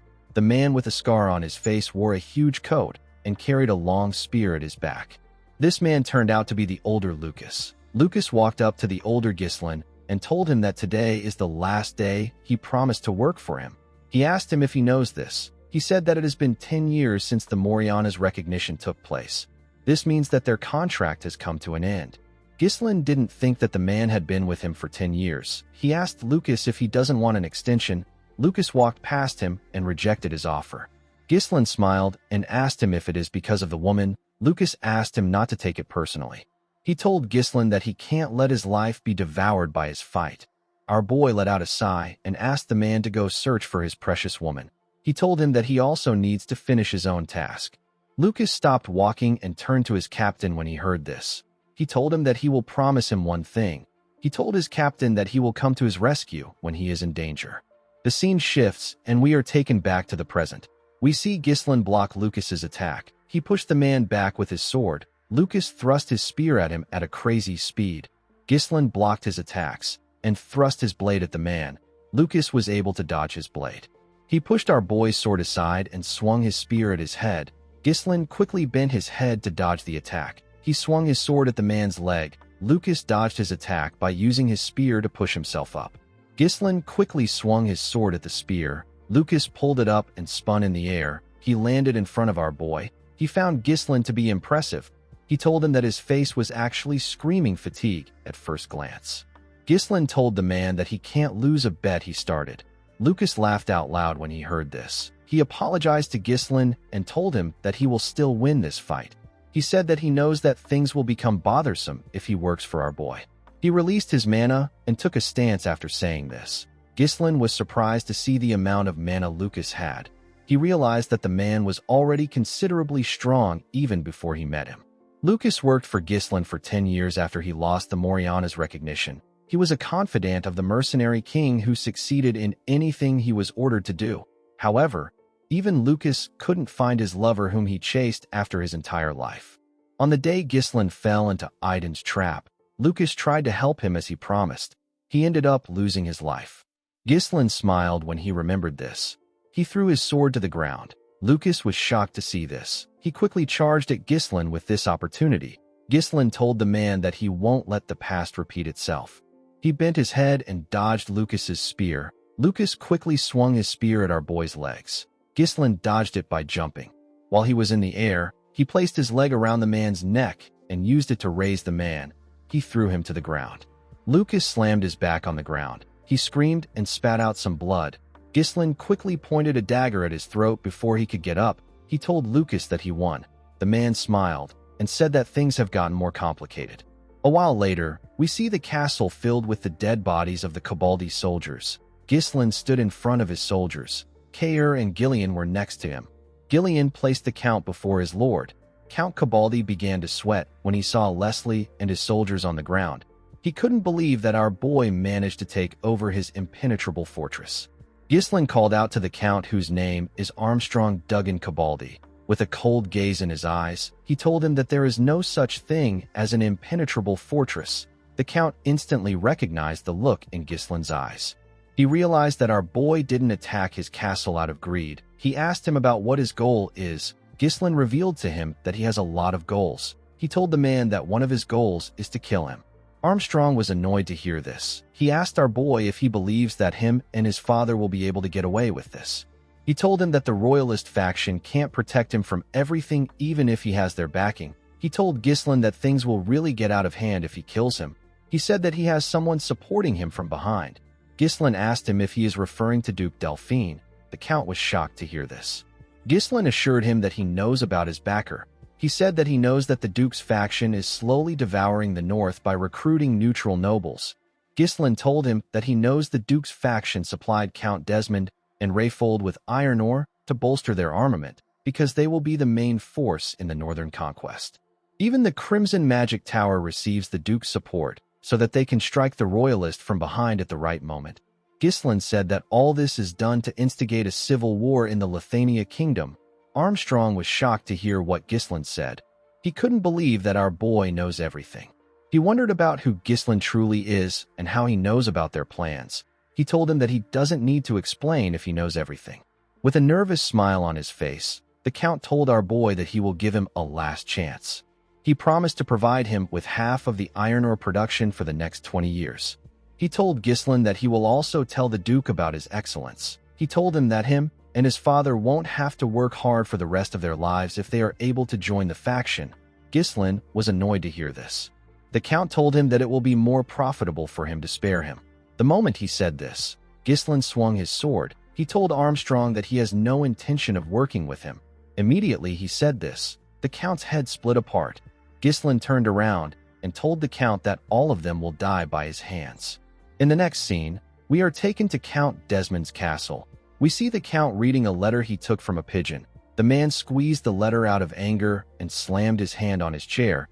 He couldn't believe that Ghislain took out Count Cabaldi with his brief window of opportunity. Harold told his officials that they followed a method of meticulous preparation and planning just as the Duke advised. He asked them to tell him the result of their preparation. He said that it ended in failure. He remembered how Ghislain took out the assassins they sent to kill his sister, how our boy beat up his cousin, and how he took out Victor. He said that they have only experienced failure upon failure, and now, Ghislain is being backed by the Royalist faction. With a look of anger on his face, Harold said that the sprout must be trampled on. He said that he no longer needs any reports or commands from anyone. Count Desmond said that he will decide everything by his will. He announced that their utmost priority is the fall of Fenris and Perdium. In the next scene, we are taken to Marquis Branford's mansion. We see Marquis Morris looking shocked after hearing that Ghislain won the war. He couldn't believe that our boy won Count Cabaldi, a noble who is famous for his impregnable fortress. Count Elizabeth said that he never imagined Ghislain would be this exceptional in military affairs. He laughed and said that a person can truly not judge a book by its cover. Rosalind informed the nobles that Count Cabaldi didn't surrender. His fortress was taken over through a full-scale assault. The woman told the nobles that Ghislain has already proven his military capability through the previous war that took place in Perdium. Now, no one will doubt his ability. Marquis Morris said that our boy simply got lucky. He said that Ghislain wouldn't have won without the famine. Sir Bilor laughed and told him that he speaks as if this really matters. He told Morris that the important thing is that Ghislain stood victorious. Marquis Branford didn't say anything. He turned to a knight whose name is Toledo and asked him if Count Desmond made any moves. Toledo said that the Count has been silent. Marquis Morris said that he actually went out of his way to dispatch some of the royal troops on the path leading to the Cabaldi fortress. Count Elizabeth said that they have gained a lot from this war. Sir Bilor agreed with him. He told the group that it will be difficult for the ducal faction to intervene since it has been revealed that Count Cabaldi was actually receiving support from them. Rosalind let out a sigh. She believed that they would have confirmed if Count Desmond was with the ducal faction if he made a move. Marquis Branford told Sir Bilor that it is too early for them to judge. He stood up and said that Ghislain's victory will allow the Royalists to expand their influence to the northern region. The Marquis agreed that the Royalist faction had gained a huge advantage. He reminded the group that the ducal house won't sit idly and let them act as they please. He asked the nobles to be cautious at all times. After saying this, he suggested that they adjourn for today. Count Elizabeth was not surprised by what the Marquis said. He said that the Marquis is still the same as ever. He couldn't believe that Marquis Branford didn't even smile after hearing about a considerable victory. Sir Bilor told him that the Marquis's cold composure is what has allowed him to lead the Royalists to this point. Marquis Branford walked forward and asked his daughter to follow him. Before she could reply, Rosalind saw something shocking. She saw her father gently smile. The woman was delighted by this. She followed her father out of the room. The scene shifts, and we see some warriors riding their horses towards the Cabaldi fortress. The leader of the warriors had a young woman riding his horse with him. Someone called out to the leader, whose name is Captain Max, and asked him if he doesn't think that this place is a little too quiet for a battlefield. Max said that the Fenris army might have been defeated. The woman behind the captain was shocked to hear this. She asked him about what will happen to their mission. She reminded him that Lady Muriel and the daughter of Marquis Branford asked them to save Baron Fenris at all costs. She said that she wouldn't know how to face them if they return empty-handed. Captain Max asked the woman not to worry about such useless things. He said that Ghislain is the one at fault since he started the hopeless war. The woman didn't know what to say. Max told her that she is the one who has to deal with the problem. He said that him and his men are mercenaries who work as much as they get paid. He asked her not to worry about them. Immediately he said this. His comrade pointed at something and asked him to look. He told Max that he can see the castle from there. The scene shifts, and we are taken to Count Cabaldi's town. We see Gordon clap his hands and ask everyone to get in line. He announced that they have enough food to feed everyone. He assured them that their new lord won't let them starve. He asked them to come get their food. The people were happy to hear this. While others were getting their food, the miners in the town were asked to sign a contract. The miners were shocked to hear about a contract. The people of the town were very happy to get some food. They were happy to see that their new lord was merciful. They knew that the hellish days of having everything taken from them was finally over. One of them said that there might be no more labor without reward. While the people were cheering, we see the dwarves moving a large amount of wood. Galveric saw Alfoy struggling to pick up a single log. He didn't expect him to be so weak. He asked him if he can even pick it up. Alfoy asked the dwarf to shut up. He called him a midget and reminded him that he is a mage, not a laborer. While Alfoy was struggling, the other soldiers were ordered to carry all the materials for the temporary housing to another location. Everyone was busy. Captain Max and his men were surprised to see the soldiers moving the materials. He wondered if the war was already over. The moment he said this, someone called Count Cabaldi a sly bastard and wondered about how many stolen goods he was hiding. The woman turned around when she heard this. She saw some soldiers walking with Claude. Claude seemed to be very happy. One of the soldiers said that the Count has so much gold and expensive artworks in his castle. Claude said that the military warehouse is filled with high-end equipment and reserved iron ores. The woman told Max that the men just mentioned that they were carrying Count Cabaldi's stolen items. The man realized that Ghislain won the war. The moment he thought of this, someone told him that he hasn't seen him around there before. Max and the woman quickly turned to the person. The person turned out to be Gillian. The woman and the captain were shocked to see the huge man. With a scary look on his face, Gillian asked them to reveal their identities. The scene shifts, and we are taken to the Count's castle. We see two knights standing guard at a door. The knights slammed their spears to the ground and opened the door when they saw Gillian. Ghislain was standing inside the room. The woman and the captain nervously stepped into the room. Gillian entered the room and slammed the door. The woman became scared when she heard the sound of the door. Gillian informed his lord that this people are visitors from the capital. Ghislain turned around when he heard this. Captain Max became more nervous when he saw our boy's face. After being a mercenary and a problem solver for a long time, Max is now able to grasp a person's true nature. He can know the kind of person they are by the atmosphere they give off or their scent. Max recognized the metallic, fishy smell of blood that still lingers on Ghislain's armor even after the war has ended. The man noticed our boy's restricted movements. He was certain that the person in front of him is Baron Fenris. Ghislain asked them for their identities. The two of them quickly bowed their heads. Max introduced himself to Ghislain and informed him that Countess Elizabeth and the daughter of Marquis Brantford sent them. He revealed to Ghislain that he was sent here under the request of rescuing him at all costs if he was in danger. Ghislain told the captain that he was late.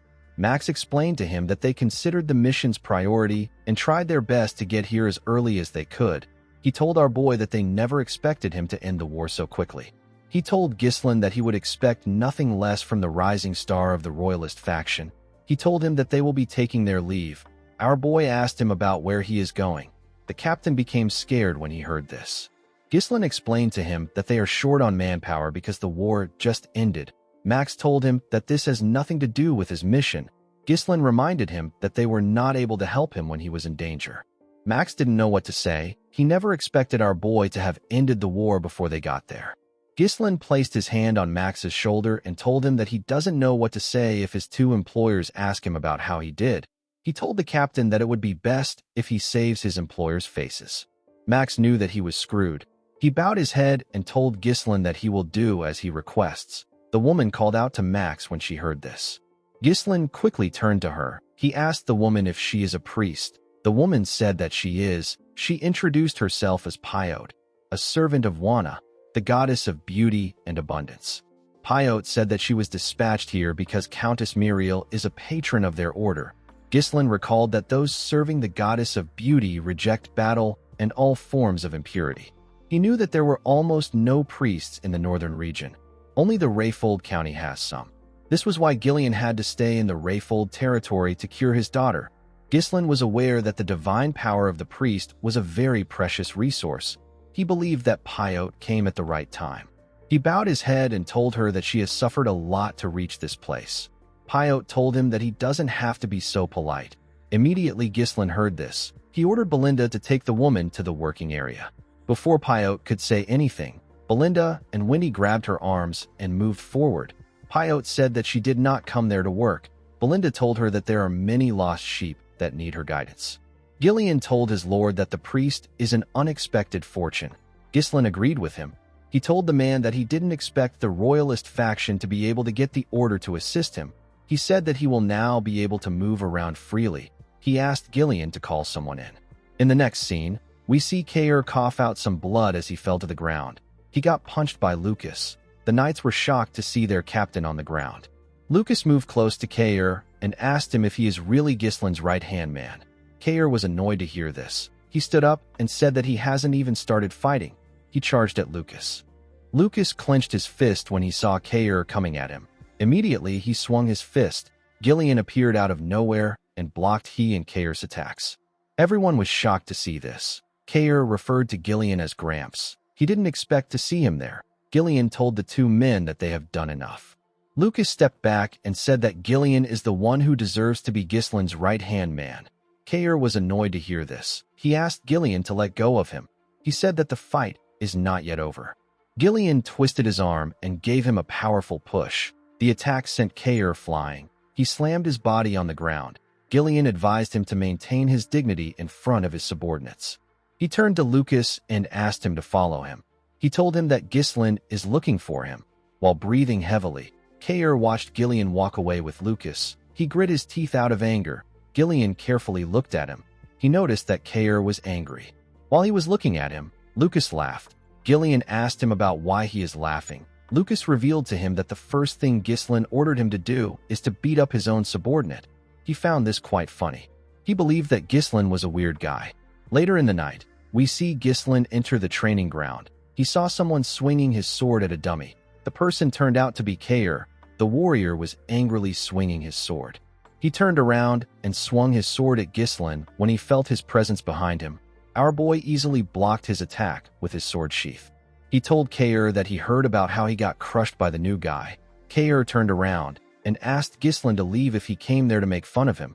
He reminded him that he is a busy man. He told him that he shouldn't have time for him. Our boy smiled and threw something at him. He asked Kair to catch it. He gave Kair a book. He revealed to him that he jotted down his thoughts on the mana circulation method and swordsmanship that should suit him. He asked the man to make good use of it. Kair quickly scrolled through the book. He was shocked to see what was inside. He asked his lord about why he didn't give it to someone like Lucas. Our boy asked him to give it back to him. Kair declined his request and thanked him. Ghislain walked past him and explained to him that there isn't a big reason why he lost. He simply lacked fundamentals. Our boy told Kair that experience and instinct have their limits. Kair referred to him as captain and called out to him. When Ghislain turned around, Kair bowed his head. Ghislain smiled and asked him to rest. He told him that he will see him tomorrow. After a month, Fenris absorbed the Cabaldi territory and quickly underwent rapid territorial expansion and stabilization. Fenris was able to secure the wealth it needed by confiscating the wealth of Count Cabaldi and his retainers. They calmed the public sentiment by distributing food to the territory's residents. Fenris also took care of the largest iron mine in the north. By giving proper compensation to the laborers who had long been exploited, their motivation to work increased. This allowed iron of higher quality to be supplied even faster than before the fortress was taken over. With this as the foundation, Fenris was able to develop its technology and acquire advanced armaments smoothly. The territory will no longer experience resource shortage. The scene shifts, and we see Ghislain in a room with his subordinates. He told them that everything that happened is thanks to everyone fulfilling their roles excellently in their respective positions. He said that no one will be able to look down on Fenris again. Claude agreed with his lord. He said that 1/3 of the northern region belongs to them if they add Perdium to their territory. Fenris is no longer lacking in population or military power. Claude said that Count Desmond can come at them. Ghislain called out to Wendy when he heard this. The woman hit Claude in his throat for mentioning Desmond. Belinda wondered why Claude had such a loose mouth. Ghislain told his advisor that it is too early to celebrate. He reminded him that the root of the threat still remains. While struggling to catch his breath, Claude asked our boy if he can't take a break. Vanessa called out to Ghislain. She informed him that the mages have recently been telling her that they are too tired to work. She asked him about what she should do. She said that Alfoy even tried to escape a few nights ago. Unfortunately for him, he got caught. Ghislain told Vanessa that the mages are his slaves. He smiled and asked her not to worry about it. He reminded her that they have a priestess now. The scene shifts and we see Pyo releasing a bright light from her body. She asked someone to rise in the name of Wana. The person screamed and asked Pyo to not heal him. The person screaming was Alfoy. The boy begged the priestess to just let him be exhausted. He said that he doesn't want to work anymore. Unfortunately, he couldn't run away from her divine power because Gordon was holding him down. He asked Alfoy to just receive the healing. Pyo asked Wana if it is really okay to use divine power like this. She couldn't believe that she was healing people who are exhausted so they can return back to work. She wondered when Ghislain was going to let her go. She recalled that he said she was only going to do a little work. The moment she thought of this, Ghislain walked up to her and called out to her. Pyo was surprised to see him. Ghislain told her that he noticed that her divine power has increased. The priestess said that she can't really tell. Unlike mana, the total amount of a person's divine power does not increase through training. It is a mysterious power that only gifted individuals can wield. Our boy realized that Pyo was not an average priestess. He asked her if she has experienced any inconvenience during her stay. Pyo nervously asked him about when she can return to her order. Ghislain told her that she can leave now. The priestess was shocked to hear this. Ghislain told her that his territory has received so much help thanks to her contributions. He told Pyo that he would like to repay her.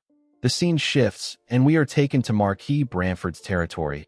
We see the people discussing about Ghislain's battle. They spoke about how he traveled through the sky to infiltrate the castle. Some people believe that this was a lie. They said that Ghislain is not a bird.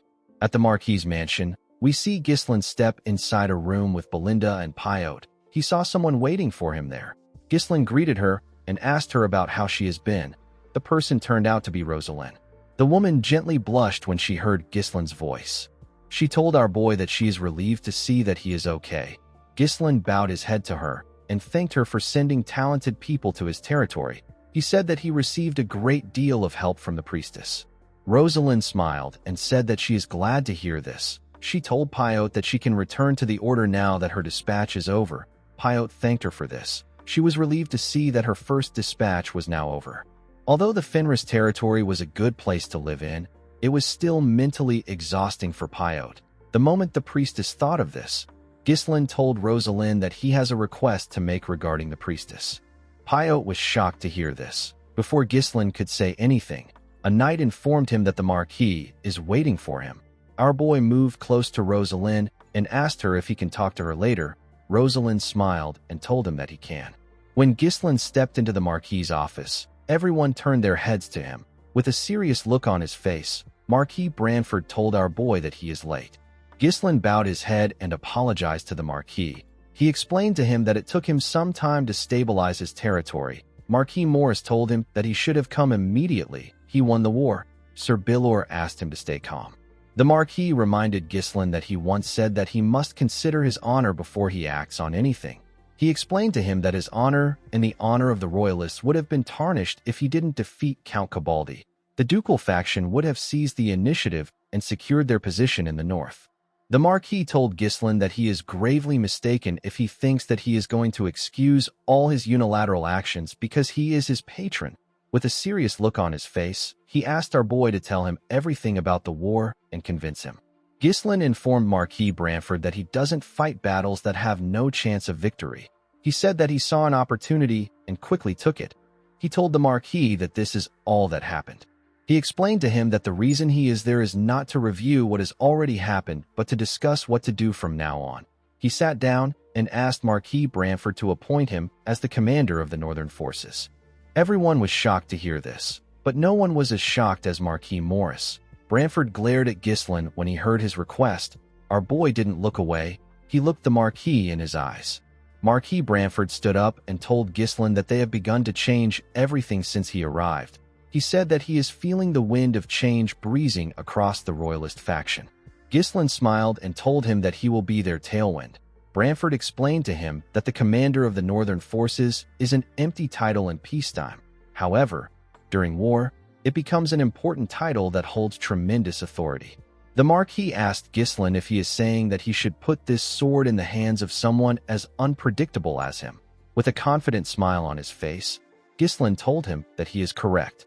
The current military organization of the Lithuania Kingdom consists of 4 corps. The regional army commanders are selected in advance during peacetime to establish strategies to deal with various situations. As the Marquis stated, the title is an empty title in peacetime, but once war breaks out, the story changes. This is because the commanders gain the authority to summon all the lords in the region. Ghislain told the Marquis that the position of the commander of the northern forces is currently vacant. He asked Branford to give him the position if he wants to put someone there. The Marquis sat down when he heard this. He asked Ghislain to tell him what makes him think that the position is vacant. He said that he can put someone in the position if he didn't want it to be vacant. He told our boy that the position can't just be given out because someone asks for it. Ghislain asked him if the Duke's influence hasn't already reached the southern and the western commanders. Branford was surprised to hear this. Our boy said that the east and the north are still under the royalists, but the untrustworthy Count Desmond is aiming for the position. Ghislain clenched his fist and told the Marquis that it will be even more difficult to clean up after the balance collapses. He said that they need to strengthen their power with every means possible while their faction still holds the upper hand. Ghislain told the nobles that they need to gain enough power that they would be able to suppress the ducal faction even if they start a civil war in the kingdom. Count Elizabeth, Sir Bilor, and Marquis Morris were shocked to hear this. They didn't expect Ghislain to think this far. The Marquis was surprised to hear this. He smirked and called our boy a little brat. He knew that our boy was toying with him. He picked up a pen and began to write. He revealed to him that he will submit a request for his promotion to the royal court very soon. He explained to him that the kingdom's law states that one must be a count to sit in the commander's position. He told Ghislain that his father's pride would be hurt if he gives them the same title and gives him an even greater authority. Marquis Branford told our boy that they will be promoting his father too. He revealed to him that he has a condition. Belinda and Pio were surprised to hear this. With a smile on his face, the Marquis revealed to Ghislain that they received a rescue request from the Shadow Mountains of the Turian Kingdom. He told him that he will be the one to go there. Our boy didn't expect to hear this. The Turian Kingdom is the nation of knights. It is a country where monsters pour out endlessly from the Shadow Mountains, which occupies most of its territory. Due to this, most of the people in the kingdom are tough, and they place great value on martial prowess. Even the knights' combat strength ranks among the top in the continent. Ghislain recalled that he once hunted and trained in this place, since their royal court has allowed even outsiders to hunt in order to deal with the monster problem. There is only one reason for them to request aid. The Marquis informed our boy that there has been a problem in preparing for this year's monster wave. He told Ghislain that this problem shouldn't be an issue for someone like him who can infiltrate a fortress by flying through the sky and cut down a castle gate with an aura blade. Ghislain told him that he understands. He begged Marquis Branford to deploy the royal army to the Fenris territory while he and his close aides are away from the castle. He explained to him that there is no telling what the ducal faction will do even if their momentum has been temporarily reduced. After the meeting ended, Ghislain left the room with Belinda and Pyote. As he walked out of the mansion, Ghislain carefully looked around. He remembered how Duke Delphine preemptively won over the lords who held the commander positions in his past life. The Duke was able to incite a civil war and ultimately usurp the king's throne. At that time, the commander of the northern forces was Harold Desmond. Ghislain decided to make the first move in this life. He promised to take the north for himself the same way the Duke did. The scene shifts, and we are taken to a field. We see Victor's damaged helmet placed on his sword. The sword was shoved into the ground. A man gently touched the helmet. It seemed like he knew Victor. While he was looking at the helmet, someone called out to him. The man's name is Hutton. The person who called out to him turned out to be Count Desmond. The Count was wearing his armor. He asked Hutton about how he is feeling. Hutton turned around to see the Count. He turned back to the helmet and said that he had great expectations for Victor. He told Harold that the world is a cruel place. He asked him if the person that killed Victor is Ghislain Perdium. Harold corrected him by saying that our boy's name is now Ghislain Fenris. He told him that Ghislain is now a baron. The swordsman didn't say anything. He walked past the Count and said that there is no point in lamenting. He told Harold that the rule of the world is that there is always someone better than you. He thanked him for his concern. Before Hutton could leave, Harold told him that the ducal house underestimated Perdium and Fenris, and yet they are the ones who had to pay the price. The Count said that Viscount Joseph only asked them to reassess Ghislain as the finest sword in the north after everything had already ended. He told Hutton that Ghislain has the royalists behind him. Due to this, the royalists are moving the royal army to keep watch over him. Harold told the swordsman that his position as a neutral noble is now nothing but an empty shell. Hutton asked Count Desmond if he is questioning the authority of the Duke. The Count turned to him and said that he will no longer be swayed by anyone's orders. He revealed to Hutton that he will personally start a war to destroy Perdium and Fenris and settle matters with the ducal faction once and for all. Hutton didn't expect to hear this. He informed the Count that the royalist faction won't sit idly and let him do as he wishes because he would be inciting a civil war. He told Harold that it is a bit too much for him to oppose the royalists without the help of the Duke. Count Desmond called out to Hutton and told him that there is no reason for him to hide his true feelings in front of him. He asked him if this situation is truly enough for him. Hutton asked the Count about why he's saying something so harsh. He said that he cannot just forget about that night. The night when Victor, who had never known defeat, returned as a shattered helmet. With a shaky tone in his voice, Hutton referred to Victor as his one and only disciple. He clenched his fist and grit his teeth. He said that he should have trained Victor to become stronger. He told Harold that there is no way that this is enough for him. He went on his knees and told Harold that he will behead Ghislain Fenris. He begged the Count to let him do it. Harold assured Hutton that the time will come soon. The moment he said this, several knights appeared behind him. Harold stretched out his hand and asked Hutton to tear everything to shreds together with his two-winged knight order when the time comes. Count Desmond told himself that Ghislain will die on that day. Before Ghislain left the capital, Rosalind went to see him. With a worried look on her face, she asked our boy if he is really going to the Turian kingdom.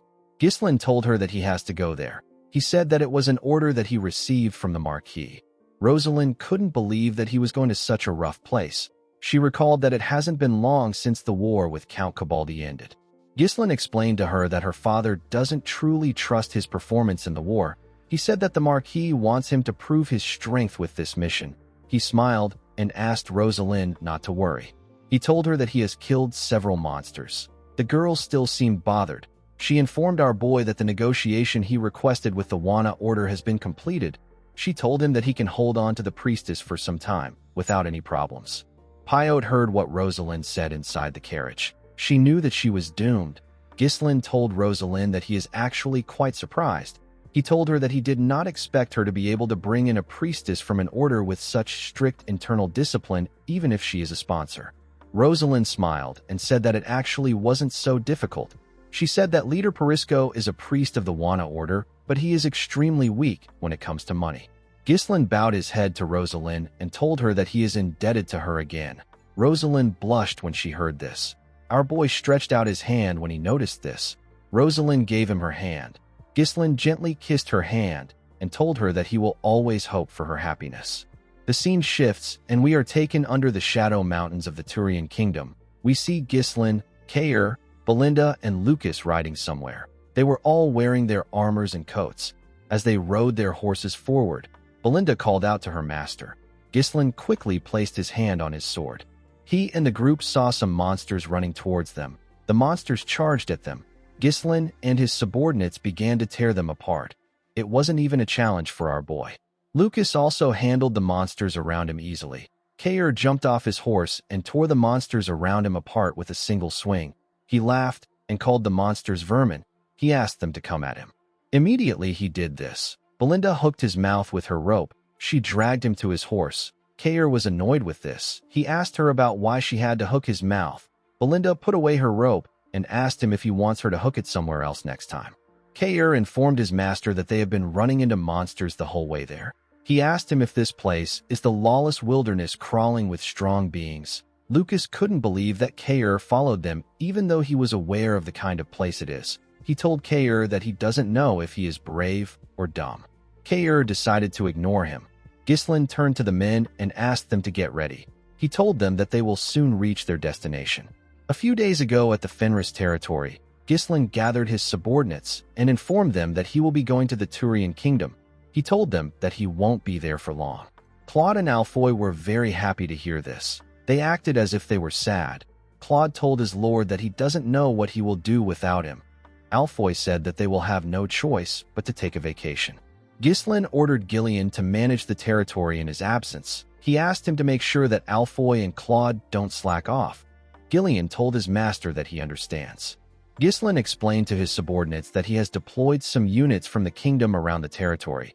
He said that they don't know what Count Desmond is up to. He told his subordinates that the opposition will still try their absolute best to win, even if they have cornered them. Our boy asked Gillian to retreat if Count Desmond attacks. Gillian assured his lord that he understands. Ghislain turned around and asked Belinda and Lucas to follow him. Kair called out to his lord and asked him to take him too. Claude and Alfoy were shocked to hear this. They had never seen Kair refuse to take a break. Lucas told Kair that he is not joking around when he says that he won't survive in Turian with his mediocre skills. He told him that Ghislain is actually doing him a favor. He asked him to stay in Fenris and protect the territory. Immediately he said this, he saw something in front of him. Kair already swung his fist at him. His attack got stopped by Ghislain. Kair told Lucas that the competition isn't over yet. He assured him that things won't end like they did last time. Lucas smiled when he heard this. Ghislain also smiled when he saw how energetic his subordinate was. He called out to Gillian. The man informed him that he is more than capable of taking care of everything on his own. Ghislain smiled and asked Kair to join them. The scene shifts, and we are taken back to the present.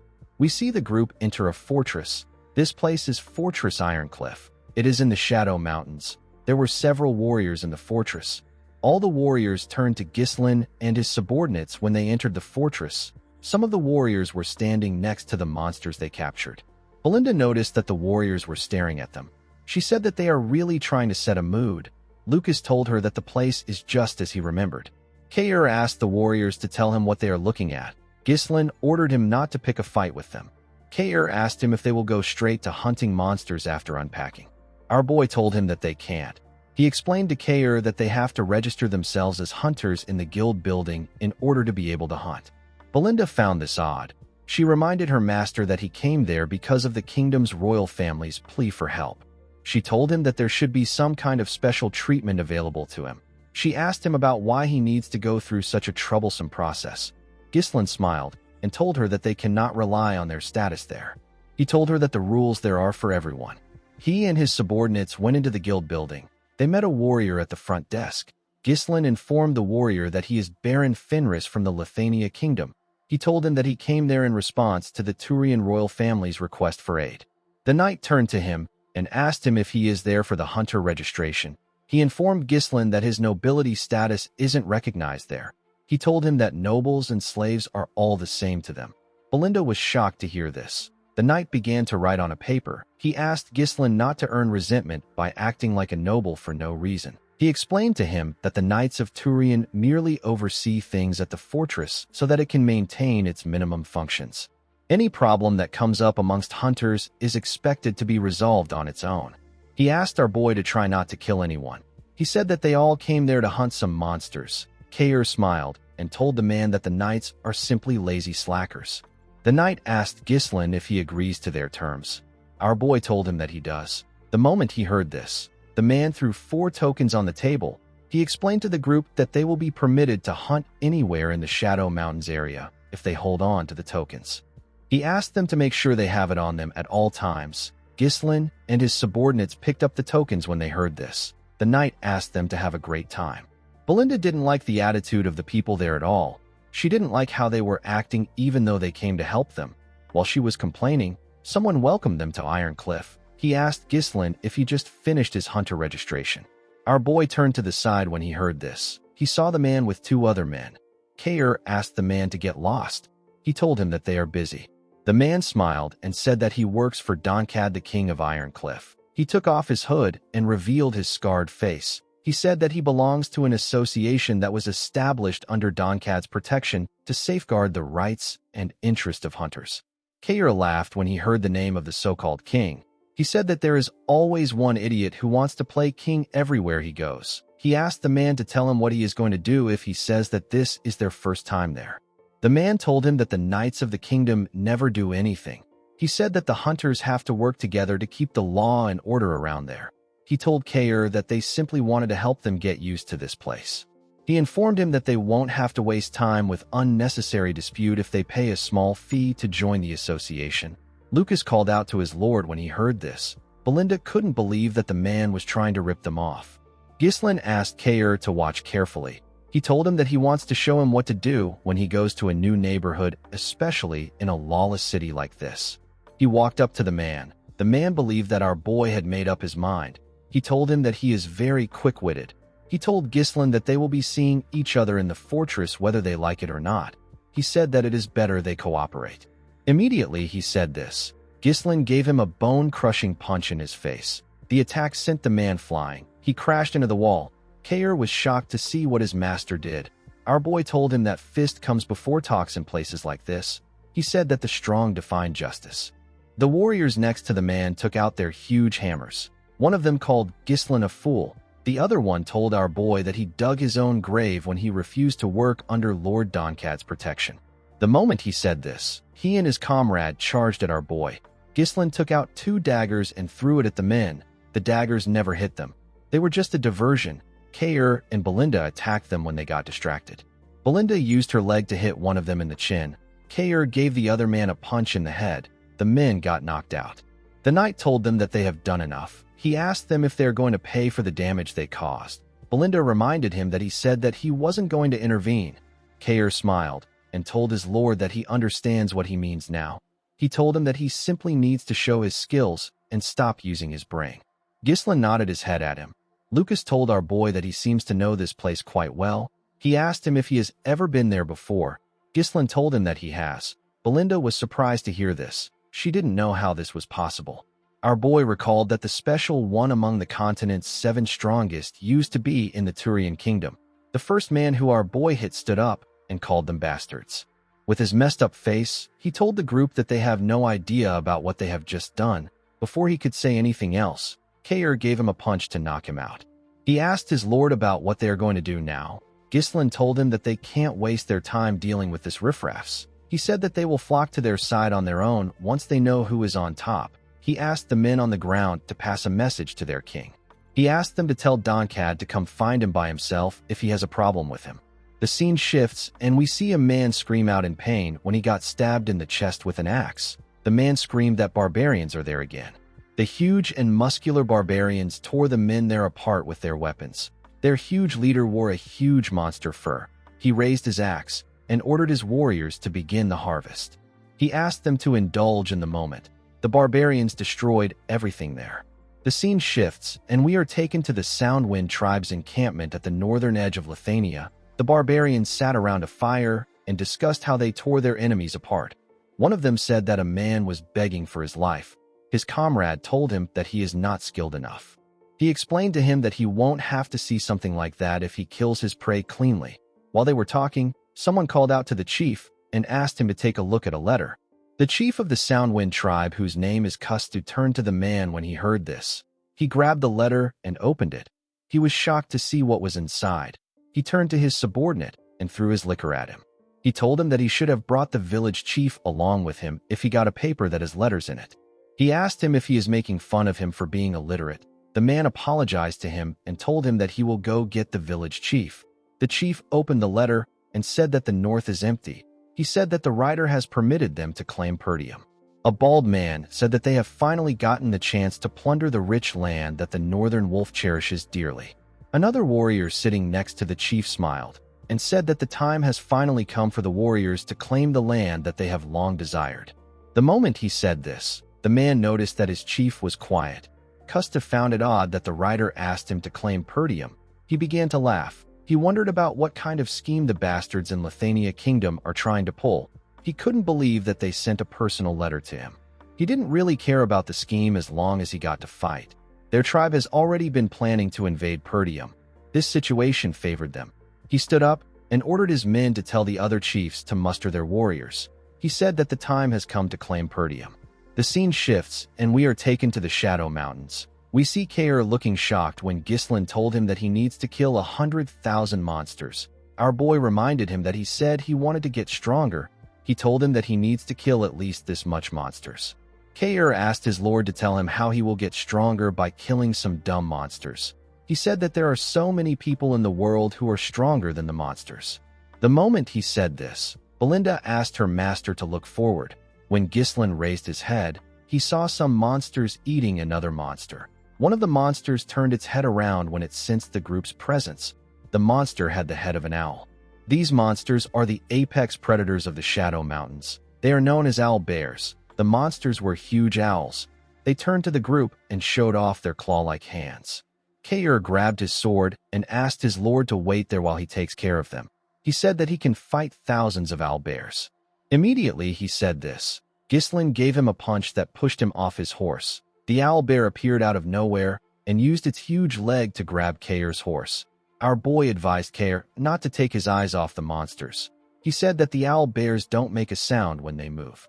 Kair drew his sword and told his lord that he should have mentioned this earlier. He charged at the owlbear and swung his sword at it. The monster jumped and dodged the attack. It let go of Kair's horse. The man had to move back to dodge his horse. The moment he did this, the other owlbear with an injured eye grabbed his hand with its beak. It turned Kair around with its head and threw him to the ground. The first owlbear quickly charged at Kair and tried to crush him with its huge legs. Kair was able to block the attack, but the owlbear was still trying to squash him. He turned to his lord and asked him if he will just stand there and watch. Ghislain reminded him that he said that he could take them on by himself. Lucas reminded Kair that he told him that he can't survive there with his half-assed skills. Kair was annoyed to hear this. Lucas smiled and told him that he doesn't know how he will progress if he is having a hard time against some birdhead. Kair grit his teeth out of anger when he heard this. The two owlbears began to attack him with their legs. Belinda nervously asked her master if he won't die from this. Ghislain told her that Kair is not someone who would die from something like this. He explained to her that owlbears are quite smart. If a person charges at them without much thought, they will fall right into their trap. They are not the apex predators of Shadow Mountains for no reason. This is why they never even imagined that they would be the ones being hunted. It was just like the time when Kair managed to land a cut on Victor. Ghislain knew that he already taught Kair how to get stronger, and he has seen him do it before. The problem is that Kair doesn't utilize his strength well unless his life depends on it. Ghislain believed that Kair needs to think with the mindset of a hunter, not the prey. Kair needed to avoid charging in blindly. He needed to wait until the moment comes when he is certain that he can get the kill. Kair needed to make his instinct his own. The man grit his teeth. He moved his sword in between the toes of the owlbear. He caught off one of its toes. The leg of the monster slipped when this happened. Kair got up and landed a quick cut on the monster's neck. Belinda and Lucas were surprised to see this. The other owlbear quickly swung its hand at Kair when it saw what he did. Kair dodged the attack by jumping. While he was in the air, he landed a clean cut on the monster's body. He smiled and asked the monster not to mess with him. Ghislain was happy to see that his subordinate was improving. Back at the Ironcliff Fortress, people spoke about Ghislain and his team. They talked about how the group has been taking out monsters to the point where the place is practically empty.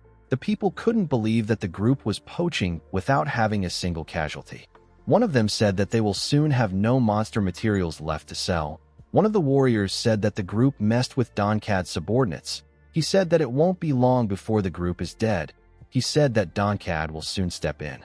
The scene shifts, and we see a huge man standing in front of some monsters. The huge man said that he was going to let Ghislain get away with messing with one of his subordinates.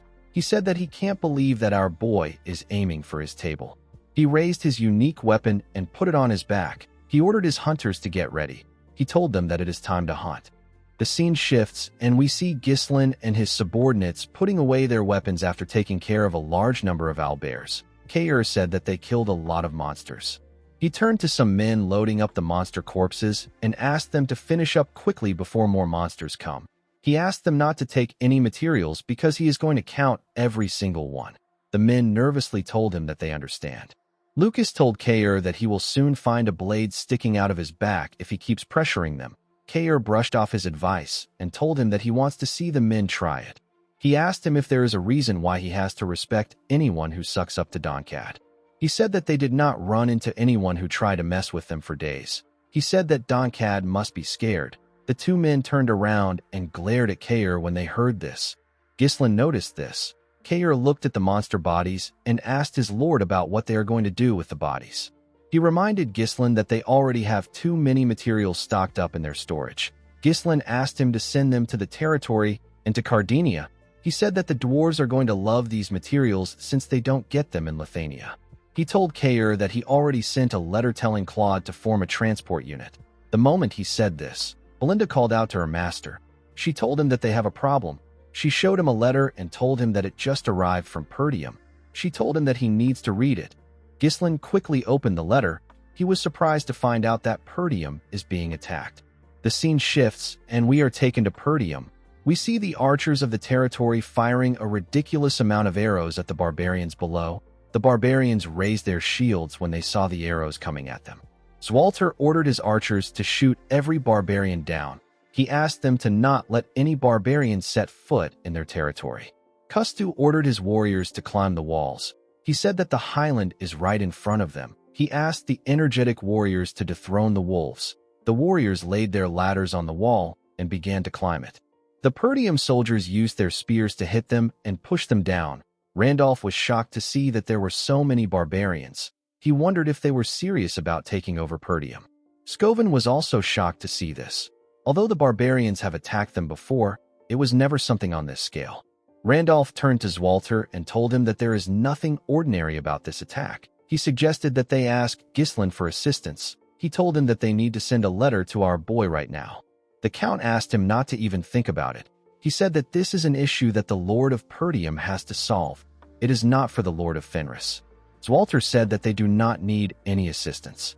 According to the letter Ghislain got, 6 of the barbarian tribes united to attack Perdium's northern fortress. Ghislain found this odd. The barbarians have always attacked Perdium, but they have never formed an alliance. This was something that didn't happen even in our boy's past life. Ghislain read that half of Fenris soldiers have already been sent to Perdium. Ghislain knew that his father would never write a letter like that to Fenris. He believed that his father might have done this because the barbarians united. However, something still felt off to our boy. While he was thinking, Lucas asked him about what he will do. Kair said that he was just starting to get used to this place. Ghislain told his subordinates that they will end their hunt here. He said that the integrity of the letter hasn't been proven yet. He said that they will need to return to their lodgings. Immediately he said this. He sensed something. Our boy quickly ordered his subordinates to jump. The group did as he ordered. They were able to dodge several arrows by jumping. Several warriors charged at them with their huge hammers. Ghislain used his sword to block 2 huge hammers. He pushed the hammers aside and tore the 2 men apart while he was in the air. Belinda threw a dagger at her opponent's neck. Lucas stabbed his opponent in the chest, and Kair landed a cut on his opponent's neck. The moment they did this, Donkad raised his huge weapon and slammed it on the ground. He released an avalanche on the group. Kair and Belinda were shocked to see the avalanche. Ghislain moved forward and pushed his sword into the ground. He ordered everyone to get behind him. The heavy snow poured on them. Donkad jumped down to see if he had taken care of the group. To his surprise, Kair told him that he came prepared. He pointed his sword at Donkad and asked him about who he is. Donkad told him that he just gave them the only chance to die peacefully. He introduced himself as the King of Ironcliff. He asked them if he needs to explain why he is there.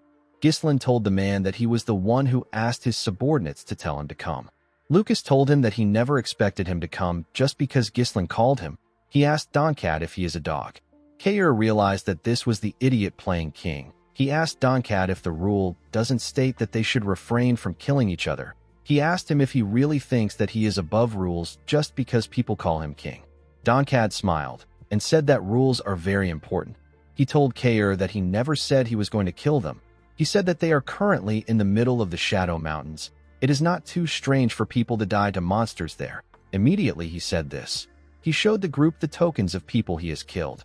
Kair wasn't impressed with his display of power. Donkad asked the group about who their leader is. Kair wanted to call out to his lord. Before he could say anything, Ghislain tapped his shoulder and said that he is the leader. He told Donkad that Kair will become king of Ironcliff very soon. The man laughed and asked our boy if he is certain that he is not the leader. Ghislain told the man that something came up. Kair smiled and raised his sword. He asked his lord to go take care of his business. He told him that he is going to crush Donkad quickly. Ghislain put his sword away and asked Lucas and Belinda to follow him. Lucas asked Kair to try not to die. Donkad's subordinates were annoyed to see Ghislain and his subordinates walking away. They charged at them.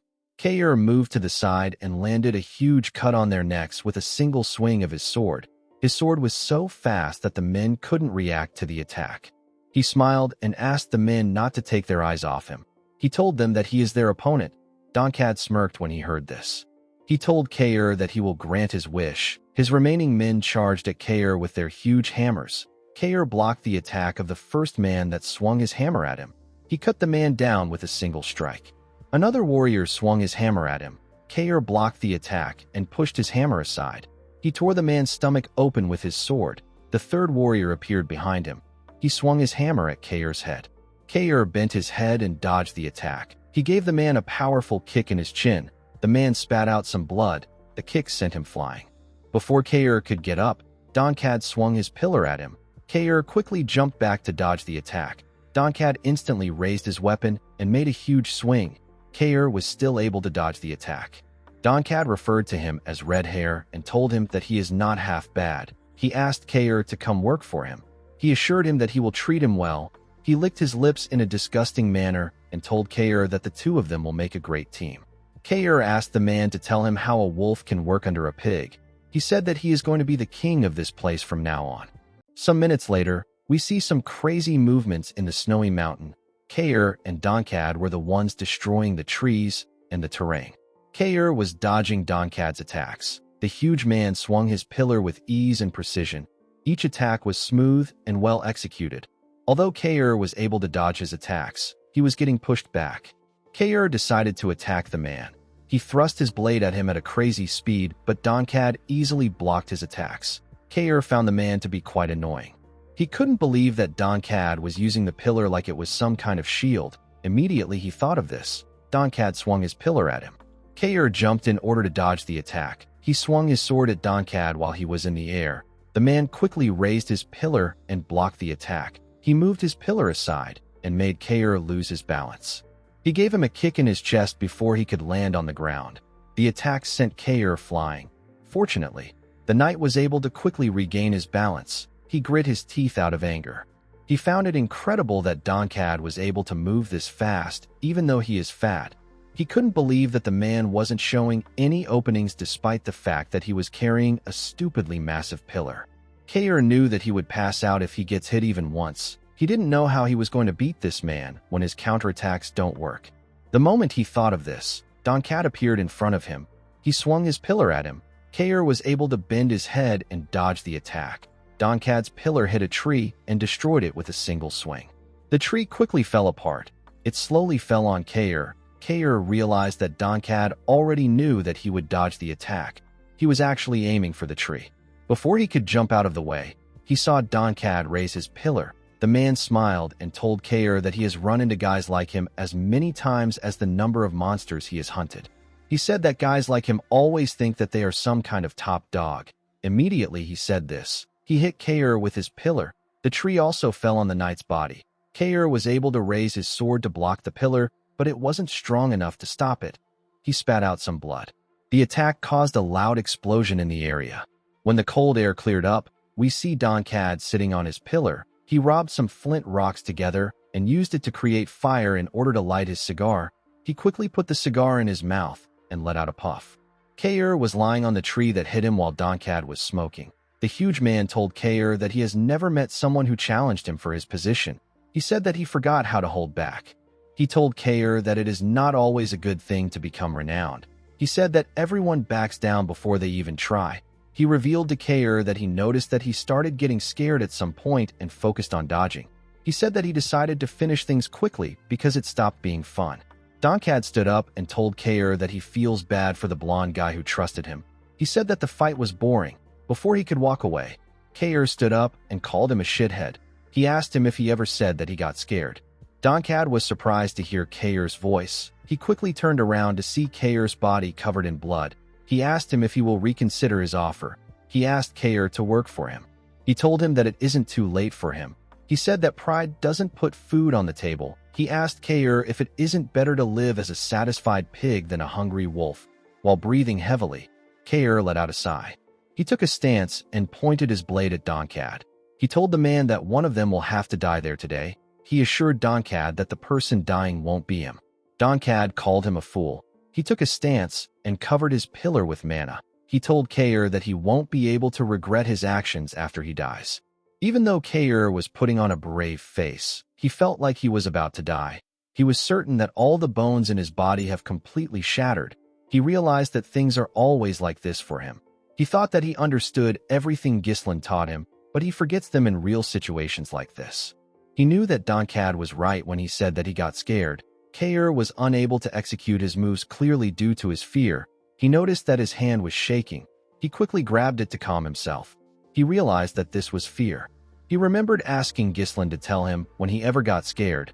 Our boy told him that he was scared of getting his position taken away by Lucas. He underestimated Lucas before the fight, but it turned out that the man was better than he expected. Due to this, Kair became scared. Ghislain asked him about how he plans to win a fight while being scared. Kair didn't know what to say. He knew that Ghislain was right. He told his lord that he actually never got scared when he fought in the Forest of Beasts or when he fought Victor. The moment he said this, Kair saw a blade coming towards him. He quickly bent his head to dodge Ghislain's attack. He used the sword in his hand to block his lord's attacks, but he got pushed back. He asked our boy about what he is doing. Immediately he said this. His back hit a wall. Ghislain quickly swung his sword at the man's neck. He stopped moving when his sword got close to Kair's neck. Our boy explained to Kair that he starts getting too focused on dodging once he starts thinking that he is at a disadvantage. He said that this is naturally something that humans instinctively do. He raised Kair's hand and moved his blade close to his neck. He told him that he would have stood a chance if he had pressed in. Kair remembered his captain telling him that he needs to overcome his fear in order to achieve his goal. Immediately he thought of this. He saw Donkad's huge pillar coming at him. Kair calmly raised his head and looked at the pillar coming at him. He realized that death is something that must be avoided at all costs, but it was also the greatest teacher. Kair calmly dodged the pillar by carefully moving his body. His movement was well calculated. He was able to stab Donkad in his stomach. The man was shocked to see what happened. He quickly swung his pillar at Kair's head. Kair easily dodged the attack. Donkad thrust his pillar at the knight. Kair jumped over his pillar and dodged the attack. He used the pillar to push himself forward. He landed a clean cut on Donkad's shoulder. The huge man couldn't believe that this was the second time Kair's blade was touching him. He could tell that the attacks weren't lucky shots. He realized that Kair was growing stronger during the fight. He couldn't accept that the king of Ironcliff was losing to some unknown brat. He charged at Kair out of anger. Kair jumped out of the way and dodged the attack. Donkad's pillar hit the tree that was behind Kair. He screamed and asked Kair about what he has done. He thrust his pillar at the knight. Kair told Donkad that he didn't do anything special. He jumped over the pillar and grabbed the falling tree. He used it to move himself in front of Donkad. With a smile on his face, Kair told the man that he is no longer afraid. The moment he said this, he beheaded Donkad with a single slash. The man didn't expect to see his head leaving his body. The scene shifts, and we see Ghislain and his subordinates riding their horses at full speed. A man watched them from afar with a telescope. He quickly informed his senior that Ghislain has started moving. The officer quickly checked to see if he was looking at Baron Fenris. He noticed that there was someone missing in Ghislain's group. He said that this is fine. He ordered his subordinate to send a letter to Count Desmond. He asked him to tell the Count that Baron Fenris is moving according to their plan. The scene shifts, and we are taken to the northern fortress of Perdium. We see Zwalter and his soldiers fighting off the barbarians that managed to climb the fortress wall. The Count raised his sword and told his soldiers that these barbarians are nothing but scarecrows made of flesh and blood. He asked them not to be afraid. The soldiers pushed forward and cut down the barbarians on the wall. They wondered if the barbarians never get tired. They knew that the barbarians would have normally left after receiving this much damages. Custa smiled and said that the wolves are exhausted. He could tell that Perdium will fall if they clash a couple more times with them. He raised his hand and ordered the members of the Soundwind tribe to retreat. He said that it is time for them to rest. He asked his subordinates to switch with the follow-up unit. The warriors of the Soundwind tribe didn't like what they were hearing. They couldn't believe that they had to switch at this moment. One of them told the others that they need to follow Chief Custa's order. The soldiers of Perdium couldn't believe that another unit was coming at them. They were extremely tired. They wondered about how many times the barbarians were going to switch units. While breathing heavily, Randolph informed the Count that the 6 tribes are using a rotation strategy. They are taking turns in order to continue the flow of their attack. Randolph explained to his lord that their forces are far too lacking to absorb the gaps between the barbarians' assaults. While breathing heavily, Scovin said that he never expected the barbarians to use a strategy. He told his lord that the barbarians are trying to exhaust them to death. Randolph found the alliance of the 6 tribes to be strange. It didn't make sense to him that the barbarians would use a strategy. He told his lord that there must be a mastermind behind this situation. Zwalter ordered Randolph to open the gates the next time the barbarians get close. He said that he will personally go out to get the head of the enemy chief. The knight captain and Scovin were shocked to hear this. Immediately Zwalter gave the order. Randolph saw something from afar. He asked the Count to look forward. Zwalter saw some knights charging towards them.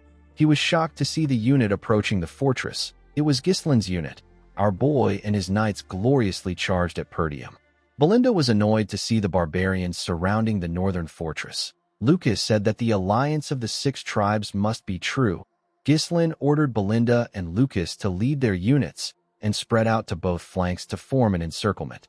He said that they will wipe out the barbarians today. Immediately, he gave his order. Belinda and Lucas moved in different directions with their units. Some of the barbarians laughed and asked about who the new losers are. One of them asked about why the knights were coming from their rear. A barbarian smiled and said that he doesn't care. He said that he was just getting tired of retreating like a coward. He told his comrades that this is a great opportunity for them. The barbarians noticed that Gislin was charging at them alone. They decided to kill him and feast on his blood. When Gislin got close to them, he raised his halberd. With a single swing of his new weapon, our boy beheaded them. The barbarians were shocked to see the heads of their comrades in the air. He spun his halberd in the air and began to attack the barbarians. He tore them apart with each attack. None of them were able to block or withstand his attack. It wasn't even a challenge to Gislin. Every enemy that faced his weapon got cut down. The barbarians were shocked to see this. They couldn't believe that Perdium had a warrior like this. They wanted to get Gislin off his horse, but their efforts were meaningless in front of our boy. Kustu watched Gislin cut down his warriors. He grit his teeth out of anger. He asked his warriors if great warriors like them are scared of one guy. One of his warriors quickly informed him that they have a problem. He revealed to Kustu that their new enemy is pushing them back from the flanks. He said that the northern wolf is coming at them from the rear with his soldiers. Kustu did not expect Zwalter to open his gates. The Count has never done something like this before. He didn't like the fact that Zwalter did this now. He raised his axes and told his warriors that none of this matters. He reminded them that they outnumber their enemies. He asked them to push forward. The moment he said this, he noticed that his warriors were frozen in shock. They said that a demon is in front of them. They saw a demon soaked in blood. It was a demon from a myth. On the day that the forest of beasts burned, there was a tale of a demon that was drenched in crimson blood. This demon stole everyone's soul. It is known as the Bloody Demon. The barbarians saw Gislin as the Bloody Demon. Our boy and his horse were covered with the blood of the warriors. Kusta smiled when he understood why his subordinates called Gislin the Bloody Demon. He laughed and said that this is fun. He told Gislin that he never thought that there would be someone as strong as him in the north. He charged at our boy and introduced himself as the great warrior of the north. He referred to Gislin as Demon and told him that he will take his head. Gislin told the man that he is disgusting. Immediately he said this. His crazy horse raised his hoof and used it to hit Kusta's horse in the face. Kusta quickly jumped off his horse when he saw that it was about to fall. Before he could hit Gislin, he asked him if he knows the amount of the northern lands that have been gnawed away by his barbaric axe. Gislin thrust his halberd at the man. Kusta was able to dodge it. He swung his axe at our boy's head. Gislin moved his body back to dodge the attack. He used his halberd to hold Kusta's axes before he could swing it again.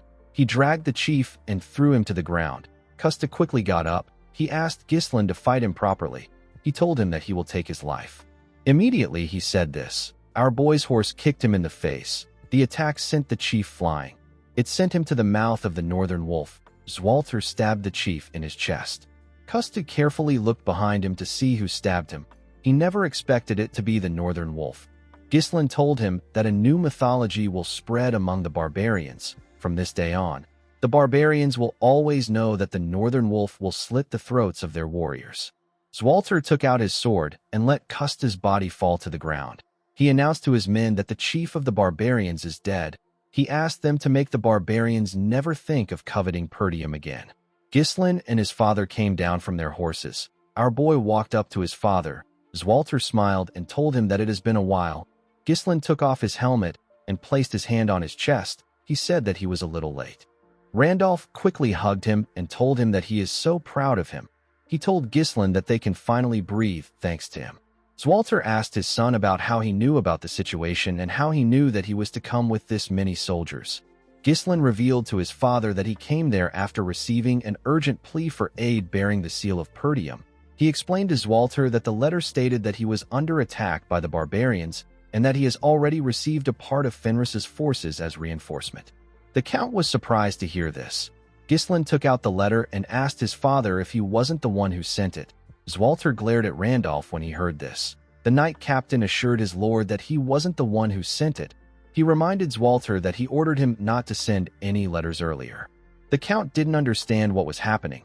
He wondered about who sent the letter. With a calm tone in his voice, Ghislain asked his father to listen well. He told Zwalter that they have fallen into a trap. The scene shifts, and we are taken to the camp of the 2nd Corps garrison of the Royal Army. We see the soldiers gambling. One of them said that he has lost his weekly salary again. Another soldier turned to the Corps commander and asked him about when they are going to leave. He said that this lifestyle is too exhausting for him. Another man said that he is starting to miss Cardinia. The Corps commander, whose name is Doran, told his men that they will go home when they are ordered to leave. His subordinate said that he heard that they were there to stand guard in case Count Desmond attacks Fenris. His comrade said that they haven't seen a single movement from the Count. He told the other men that there is no way that the Count would do something like that with the Royal Army watching. Commander Doran asked his subordinates not to be too worried. He said that he knows Count Desmond wouldn't do something so reckless. He told his subordinates that Count Desmond would be opposing the entire kingdom by attacking. He said that even the strongest great lord of the north wouldn't do something so insane. Some minutes later, we see an army appear on a hill. Their flags were in the air. A soldier quickly ran into the commander's tent. He informed Doran that they have some trouble. He revealed to him that Count Desmond's army is charging towards them. Count Desmond was the one leading the soldiers. Doran quickly got out of his tent and announced that this is a night ambush. He ordered his men to form up the front lines and prepare for battle. He ordered the spearmen to move to the front and stop the advancement with the phalanx formation. The men quickly prepared to attack when they saw the Count getting close. Unfortunately for them, Count Desmond and his soldiers destroyed their formation and tore them apart. Harold and his 2-wing knight order easily destroyed the men. It wasn't even a challenge for them. The soldiers of the Royal Army could barely keep up with them. One of them told the Corps commander that they can't last any longer. He said that they cannot hold the formation. The man couldn't believe what he was seeing. He knew that the Royal Army is made up of the kingdom's elites. He didn't understand how they were reduced to this level in an instant. Commander Doran ordered his men to give up on the battle and retreat to Fenris. He asked his subordinate to send a messenger to Cardinia. Immediately he gave the order. He heard a loud explosion from behind. The explosion was caused by Desmond's cavalry. The cavalry attacked the army from behind and cut off their escape route. The cavalry was led by Hutton. Commander Doran couldn't believe that Desmond made the Royal Army focus on the front and sent his cavalry to the back to block off their escape routes. He realized that Count Desmond completely got them. The moment he thought of this, a horse appeared in front of him. Count Desmond was the one on the horse. The Count greeted Viscount Doran. The commander grit his teeth out of anger and asked Harold if he has lost his mind. The scene shifts, and we are taken to the Cobaldi territory. We see Claude looking shocked when he found out that Count Desmond wiped out the entire 2nd Corps of the Royal Army. The messenger informed him that the Count is advancing to Fenris without stopping. Everyone in the room was shocked to hear this. Alfoy couldn't believe that they were going to go to war again. Pyote was shocked to hear about them going to war. Claude's assistant asked him about what they should do. Claude said that Ghislain ordered them to destroy all the important facilities in Cobaldi and move all the supplies and troops to the Fenris castle if Count Desmond attacks. Gillian said that this is the time to follow their lord's order. Alfoy asked them about why they are all waiting around. He suggested that they all start moving. He said that the place is done for. The knights and dwarves did not like what they heard. Even Vanessa was reluctant to move. Alfoy called them fools and told them that the strongest lord in the north is coming to kill them. He asked them to stop acting sluggish and start moving. Pio quickly agreed with him. Vanessa told Alfoy that she is not leaving. She said that she will find a way to stop Count Desmond with magic. Alfoy and Pio were shocked to hear this. Alfoy moved close to Vanessa and asked her to not say something so stupid. He told her that she will definitely die if she stays there. Vanessa told him that everything that they have done so far will be taken by the enemy if they leave this place. Alfoy explained to her that they are not discarding anything. He told her that he wants them to survive first. He said that someone with Gislin's temper will definitely take the land back from Count Desmond. Vanessa reminded him that they have done all kinds of impossible things until now. She said that she is certain that they can stop the enemy if they try their best. Vanessa told Alfoy that this land has a smithy and core facilities that the dwarves and mages worked on together. Public order has been established through the efforts of the knights, and the citizens have begun to live a new life. The mage said that this land holds their lord's dream. She swore to protect it at all costs. Pio was surprised to hear this. Claude called out to Vanessa and told her that he will share some really important information with her if she really wants to stay there. He revealed to her that he received a report that Count Desmond's army has 30,000 troops with 8 siege towers and 12 catapults. Aside from this, the Count's personal mage who is at the 6th circle is also in the army. Alfoy and Vanessa were shocked to hear this. Gillian explained to the group that they won't even last 3 days once the siege begins because some of their troops went to Perdium. He said that the enemy will get through the gate before their lord arrives. Vanessa was surprised to hear this. Gillian stood up and said that their lord's order is absolute. He ordered everyone to evacuate with supplies. He said that he will stay. Vanessa was surprised to hear this. Claude asked Gillian if he didn't hear what he said. Gillian explained to him that they will be able to slow Count Desmond down if they go to the Stonehaven Fortress, which is the gateway leading to the Cabaldi territory. He said that Count Cabaldi was actually quite wary of Count Desmond when he was alive. He clenched his fist and told the group that their lord will definitely come. He said that he will buy time until Gislin arrives. Galveric told the man that he will start making some good equipment. The dwarves said that they don't have time to waste. Gordon stepped forward and said that he will stay too. Alfoy was shocked to hear this. Gordon clenched his fist and said that he doesn't know what Captain Kayer would say if they ran away like losers. Gazelle said that he would rather fight and die there than hear Kayer call him a loser for the rest of his life. The other knights agreed with the men. They raised their swords and said that they were going to stay too. Alfoy didn't like the fact that everyone was suddenly acting brave. He couldn't believe that he missed his chance to run away. He knew that he couldn't just leave at this point. Vanessa was touched that her comrades were all ready to lay down their lives for the territory. The scene shifts, and we are taken to the northern fortress of Perdium. We see Gislin reading a letter. The letter was from Gillian. Gillian told his lord that he has accomplished what everyone said was impossible. He said that he knows that this region is needed for them to face even greater enemies. He assured Gislin that he will protect the territory no matter what. Our boy was touched that his subordinates were willing to lay their lives down for him. He knew that Count Desmond commands an army of 30,000 with the strength to wipe out the royal army's 2nd Corps in an instant.